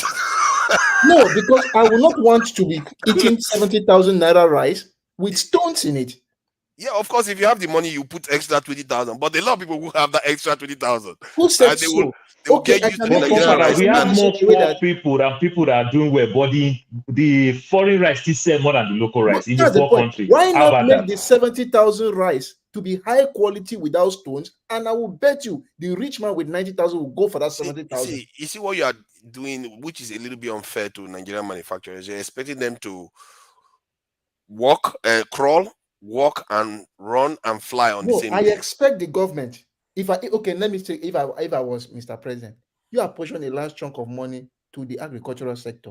Make sure it reaches the final consumer. I don't like this thing that I gave forefathers. Forefathers gave KJ gave Paul. Before you want to reach the final consumer, they don't cut and finish. And they call you and come here. That's one thing. That's why I keep on saying that some people think that when we talk sometimes, try to advise politicians, we don't know anything. We have been leaders, as I'm saying. I'm the one representing my at the Senate. If I want to do something like institutions have led before, if I want to give you something, I call the final consumer to the public, the final person, and I say, I am giving this person 50,000 naira for this. Collect the money, do rubbish. Now, people already know I don't give you. That is why I am advocating that the federal government, when you are giving allocation to the states every month, talk the amount. Delta, they collect this billion. So the more we know, so the governor get that money, hold on. The more we start talking about what the governors are doing with that money, the more they'll start they start behaving well, especially as they see their elder brother Alex Oti is doing pretty well. By the time we see like my professor don't even make like say when they show Gragra say they work now. Now because of the slap we don't they give them, tell us say they do anything, see in a fake. So that's the point. Austin, I like what you said. Now let me speak solution. Like people always say we don't talk solution. Simple thing. Forefather, almost 40% of the tomato that come from the north to south go bad. Government, put all the chillers, put all the silos. These are things you can subsidize. You understand? Our roads and every other thing. Make our road more durable for these things to enter. When you put all the chillers, people can access these things. The man who will sell in the local market that said, okay, I couldn't finish this product, they can go and put it in the chillers to preserve these things and everything for next to nothing because government highly subsidize it. Guess what? We'll be having so much perishable item in a poor country where people can't even feed. The point is that these things are not difficult. Nobody say they had though. With just some millions of naira, that money where they use and buy car for those crazy guys at the National Assembly, they will use the money do this thing. That's why I keep on saying. Isn't that why I say put tariff on those things? So you can use it to support the farmers to buy storage materials. Because all those imports that are coming that we can manufacture, put tariff on them. The money that you get from that, use it to support the local manufacturers. That importer, that man who do a rise in Thailand, foreign exchange from us is making us poorer and devaluing our currency. forefather, that man who produce rice in Thailand, who invest heavily in Nigeria, like as the MTN came to Nigeria. And grow the local. No, we don't want their investment. We want Nigerians to grow their own business. Okay, you are planting today. And you expect that the maize or the rice will grow within how many months? No. You hold the foreign tariffs first. When your local production has gone up to a situation that you know you can manage and clear for everything, you can then decide to throw the tariffs up so that you don't create hunger and panic in the land. I think I made a careless statement just now. I didn't mean that we don't want their investment. What I meant was that we don't want low-level investment, like investing on rice manufacture or plastic manufacture. We want high engineering and high-tech investment. But the things Nigerians can manufacture, we don't want those. We want Nigerians to manufacture those so that they start growing that industry. No, you see, the Blackstone is here now. With that power, what can you manufacture? OT is around now. Now that OT is around, power is going to start spreading everywhere like magic. So we'll see how that power business goes. Abuja is really bad right now. Because I have connection in Abuja, working almost all the time, and it's horrible.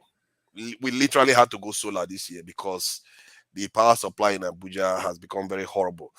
But they did say that they are building a local power plant. Pardon?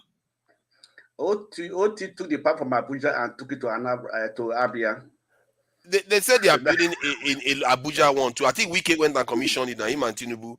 So in 3 years, they say it's going to be ready. I don't know why it takes 3 years for those to get ready. All that padding that they padded. Do you know how many mobile power plants they can use it to buy? It is so fellas, can I say something about the manufacturing you talked about?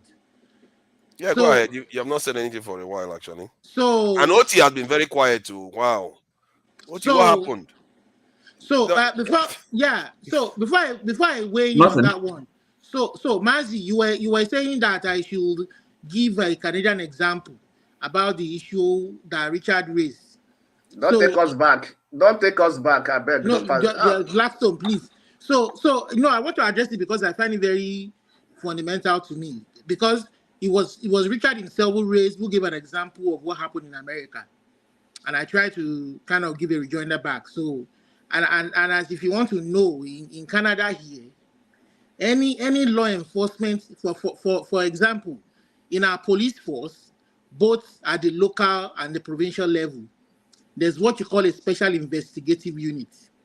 If anybody feels that he was harassed by the police in the course of their duty, they can raise issues, and their lawyers or their representative can write to the special investigative. I thought you were talking about manufacturing or something. I will go there. I just want to address Mazi. Okay.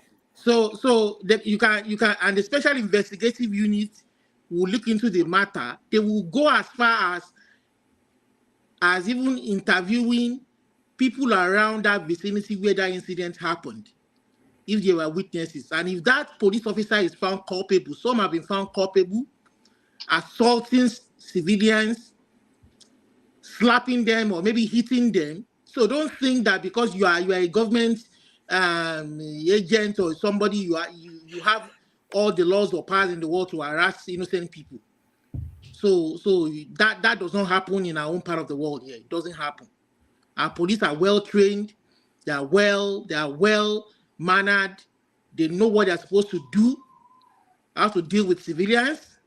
The military don't even involve themselves in civilian matters. So it's only let me not say it.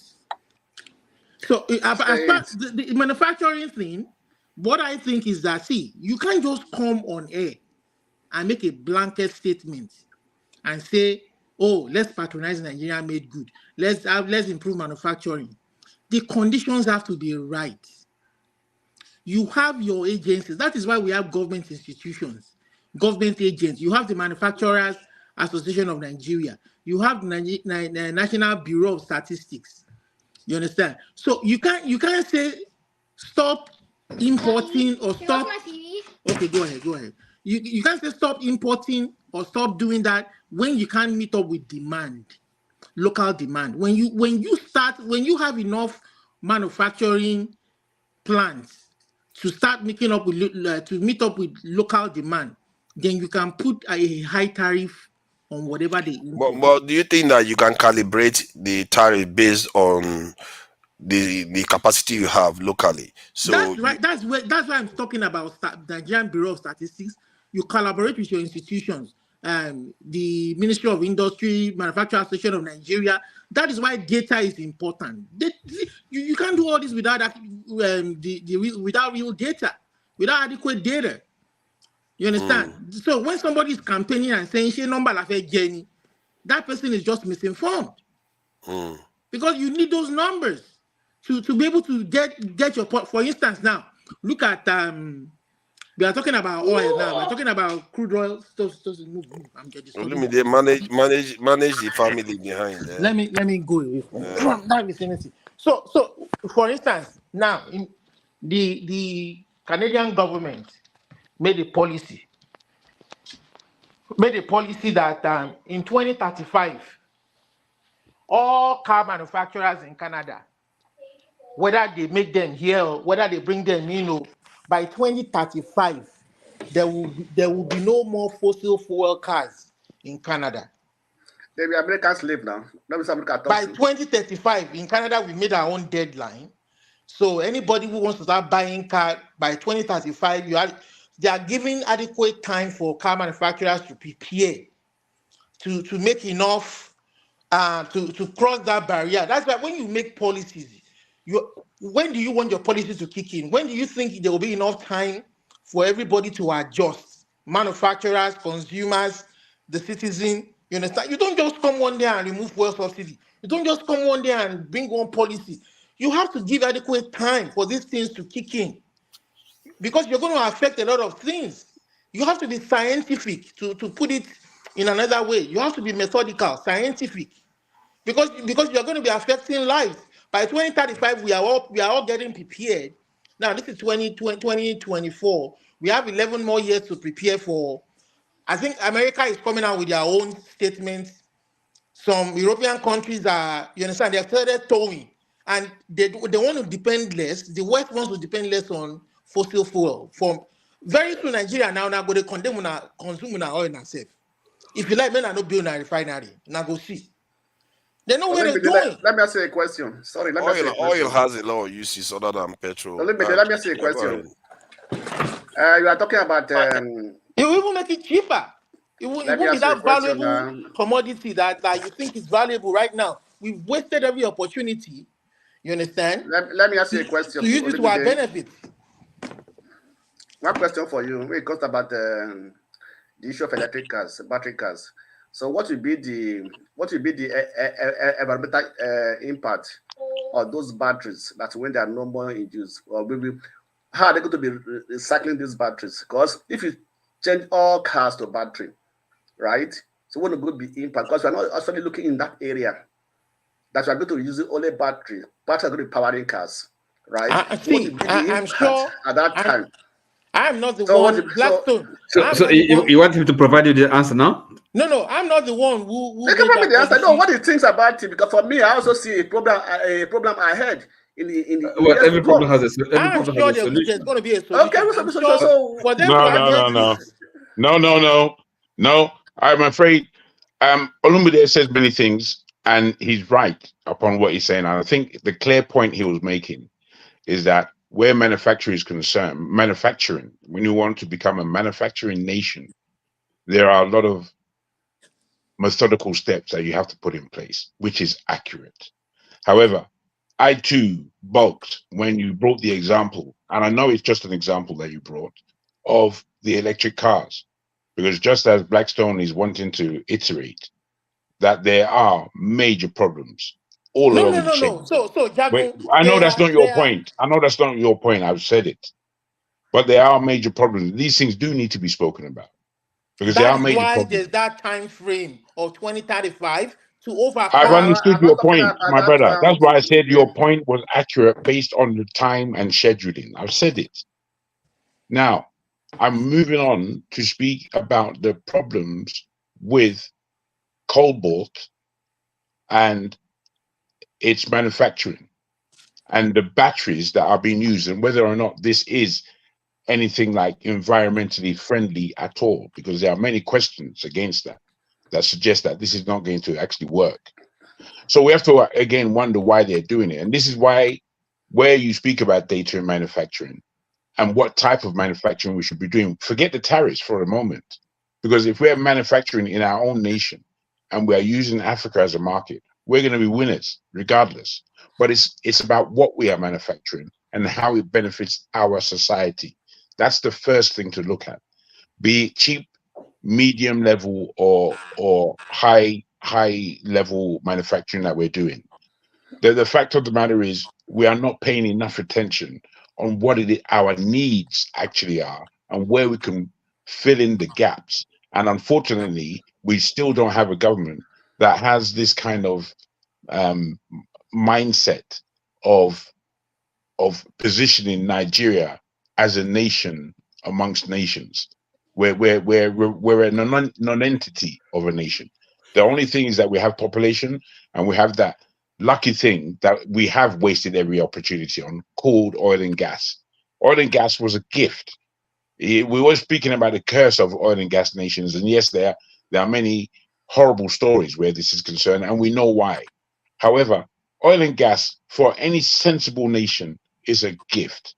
It can take you from third world to beyond first world within one generation. We've had several generations and we haven't moved an inch. And this is what we have to remember. I think sometimes we go so forward in an understanding of who we are, what our prowess is, that we don't still understand we're in the Stone Ages still in terms of a nation. As a nation globally, we're nothing. And that's our greatest shame. Right now, Nigeria, right now, and when I say right now, for the past 10 years, right now, Nigeria should be on the horse, on a thriving, running horse of a manufacturing nation. That's where we should actually be. Because against what we have as natural resources, if we now augmented that to be a charge forward through manufacturing, our economy would explode. As somebody said, the GDP of Nigeria, China can take that out of their back pocket and just splash us with it for free. It wouldn't affect Chinese economy. I mean, our economy should be in the trillions as we speak now, but it's not. It's not, and it can't be the way it's organized. The way things are organized in Nigeria, it cannot be that nation that we're looking for, to be frank.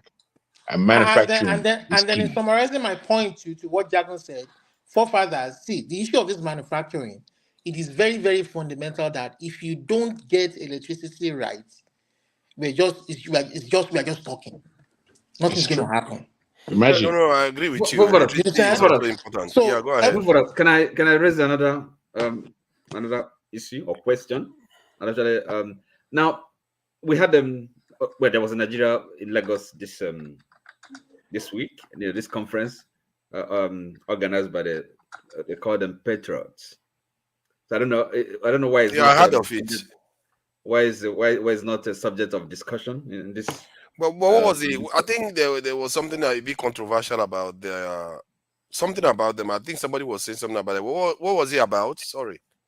Oh, about the Nigeria Constitution? You know, the reconfiguration we've been talking about. Invariably, people are taking it seriously. It's not something. Is a sine qua non. We cannot avoid it. Where was this being spoken about? Where? Upon what? That was in Lagos. Was it the talk by the Patriots? They call themselves. Yeah, that's right. Yes. So I think it's just a talk shop. A talk shop.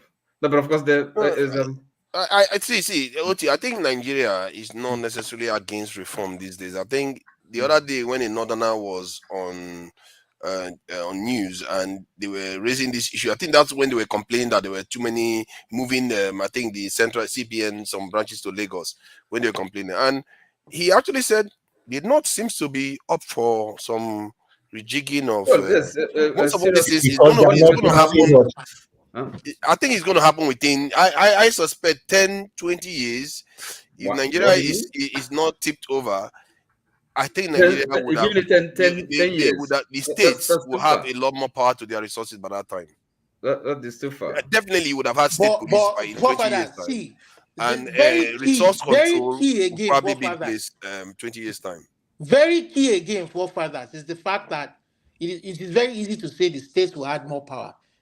See, you can. I believe so. That's the direction of everybody is extrapolating this against what Abia is doing. Are you going to allow the people choose who they want? The people of Abia chose who they want. They were able How to do elect you who they know want. they didn't choose who they want?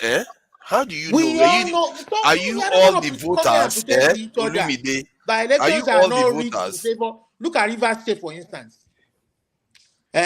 They took money and they voted, and you say they didn't choose. I don't think so. They took bags What are of you talking rice about and they now? voted. If it is not for that professor, Olumide, if it is not for that professor, will OT be there? Change everything. Yeah, we should thank the professor. Well, but then why what did we they are take bags saying of is rice that- then? If they are not, but at if least they are the still going to professor go and read it. allowed that I will allowed Otis will of the people's people. will to prevail. But what we are Exactly. saying is that we saw it in Rivers. See, when criminals come, that all of this agenda you are proposing, these guys don't have it in mind. All they want to come and do is steal. That's what we are saying. Serious-minded people that want to work. You are sounding like the way a lot of liberals sound in America, where they say the Republican people that support Republicans vote against their own interests. I don't belong to any party, forefather. Hold on now. I'm I'm trying to clarify the point I'm making here so that I will relate it to Nigeria. The reason why they say that is because they don't believe the people actually voted the way they voted for their own reasons. And in the case of Nigeria, I think you are in a way in denial that many Nigerians consciously voted terrible candidates. I didn't say that. What I'm saying is that including Imo most State. of those terrible candidates were not voted. As long as they are the numbers. many Nigerians vote just based on tribe alone. Some of them based on church, religion. Forefathers, are you saying that they will vote for you? Wait, forefathers, I'm asking you a direct question now, and everybody's listening to you. Are you trying to tell me that the person that is the governor of Imo State that he was voted for overwhelmingly? I'm asking you a direct question. I don't even know Imo State governor. I know that the Abia one was voted in. Stop so, doing but this, why would brother. you appear the Abia one, but you don't upset the Imo one? I don't No. understand. The point is that look, whenever there is collecting of results, you will see the way results are collected. Okay, yes, if they bribed you and you voted for the wrong person, you know, sit down with your full chest. But there's a way you see results are being collected and they are not adding up. You say, so there is some mago in this one. Okay. Now the local government area, like the assembly members from those regions, the Senate, and the other positions, who did they vote for? That should tell you a pattern that is going on there. Because the people, we like to think that Nigerians are naive. Nigerians are not totally naive people. See, for that, we are not saying they are also people, complicit. We are not saying money didn't exchange. We are not saying people didn't sell their votes. We are talking about majority. Who the Even majority the money wanted. that exchange hands, let the vote count for the money that exchange hands. Okay, Augustine, I think Augustine, I consider you to be a bit more objective by and large. And if you look at the West now, in America, you have two parties, like Democrats and Republicans. And let's say going to this election, Republicans split into two because of Trump. And when one side, let's say Santis takes half of Republicans away to one side, and Trump takes half of Republicans, and then another guy decides to bust out of Republican Party to go and take maybe 10% of their vote away, and then you go towards the election. Who is likely to come out to win the election? Good. Maybe the Democrat that did not split is likely to win. It's true based on your proportions and your random sampling. But the truth is this. But that was the dynamics in Nigeria. Yes, but let that, when somebody decides to mail his vote, collect that vote, open them. Now Democrat, put them for Democrat. Now Republican, put them. By the time you start adding 1, 2, and 3, and it doesn't match, and what is happening at your headquarters is different from what happened on ground, and you are tipexing things. Even if what you are doing is right, do you expect me to believe it? Do you expect me to believe it? You teach. I beg, begin teaching. My take is that based on dynamics, the name of all our governors in Nigeria, to think that one side has advantage. Tone, you must admit that one side has advantage. One, they are in power, and they have far more governors in their pocket. So they are not split. like the other party. Look at what Atiku did to PDP. Atiku just like going to PDP and axed it into half, and then the half that he took, P2B has taken half already. The other half that he kept, That he is divided that very one true. too. Even with the ones they have Forefathers. splitted, Forefathers. even the ones they have split. Look, let me tell you. You I can't remember when I out the was voters look, themselves. The It people was a actually total voted. mutilation. It's a serious mutilation of the other party in look, Nigeria. That's look, what happened. see, when look, there's something else I want to say based on this election issue we are talking. I remember when I was in 200 level in my college in Nigeria, there was this election they had. There were these two guys contesting for election. This guy went and bribed the electoral officer so badly in such a way that they casted votes. The electoral officer took it inside the hall, added more, then came out to count. He brought very serious loggerhead at the department when the election was declared because everybody could see that it was rigged. That thing plagued us for more than 2 years where there was no agreement, and you will see it even affecting ordinary studies in the department. So with time, the staff advisor had to insist that they will organize the next election and had to select some of us to be in the electoral commission. You will see where even students come with threats to threaten you that you must do it the way they want, if not this. The election in my university. Now the point I say, the school day my village. Now my village university day. I had to tell one, I say, look, you know, say you come out on that village, come my village, Abi. All I need now one phone call from my village people. They will beat you here to a stupor. That was when he had to mellow down to know that I was even in my own village. And then when we organized the next election, it went free and fair. And somebody who lost know that he lost. The one who won and he know that he won. That was when peace came. So that's the same thing we are trying to say. Even if they bribe you to vote, leave and make the person vote, count the vote the way it's supposed to be, and everybody will have peace of mind. Not that you are adding one. But if you look at the result in Nigeria, though, the result clearly shows the other party should have won easily.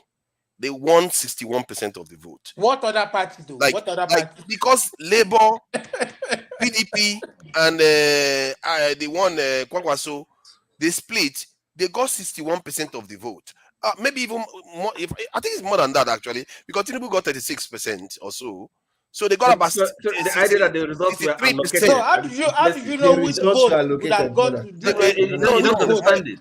See, my point is that to say the president's party, all the governors that they have. Sorry, where did he get his vote? They don't have a right to 36% of the vote.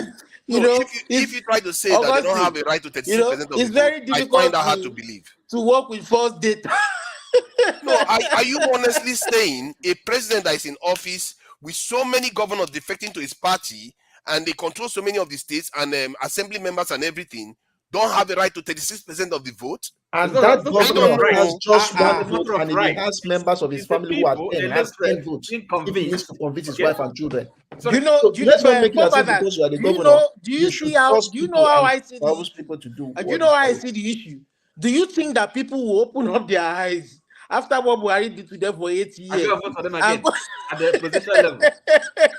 Did you not see how people are fighting for Tinubu in the southwest? What are you saying? We are talking about the don't care. See, most Nigerians will vote just based on tribe alone and religion. What was the message? What did he tell Nigerians? Oti, let me ask you now. Yes. Nigerians are voting. Let's say out of 100 of them, how many of them will vote based on tribe, religion, and political party affiliations? How many of them? 65% will vote based on competence. About 30% will vote based on tribe and religion. That's correct. The remaining 5%. Very well said. The remaining 5% so. Will now say, okay, we know. Well said, my brother. Where I go put them? Competence. Lagos was a very, very good example. I think Nigerians are Lagos and Abuja. Most Nigerians don't even understand the concept of competence in terms of how well you can perform when you get into office. How can you decide for people? How can you decide for people? Nigerians you say that are not naive, that are not, they are not naive in terms of when they take money to go and vote for somebody. But what are you talking about? They know that, but they don't look at it from the point of view of competence. They look at it, is this man my person? That's how they vote. Nigerians don't know what. I don't think what is so. good for them. I don't They don't Even know in what they want. America, they do the same. How do you think Trump gets votes? Trump that is talking about nuking a hurricane and all the rest, and yet he gets so many votes. People don't care. So you're talking about America now. From that point Hold of on. view. Wait, No, I I'm thought saying you were that. talking about. Let's talk Nigeria, and then you went to America. So No, I'm No, just no, trying no. to say that Nigerians. people don't Okay, get too Hold much on. about competence. he's right. People will vote based on different reason sentiments. You'll find some people vote on religion. You'll find some people vote on Tribal sentiments. But that is why in a sane society, you will never find extremists win a Coming to majority. power. Coming to power. That's right. You will never find white Because supremacists the greater take power. greater You majority of won't people find are sensible. Then it's good. Nazis or Nazi people come to power because they are minority in this current world. And it will not be different for Nigeria. Nigerians wanted a country that will work for them all, regardless of tribe, You know what I'm happy religion. about this election, eh? You know what I'm happy? This election had a lot of searchlight on the people. You don't see when thief something wrong. They know say 9 thief. Instead, they use the team. They know still they happy. So that is what this election did. Where was the celebration after the elections? Where was the celebration? I think sorry, everybody go house, go they cry. I just remember something that will give some clarity to what Augustus said. You know how in America they said there is a rising population of independents. Those independents, you can argue that maybe half of them within that group votes incompetent. The others that are party affiliated, they don't care. They will vote for their party members. Okay. So yeah, you see, and they are the majority. Depending on the candidate. Okay. After all, so that is a revealing that would reveal to you that people don't care about competence. They vote based on things that you may not You have some associate people with. don't care about competence. So are you saying that the Republicans didn't vote for Obama? We are talking about most people Democrats will didn't vote based for on Reagan. issues. It depends on the candidate. What are you talking about? They People are care. not stupid. People are tribal. I know, but they still, vote based on things that are associated with them. They vote. Most people do They that. vote for candidates. They weigh the candidates. They know what they can do. That's why America has always been getting almost 50-50 for the last elections. Because they are all of weighing us, you know, somebody said something should be KJ. I don't know. You go see, you see person get evidence, say this guy na thief. He do something way na a bad na thief. But you want me court convict you before you say, okay, he's a thief. When we saw it, like my guy who was pocketing in his Baba Rega some dollars, is now telling us that Anambra, Abga and Obi has deceived Anambra. They should allow APC. But we saw him with dollars. Now, to be honest with you, if Buhari and his APC could have allowed the election open without doing anything, the way they for lost, they will lose until they will be very Even embarrassed. if they not, it would have They been will massive. lost. The way they go take loss, It would have been massive. But the point I was making to Olumide is that if you go deep into the data, you might find that Nigerians are quite culpable in some of the things you are So you talking can't about. bring yourself to accept that. I mean, the APC really had nothing to offer Nigerians. So that No, they don't have. They don't see. That one I've Just concluded that a long time ago. You can't just accept that. Look, they have nothing to offer Nigerians, and Nigerians couldn't have voted them in after 8 years of Buhari. It's simple. It's a simple See, fact. I think I see it a little bit mixed. Like it's not. Mona allow KJ now. Not one talking about Republicans. that I want hasn't to hear KJ talk about Republicans. KJ that doesn't. Wait, one thing that you guys haven't included is the turnout of the vote. The turnout of the vote was the lowest in Nigerian history. Yeah, very low. And for that in itself, it tells us that there's a lot of people who have given up on politics. They're not coming out to vote. They're already there. And it's made even worse. To get people excited for the next election to come out and vote, it's going to be a heave. Do you know say why one some thing? of that? Can I ask you a question? One of the reasons why that was so that was because necessarily correct. the institutions produced by it may be right. It may be One right. at a time, but please. some of those reasons they were deliberate. Please, reliable. That turnout Please, big as well. please, over the years, we have seen the KK state come with 1.something million. 1.something million. Now, when we started using the beef as at least to authenticate that, yes, I was physically present. Why did the KK state not come with 1.something billion again? Which one is KK State now? The Kaduna, So the point is that where's yes, the 10K? You just talked at KK. Is KKK State? Are you worried that you're going to call them Ku Klux Klan or something? So look, the thing is that for me, I felt that this 1.something million we used to have in 2011, and 2015, we did not even exist. That's they were right. just, it did not even exist. And you know what? Many people were deliberately disenfranchised. They Yes. couldn't collect cards in some places. Some cards where we found them underneath drainages. You know, 3 million collected. 93 million collected. 93 but million. a lot of people were disenfranchised. Yes, but 93 million collected. And in spite of that, the ruling party, they could not have won. 3 million collected, but what was the turnout? If they were so sure of what they were, offering Nigeria, I mean, they wouldn't have voter suppression. They wouldn't have all these things. That's right. They were not supposed to win. They were not. I mean, they know that. So that's why they did what they did. Well, how do you know, though? The Labour Party has not given their own results. I don't know why people say that, though. Let's be objective here. They've not given you their own results. You just say they were not going to win. How do you expect that the party that is leading cannot get 36% of the vote? After 8 years of Buhari? See, are you saying, has there been any party? In short, I'm not even sure there has been any opposition party in Nigeria. No. Hold on. Let me add this. Not for the party. The Blackstone. Has there been? Sorry, forefathers. I want to ask you now. Did the ruling party win in the president state? No, he didn't. So, okay. But let me ask you now. I want to ask you. Sorry, excuse me. Did the president win in his own state? No. So what are you talking about? But I want to ask you now. What argument are you making? Can you let me ask you then? See, the question I want to ask you is that has there been any party in this Nigerian democratic dispensation, a major opposition party that got 36% of the vote? No, I don't think so. All of them got over 36%. That's the one, like the one that lost to Obasanjo got more than 36%. The ones that lost to Buhari got more than 36%. Buhari got more than 36% each time he ran, and he lost. He got more than 36%. And yet, the current president won the election with 36% of the vote. One of the lowest of all of them. And what does that mean? What that tells you is that the party is very, very unpopular, but the other side mutilated themselves beyond recognition. So, but that's what that tells you. Excuse me. Again, you are talking about this figure of 36 as if it is a real figure, it's a genuine figure.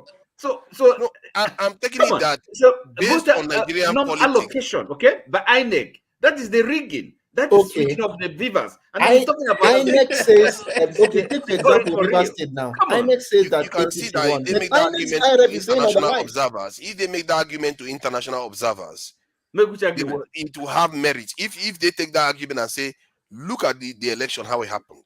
We got 36% of the votes. Yeah, we lost votes. We lost a lot, more than anybody that has ever won been in office. But see, if they go and say, we have two major parties in Nigeria, one of them split into 3 parts, and their votes are distributed, and we got 36% of the vote, and we came out on top. The people overseas are not going to say, it's very, very clear that he rigged it. They are not going to be that clear. No, so what has that got to do with people overseas? I mean, my point is that they can win and they can make a serious case. The reason why I'm saying is that because we in Nigeria are not very objective looking at the dynamics. Even if they make persuasive argument, does it belie the fact that they rigged the election, that the numbers were allocated? So they didn't give you any. You are going on making a credible argument to an outside body, a third party. Does it change anything? We are talking about the veracity. I mean, the credibility of the election. It was rigged. That's the point we're making. And the other things you're saying does not agree against. It does not negative the arguments, and you just finding something. See, even if it was rigged, the election and if it was rigged, and it's too bad. And that's not democracy. And you cannot rule a nation. Not true. No, but the thing I worry about is that we are basing our arguments. You cannot make policy. We are basing our arguments on speculation because the Labour Party did not give us any number that they got No, from look, police it's and not, everything it's else. not speculation Nobody has here. brought the Labour Party. It's How not about okay, PDP? look, for example, Somebody said that I will use simple things we PDP normally do in your came houses. second. So it's not about Okay. Labour Party. We're talking about the legitimacy of the system. Are you with me? That's the point you have to Okay, get. so It's if not about they anybody. uploaded it to IREV, everything would have been perfect. Yes. Now, even if it's not After all, the other Personally, election, IREV wouldn't have made it the perfect because the governorship cheating would have election, happened the before IREV.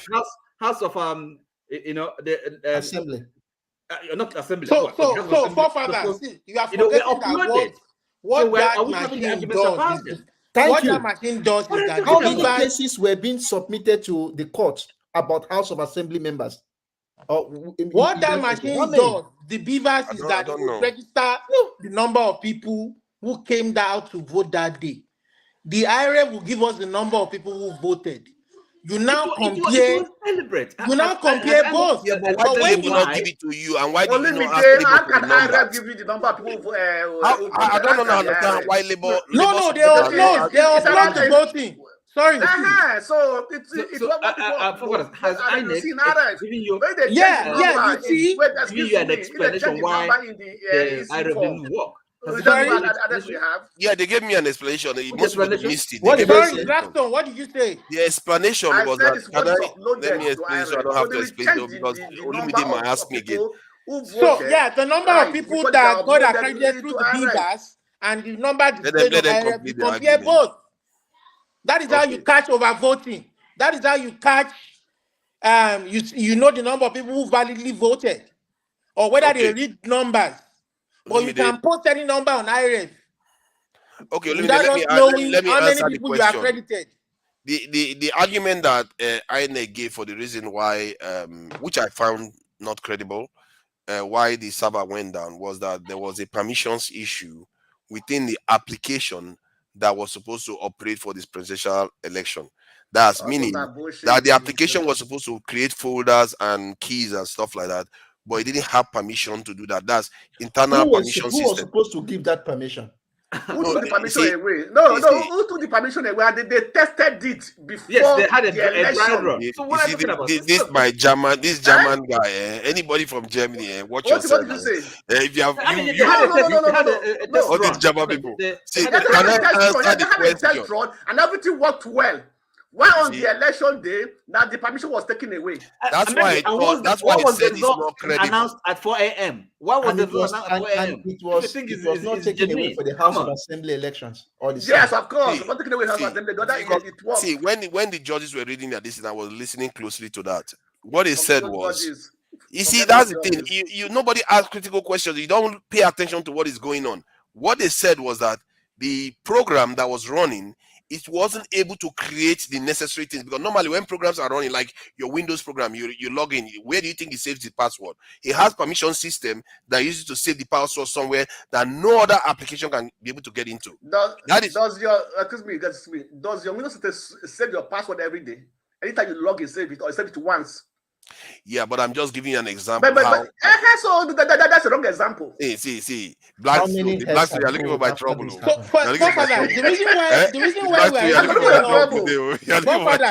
The reason why we have been saying all this is because if we want to get governance right, we need to get our elections right. The first thing, I see the argument is not credible because let me explain this to Augustine. Augustine wanted wait.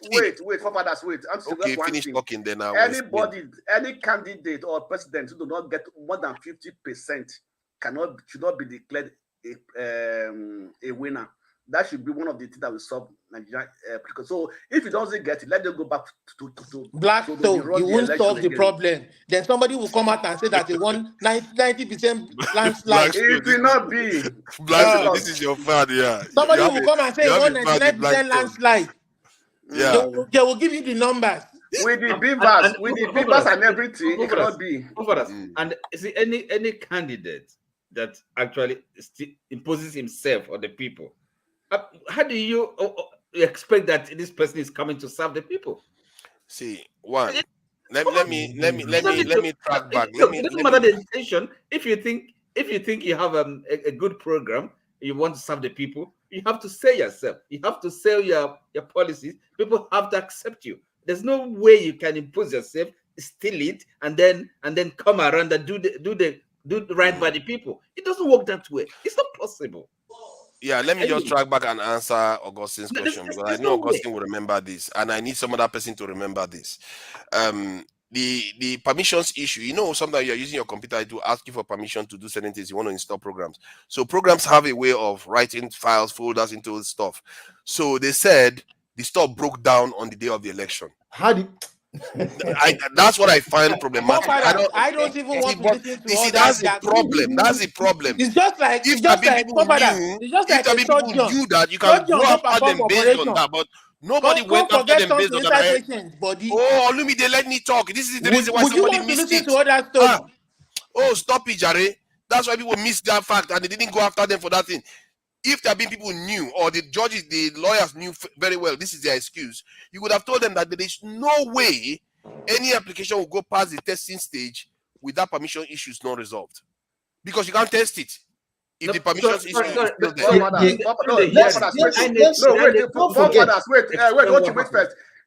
What you are saying was the review, was the report, and they gave after the election. So many months after the hearing. Yes, the report they gave, not before the not before the court case. This is their final report. This is the one the judges read out in court. No, No, I got that information from the judges. Look, I didn't get it from anywhere else. There were 2 elections before the 2023 elections. I hope you know that. That Yes. IRF was tested in. Yes. And it worked perfectly well. Three elections, Anambra State. That's why I said it's not credible. You should go after them based on that. But they went after them based on outage. When it's not outage, they were arguing. They were arguing a totally different thing. Look, and they came back to something else. Excuse me. Do you realize that if there was anything they could have done for the tribunal to come to a different conclusion? What are you talking about? No, maybe they were. No, maybe you're right. Maybe nothing they could have done. To be real. A system that is rigged is rigged. Yeah, you don't know because Tinubu has overturned an election based on evidence before, so it may be possible. And I think this you're saying would have made a difference. You don't know. He could have. You really don't know, because Tinubu himself and what's his name? They've gone to London to get forensic experts to help them overturn an election based on fingerprint analysis. They've done that, and they had to do the hard work to get it done. So they are experts. They know how to do a fight election. And when you are dealing with a determined criminal, Father, we agree with you, but the fact is that there was rigging. Of course, there was rigging, probably on both sides. There was rigging. Then you make mention of numbers. Father, you make mention of numbers. One thing I want to disagree with you with numbers. For the first time, we saw the proliferation, the level of that young youth that just turned 18 and 21. Vote massively. So that also helped tremendously. That's why you can see that type of numbers that somebody like Atiku and Obi got. You understand? More of like those type of people, young vote. Obi got more young voters, more. You understand? Obi got more young voters. So don't use those numbers and everything. And most of the old people also felt, to some extent, discouraged. Then also all the crisis that is going on in the north. So the North didn't really pull out those numbers that they used to pull because of the IDP camps and every other thing. People couldn't vote. You know. But still, in the end, the president got 36% of the vote, which is the lowest of all our presidents ever. Obviously, because there is three formidable candidates. You understand? It's always a two-party system, kind of. But this time it was 3. Remember, the 3 of them all win 12 states. Yeah, but for the first time, the 3 of them all won 12 states. If APC was popular, they would have held on to 50% of the vote that they got before. But they lost a lot of votes because they were not popular. They lost a lot of votes. They lost more than 12, 15% of votes. See, actually, they lost, and they should have lost the election. More. Yes. So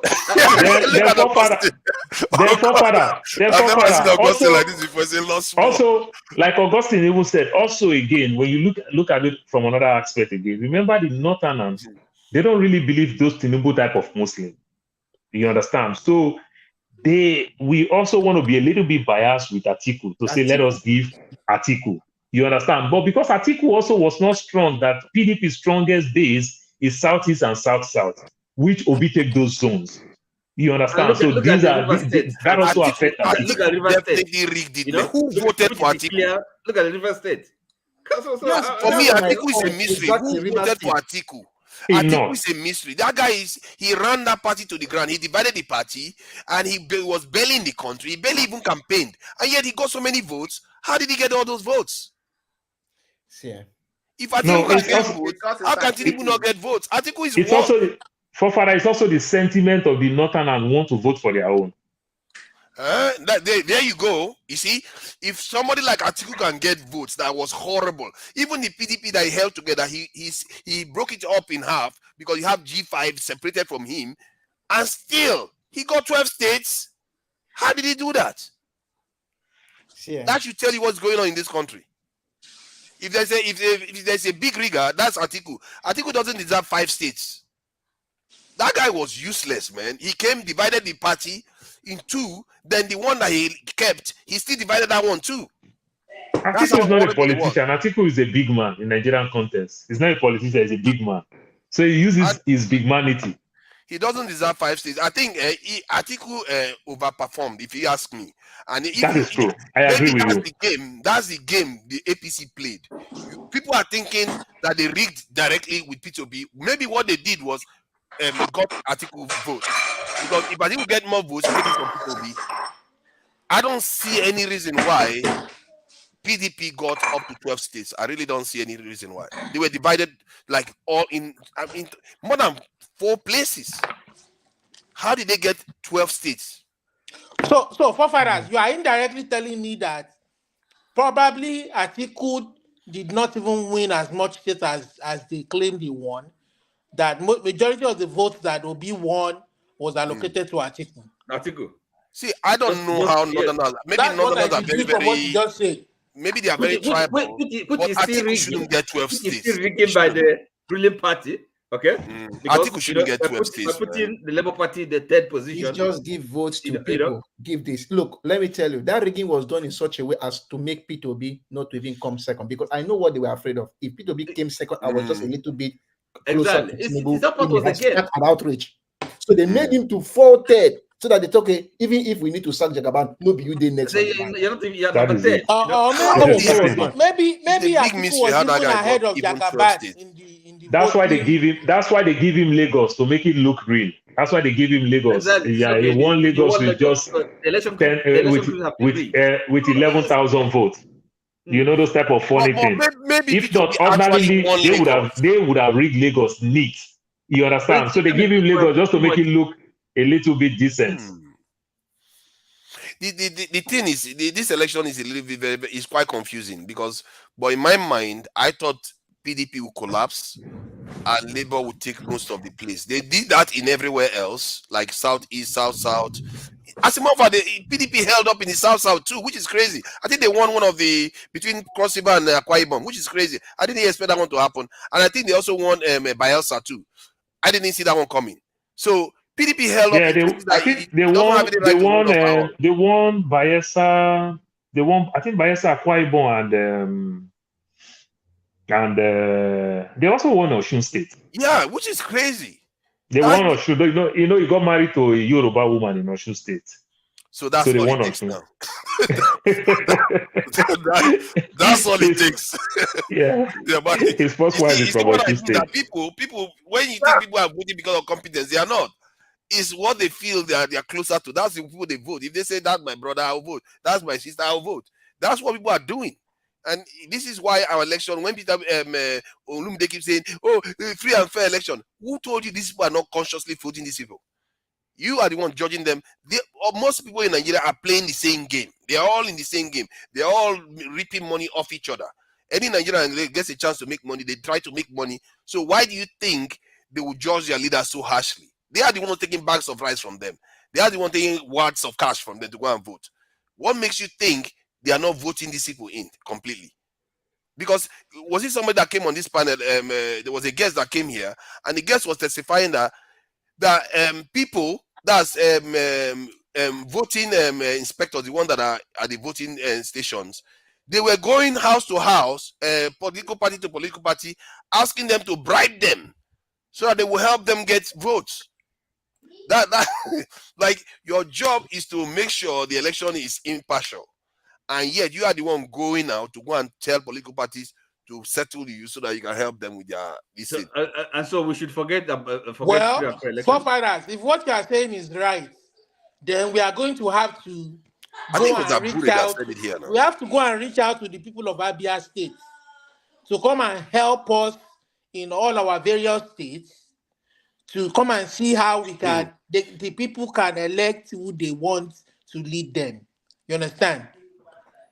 Which governors are the best governors in Nigeria right now? I think somebody mentioned Niger State. I don't know what Niger State governor is doing that is so good, but somebody mentioned Niger State. I know that Abia is very hot right now. Can we say Sanwo-Olu is doing okay? Because it seems that Lagos is building new things every day. They have train lines. They have a second train line recently. No. Can anyone tell me any other governor that is doing well? No one. Starboy and Soludo is okay, isn't it? See, Soludo is just talking about trying for re-election. That's why he's behaving like a new boy buy new school uniform. So the point is that he just wants to buy the people for re-election. That is just the only thing, because he knows that for me, he has been rejected. As I election said, into governorship. Yes, he's going for re-election. So who's going to beat him now? Now. He does have name recognition though. Now the point is that most people know that. If most people in Anambra, I will tell you the truth, they don't even think Soludo will make it. That's why I say he's trying to make things. As I said today, I was talking with my old woman, and she was telling me that they said that the governor said they wanted peace and everything and the rest. I said, look, that peace they are talking about is because election is next. She said, hey, she did not even know. I said, that's the reason. You never thought about the people. You don't care about them. I told you that I went to Ochanja Market, and I saw that they were fixing road with trowel. That one paid me. Now I said, I didn't want to pursue where go school like this. They fix road with trowel. What is trowel? The builders will know trowel now. This thing they used to carry cement and put them flat. No. I saw trowel. I was so mad at the whole thing. Did you see the one that they showed you that they have cement on the road? Yes, I saw that one too. I don't know how it works. I don't know how engineering does it, but I'm not an engineer. I don't know about that. But I don't know if that's the right thing to do. But it's unusual, even if it's the right thing, that's quite unusual. It doesn't make sense to me at all. So sometimes I expect him that I said, is this my governor? Which I used to feel that maybe we'll find places where they're educated enough. But when he come, I realized that big certificate, that my master's degree and my PhD is nothing when it comes to governance. You should have empathy. You just triggered something in my mind. You see, should we all come to an agreement that should we all come to an agreement that somebody can have a professional degree, but better somebody that is a school leaver but nationalist than a professor that is colonial mentality? To be honest with you, I used to feel that look, Soludo is an economist. I know that when it comes to class to talk about economic theory, he knows it. He has been in the field as a CBN governor. I will tell you the truth. I tried. For fathers to say we should be patriotic enough. I vote even for ordinary councillorship election for my place because I feel it's my duty. I need to do my own part. I go there and vote. So even this first election that brought Soludo, I voted for Soludo. I remember I went there. I don't know whether Tony Nwoye was in PDP then. Tony Nwoye's boys held me and said that they will give me 2,000 naira to vote for them. I told them, keep your money to yourself. I don't need it. I went there, voted, and I came back. They told me, this boy. I said, don't even try to. I will vote the person. I voted for Soludo because I had high hopes for him. But he didn't say he did anything wrong, though. It's not like he's corrupt or anything in office. Or my point is that he's not doing the job he was supposed to even do. The what was he supposed to do that he didn't do? The roads were not being done perfectly well. Things were rough. Now, when you don't enter the third year, you don't see Alex Oti, they shine. They're like when Achilles, they fight for Troy. They take the glory. Then the other people say, wait, let me come and join. No. He just come now because he's waiting for election. That is why. No, let CM come fight you. CM go come fight you. And village man. For the very first time, they're building a very good road. I mean, Anambra, Umamak, Urumba, a zero. So at least that's one thing. Thank God for that one. No. Wait, so Augustine, wait. Paul, did you say Soludo is from CM's village? Yeah, him and CM, they're from the same place. No wonder. Forefathers. Does it make sense now? What happened? I'm not sure, though. I'm not sure. It's not true. Who said Oh, that? yes. We don't Paul. No, I'm serious. I'm not joking. They're from the same place. No, sorry, Paul. No, not if they are not from the village. same village precisely. They are from the same local government. The same local government. Yes. CM was making a case for that cement that they were pouring on the road, and everybody found it strange, to be quite honest. CM is from a place called yes, a nearby. Well, not a Zinifte, but it's within Agwata local government. Which is same local government. Anyway. I must say that I've had CM talk about Soludo more than he has spoken about OT. But it could be that he just likes Soludo, so we can't necessarily say just because he's from there. That's why he's saying that, because it does make some cases. I thought, okay, even all the people that are like Augustine that are saying Soludo didn't do so well. But one, it's not corrupt. It's not running with your state money. That's not a bad thing for Nigerian leader. We will not know for now. We will not know for now. The next person comes in. Exactly. Because, for example, look, I've also been skepticism. I've been lackadaisical in my attitude before, because before now, I don't used to look at the state allocations. I've never gone there to say, okay, waiting my state collect. Now, recently, where I don't they go now to shine, I say, but what is Soludo they collect? And I see his own billions. I think the problem, I would say the people from Anambra is, have against him is just more like his attitude, his arrogance and kind of lack of empathy. So perhaps not. I mean, he said the other time he has not collected salary. So perhaps it's not more the corruption of money thing may not be the issue. More like his personality, the arrogance, and all that. So, which of course, Anambra people, say that he didn't work on a road because somebody was in the opposition. That's so petty. Oh yeah, that's silly. It's so silly, Professor. That's silly. It's the attitude. It's the attitude. In fact, I don't know what Mr. Oti is trying to say. What are you trying to say? That Soludo, who is a professor of who said before he came into governance that he was advising eight countries. He was the economic advisor to 8 presidents. Okay? It does not make him to be a good leader. It does not make him to be. We're not asking for leadership now. We're asking for development. No leadership. We're not asking. What are you talking about? How can you govern? How can you without leader? In this case, it's just appropriating funds. That's what we're asking. We're not asking you to lead Anambra people. We're saying appropriate the funds to people who work very well. Just they tell people, oh, forefather, this is for road. Make sure that you do the road. And you audit them. This is for breed. Make sure you do. We're not asking you to organize Anambra people into You mean you should do it like Wike did? Just simply, yes, just appropriate money and see the progress being done. That's what we're asking for. Is Oti having town hall meeting with Igbo people in Abia State? Is he having town hall meetings? No, he's simply saying this is what to be done, and you are doing it. Nobody's asking you to come and lead us and give us moral lessons as he's going about and telling people you are incompetent in the marketplace. If you want to know his incompetence, when you get to the I will slap you. I will slap you. Those things don't make any sense. So you are not a Soludo supporter.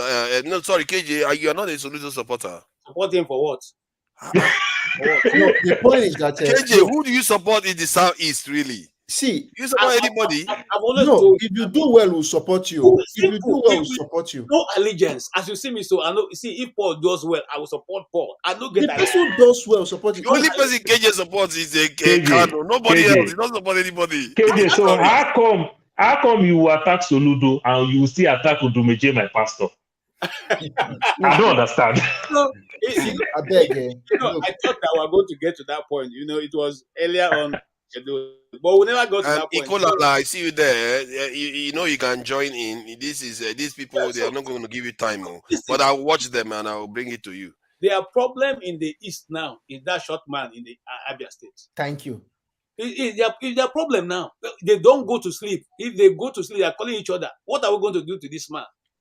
Okay. And the good state governor is also, I think he's trying to pull his weight as well. I said here before, the Igbos have lacked leadership. On this platform, I've said many times, those people who go to the national TV and say we are the leaders of the Igbos, and whatever we will be here, what we say that Igbos will do. One of them is languishing in father's backyard, okay, in London. Okay, you see, when you come out and you make such categorical statement, I wonder whether you think you are a god. Are you a god? Are you a god for crying out loud? Because you have been in the Senate for 24 years, so you now tell yourself, "Is what I say that the Igbos will do." Who are you? Who are you? Yeah, but it's a little bit strange, doesn't it? Because if you look at like most Southeast or Igbo, like when it comes to this in like Nnamdi Kanu stuff, they are very, very strong and supportive of that. But it's like every other politician, they are against them. It's like the only P2B so far is the one they are doing well, not against them. Well, see, look, what we need is. But it comes across like that. Like you guys are against almost everyone else. Let me tell you something. For one of the undoing of the Eastern people is the fact that the other let me not call a particular name, other regions try to influence who becomes governors in the East. If they left the governors to the people the Eastern has selected as governors for themselves, we will not ever come to the center to ask people who is your president, who is not your president. Because those people will have done what Alex Otti is doing. The market. If they don't do well, we're gonna remove them. We'll kick them out. We remove them. Don't look. Are you trying to tell me that all the people that are elected in the South is none of them are elected by Southeasterners? Look, most of them they are gave not P2B 99% of vote in some places. I will start with Hope Uzodinma. You and I know that Hope Uzodinma was not. That is the worst. Even Rochas, the worst of them all. Especially was not. It's not fair though. You see, it sounds bad because almost every politician you hear from the Southeast, they badmouth all of them. Hope Uzodinma. Okorocha was voted in his first term. In his first term, because they don't want the other guy to go for second term. Uzokalo, that's another one. No, that one hated too. Came in as a Abga. Remember, he didn't come in as APC. He that's came true. in That's true. And then he eventually flipped and went to APC and decided to say the state now belongs to APC. The East have never voted for APC. These people come in and they flip. Are you saying also that it's a bit unusual though? It's a bit unusual that. How about former governor P2B? Is he also hated by the East? He's the only one. Why do you think so? He's the only one. All the rest of them. Oti, I like that question that you asked. Obi is very, very starved. Maybe because of Odumegu, Ojuku, because No. Hold on. See where I'm going. Actually, we know Obi won the election, but the election was given to Prince Igige, and Igige was doing well. You understand? But that time, the Southeast people were strong with Apuga very well. You understand? But when Obi took over his mandate, Obi did well with the mandate. So if not, the Anambra people also like Igige before Igige make mess of himself. If he didn't do well, he wouldn't be a favored. That's what I'm saying. So at a time, the Southeast people actually like Obi, and even though they would have also liked Igige, but I think Igige end up messed up. You understand? And every other thing. For me, Obi is statue ahead of Ngige. I guess where Ngige is right now, because last year when I saw him with the lecturers, I just wasn't Ngige messed up. I wasn't impressed by him at all. Job. Now, I wanted to say one thing. Look, which we they do for house, now we they bring for road. I served sometime like a sector at the Umuna. You don't care whether you get white hair or not. If you fuck up for Umuna, they will tell you, say, okay, we are contributing money. I know we are giving money. We are contributing money. If you know they do well, they go say, no, give money for this person. Give this person to hold. That is the thing at the Umuna. No care how old you are or how white your white hair is. That's why sometimes. But do you think that is don't have things because they believe that Because you are the old man or the highest, oldest man. Let me ask now, but do you think that they are being a little bit too aggressive? Let me put it this way, like they are being too harsh with their leaders, because the leaders are faulty, yes, but the followers are also faulty. No, forefather, they get carried away with Abuja and lying to themselves to be president. That's the point. If they align with Abuja to be president, because if they get carried away. That's why they say that when they are doing Umuna meeting, they will tell you how your father or your grandfather, how he met your grandmother. Married your mother. So the point is that everybody knows himself at the Umuna.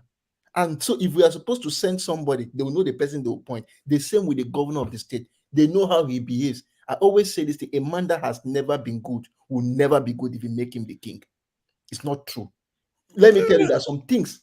When Soludo started doing this thing, there are some things I went to UNN. I schooled in UNN. I asked professors at UNN to tell me, how did he used to behave when he was a professor? Some of his behavior was not good, though. Let me just tell you. But the question is, why so harsh? Because if you look at the southeast and the southwesterners, they tend to be more forgiving of their leaders. What are you talking about? Hold on now. I'm trying to get to something here. It is simple. Yeah, I agree. It's culture. I'm just trying to say that maybe the harshness. There's no mediocrity. There's no. The harshness means that you are separating yourself from people that are representing you in the center too. Because if you separate yourself too far, you don't have that much influence over them as you would like to anymore. That's my concern. No. See, look, they are. You see, they are supposed to be doing what they are, what is required of them. They are servants. Okay. You see what I mean? So there's no other way you can explain it. And but it's not helping though. I feel like because every time I hear about any southeastern politician, like you guys badmouth them. Let me explain one little bit. Let me explain one little thing for you. Obi was advising the government that it was not a party to them. You understand? Obi did not quickly cross party line immediately. When Obi was like economic advisor to the presidency when he was governor of Anambra State. You understand? If we were to be some of them, it's an opportunity for me to change party, to say, let me stay with the ruling party. Obi didn't do that. So focus on your base and do well with your base. But some of them, when they get to Abuja, they get carried away with this vice president thing or president thing. Then they forget their primary purpose. As at this time, I am serving my state. Let me give my state the best. Paul, have you forgotten? Don't you know Michael Akpala, Mbakwe, all these southeastern leaders? Yeah, those were good. But those are a long time ago now. But now the attitude has changed. Like all of them are bad. So Paul, to speak to your point, forefather, see, I don't purport to speak for the Igbos, but from what I have seen, this thing boils down to the same way we choose our leaders, from the local government level to the House of Rep to the Senate. All these people rig themselves, and when they get there, they are not speaking to the issues that affect the people's life. That is why majority of them will listen to Kanu, because Kanu is speaking to the issues that affect every person in the southeast. And these ones that are there only feeding their bellies, how they will get rich. Let them hold a free and fair election in the next election cycle, House of Reps, Senator, Governor in all the states. You will see that they will lose. What do you mean they are trying to feed their belly? The other one says he's going to send how many thousand people to Italy or Europe? You know, No, I can see why. I can see why. But I can see why. His advisor said we people quote him out of context. That's not what he meant. Yeah, but he said it though. and he was standing next to Tinubu where Tinubu was saying, let them Jackpot will trade more and supply them more. That guy, man, everything he represents so bad, man. He's really so bad. I don't know. See why. There is this thing I wanted to talk about, which governors and gratuities in Niger State that they scrape out. There is an argument I saw online which I started thinking. Some people claim that it will make the governors to steal more. I don't know, what do people think about that argument, which for me, I don't know. Yeah, I think even without the gratuity, we touch it a little bit. First of all, where you even understand that it's fraud at the first place, it started 2006 while the governors were leaving, that was the first time the State House of Assembly, you understand, legislate on it and make that law. So it's not even in the law in Nigeria. Starting with Lagos, and let me tell you how bad it was. You understand? Lagos started, other former governor was not even part of it. That is funny. Even when Jakonde, you understand, was alive, Jakonde didn't get the benefit. They said it's going to take effect from 2007 from Tinubu. Former governor, what is his name? The state military administrator in Lagos, Ndubisi, what is his name? I forget his name. You understand? The Igbo man that ruled as a state administrator in Lagos. Yes, he was not part of it. They kick all of them. Marwa didn't get those benefits. Let's say they are military. I'm talking about even civilian. Jakonde, who was a former governor, civilian governor, was not part of it. That tells you that it's not even in our law at all. And even if it is in our law said it is 10 years. When you work with government, that's when you're entitled. When you work 7 years, 6 months, and 1 day, if the government choose to retire you, you are entitled, because voluntarily the government is the one that lets you go. So they cannot deny you the privilege of you on your own. You want to work your way to 10 years to get that gratuity, that benefit. So you are still qualified for that. So to answer the question in a simple format, what happened? They legislate that in for the first time, 2006. That tells you that they just use their own power to their own self because of the already cornered the State House of Assembly members. These guys pack money from my issue is that I think it's a little bit too generous. That's my issue. Maybe you can argue that if the governor has been a governor, maybe they should be getting something for, to tide them over. Because the danger is that you could have them work in office to before you serve become a in private governor, you should sectors. have sorted yourself out. I mean, See, look, I was like the Catholic Church will say, out of the people, the priest is chosen. And the priest comes and works for the church. The same thing, before you come into office, you should have a job. If you want to be a vice chancellor, you have sorted yourself out. They pick you and you become the vice chancellor. After that, you go back to the class. For the same as the HOD. See, I think that if you don't get job, you think say you go come be governor, then after that we go still they fuel your life. I want the Abia State House of Assembly, the majority of don't they do that in the US? Which party what is the practice in the US after you've been a governor? I think they give them some kind of no, forefather. Even in US, let me tell you how US is so bad. Even though the governor pays for his own security, but when you leave, they can give you private security to protect you. You understand? Which they also do with Nigeria former governor. Even though just a military, a retired general, from a colonel level, they give you, but not monetary benefit. Now, come on. Don't they give governors monetary benefits? You give them one lump sum amount, what is called gratuity. Well, that's like the way you resign from your ward. You don't give them pension for life. You don't do that. No wonder they go and work for Fox News. No wonder they go and work for Fox News and CNN when they finish office. You have to buy them a mansion in a place of their Abuja. Abuja, place of their choice, medical benefit. No, you just need a security protection. No resources where the people are living in squalor. I mean, I think you have a point there. I think you have a point because if somebody has served long period of time, like I think somebody was talking about civil service, if you after you serve how many years before you get pension, because there are some House of Assembly members that may have served long, 20, 30, 40 years. You don't want them to retire old age and don't have anything left. See, let me tell you one funny thing that is happening in America. Take for example now, if Trump were to go to jail now, they are thinking because this kind of thing never happened before. You know, Trump also have Secret Service that protect him 24/7. Is it that the Secret Service will follow him and stay inside jail?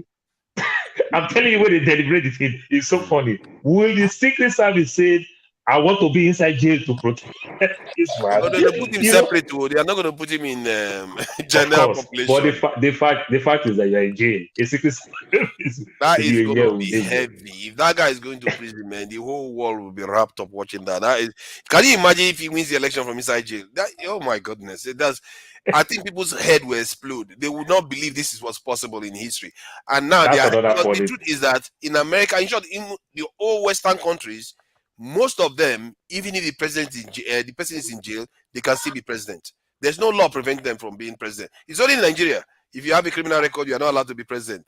All of And them, you're allowed. if the fear with it is that if Trump actually go to jail, that will make him win the election. Unnecessary sympathy plus empathy will come in.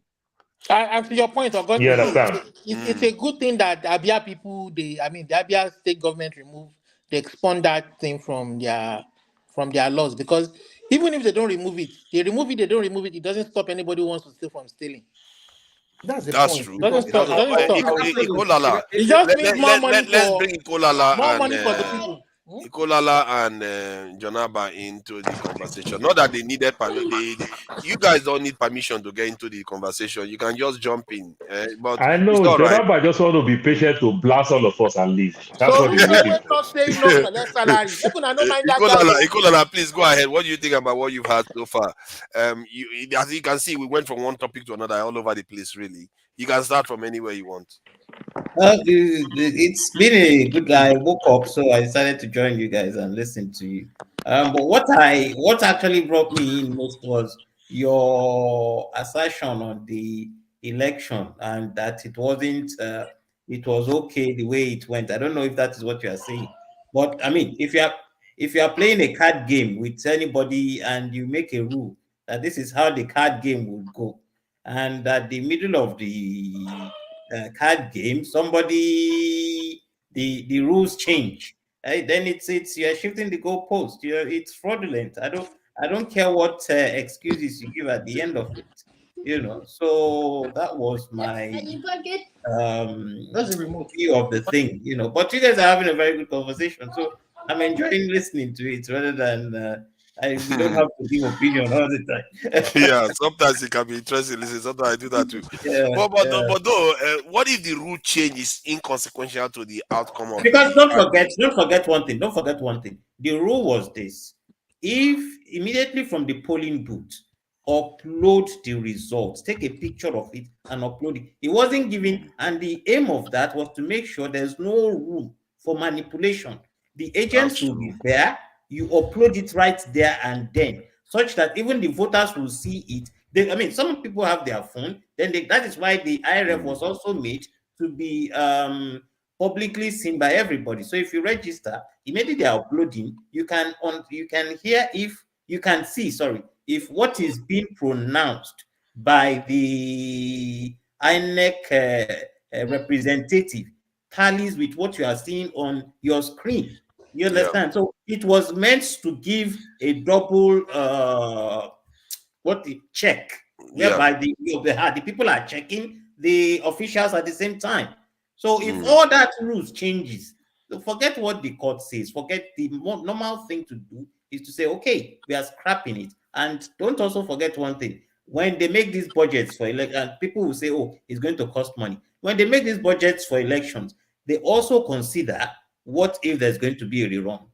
So, and what always happens to that money that was allocated for what if there will be a rerun? We never hear about it. I think what you said just now is a very good point, actually.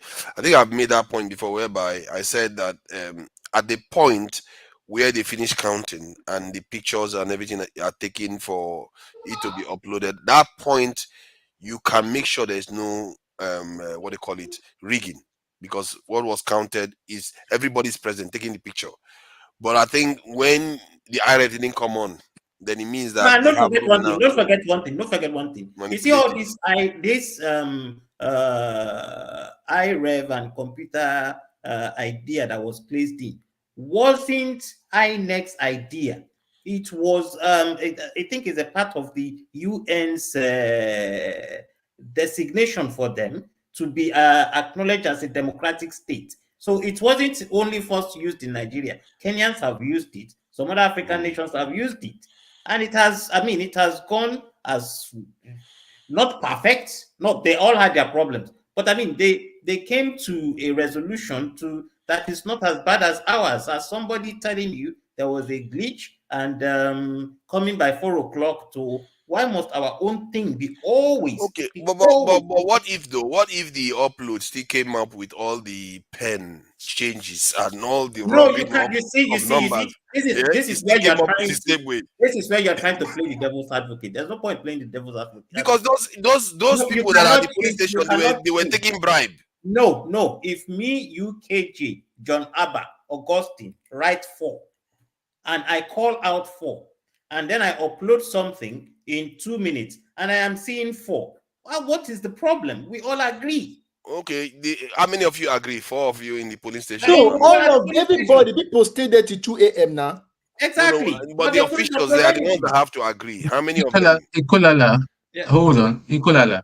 Somebody was telling me today. You see, that's what who was saying that we need to clear up our institution. Our institution is very corrupt. Someone was telling me today that someone called this person. The person works for INEC.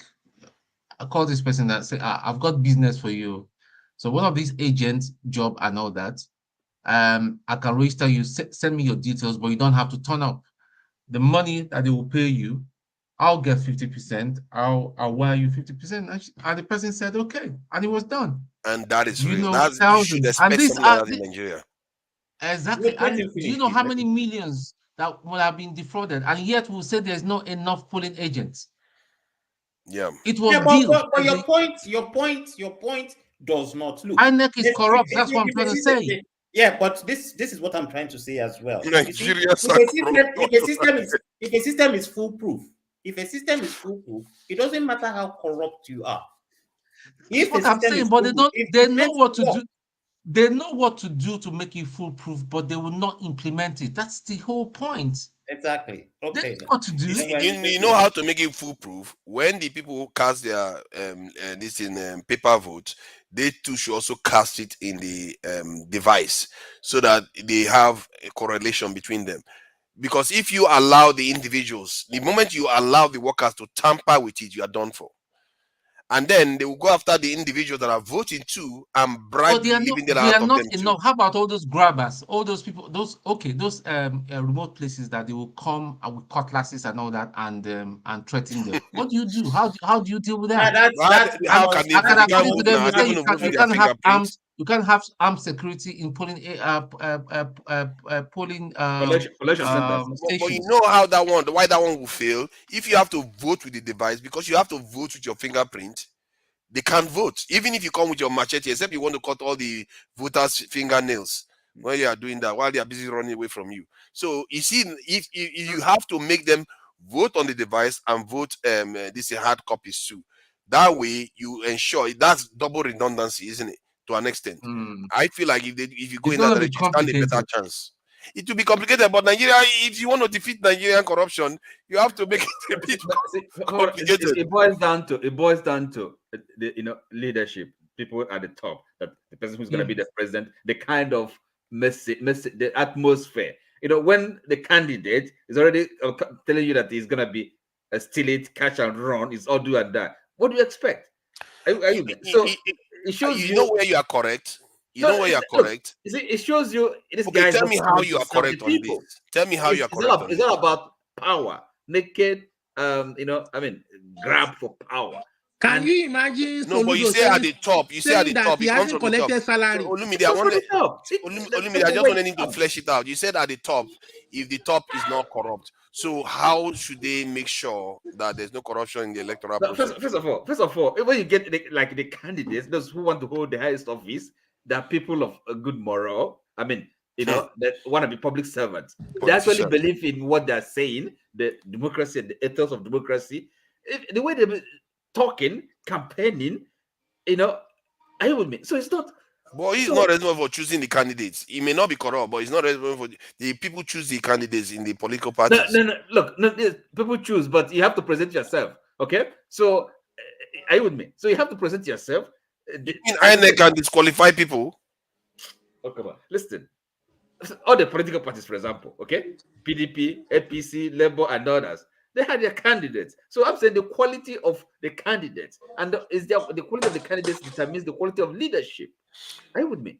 So how is that going to affect INEC workers that are corrupt? look, I want to give Jonaba. I want to give Jonaba. I don't know how that's going to affect them. No. What we are saying is this. Look, what you are saying is this. If there are no human is quite sincere, 100% sincere. But you leave a system whereby no matter how corrupt or sincere you want to be, there's no way you can manipulate it to the point that it will affect the whole system. This is what we call foolproof. So if your system cannot accommodate an insincere individual, it's not foolproof. So this is why they said, upload what was called at the polling station, such that every person checks themselves, not when it gets to the general, then we are looking at, oh, where did the manipulation come from? If there's a manipulation in a particular polling unit, it does not affect the whole election. So, and secondly, look, everything, if we don't have good elections, we cannot have good governance. If we don't have good security, we cannot have good governance. So both of them, nothing is left out.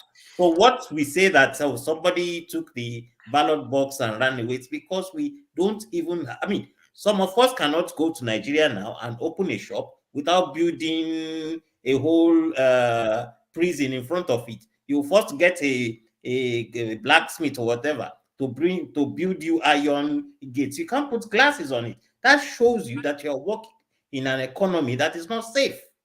You build a house, you build a prison out of a house, you build big gates, it's telling you that you are working in a place that is insecure.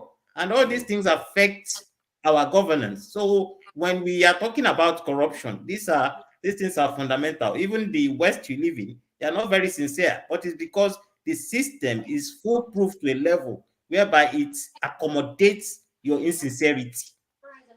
While you were talking, some evil thought came to mind. I don't know whether it's evil, but just hear me out. Whether this will work.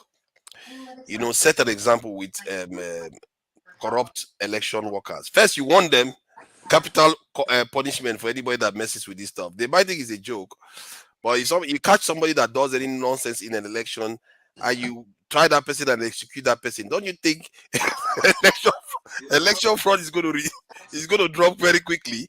I think actually most of the corruption we complain about can be taken care of if there is punishment. Who's gonna do it? What do you think all these soldiers are doing? What are they doing in OD and no, sorry, but you use the soldiers to actually see. Is it the politician that rigged himself in? Okay, that came into a corrupt, rigged process is going to do that. See, there is a lot of cheating in Nigeria. See, one, they catch people sharing money to voters. They don't do anything about it. They catch people taking bribe to vote for specific candidates. They don't do anything about it. They even know the election workers themselves are taking money to rig the election. They don't do anything about it. My point is that if you are caught and they carry and you are warned and said, if you mess with the democratic system, because that is, if it's in a democracy, that's a sacred process. It's almost like in a church, you intervene when somebody is being baptized or something like that. Very, very important. You can't intervene if you want people, and this is a sacred process for the survival of our people. And if it's happening, if anybody tampers with it, capital punishment, and you punish somebody that tampers with it, I assure you, it's going to reduce seriously. And that is why you have. But that is why. That is why you have. Who's going to sign the death warrant? I will. No, wait. That's why I said it's evil. I will sign it so fast, and I'll make sure the conviction is carried out so quickly that the shivers will go down. All those people that want. See, in Nigeria, you have to be tough. If you want to stop these things, if you keep thinking you're going to do it and people are going to change, they're not going to change. The Electoral Commission is answerable to the president, and that was why Tinubu was able to bribe Mahmoud and all the people around him. Because if Mahmoud was like that professor that did not allow the charade in Abia State, and all that, he was upstanding. It would have not been corrupt. It would have not been possible for Tinubu to pull that nonsense he pulled through. But Mahmoud he could not refuse. They don't have any deterrent. They don't have any deterrent. So are you telling me that there's some kind of money I'll give you, you compromise? Not me. I said he was made an offer that he could not refuse. I mean, No, he's not a honorable man. No, he's not. He's not honorable. He's not honorable. It's not about being. It's not about cooling refuse. It's about, do we still have men of integrity right now in Of course, you Nigeria? don't have men of integrity. They don't create space for them. See, Nigeria doesn't have space for men of integrity. Let's face it, because the ones that don't have integrity are getting away with it. There's no punishment for them. Why would you encourage? Why would the men of integrity stick to integrity when the ones that are breaking the rules, taking the shortcuts, are getting away with it? No. For us, we have very few of them, but we should have more. That should be the. Yeah, but because we have to create a tough environment. See, if we say you don't want corruption, make it capital offense. As a matter of fact, what's very, very interesting, I like what Tinubu's wife said. I think that's something people missed. She actually said something about capital punishment for all these bandits. That why should they take the girls and all that? They should have capital punishment for them. And this is the thing, and I think she's right there. If you want to stop something, you have to make it. People price their life very highly. So no more amount you're going to bribe them, they will accept if they know their life is at stake. That's what I think. If you want to change something in Nigeria, if you are serious about it, make it punishable by death. Ministers that steal money, if it results in people losing their life, make sure they too they lose their. Why should they kill somebody that get away with it? Why should you get away with it? You just kill somebody. One argument Oshomole made some days ago at the National Assembly, that there are some laws that have been enacted where there are capital punishment. The judges interpret the law and give their verdict as capital punishment, but the executives, the governors, are too timid to sign the death warrant. You see that's what I'm saying now, because they don't want to sign it for their own selves, because they know they too might go there someday. At that rate, so they don't want to sign it. That's the problem. If you have a system where they don't punish wrongdoers, you're going to have what you have now. Excuse me. If you put people away for a lifetime or 20 years, it will stop. You don't even need to go kill them. I'm telling you, if you jail people for 10 years, 15 years, if you can jail them they're not going to do it. See, that's if you can jail them for that long. Most of them will come out before long. No, but look, you don't know what 10 years, 20 years. It will reduce. How many top Nigerians has been convicted of killing people? You don't have to kill people. See, long sentence. See, how can somebody kill somebody and you let them live? No, I'm talking about corruption now. I'm talking about because if you are corrupt, political corruption. If you steal 3 billion from Nigerian people, you probably kill more than 1,000 people because of it. But you can do the calculation and you find that they killed. They are dragging Emefiele all around. He's in detention, I believe. How about Better Edu? Better Edu is probably just enjoying herself. Maybe she's even in this country enjoying herself. That money is gone. Exactly. They should not get away with it because they are killing people. These people are actually killing people because they are stealing the money. And when your hospitals don't get the money, your schools don't get the money, your roads don't get the money, people die. First, I believe in severe punishment, but it doesn't have to be death, capital punishment. Okay, you spend a lot of money putting them in jail. The money that you don't have, you use it to put them in jail. Look, if they are alive, you actually stand a good chance of recovery of the money, using their assets, jail them for So you don't need to kill them. But you don't have to have the problem of somebody signing the You see that as valuing life. What you are doing actually, you're not saving life. You are taking more lives by doing that. Let me tell you. So, do you think this capital punishment of a thing? You think? It creates a good. No, look. Value for life. People commit crime, jail them. For real. We are not there yet. You have to have a transition period where you have, like in the West now, they had death penalty. They had that transition period. You have to shed a river of blood before you get to the other side, is it? No, you have to. Especially, see, you don't have to. You can change the culture in a more humane, civilized way. Almost all the cultures before they became advanced they had capital punishment. I can assure you, it creates violence and the degradation, and this is one of like the effect of war. It's gonna create. You don't want to create more trauma, more inhumanity. Okay, rather you should try to civilize their lives.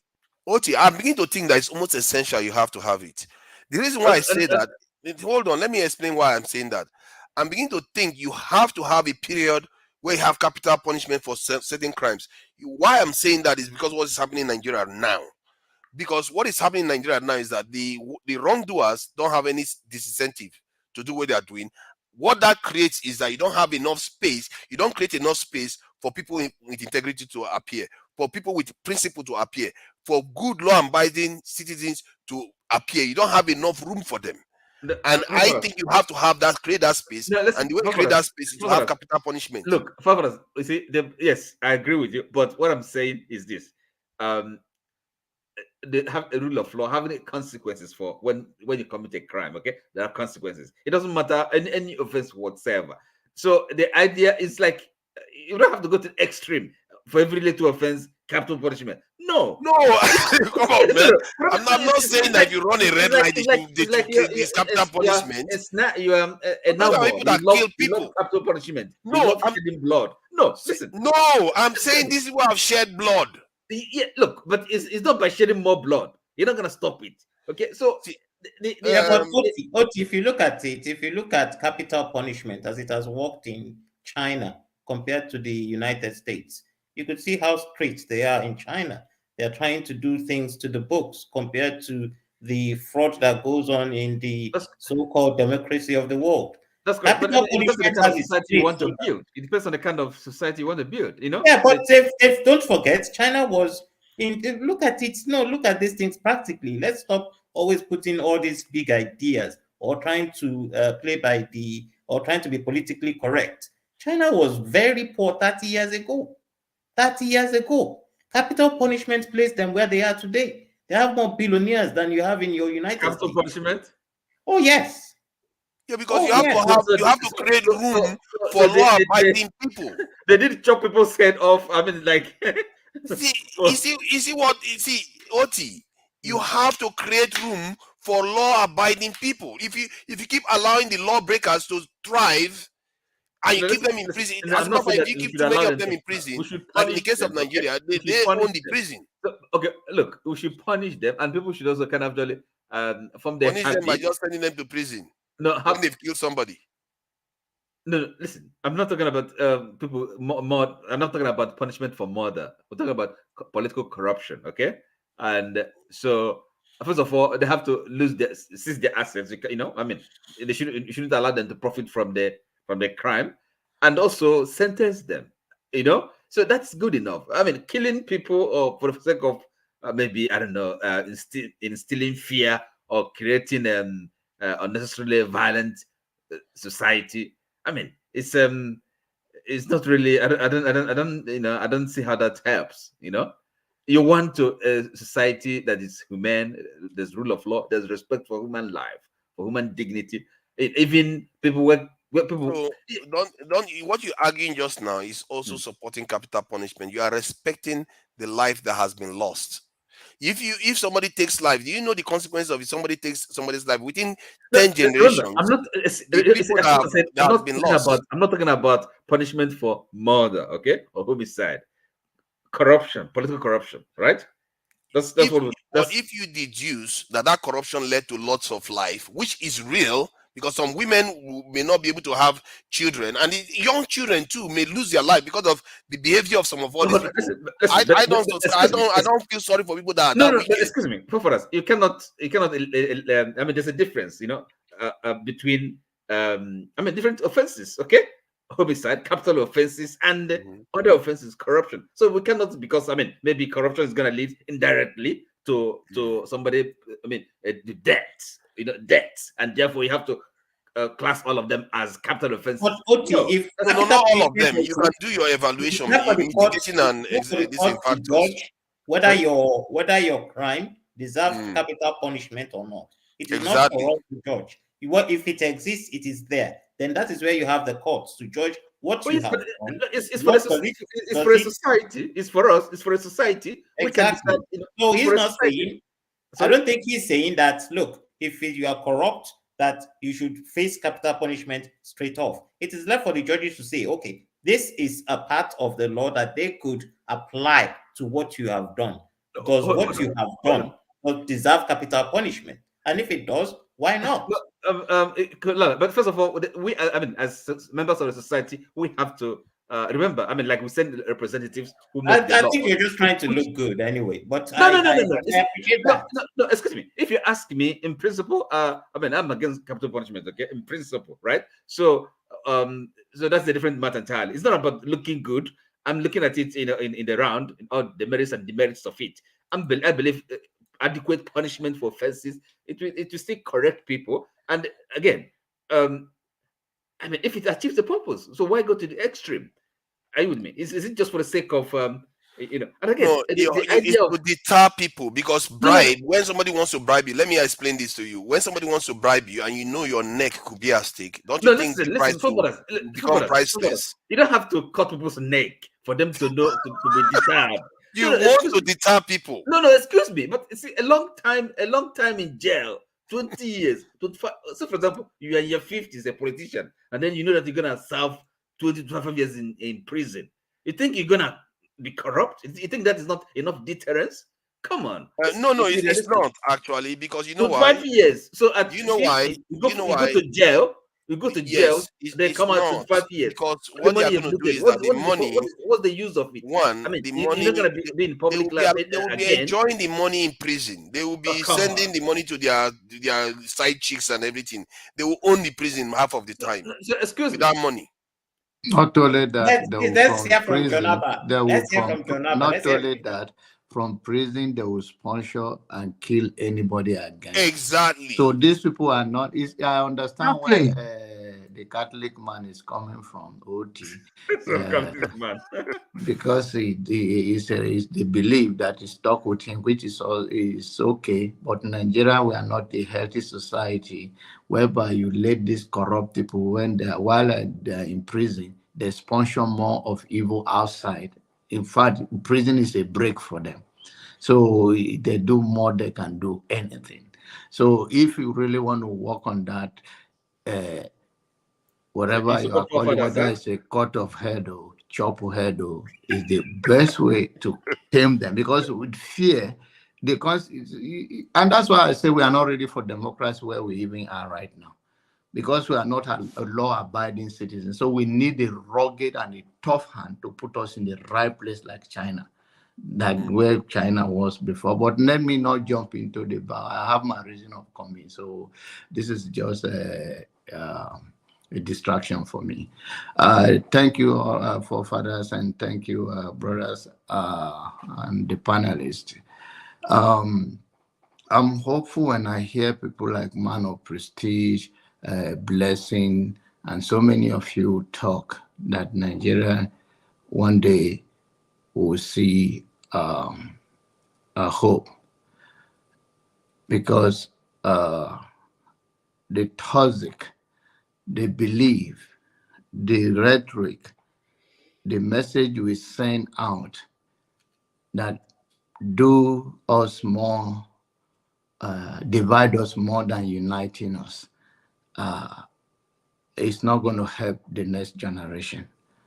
And I think maybe because some of us, we cross the tribe, the religion, and everything on our daily life, that I don't believe that any man is my own problem.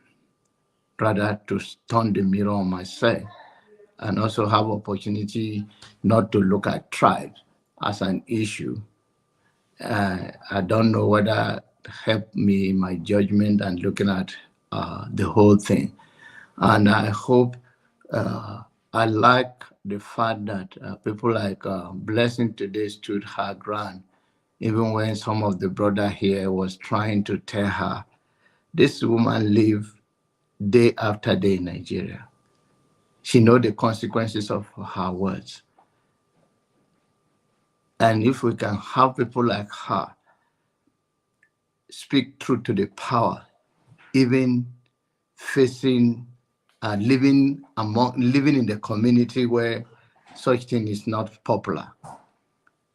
She is my hero for today. And let us not, what you think is not good for you, it's not good for somebody else.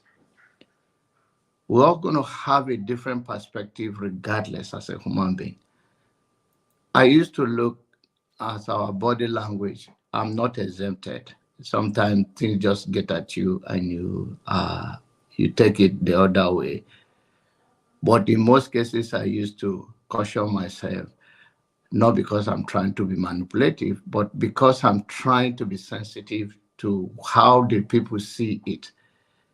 Just like in case of the guy that forefather uses an entire day defend the other day.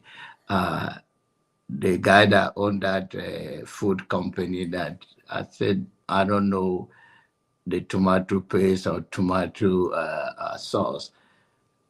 The body language of that guy is not good.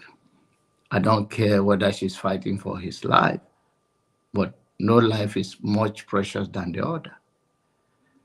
But we are people that we tell people that, who are you?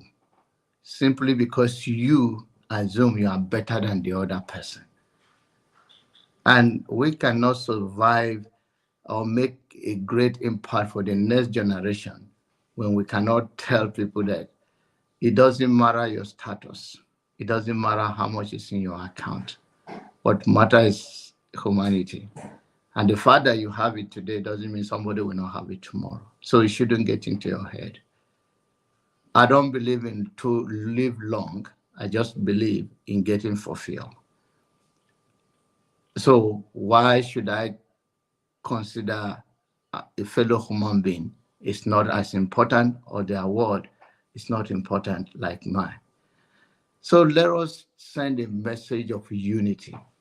We are in the society, we are saying Nigeria right now. To me, I don't believe that if it will work, there must be a rugged human being with a clear vision, and it has to come from a very direction that he will even refuse to travel outside Nigeria because he knows that there's a consequences. And you say, no, I'm for the people. Let's sit down and face our country. Because I don't believe that Igbo man bothers so much who is the president of Nigeria, or Hausa man bother, or Yoruba borders, as far as we have system that is working for all of us. The problem when so give us a chance, give us a chance. The chance is for 4 years or 8 years at most. So what after that? No matter how good you are, and you said even build a foundation for 8 years and you leave, the other person will come and do another thing. So let us send a message of healing, because we are all hurt. I would like to die among my own people, but it's not what I want, and not what I want, but that's not what I can have because of insecurity, because of so many things. We all leave Nigeria to come to abroad, not because we are looking, some of us are not because of money, but because of safety or other reasons. That if Nigerian work for us, we all love to stay there and let it work, and let us strive, work hard, invest in our own people, invest in our country. But the problem is that not because I don't think people don't want to be a good leader. I don't think anybody want to go there and spoil anything. It is because they may have a good idea, they may not have a good team to work with. Oh, there are a lot of challenges. And by the way, the system is not even there. So I believe the problem we are having in Nigeria is not a tribal issue or religious issue. It is just people that are stuck between the rock and the hard place because we don't have a leader with a clear vision that will help us to cross to the other side. And when we that are in diaspora should take advantage of the safe haven we have, there's lack of communication in that place. Even when you want to watch something, lights can go off. And right now that fuel is expensive, people are struggling, sweating. When did they even have time to sit down to watch anything when they are uncomfortable? People are facing real challenge. And sometimes we say, okay, let's pray for the people. Prayer is always what we have. What else do you have? John Abbas, you're preaching. Yes, Allah is interesting, but I don't want to interrupt you. Have you You are finished? doing it already, but go ahead. But it's just that I mean, you've said so many things.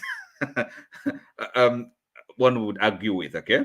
Go ahead. Of course, I mean, there are things that you make good points. You know, it's good to have a kind of a calm and collected, you know, perspective on things. No, but one can also take issues with some of the things you said. You know,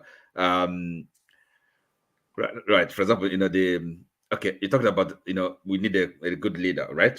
To with a vision. No, but you forget that the system has to allow good leadership to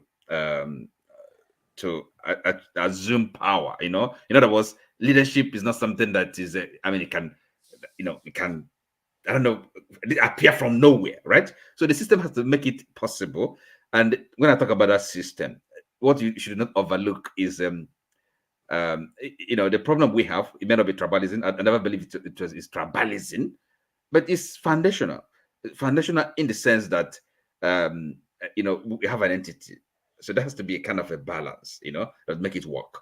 Okay, it's like if you are building something and then you don't have the proper, I mean, structure, foundation, it's not gonna work. So, without that foundation, it doesn't matter. The leader, even the good leadership, the leadership with the vision would not would not be possible. It wouldn't be realistic.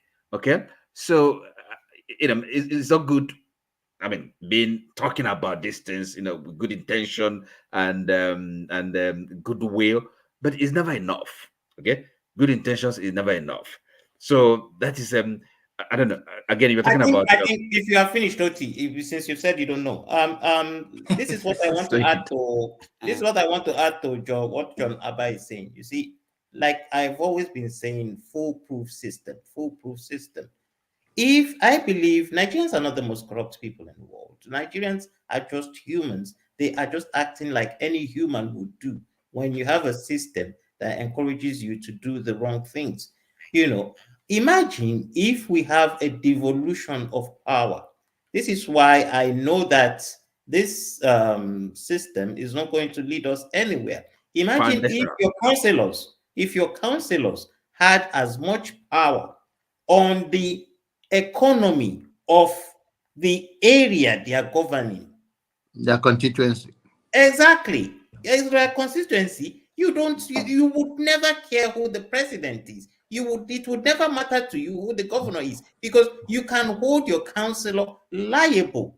The only thing your councillor will tell you that will excuse him is that I have not gotten my allocation from the center, or I have not gotten my allocation from the governor. But as long as what do you mean by holding me? Oh, I caught you. You are not spending money for what you expect me to. You are supposed to spend money on them. What definitely. Next? I mean, let's no, I'm not saying what does not exist. If you look at the United Kingdom, every council gets its own allocation, such that if things are not working, you don't go say, oh, the prime minister is not doing this, is not doing that. You go to your borough, you go to your council, minister.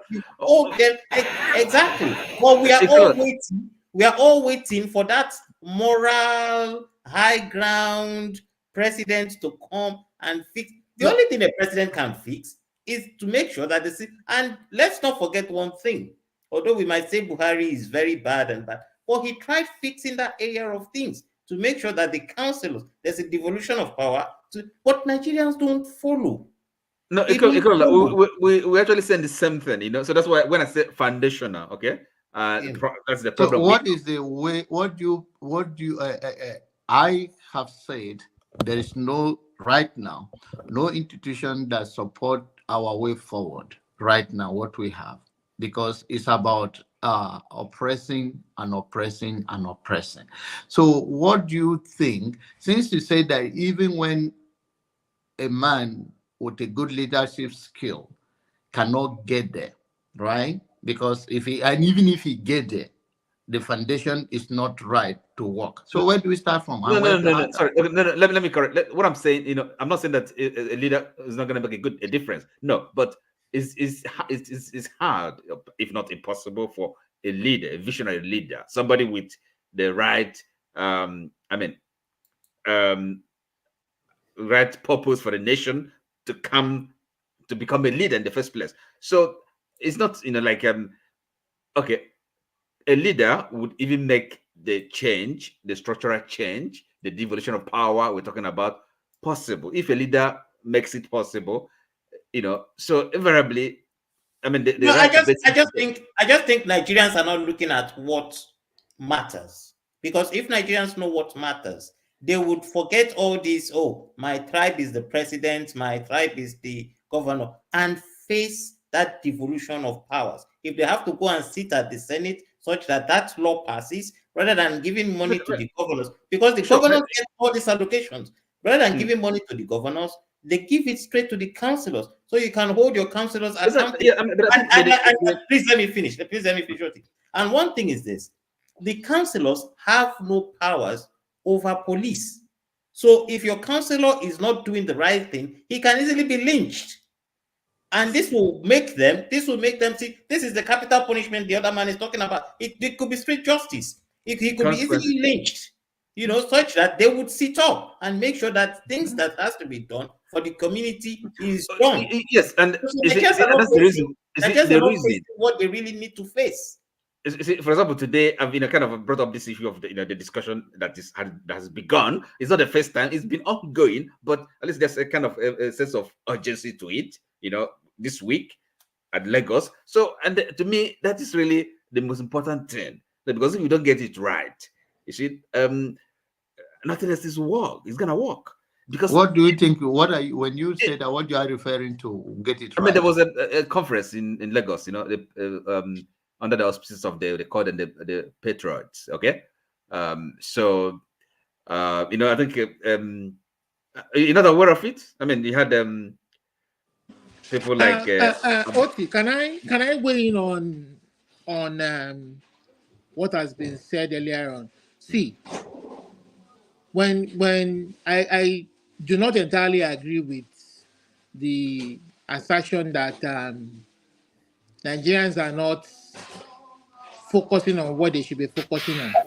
But I mean, I get where that is coming from, but what I want to try and emphasize is the fact that, see, when we say, all this, the devolution, if you look at the Constitution, let us, for the sake of argument, say that the Constitution is okay, even though some of us are clamoring that it is not a perfect document and that it should be rewritten. Let us, for instance, say, for the sake of argument, say, the Constitution is right. We are saying that the minimum requirement that a democratic process should satisfy is not being satisfied in Nigeria. There's really no need for any devolution. It is there in the Constitution that the local government money and the state money are in one account, escrow account. You understand? It is not the governor then does not have the power to spend what belongs to the local government. But because things have been abused in Nigeria, we have allowed criminals to take over governance in Nigeria. Things are being done backwards. For instance, let me give you an example. If you, in Ogun State, for instance, it's an APC state, a certain councillor of one local government, Jebu, somewhere local government in Ogun State, one of the local government, the chairman, the man cried out and said, in the last 2-3 years, we have not been giving our local government allocation. The governor has been pocketing, the state government has been pocketing everything. You understand? This man cried out. And what happened? The same party, APC chairman, the APC governor, the governor called DSS on him to say that he was asking questions, he was harassing him, he was doing that. You understand? And they got the councillors of the local government, that same local, to impeach the guy. You understand? So when you allow free election to take place, For instance, if you allow a free election to take place, they elect a chairman of the local government. The governor is APC. The chairman in a free and fair election, the chairman of the local government is PDP. The councillors that make up the local government's council See, are I from don't different. understand all this stuff you're saying, but you said Listen, something that I found are from interesting. different local governments. No, confirm this thing that you said. You said That what? that they put the money, the same money that is meant for local government and the governor in the same No, the escrow state account. government money and local government money In the and same escrow account. in the same But escrow account. That's right. that shouldn't happen. That is a That's recipe not for devolution of disaster power. now, No, isn't no, it? no, no, no. Well, That's not that's why I'm devolution of saying. power. Listen, Because that's why I'm money is saying. power at the end of the day. Why would you put money where there's That's why a I'm saying. gorilla That's and why I'm saying that. a Let us lizard? say, for the sake of argument, there's nothing wrong with the constitution. We are looking at an ideal situation. You understand?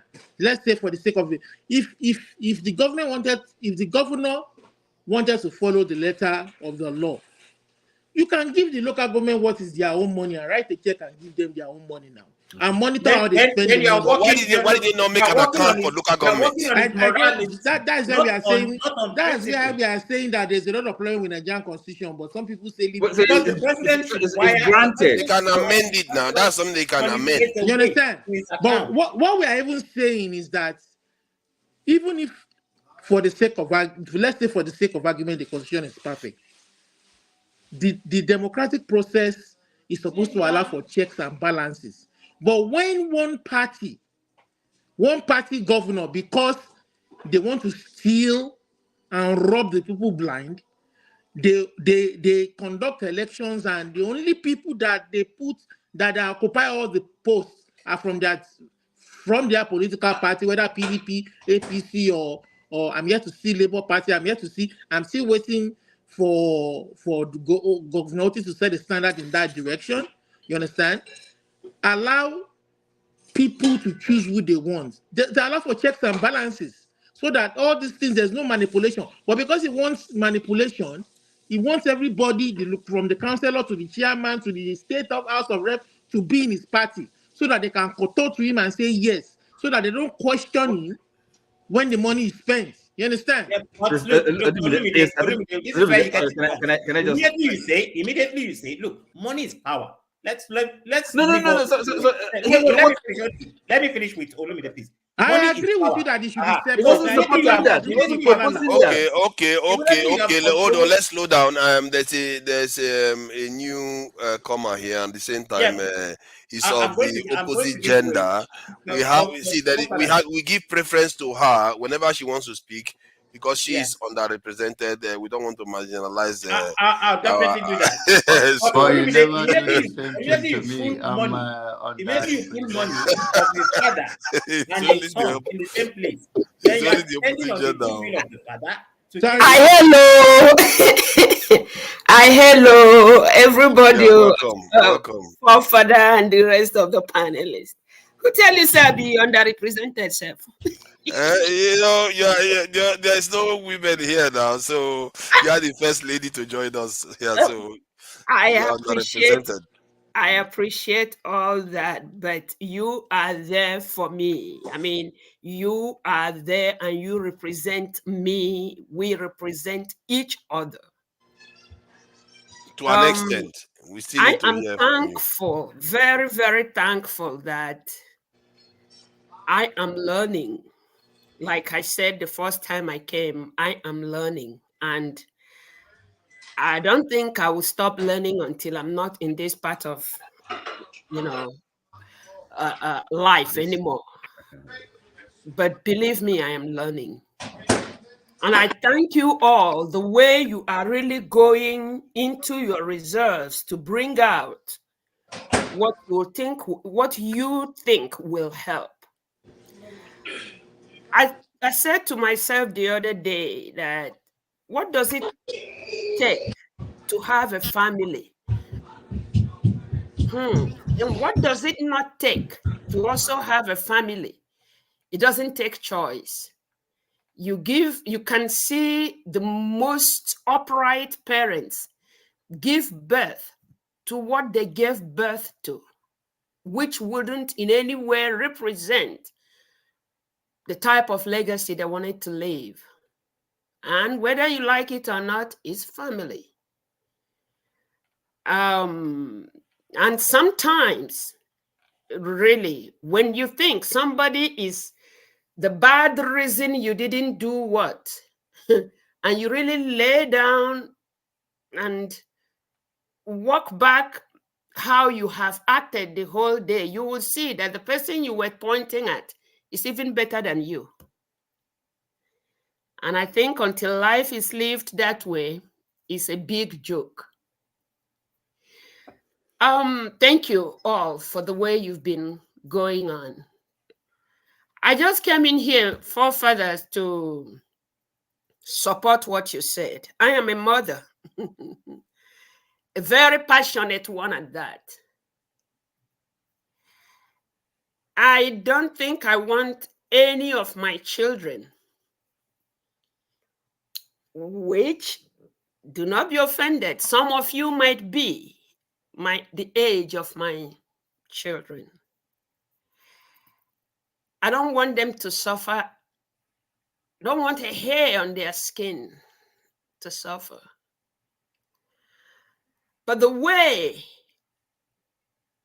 it robs me, I am a home girl, registered home girl.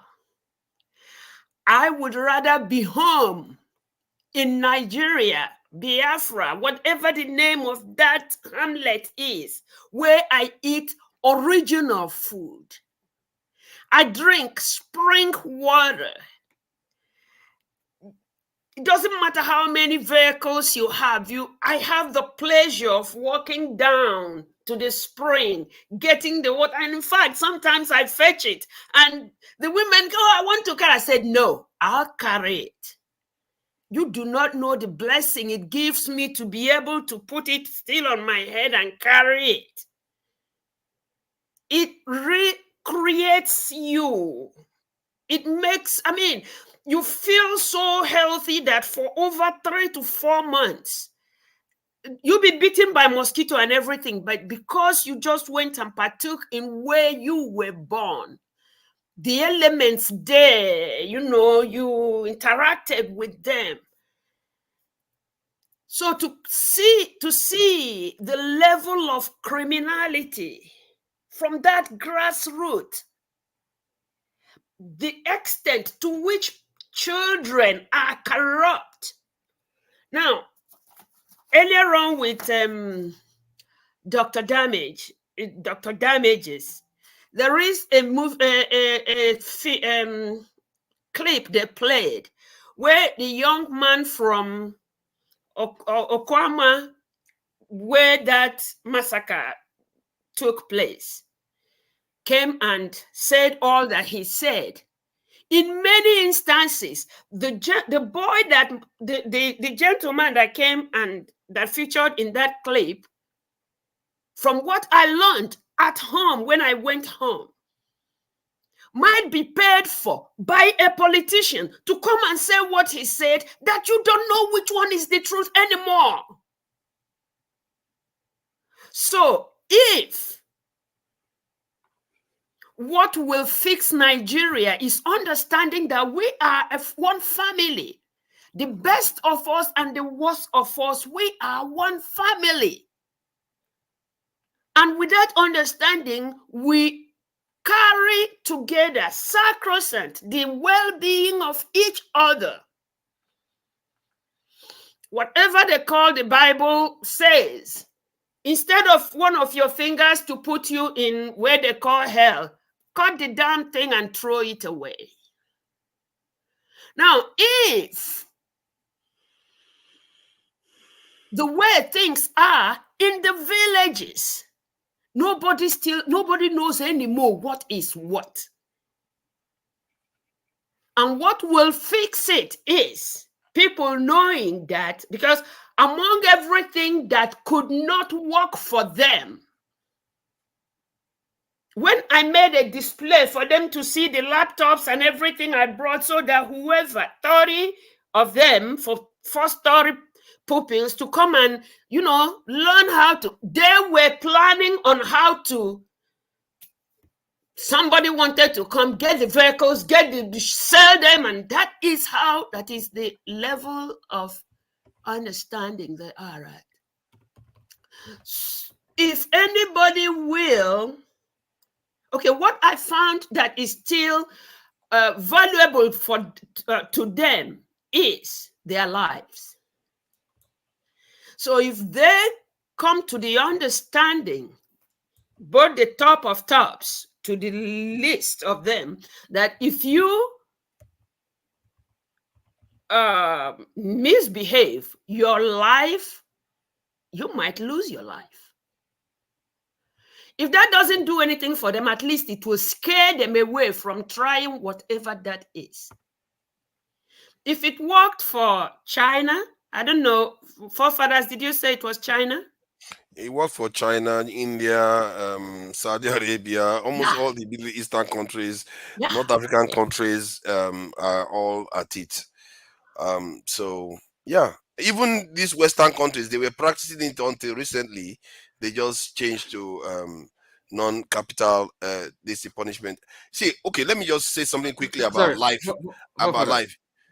Oh, no, before you say what you want to say, do you know in 400 years' time, if you take one life now, you may have denied 1 million people their life just by taking one life. In 400 years' time, some other person would have gone on to have 1 million at least. If each of their child go on to have two children, just two, there will be 400 because generations is about 20 years. By 20 generations, and so what? I mean, is it? But what that means is that you are taking something very precious away from somebody. No, sorry, excuse me. I want to just thank Madam for. I want to thank Madam for her submission. I haven't even finished. Can I? I know I'm taking a little bit. Can I just finish, please? In fact, Madam, let me quickly. Life is important. You can't take it and get away with it. That's my take. Okay, it's all right. But what I'm saying is this: since I came here, I kind of didn't. I didn't just have anybody to show me anyway because I have nobody. It was examination excellence that brought me. So now, one thing that I got glued to is knowing how the older generation of America lived. That's the type of film I watch, or call it show I watch. Then I just oppose it with what I am seeing where I work at and see the difference and know where to step in. A grandma had her son who had gone and did something real bad, killed somebody because he wanted the money that person had. And the grandma had asked him, "Did you do this?" And he said no. And then when the marshal came and it was clear that he did it, the grandma went out and shot him and said, if I grow him, he might grow more others that will make this community very difficult to live in. I'm not saying it has to be, and I'm not saying just kill them. I am saying it's almost nothing that scares and that corrects things back home. If as determined as I am as determined as I can live with $100 because whatever I want is what I will go for. What I need is some of the times I need, and I will ask, do I really need that? But at home, they can kill you. You might be their brother. You might be their parent. It does not mean anything for them to kill you to get to what you have because they just want the fastest way to get to what you have. So whatever could get them to think, whoa, if I don't value anything, I value my life. If my life is going to be taken from me, I better leave that alone. Whether they are the polling whatever or the presidential candidate, I don't know. I don't know what would fix Nigeria that hasn't fixed it for over 60 years. I mean, I am here against my wish. I am in paradise here in America, but I don't belong here. And it is just a few of us that will have the courage to go home and face what is home. Thank you, guys. Thank you very much, madam. Yeah, let me finish thanking her for her submission, such that I can use it against you, Oti. Oti, look, she said two things. So where your good looks or political correctness or Christianity comes in, I don't know. It says in the holy books, if it is your eye that is making you sin, pluck it out.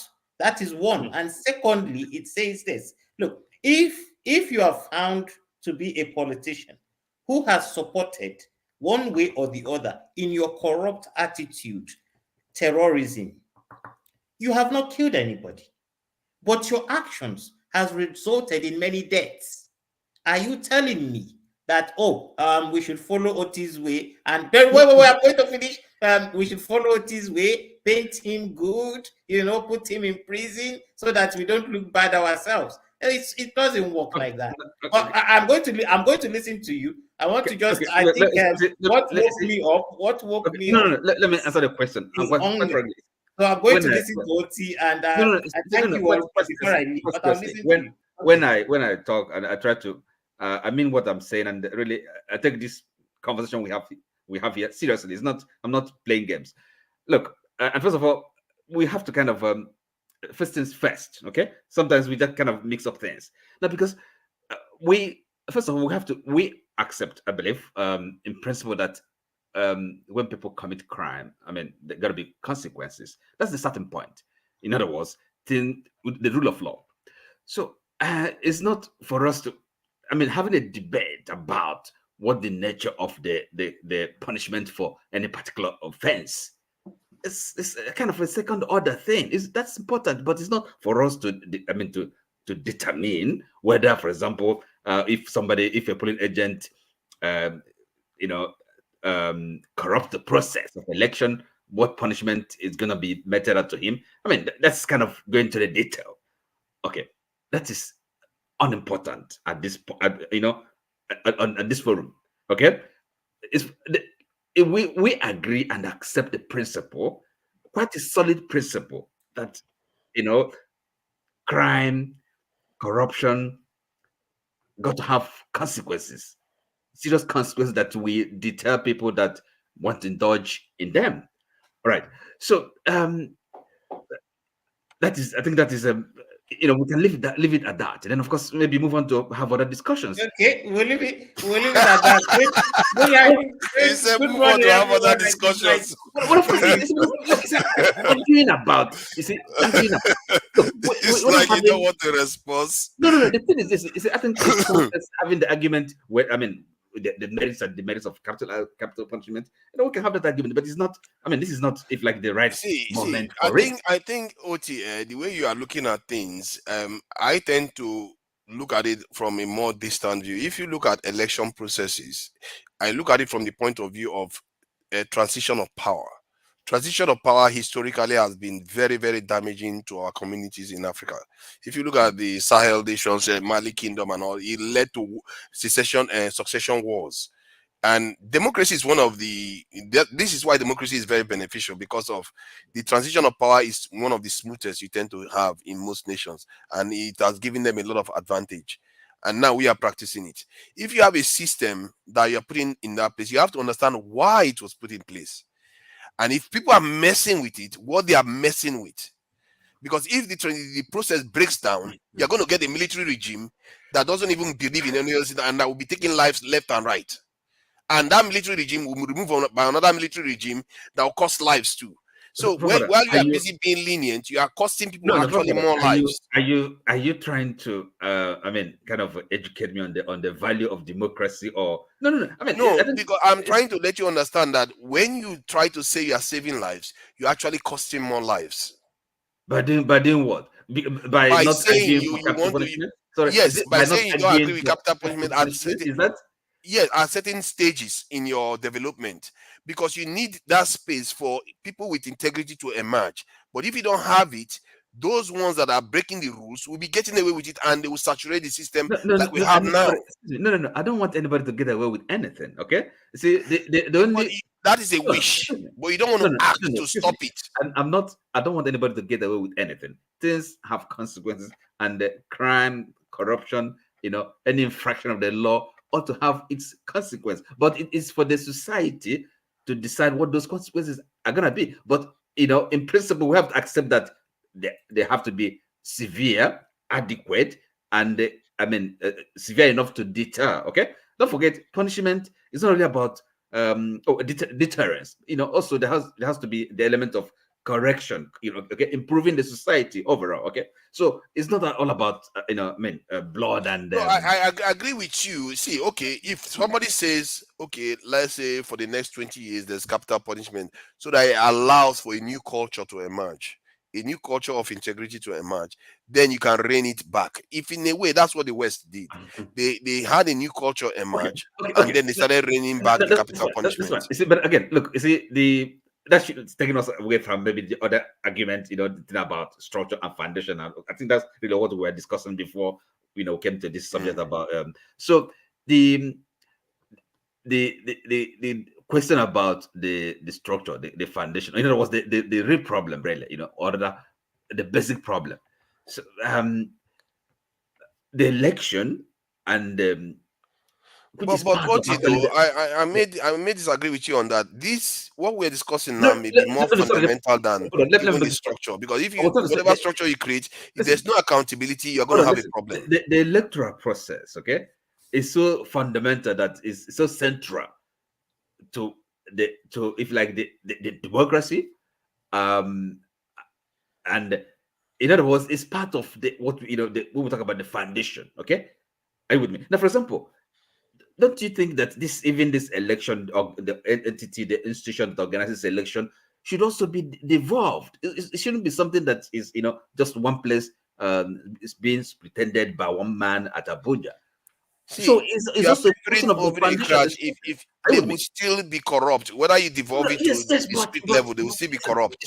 Yeah, that's correct. You can have corruption at any level. I mean, as Moore here has all kind of informed us, even at the villages. So you gotta have corruption, there. You find corruption and human and unseen. I mean, human beings we're not sinful, okay? At every level, anywhere, in human organization, in human life, and human communities.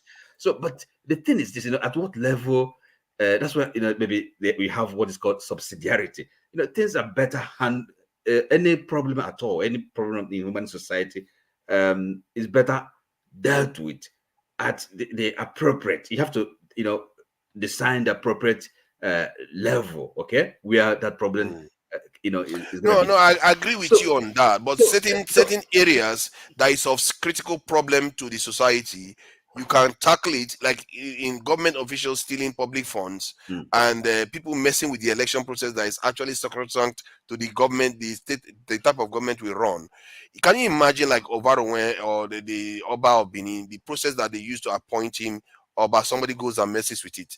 That person, they will take you and quarter you all over the place. Yes, but you see, when talking now, the devolution, okay, dealing with or touching the structure or foundation, this question of the election, organizing of elections, can also be something that is devolved, and the merit or the benefit of that is it becomes a lot more manageable. Are you with me? So the system you're gonna create becomes easier, okay, less complex. Are you with me?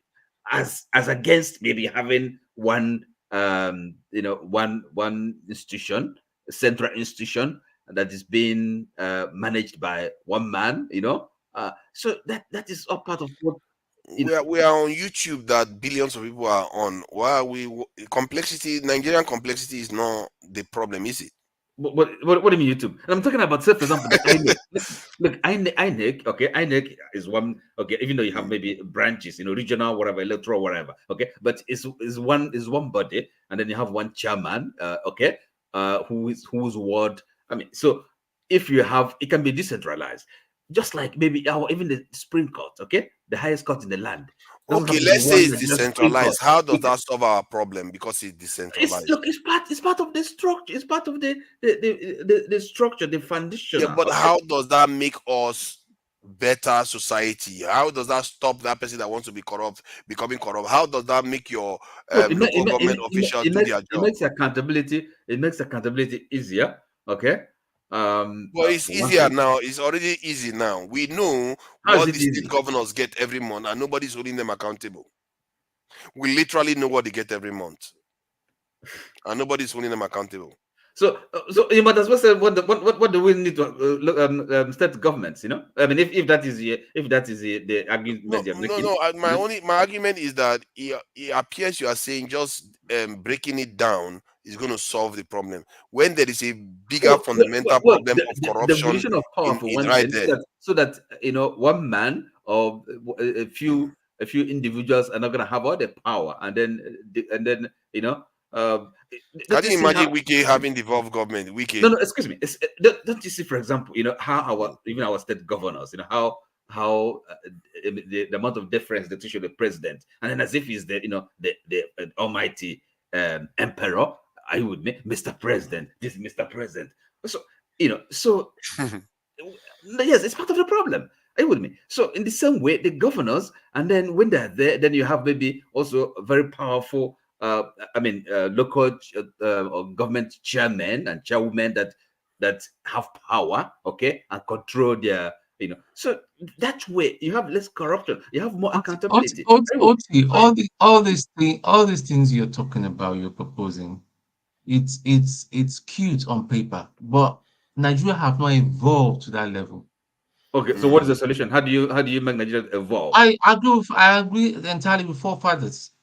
You get to a place where you wipe out all these and then you start to ease it out a bit.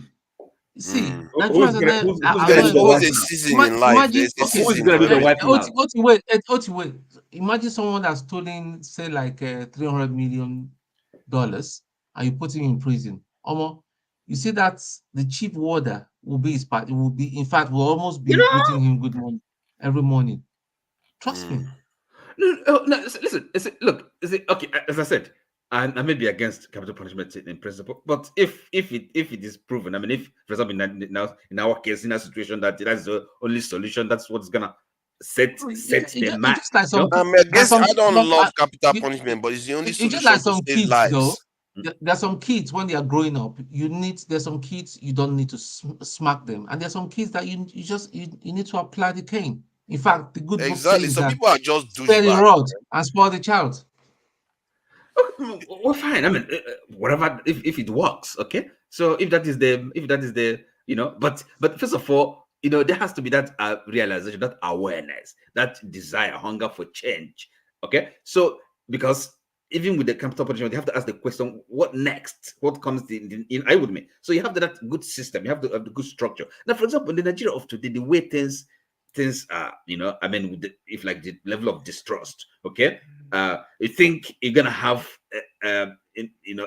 capital punishment, and then it's gonna be, first of all, the idea of equal justice. Every section of the country having a sense of, equal belonging. A sense of, not being marginalized, not being. So you have to have that before you can begin to implement such a policy. Or are you saying if somebody from one part of the country commits offense, then capital punishment is good enough for them, but some other person, you spare them? You get the point. It's going to be everywhere. Who are going to sign the death warrant? So you have a lot of things to deal with. It's not as simple as the moment you start signing death warrants for people, you can be sure everybody else that deserves it will get it, because how are you sure about that? Because you cannot kill one person's family member, then when the other person commits it, they will make sure you do it. Oh my God! Look at what they're saying. You make such blunt statements.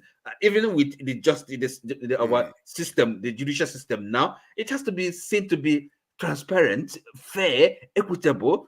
Okay, before you even talk about killing people, come on, it's not that simple.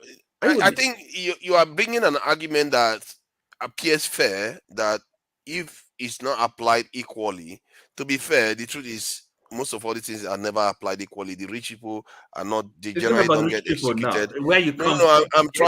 I'm trying to give you a complexion of how these things tend to play out in many countries. But it still doesn't mean you cannot apply it universally when people commit some heavy crimes. And so that you can deter people. Okay, I think it comes down to this fundamental. Like, let me ask you, I think I've asked you this question before. If somebody told you now that you can fix all the problem in Nigeria, insecurity, electricity, healthcare, education, no more strikes, our universities are going to be very, very well equipped, and our economy is going to be a $3 trillion economy within 2 years. But the action you need to take will cost 50,000 lives. Would you do it? Is it a hypothetical question? Yes, it's a hypothetical. Question. It's a pure thought experiment. No, It's not real. but it's. I mean, I don't. What is meaningless? What would you because do it? First of all, I don't. There's no situation where you have to kill. I mean, the killing of 50 people will resolve. Not 50 people, 50,000. Oh, sorry. Okay. Look, even if it is 100,000, I mean, there's no. Even I've not. I mean, there's no that's a equivalence. I mean, would killing you do it? Listen, killing 150 or 100,000 people. I'm giving you the hypothetical of you're 50. sure about that, so that is no. I'm saying if you are sure they told you that this is going to solve all these problems, would you do it for 50,000 lives? The reason why I'm not going to answer that question is because it's so no, seriously. Why are you running away from the answer? My brother Oti, I want to say, I just thought you must be from Mututu or Arochukwu, but if you're not from either of those places, thank you for saying my name according to its meaning. I respected you for all that, but I didn't know you're a mind reader too. Because what you just said is exactly what I wanted to, factor into a little bit, because that is one other thing that has Nigeria by the jugular, where A is given the punishment and B is spared by the same. And it would even be that, okay, now, there is a joke, big time joke, as I say it, and that is that a child went to whatever market, whether it was in Lagos or Kaduna, wherever, and stole few cups of gari, and a tire was put on his neck, and he was burnt because Sharia law says to do that. But Sharia lawyers are seeing how consistently Nigeria is being stolen blind by our leaders. Say Baba, say Baba. That is a big joke as far as I'm concerned. Yes, I am for whatever will bring Nigeria. Okay, if they pay me $2,000 a month for my as a retirement, benefit, and I pay $1,500 for my accommodation, believe me, at home in the village, impacting the lives of the underprivileged, like I know I can do, both their basic health and otherwise, I won't even eat into that 500, halfway of it every month. But here I am in America. I cook the best soup, food, everything. And Tony remind me to give you the recipe for plantain and broccoli. It's a very good food, very good. As a youth, yes, at whatever, even children, you grind it like all the while with my children. I didn't give them any food from any shelf. I cook what I feed my kids, and I get good results of it. So when I am at home, even just that water, that spring water from the rock, there's a big fall that I just go. The joy of collecting it. And as my granddaughter asked me, 2016, she calls me, Mom, where did you say this water came from? Do they have to freeze it before they sell it to you? I said, no, it wasn't frozen and it wasn't sold. You just go, you get as much as you want. So whatever will put me back there, and other people who, there is a whole lot of things in America and beyond, and I can go anywhere, but no, I don't want that. I want home. If there is any type of punishment or scare or deterrent, call it what you want. I don't do too much grammar because Oyibo man no do too much Igbo. So whatever it is that will stop somebody from making it a hell, if you get into all that is here, they show us when you eat this, it's immune booster. You eat that, it keeps you forever young. You eat that. They are all behind my yard back home. I just need to venture into a little, shrubby bush. They are all there. Organic. Beyond organic. So there is that. And it will be equitably distributed. Most of they have you organic here, in Indomie now. Indomie is taking over Nigeria. I told them from You're not going to see all those organic you are expecting, though. They are there, baby. You won't see them in the metropolis. You have to go in the village. They are brought to the rural market. In fact, they won't even bring them to they will come and knock. Mbori, because everybody wanted to call me American. I said no. My given name is Victoria Ngozi Carlo, but there is what we call Obo, who your parents give you to and name you after. The name of that lady is Mbore. And for me, when I sat down and thought about Mbore, I said to myself, yeah, there is a version of it that they classify as Orie, the 4 market days in Igbo land, Orie Day. But that would be Mbore. But Mbore in my dialect means all your efforts come to fruition right now. I said, okay, so it's Mbore. So they knock, Mbore, come. We have fresh okazi, which is a particular type of wonderful vegetable. We have fresh mushroom. We have fresh snake. We have some of them, when they don't see me, if I left, the other vehicle is not there. Maybe she left. Okay, put it in here. When she comes, she will see it. And some of them, you want to convince them to take money for it. They are abundantly there. My daughter, who finished he was in AP placement until she did half of her college units. By the time she was last high school thing, she said, Mom, can we just exchange places? I will be in the village and you go read medicine. Just read and practice medicine. The first time she went home, she said, do you see how original life is?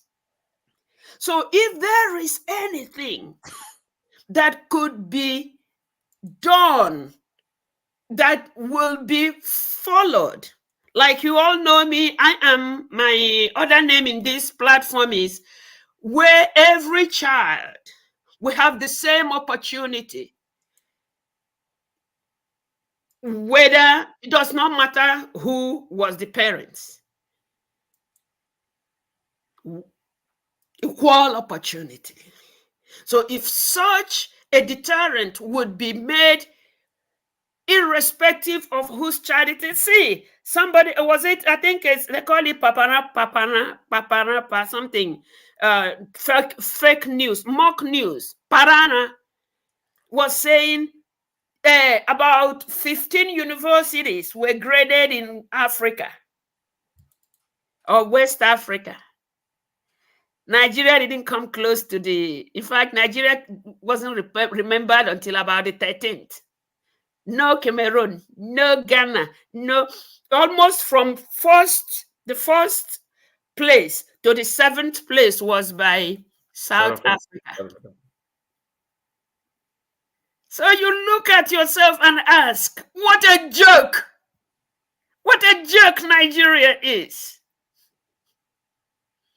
So anything that could, and it will be, or reason I branched into that is how easier we have made it for our children to pass when they go to school, and we pay whoever is the professors in the university, and we procure this and that for our children.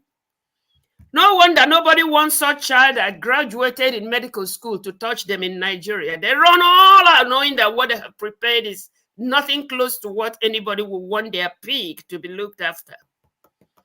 So whatever will bring Nigeria back to what I heard, that people were coming from other countries, even from Britain, to Nigeria to go to school in Nigeria. If that only will be done so that whoever wants to be productive is aligned with productivity, and whoever doesn't want to be is either eliminated or kept somewhere where non-productiveness, rules. Thank you for reading my mind, Oti. Can I say one thing? I came because I talked to you. August, You asked the question whether if we can kill 50,000 people. Please. The Hitler is here now. Hitler is here. That was why I came here. Go ahead now. What is your answer? I don't know, but the point is this. Look, I was talking with a Reverend Father in 2009, 2010. Then I was just a newborn in town. And I was very patriotic. Nigeria will be this, Nigeria will be that. And the Reverend Father told me something, that I give you 6 years, you lose your patriotism. The only one thing that I was happy is that I lost my patriotism on the 7th year. So I beat his prediction by 1 year. The truth is that out of that time in 2010, if you tell me, if we kill you now, Nigeria will be better, I could have done it. Me too. But to be honest with you, as I'm looking at you now, forefathers, you tell me to die for Nigeria, I will not. I not hit my stage, I will not do it. Because immediately you die to Nigeria, Nigeria gets worse. I have some 3 things to, you talk about killing 50,000 people. I will tell you the truth. If you kill those 50,000 people, things no go better. No, I'm talking about it hypothetical. See, even with that hypothetical question, the criteria now was the criteria for selection. Let us opt. People come out, say we'll die, and everything get better. But trust me, immediately that 50,000 people go, the remaining 51,000. No. We're not talking about there is evidence. Hold on. Come on, this is a thought experiment. It's not a serious question. You have to engage in a thought experiment based on the criteria drawn. You can't just start changing it. Say that it's impossible. It's possible. Yes. So what if you did that? Nigeria will be restored. Education, security, investment, development, everything. Power supply, healthcare, no child deaths from malaria. And I'll tell you the truth. There are people who can volunteer among the 50,000 people, and to be honest with you, we can have people in Nigeria now who can still volunteer and do it. No, But no, the point I'm is that saying they don't have to volunteer. You decide by your action, whatever you're going to do is going to result in those deaths. if It's I not have like a way of selecting the 50,000 bad X, which I know somehow, which I know that okay, these ones are bad X, and yes, I'll just send those ones. Then the second thing I wanted to well, talk is are you willing to make that sacrifice? no. The point is that people No, not for yourself. Are you willing Von to Ron, die in take Nigeria. those Von Ron 50,000 lives? and this German during the German unification, there's this general Von Ron and Morke. Von Ron said that unification of Germany can never be achieved by speeches and votes, but by blood and iron. That was what he said. So even the Anybody knows that. unification of Italy, they will tell you that the Manzini and the rest will tell you that it was not the unification of Italy was not achieved on the platter of gold, but by blood and iron. So the point is that anything you want, some people will pay some sacrifices. That's just the truth. Even this Nigeria you want to see like that, if you want it to be straight today, to be honest with you, men will fall. But Okay, it is so out of the ashes. let's be straight now. Would you do it? Okay, for me, being among the 50K people. No, I'm no, not no, going no, no, to no, no, no, no. I'm not saying you. No, I'm saying you are in charge, and your action will result in. Let's say you are the president. Your action will result in the death of 50,000 people, but to solve all the problems of Nigeria. Now, Hold on. Now let him answer. Now, one, I will come to you now if you want to answer. Look, if there is one good man among the 50,000, I will not do it. Okay, good, good. You're giving your answer. will Oti, not. you are not going to do it, eh? No, listen. I will No, not. because like I said, unless you don't want to have a serious conversation, there's no point. Yeah, why not? Oti is in his cage. He's not budging. There's no circumstance under which. Okay, let me. I beg. Ask me. Will I do it? You are the first president of Nigeria. Would you take that 50,000 lives to restore Nigeria to its glories and everything will be fixed? Give me 2 minutes to answer it, I beg. If I go beyond 2 minutes, take over. Okay, Now, okay. you know, I don't know how true it is that, and in the first place, if I blow bad grammar, just for me, because Oyibo no knows how to speak Igbo. Now, exactly.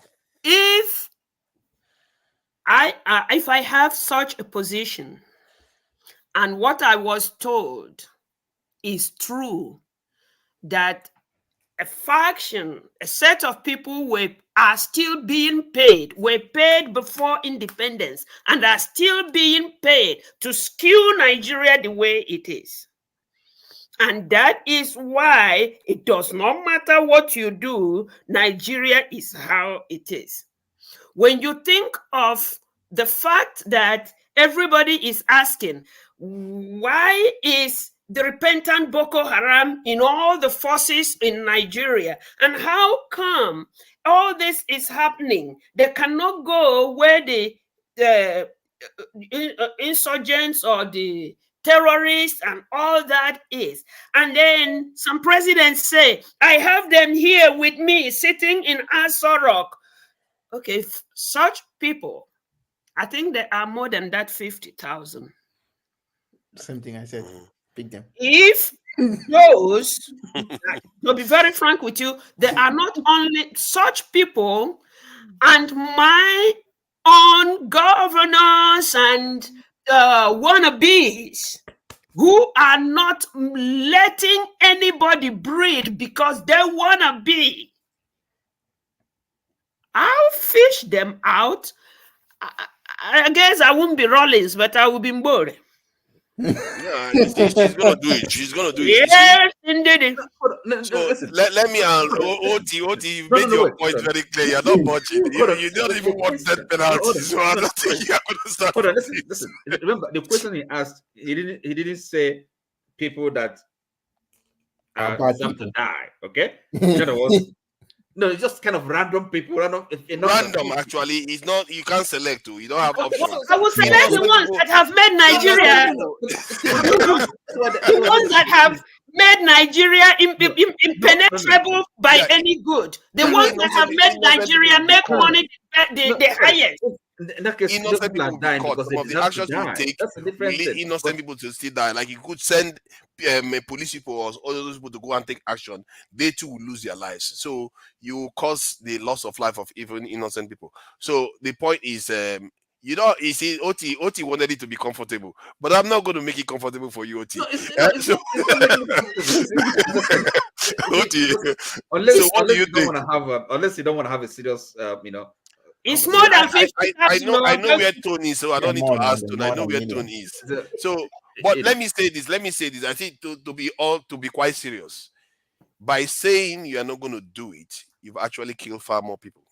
You see, what we don't understand is by not taking action. Let me explain to you. Are you Those children that addressing will me? die from malaria. Yes, I'm addressing you, OT, look, and I also didn't Augustine. answer the question. I didn't answer the question because I said it's not a serious question. Okay, now is it serious? It's pointless. If it's not serious, so, see, I think that's my answer. You cannot make me to answer a question that. See, anybody that's watching this know that your answer is no. No. Yeah, you answer it for me.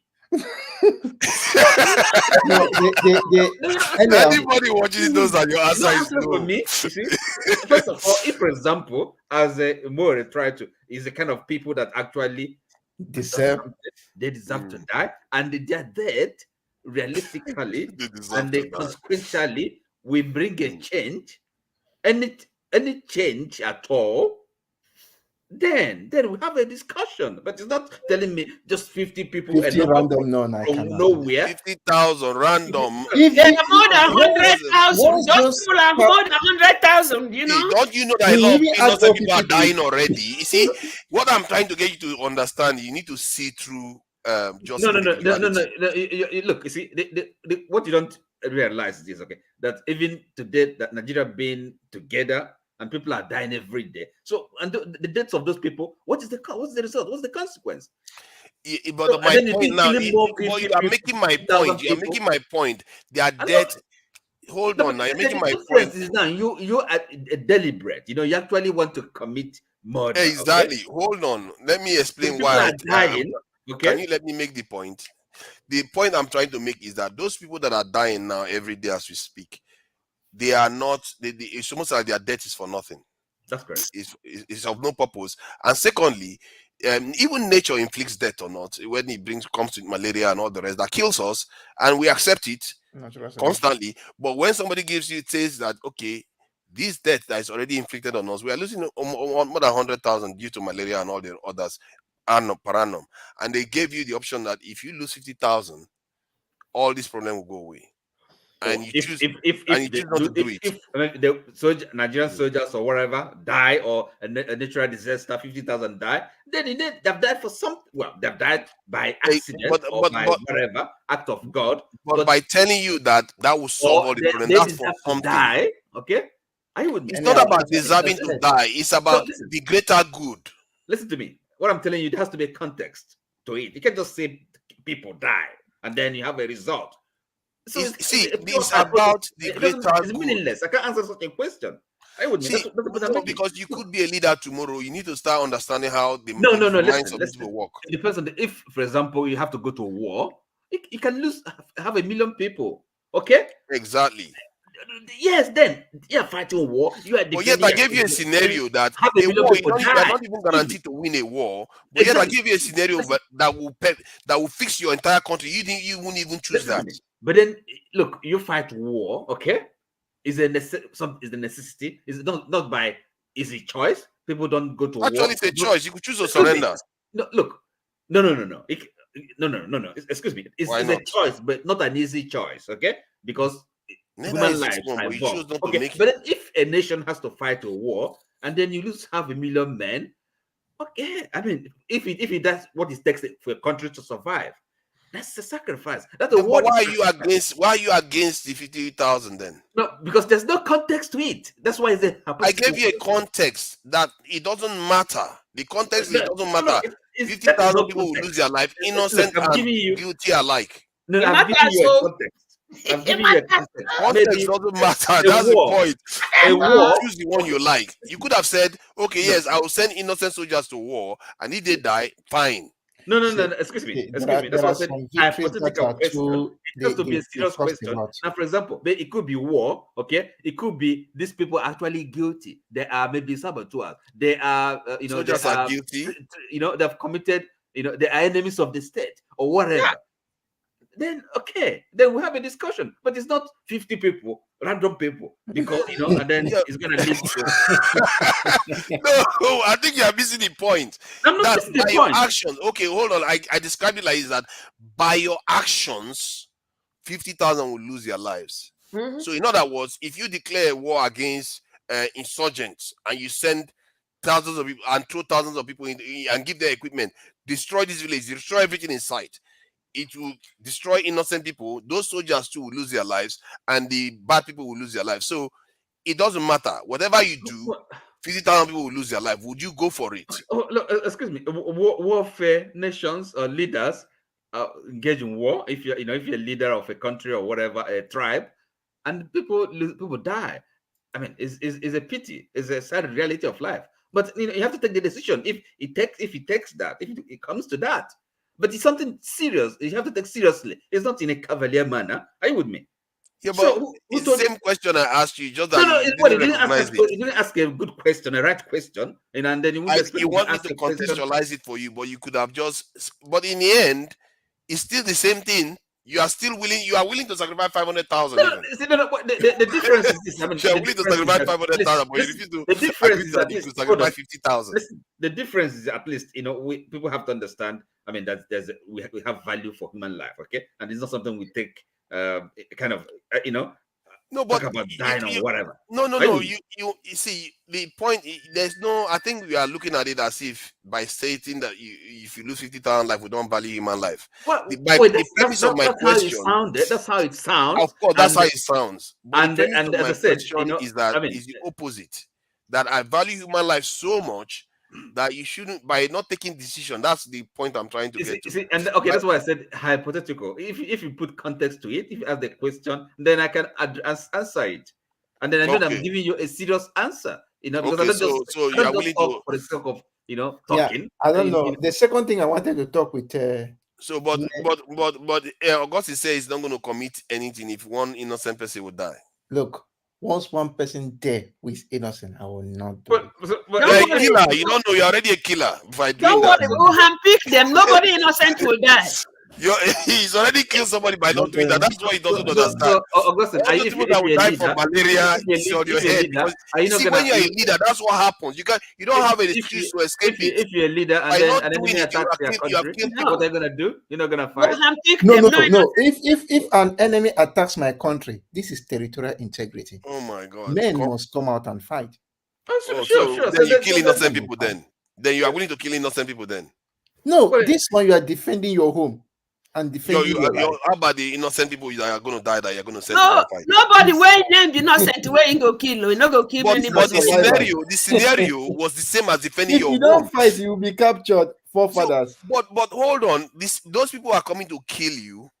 But thousands of people are already dying in Nigeria every year, and they gave you the option to save their lives, and you chose not to do it because one innocent person will die when innocent people are already dying for free.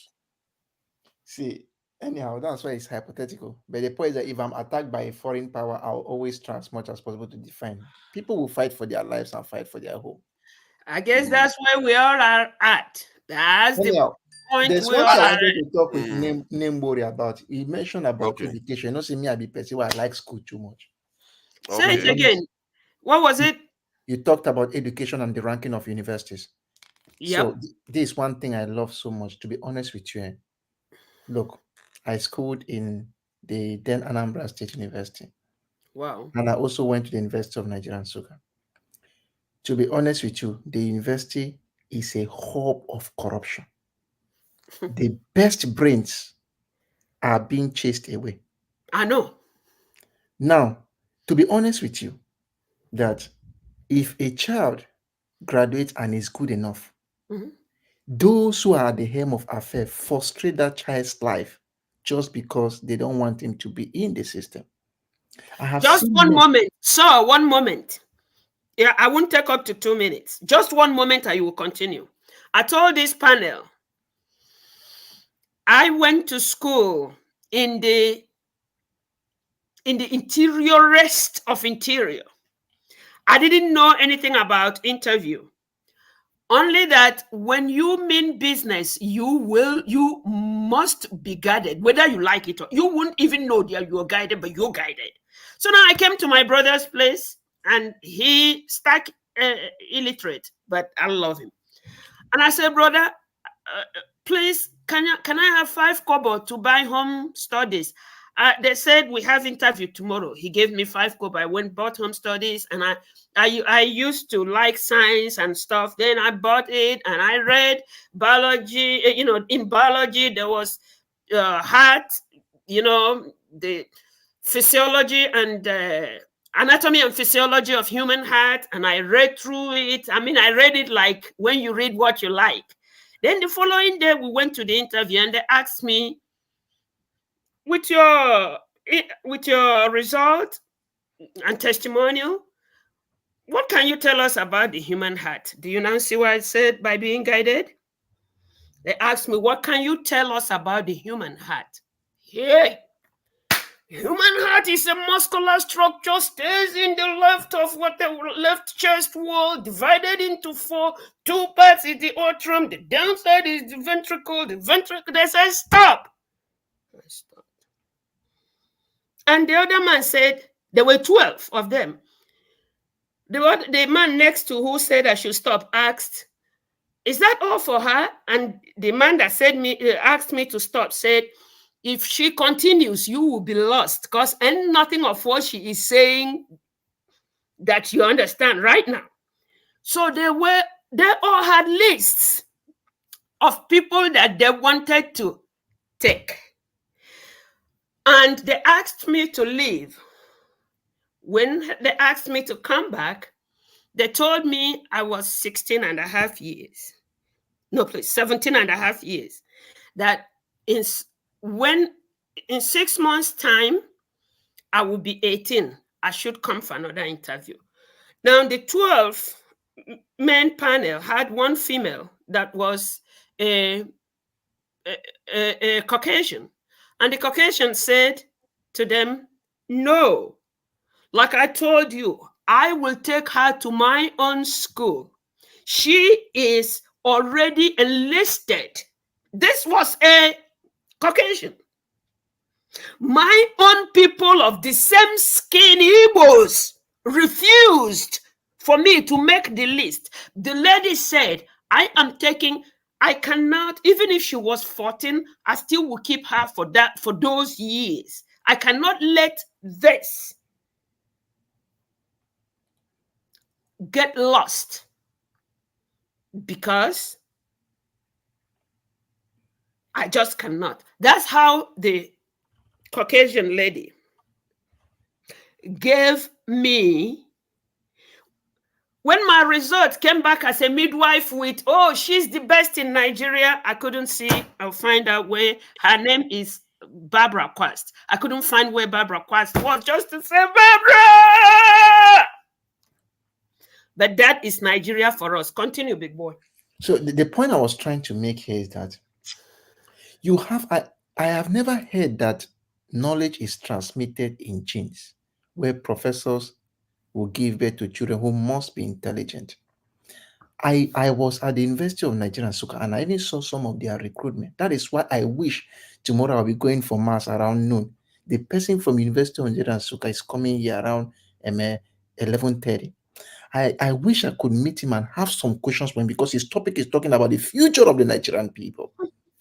You will see a situation where you see people who are being employed and they are not up to standard. I was doing my MSc, and I said it some time ago. I had a discussion between 2 people who were just recruited. One guy, they are all children of professors. They used to call them staff kid. That's what the name they call them. One told a friend, I hear say they give me MCB 201 to teach. And I say, no, you know how I struggled to pass that course. The other one told him, which is they waste your time to the thing. Just go write the topic for what it has been taught. The team pay me. But that's These it. were people who were just employed some minutes ago because their father is a professor. And the funny thing is that Most of these professors, I don't know whether they didn't get, maybe I don't know, it was not that juicy before, maybe they don't have money. You don't build houses in your village. You are so afraid to leave and go to your village where you did not build a house. So you decide to make your children lecturers so that they can inherit they can have the house you are in, so that you continue living there. That's one thing I noticed about people in some schools that have staff quarters. You are so afraid to go back to your village. So sometimes, even apart from that, even back in my school, I did my undergraduate, you will see the kind of things they do to hire students or to hire lecturers. You will see that this person is not competent. There was a situation where somebody was employed and the person told me that, please, you will help me to teach me how to be a lecturer. For a job I applied for, I was the best student they ever had. Since the school was made, only one beautiful girl who broke my record last year. But whenever you apply, your application disappears when it goes to the vice chancellor's office. It happened 4 times until I told him that I am no longer applying. I applied once to the US embassy and I left. I know. Once, and not be said 2 times. Now, 1 time, immediately I applied. I dropped my CV at the US embassy. The US, that's why I said I no paid dime to reach the United States. They were the one who paid everything, apply for me. All my own is just to write the exam, give them result. So that is why if I'm working here, my students will always come and say, please, can you have some extra? I give them extra effort because they are the ones who pick your child and wash your child up and make the person grow more in knowledge. I remember one thing my father told me. A father who cannot train his child, who cannot teach his child the right thing, if your child somehow grows up and become good, you have no right to point at him that is my son. And that is what Nigeria does, which is very bad. Tomorrow now, I am what are you talking about? The child, the parent still has the right to say that's his son. I think we are. that's what we do. It's your genetic offspring. But let me ask you though.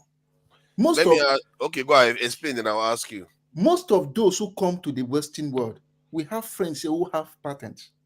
By the time they do something exceptional, that is when you see the Nigerian government start pointing, that is our son. And it is very, very bad that you cannot take care of your children. You cannot treat them well. Even the system in the university are very poor. Then when your children go out, do something better than the white man said, oh, this person did something excellent. He got a patent and this is important for us. And you now say, hey, that one Nigerian, that is our son. It's a shame. And that's why sometimes I tell the truth. I don't even sometimes read the way our officials behave. I don't read all of them because they don't know how to take care of their own thing. Beginning from the school council itself, right up to the political powers we have in Nigeria, they have messed up big time. I think I think you are correct in everything you've said. I think what I find is that there are various truths in this life. Like everything you said is properly said and true. But it's the conclusions that you are reaching is what I'm a little bit worried about. Like just because the Europeans are the ones that gave you the opportunity doesn't mean they care much more about you than your own people. That is true. And just because they did those things for you doesn't mean they did it just out of kindness of their heart, because you are benefiting them. That's why they did it. So from that point of view, you are going to look at it like, okay, yeah, I'm from a home that is dysfunctional, but now you are grown. Whose job is it to fix that home? Now, let's go with it. You asked a very beautiful question. It's our job to fix the home.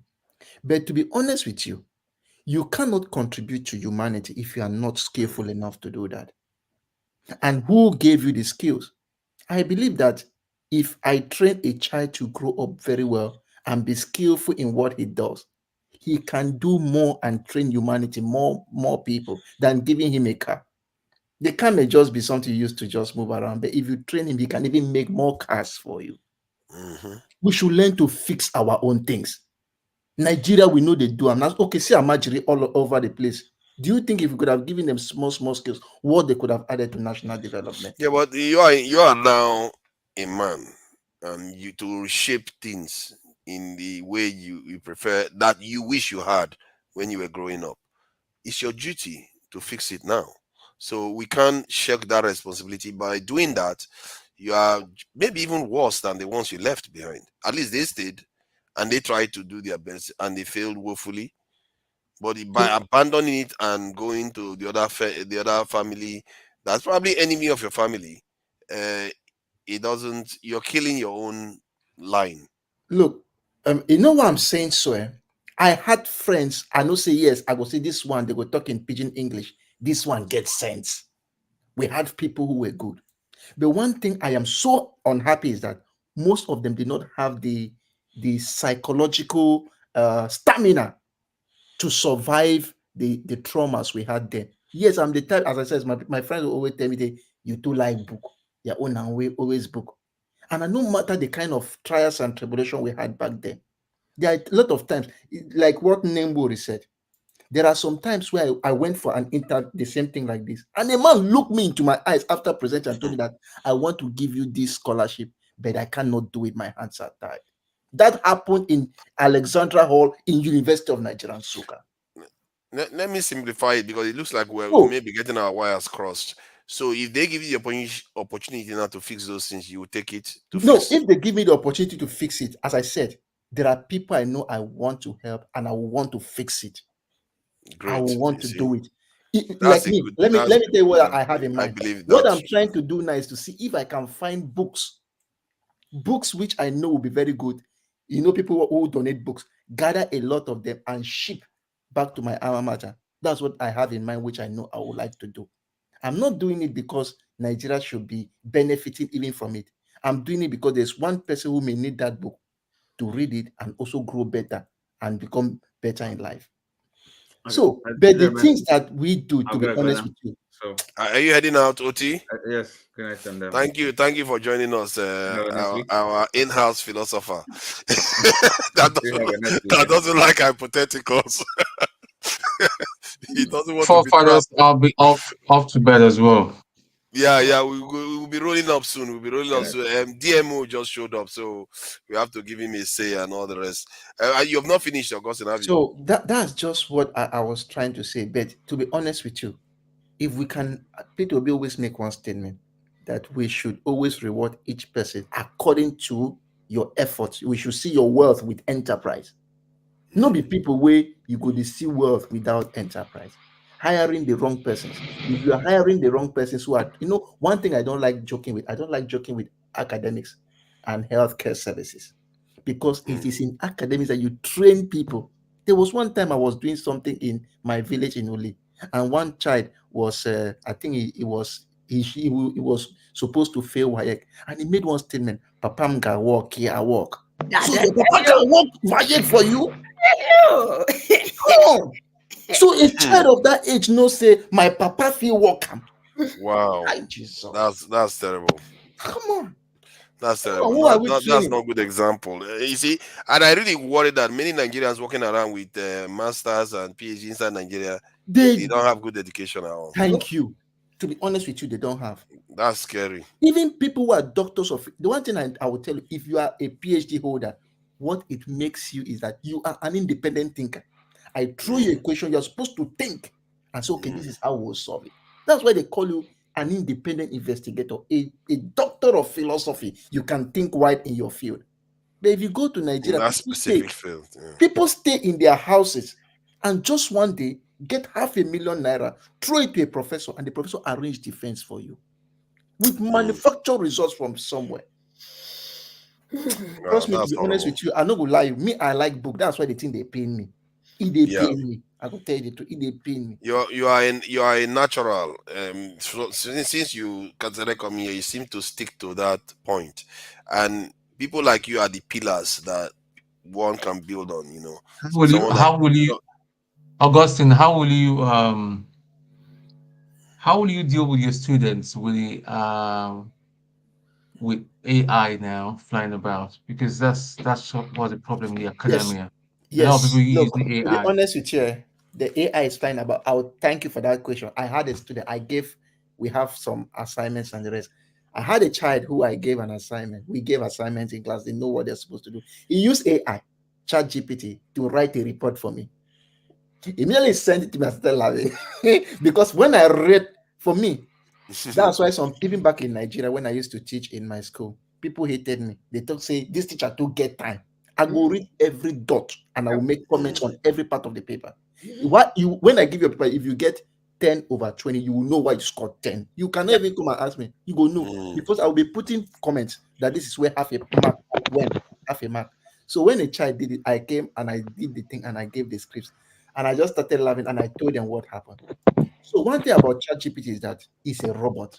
It no go behave like human. Once you throw the question, it go down, give you everything. If you think that you are intelligent enough, you will read it the second time and edit it so that it becomes human inflicted. That's the way you now be able to cross ChatGPT, meaning you still need to put in the human effort. But if you just expect ChatGPT to give you everything from the question, it will give you based on its own robot nature, and a good teacher will recognize We'll it. detect it, yeah. I'll, We'll be able to I'll detect detect it. it. No, that's true. DMO, thank you for joining us, Yeah, DMO. Yeah, I'm not sure I've seen you here before. If I have, I'm sorry. It's been a while. yeah, it's Uh, forefathers. You've seen me before, but I don't usually come up on this thing. But it's just that there is a bit of noise coming through your mic, and maybe it's because it's too close to your mouth or something. okay, can you hear Yeah, me? Is it yeah, better? I can hear you. Yeah. Okay, sorry about that. Um, can I just say that I'm a bit starstruck, seeing I think you have gone further back now. Your mic is run away from you. Okay, I'm a bit starstruck. Can you hear? By Is it better? yeah. We can hear you now. Okay, it's better. I'm a bit starstruck. I see forefathers here. I see Tone, you know, a man of few words, but very succinct, Olabide is a bit quiet. Augustine Onyakwukwo, well done, eh? Um, I was quite disappointed. You go night school, Anambra State University, but thank God you went to UNN. Um, that's on a lighter note, actually. Madam Bore, well done, eh? I just heard philosophy and all that. I'm a medical doctor. Just it was a bit. Oh, great. That's why I logged in. When we talk about it, education in Nigeria, I know we're all running up now, but let me just say something. In Nigeria, for us as doctors, when we graduate, we do what they call housemanship. Here, over here, they call it internship, and we do everything, jack of all trades, you know. Sorry, But I thank God sorry to interject. Did you graduate in Nigeria I graduated in or Nigeria. I were you trained in University of Port Harcourt. Oh, that's cool. Yeah, so we do everything, and I did my internship in University of Nigeria um, Teaching Hospital. Enugu. So Enugu, yeah. So we do everything, and when I came here, that's when I realized that you just choose where you want to do your internship. With specialty, you do your internship.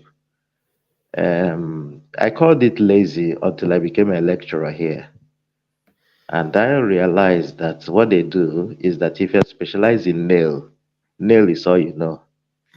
In Nigeria, if you know about nail or hand, you will know my even ear, no hair, no other things.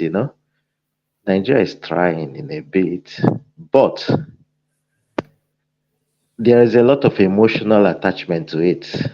A lecturer will see in the club is enough to fail you. You see that? Uh-huh.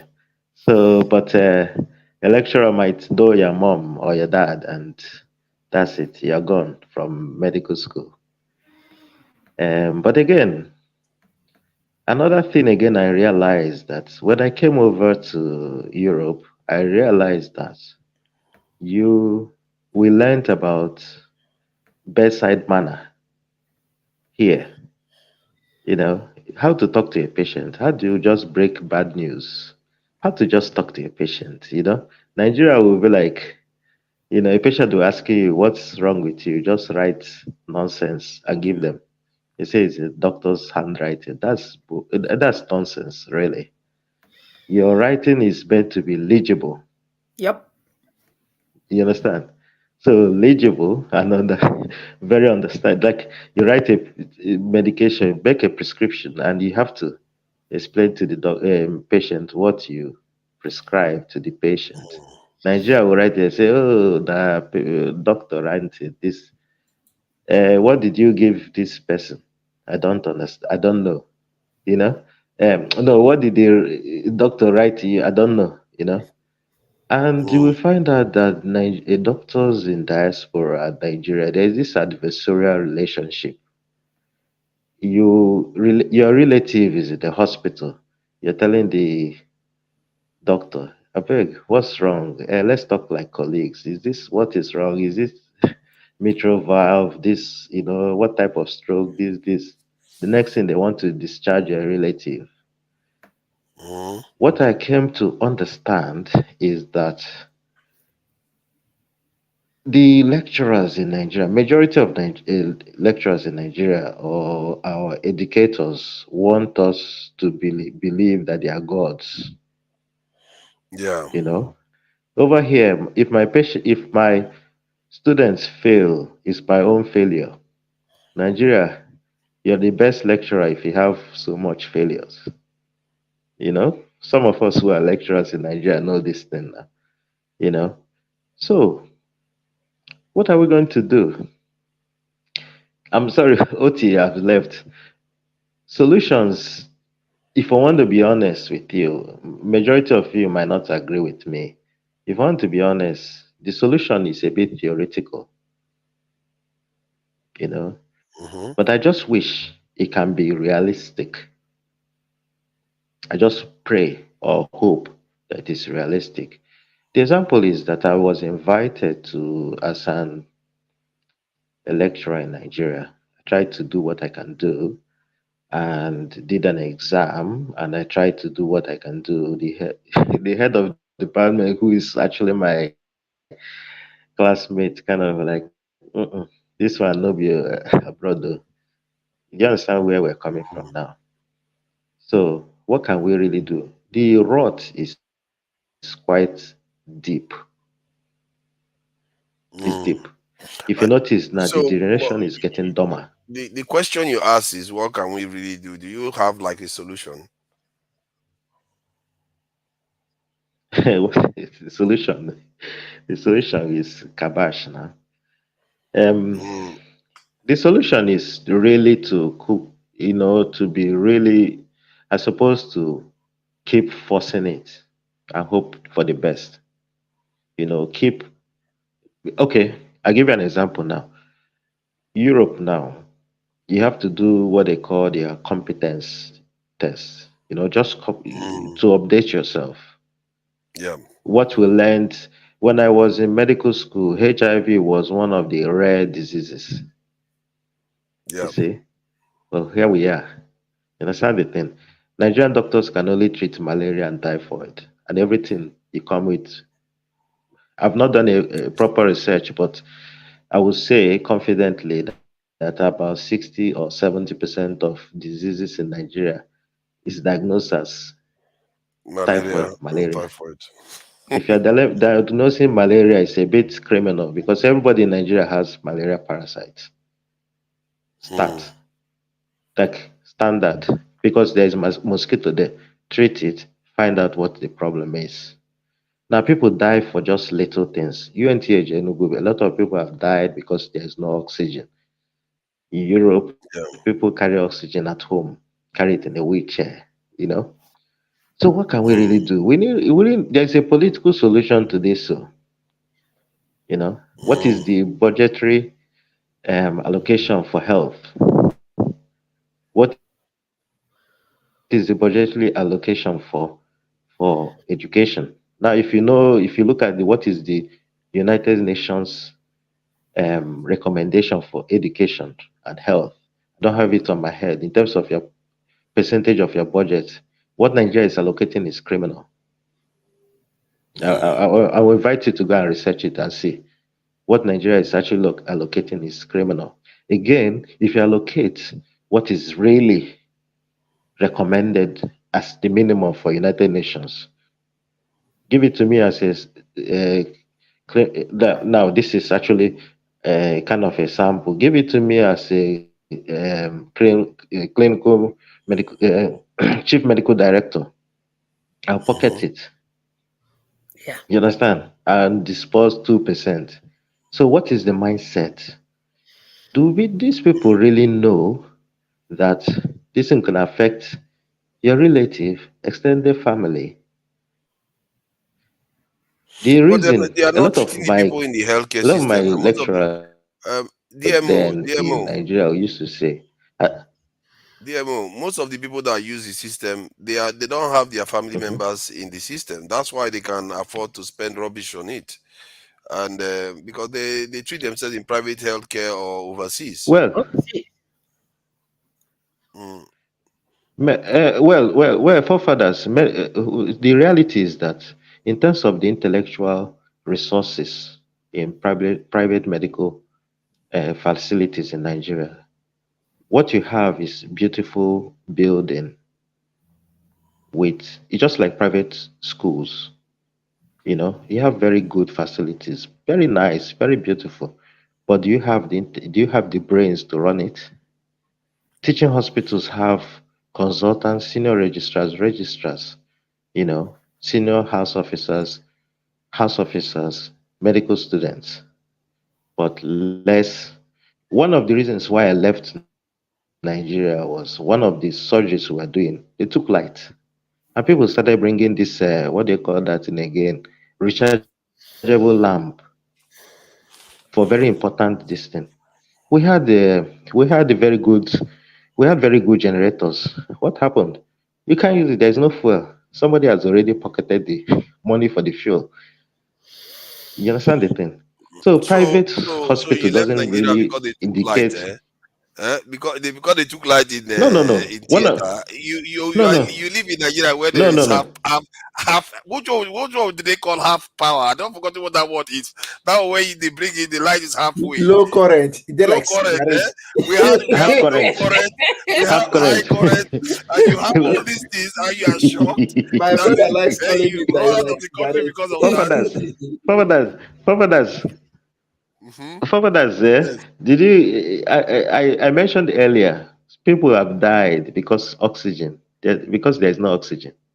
So it's a build up to that point that like, no, I cannot do this anymore. You understand the thing? So it's a build up. Little things that prevent what's actually kill one of the things that kills a lot of people in Nigeria is preventable diseases. Preventable. You see the thing. So our primary care is non-existent. So people are more interested in, oh, is going to this big hospital. You know, this one, I want to go to hospital, this big. But look at, I suppose the six of us here are in the diaspora. A lot of things, you want to go to your general practitioner. This is primary care. You know, in Nigeria, what But is the general if practitioner? I'm to ask you though, Where if is the I'm to general ask you, practitioner? Where is primary healthcare? let me ask you because I've been quite curious about this. What it would take? What would it take for you now as a Mhm, health practitioner in the West to be able to feel comfortable to return to mhm. Lagos or Abuja or Anambra to go and practice your profession? Like, what would be the incentives that will bring you back? The incentive will take my liver, my kidney, everything, because we are very far. Oh That is God! the Oh, reality. yeah, That's yeah, true. yeah.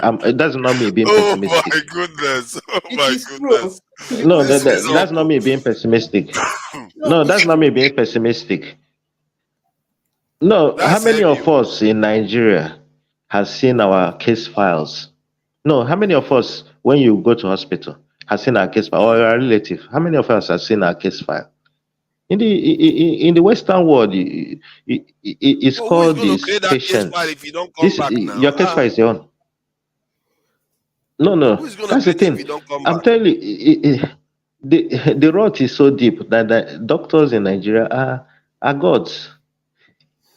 You understand? Yeah, but those But are on the other yeyemos hand, I now. still praise my colleagues. No, no, I still praise my colleagues who are back home.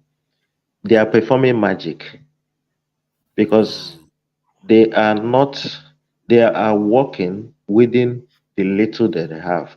A doctor is on 8 months salary, 2 years salary. What do you want the person to do? With family expectation, you're a doctor, you're expected to be rich. You're expected Talking to have about money. talking about salary. There's another debate in that salary business, but They let's were allow talking about salary, about how much Ngore the wanted to say something. expectation. Sorry, Tone. Sorry, Tone. Ngore wanted to Okay. say something. Yeah, please go ahead. Thank you, guys. What the question you asked, forefathers, about what will get our doctor back to Nigeria is a very it's a doable thing. It's just that there is nobody else who is willing to do a thing except him. And when he goes back and he does not work in accordance with the team norms there. there, just like Aguna Augustine. That's what you are. Agu Odom. Just like Agu Augustine in English, Agu in Igbo is Augustine in English, thank you, was laying out what his experience was. Who is left back in Nigeria, both in health and education, are those misguided, the leftover of the misguided, privileged ones that have no clue. The only thing they know what to do is looking for what they will get from every situation. You take somebody to the hospital. I went and I told the story here how I took my mom to Federal FMC, Federal Medical Center in Umuahia. And this man came and, of course, was fiddling with the oxygen cylinder and then and I said, "Excuse me, sir, may I know who you are? What is that? Oh, if you won't let me do this, I'll leave." I said, "Okay. It's either I know who you are and what you're planning to do, or go on ahead and leave." Now, what he was trying to put on my mom, I was supposed to believe is oxygen. But there was no oxygen coming out of it because oxygen has a characteristic smell. And he had no clue. The gauge and everything was out there, and he hooked that thing on top of the sprout of the oxygen, supposed oxygen cylinder, and had it on my mother. Eventually, I found out that, no, I don't want to go there, but what I'm saying is, for this gentleman to go home, to the hospitals back home, or for Augustine Aguna to go to teach, the method that they are used to, where everybody is looking for what they will get from every situation, will not let them survive, period. Okay. So no, I mean, he can try it. I went. It's no joke, because of where I was in my life from the day, maybe when I was 5. I made sure that everything if I was paid $2, I will put aside $1 until the 27 years I stayed in America. And I went home in such a way that, because by then I knew what was obtainable in Nigeria, I went into the village as I gave out the laptops and was teaching them the basic computer skills I had, that is how I started going from one hamlet to the other to get basic vital signs, know what anybody had, reach their family out of the village in time so that whatever can be prevented will be prevented. Ordinary dehydration and electrolyte imbalance kill people like fast.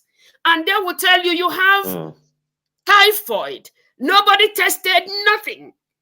They will it's so Mama Bore, yeah. And after that typhoid kills you, then they'll say it's a village witch. Oh, somebody now, somebody. Or a family member. Who did you have? Mama Bore, Who did you have? I don't know that Nigeria could be helped, but maybe it will be. Yeah, thank you very much. I suppose, forefathers, you asked me, what will it take me to go back? Nothing. I'm not going back. But that is me being realistic. Okay. One tree can one tree. No. That is maybe truth hurts. Truth hurts. Okay. One tree cannot make a forest. Let me give you some instances. Let me give you some instances. I'll give it. I want to paint a scenario. No, I'm not, because I tried to go back. Hold on now. Let's say Nigeria has started doing very well. Our Naira started going back to it will not. It will not. Now, hypothetical. Let's do hypothetical. Again, okay, hypothetical. Okay, good. Where the barrier is, I want to know your tolerance limit before you start saying I'm going back home. So, point is the Nigerian Naira started improving. Those security issues. Healthcare started improving. Good hospitals are popping up in Nigeria now, and the income for these doctors have improved. And the government say, you know what? Because we know you've gained so much experience overseas, we are going to recognize you and give you land when you come back, and give you tax breaks. Would you consider? It takes more than corruption. You miss one thing. Okay, fine. Corruption is God too. Oh my goodness. That's the thing. That's why I was trying to tell you that I give you some instances. We try to. I don't want to mention hospital because you might know who was in charge. 2012, we went to Nigeria to teach them just basic life support. They call it BLS, which a shopping assistant learns in abroad. And Nigeria will just teach you theoretical things that they even use ambo bag. Nobody uses ambo bag for BLS. There is this bag they put in your nose and be pressing. People have died from that nonsense. So we try to just teach them BLS, ACLS, advanced trauma life support. Now they are doing it good. Do you know what 3 chief medical directors told us? What do you have for us? Oh, thank you. Now, let me tell you what happens. We took it to Tanzania. What did they do? When we came in, they gave us a bus,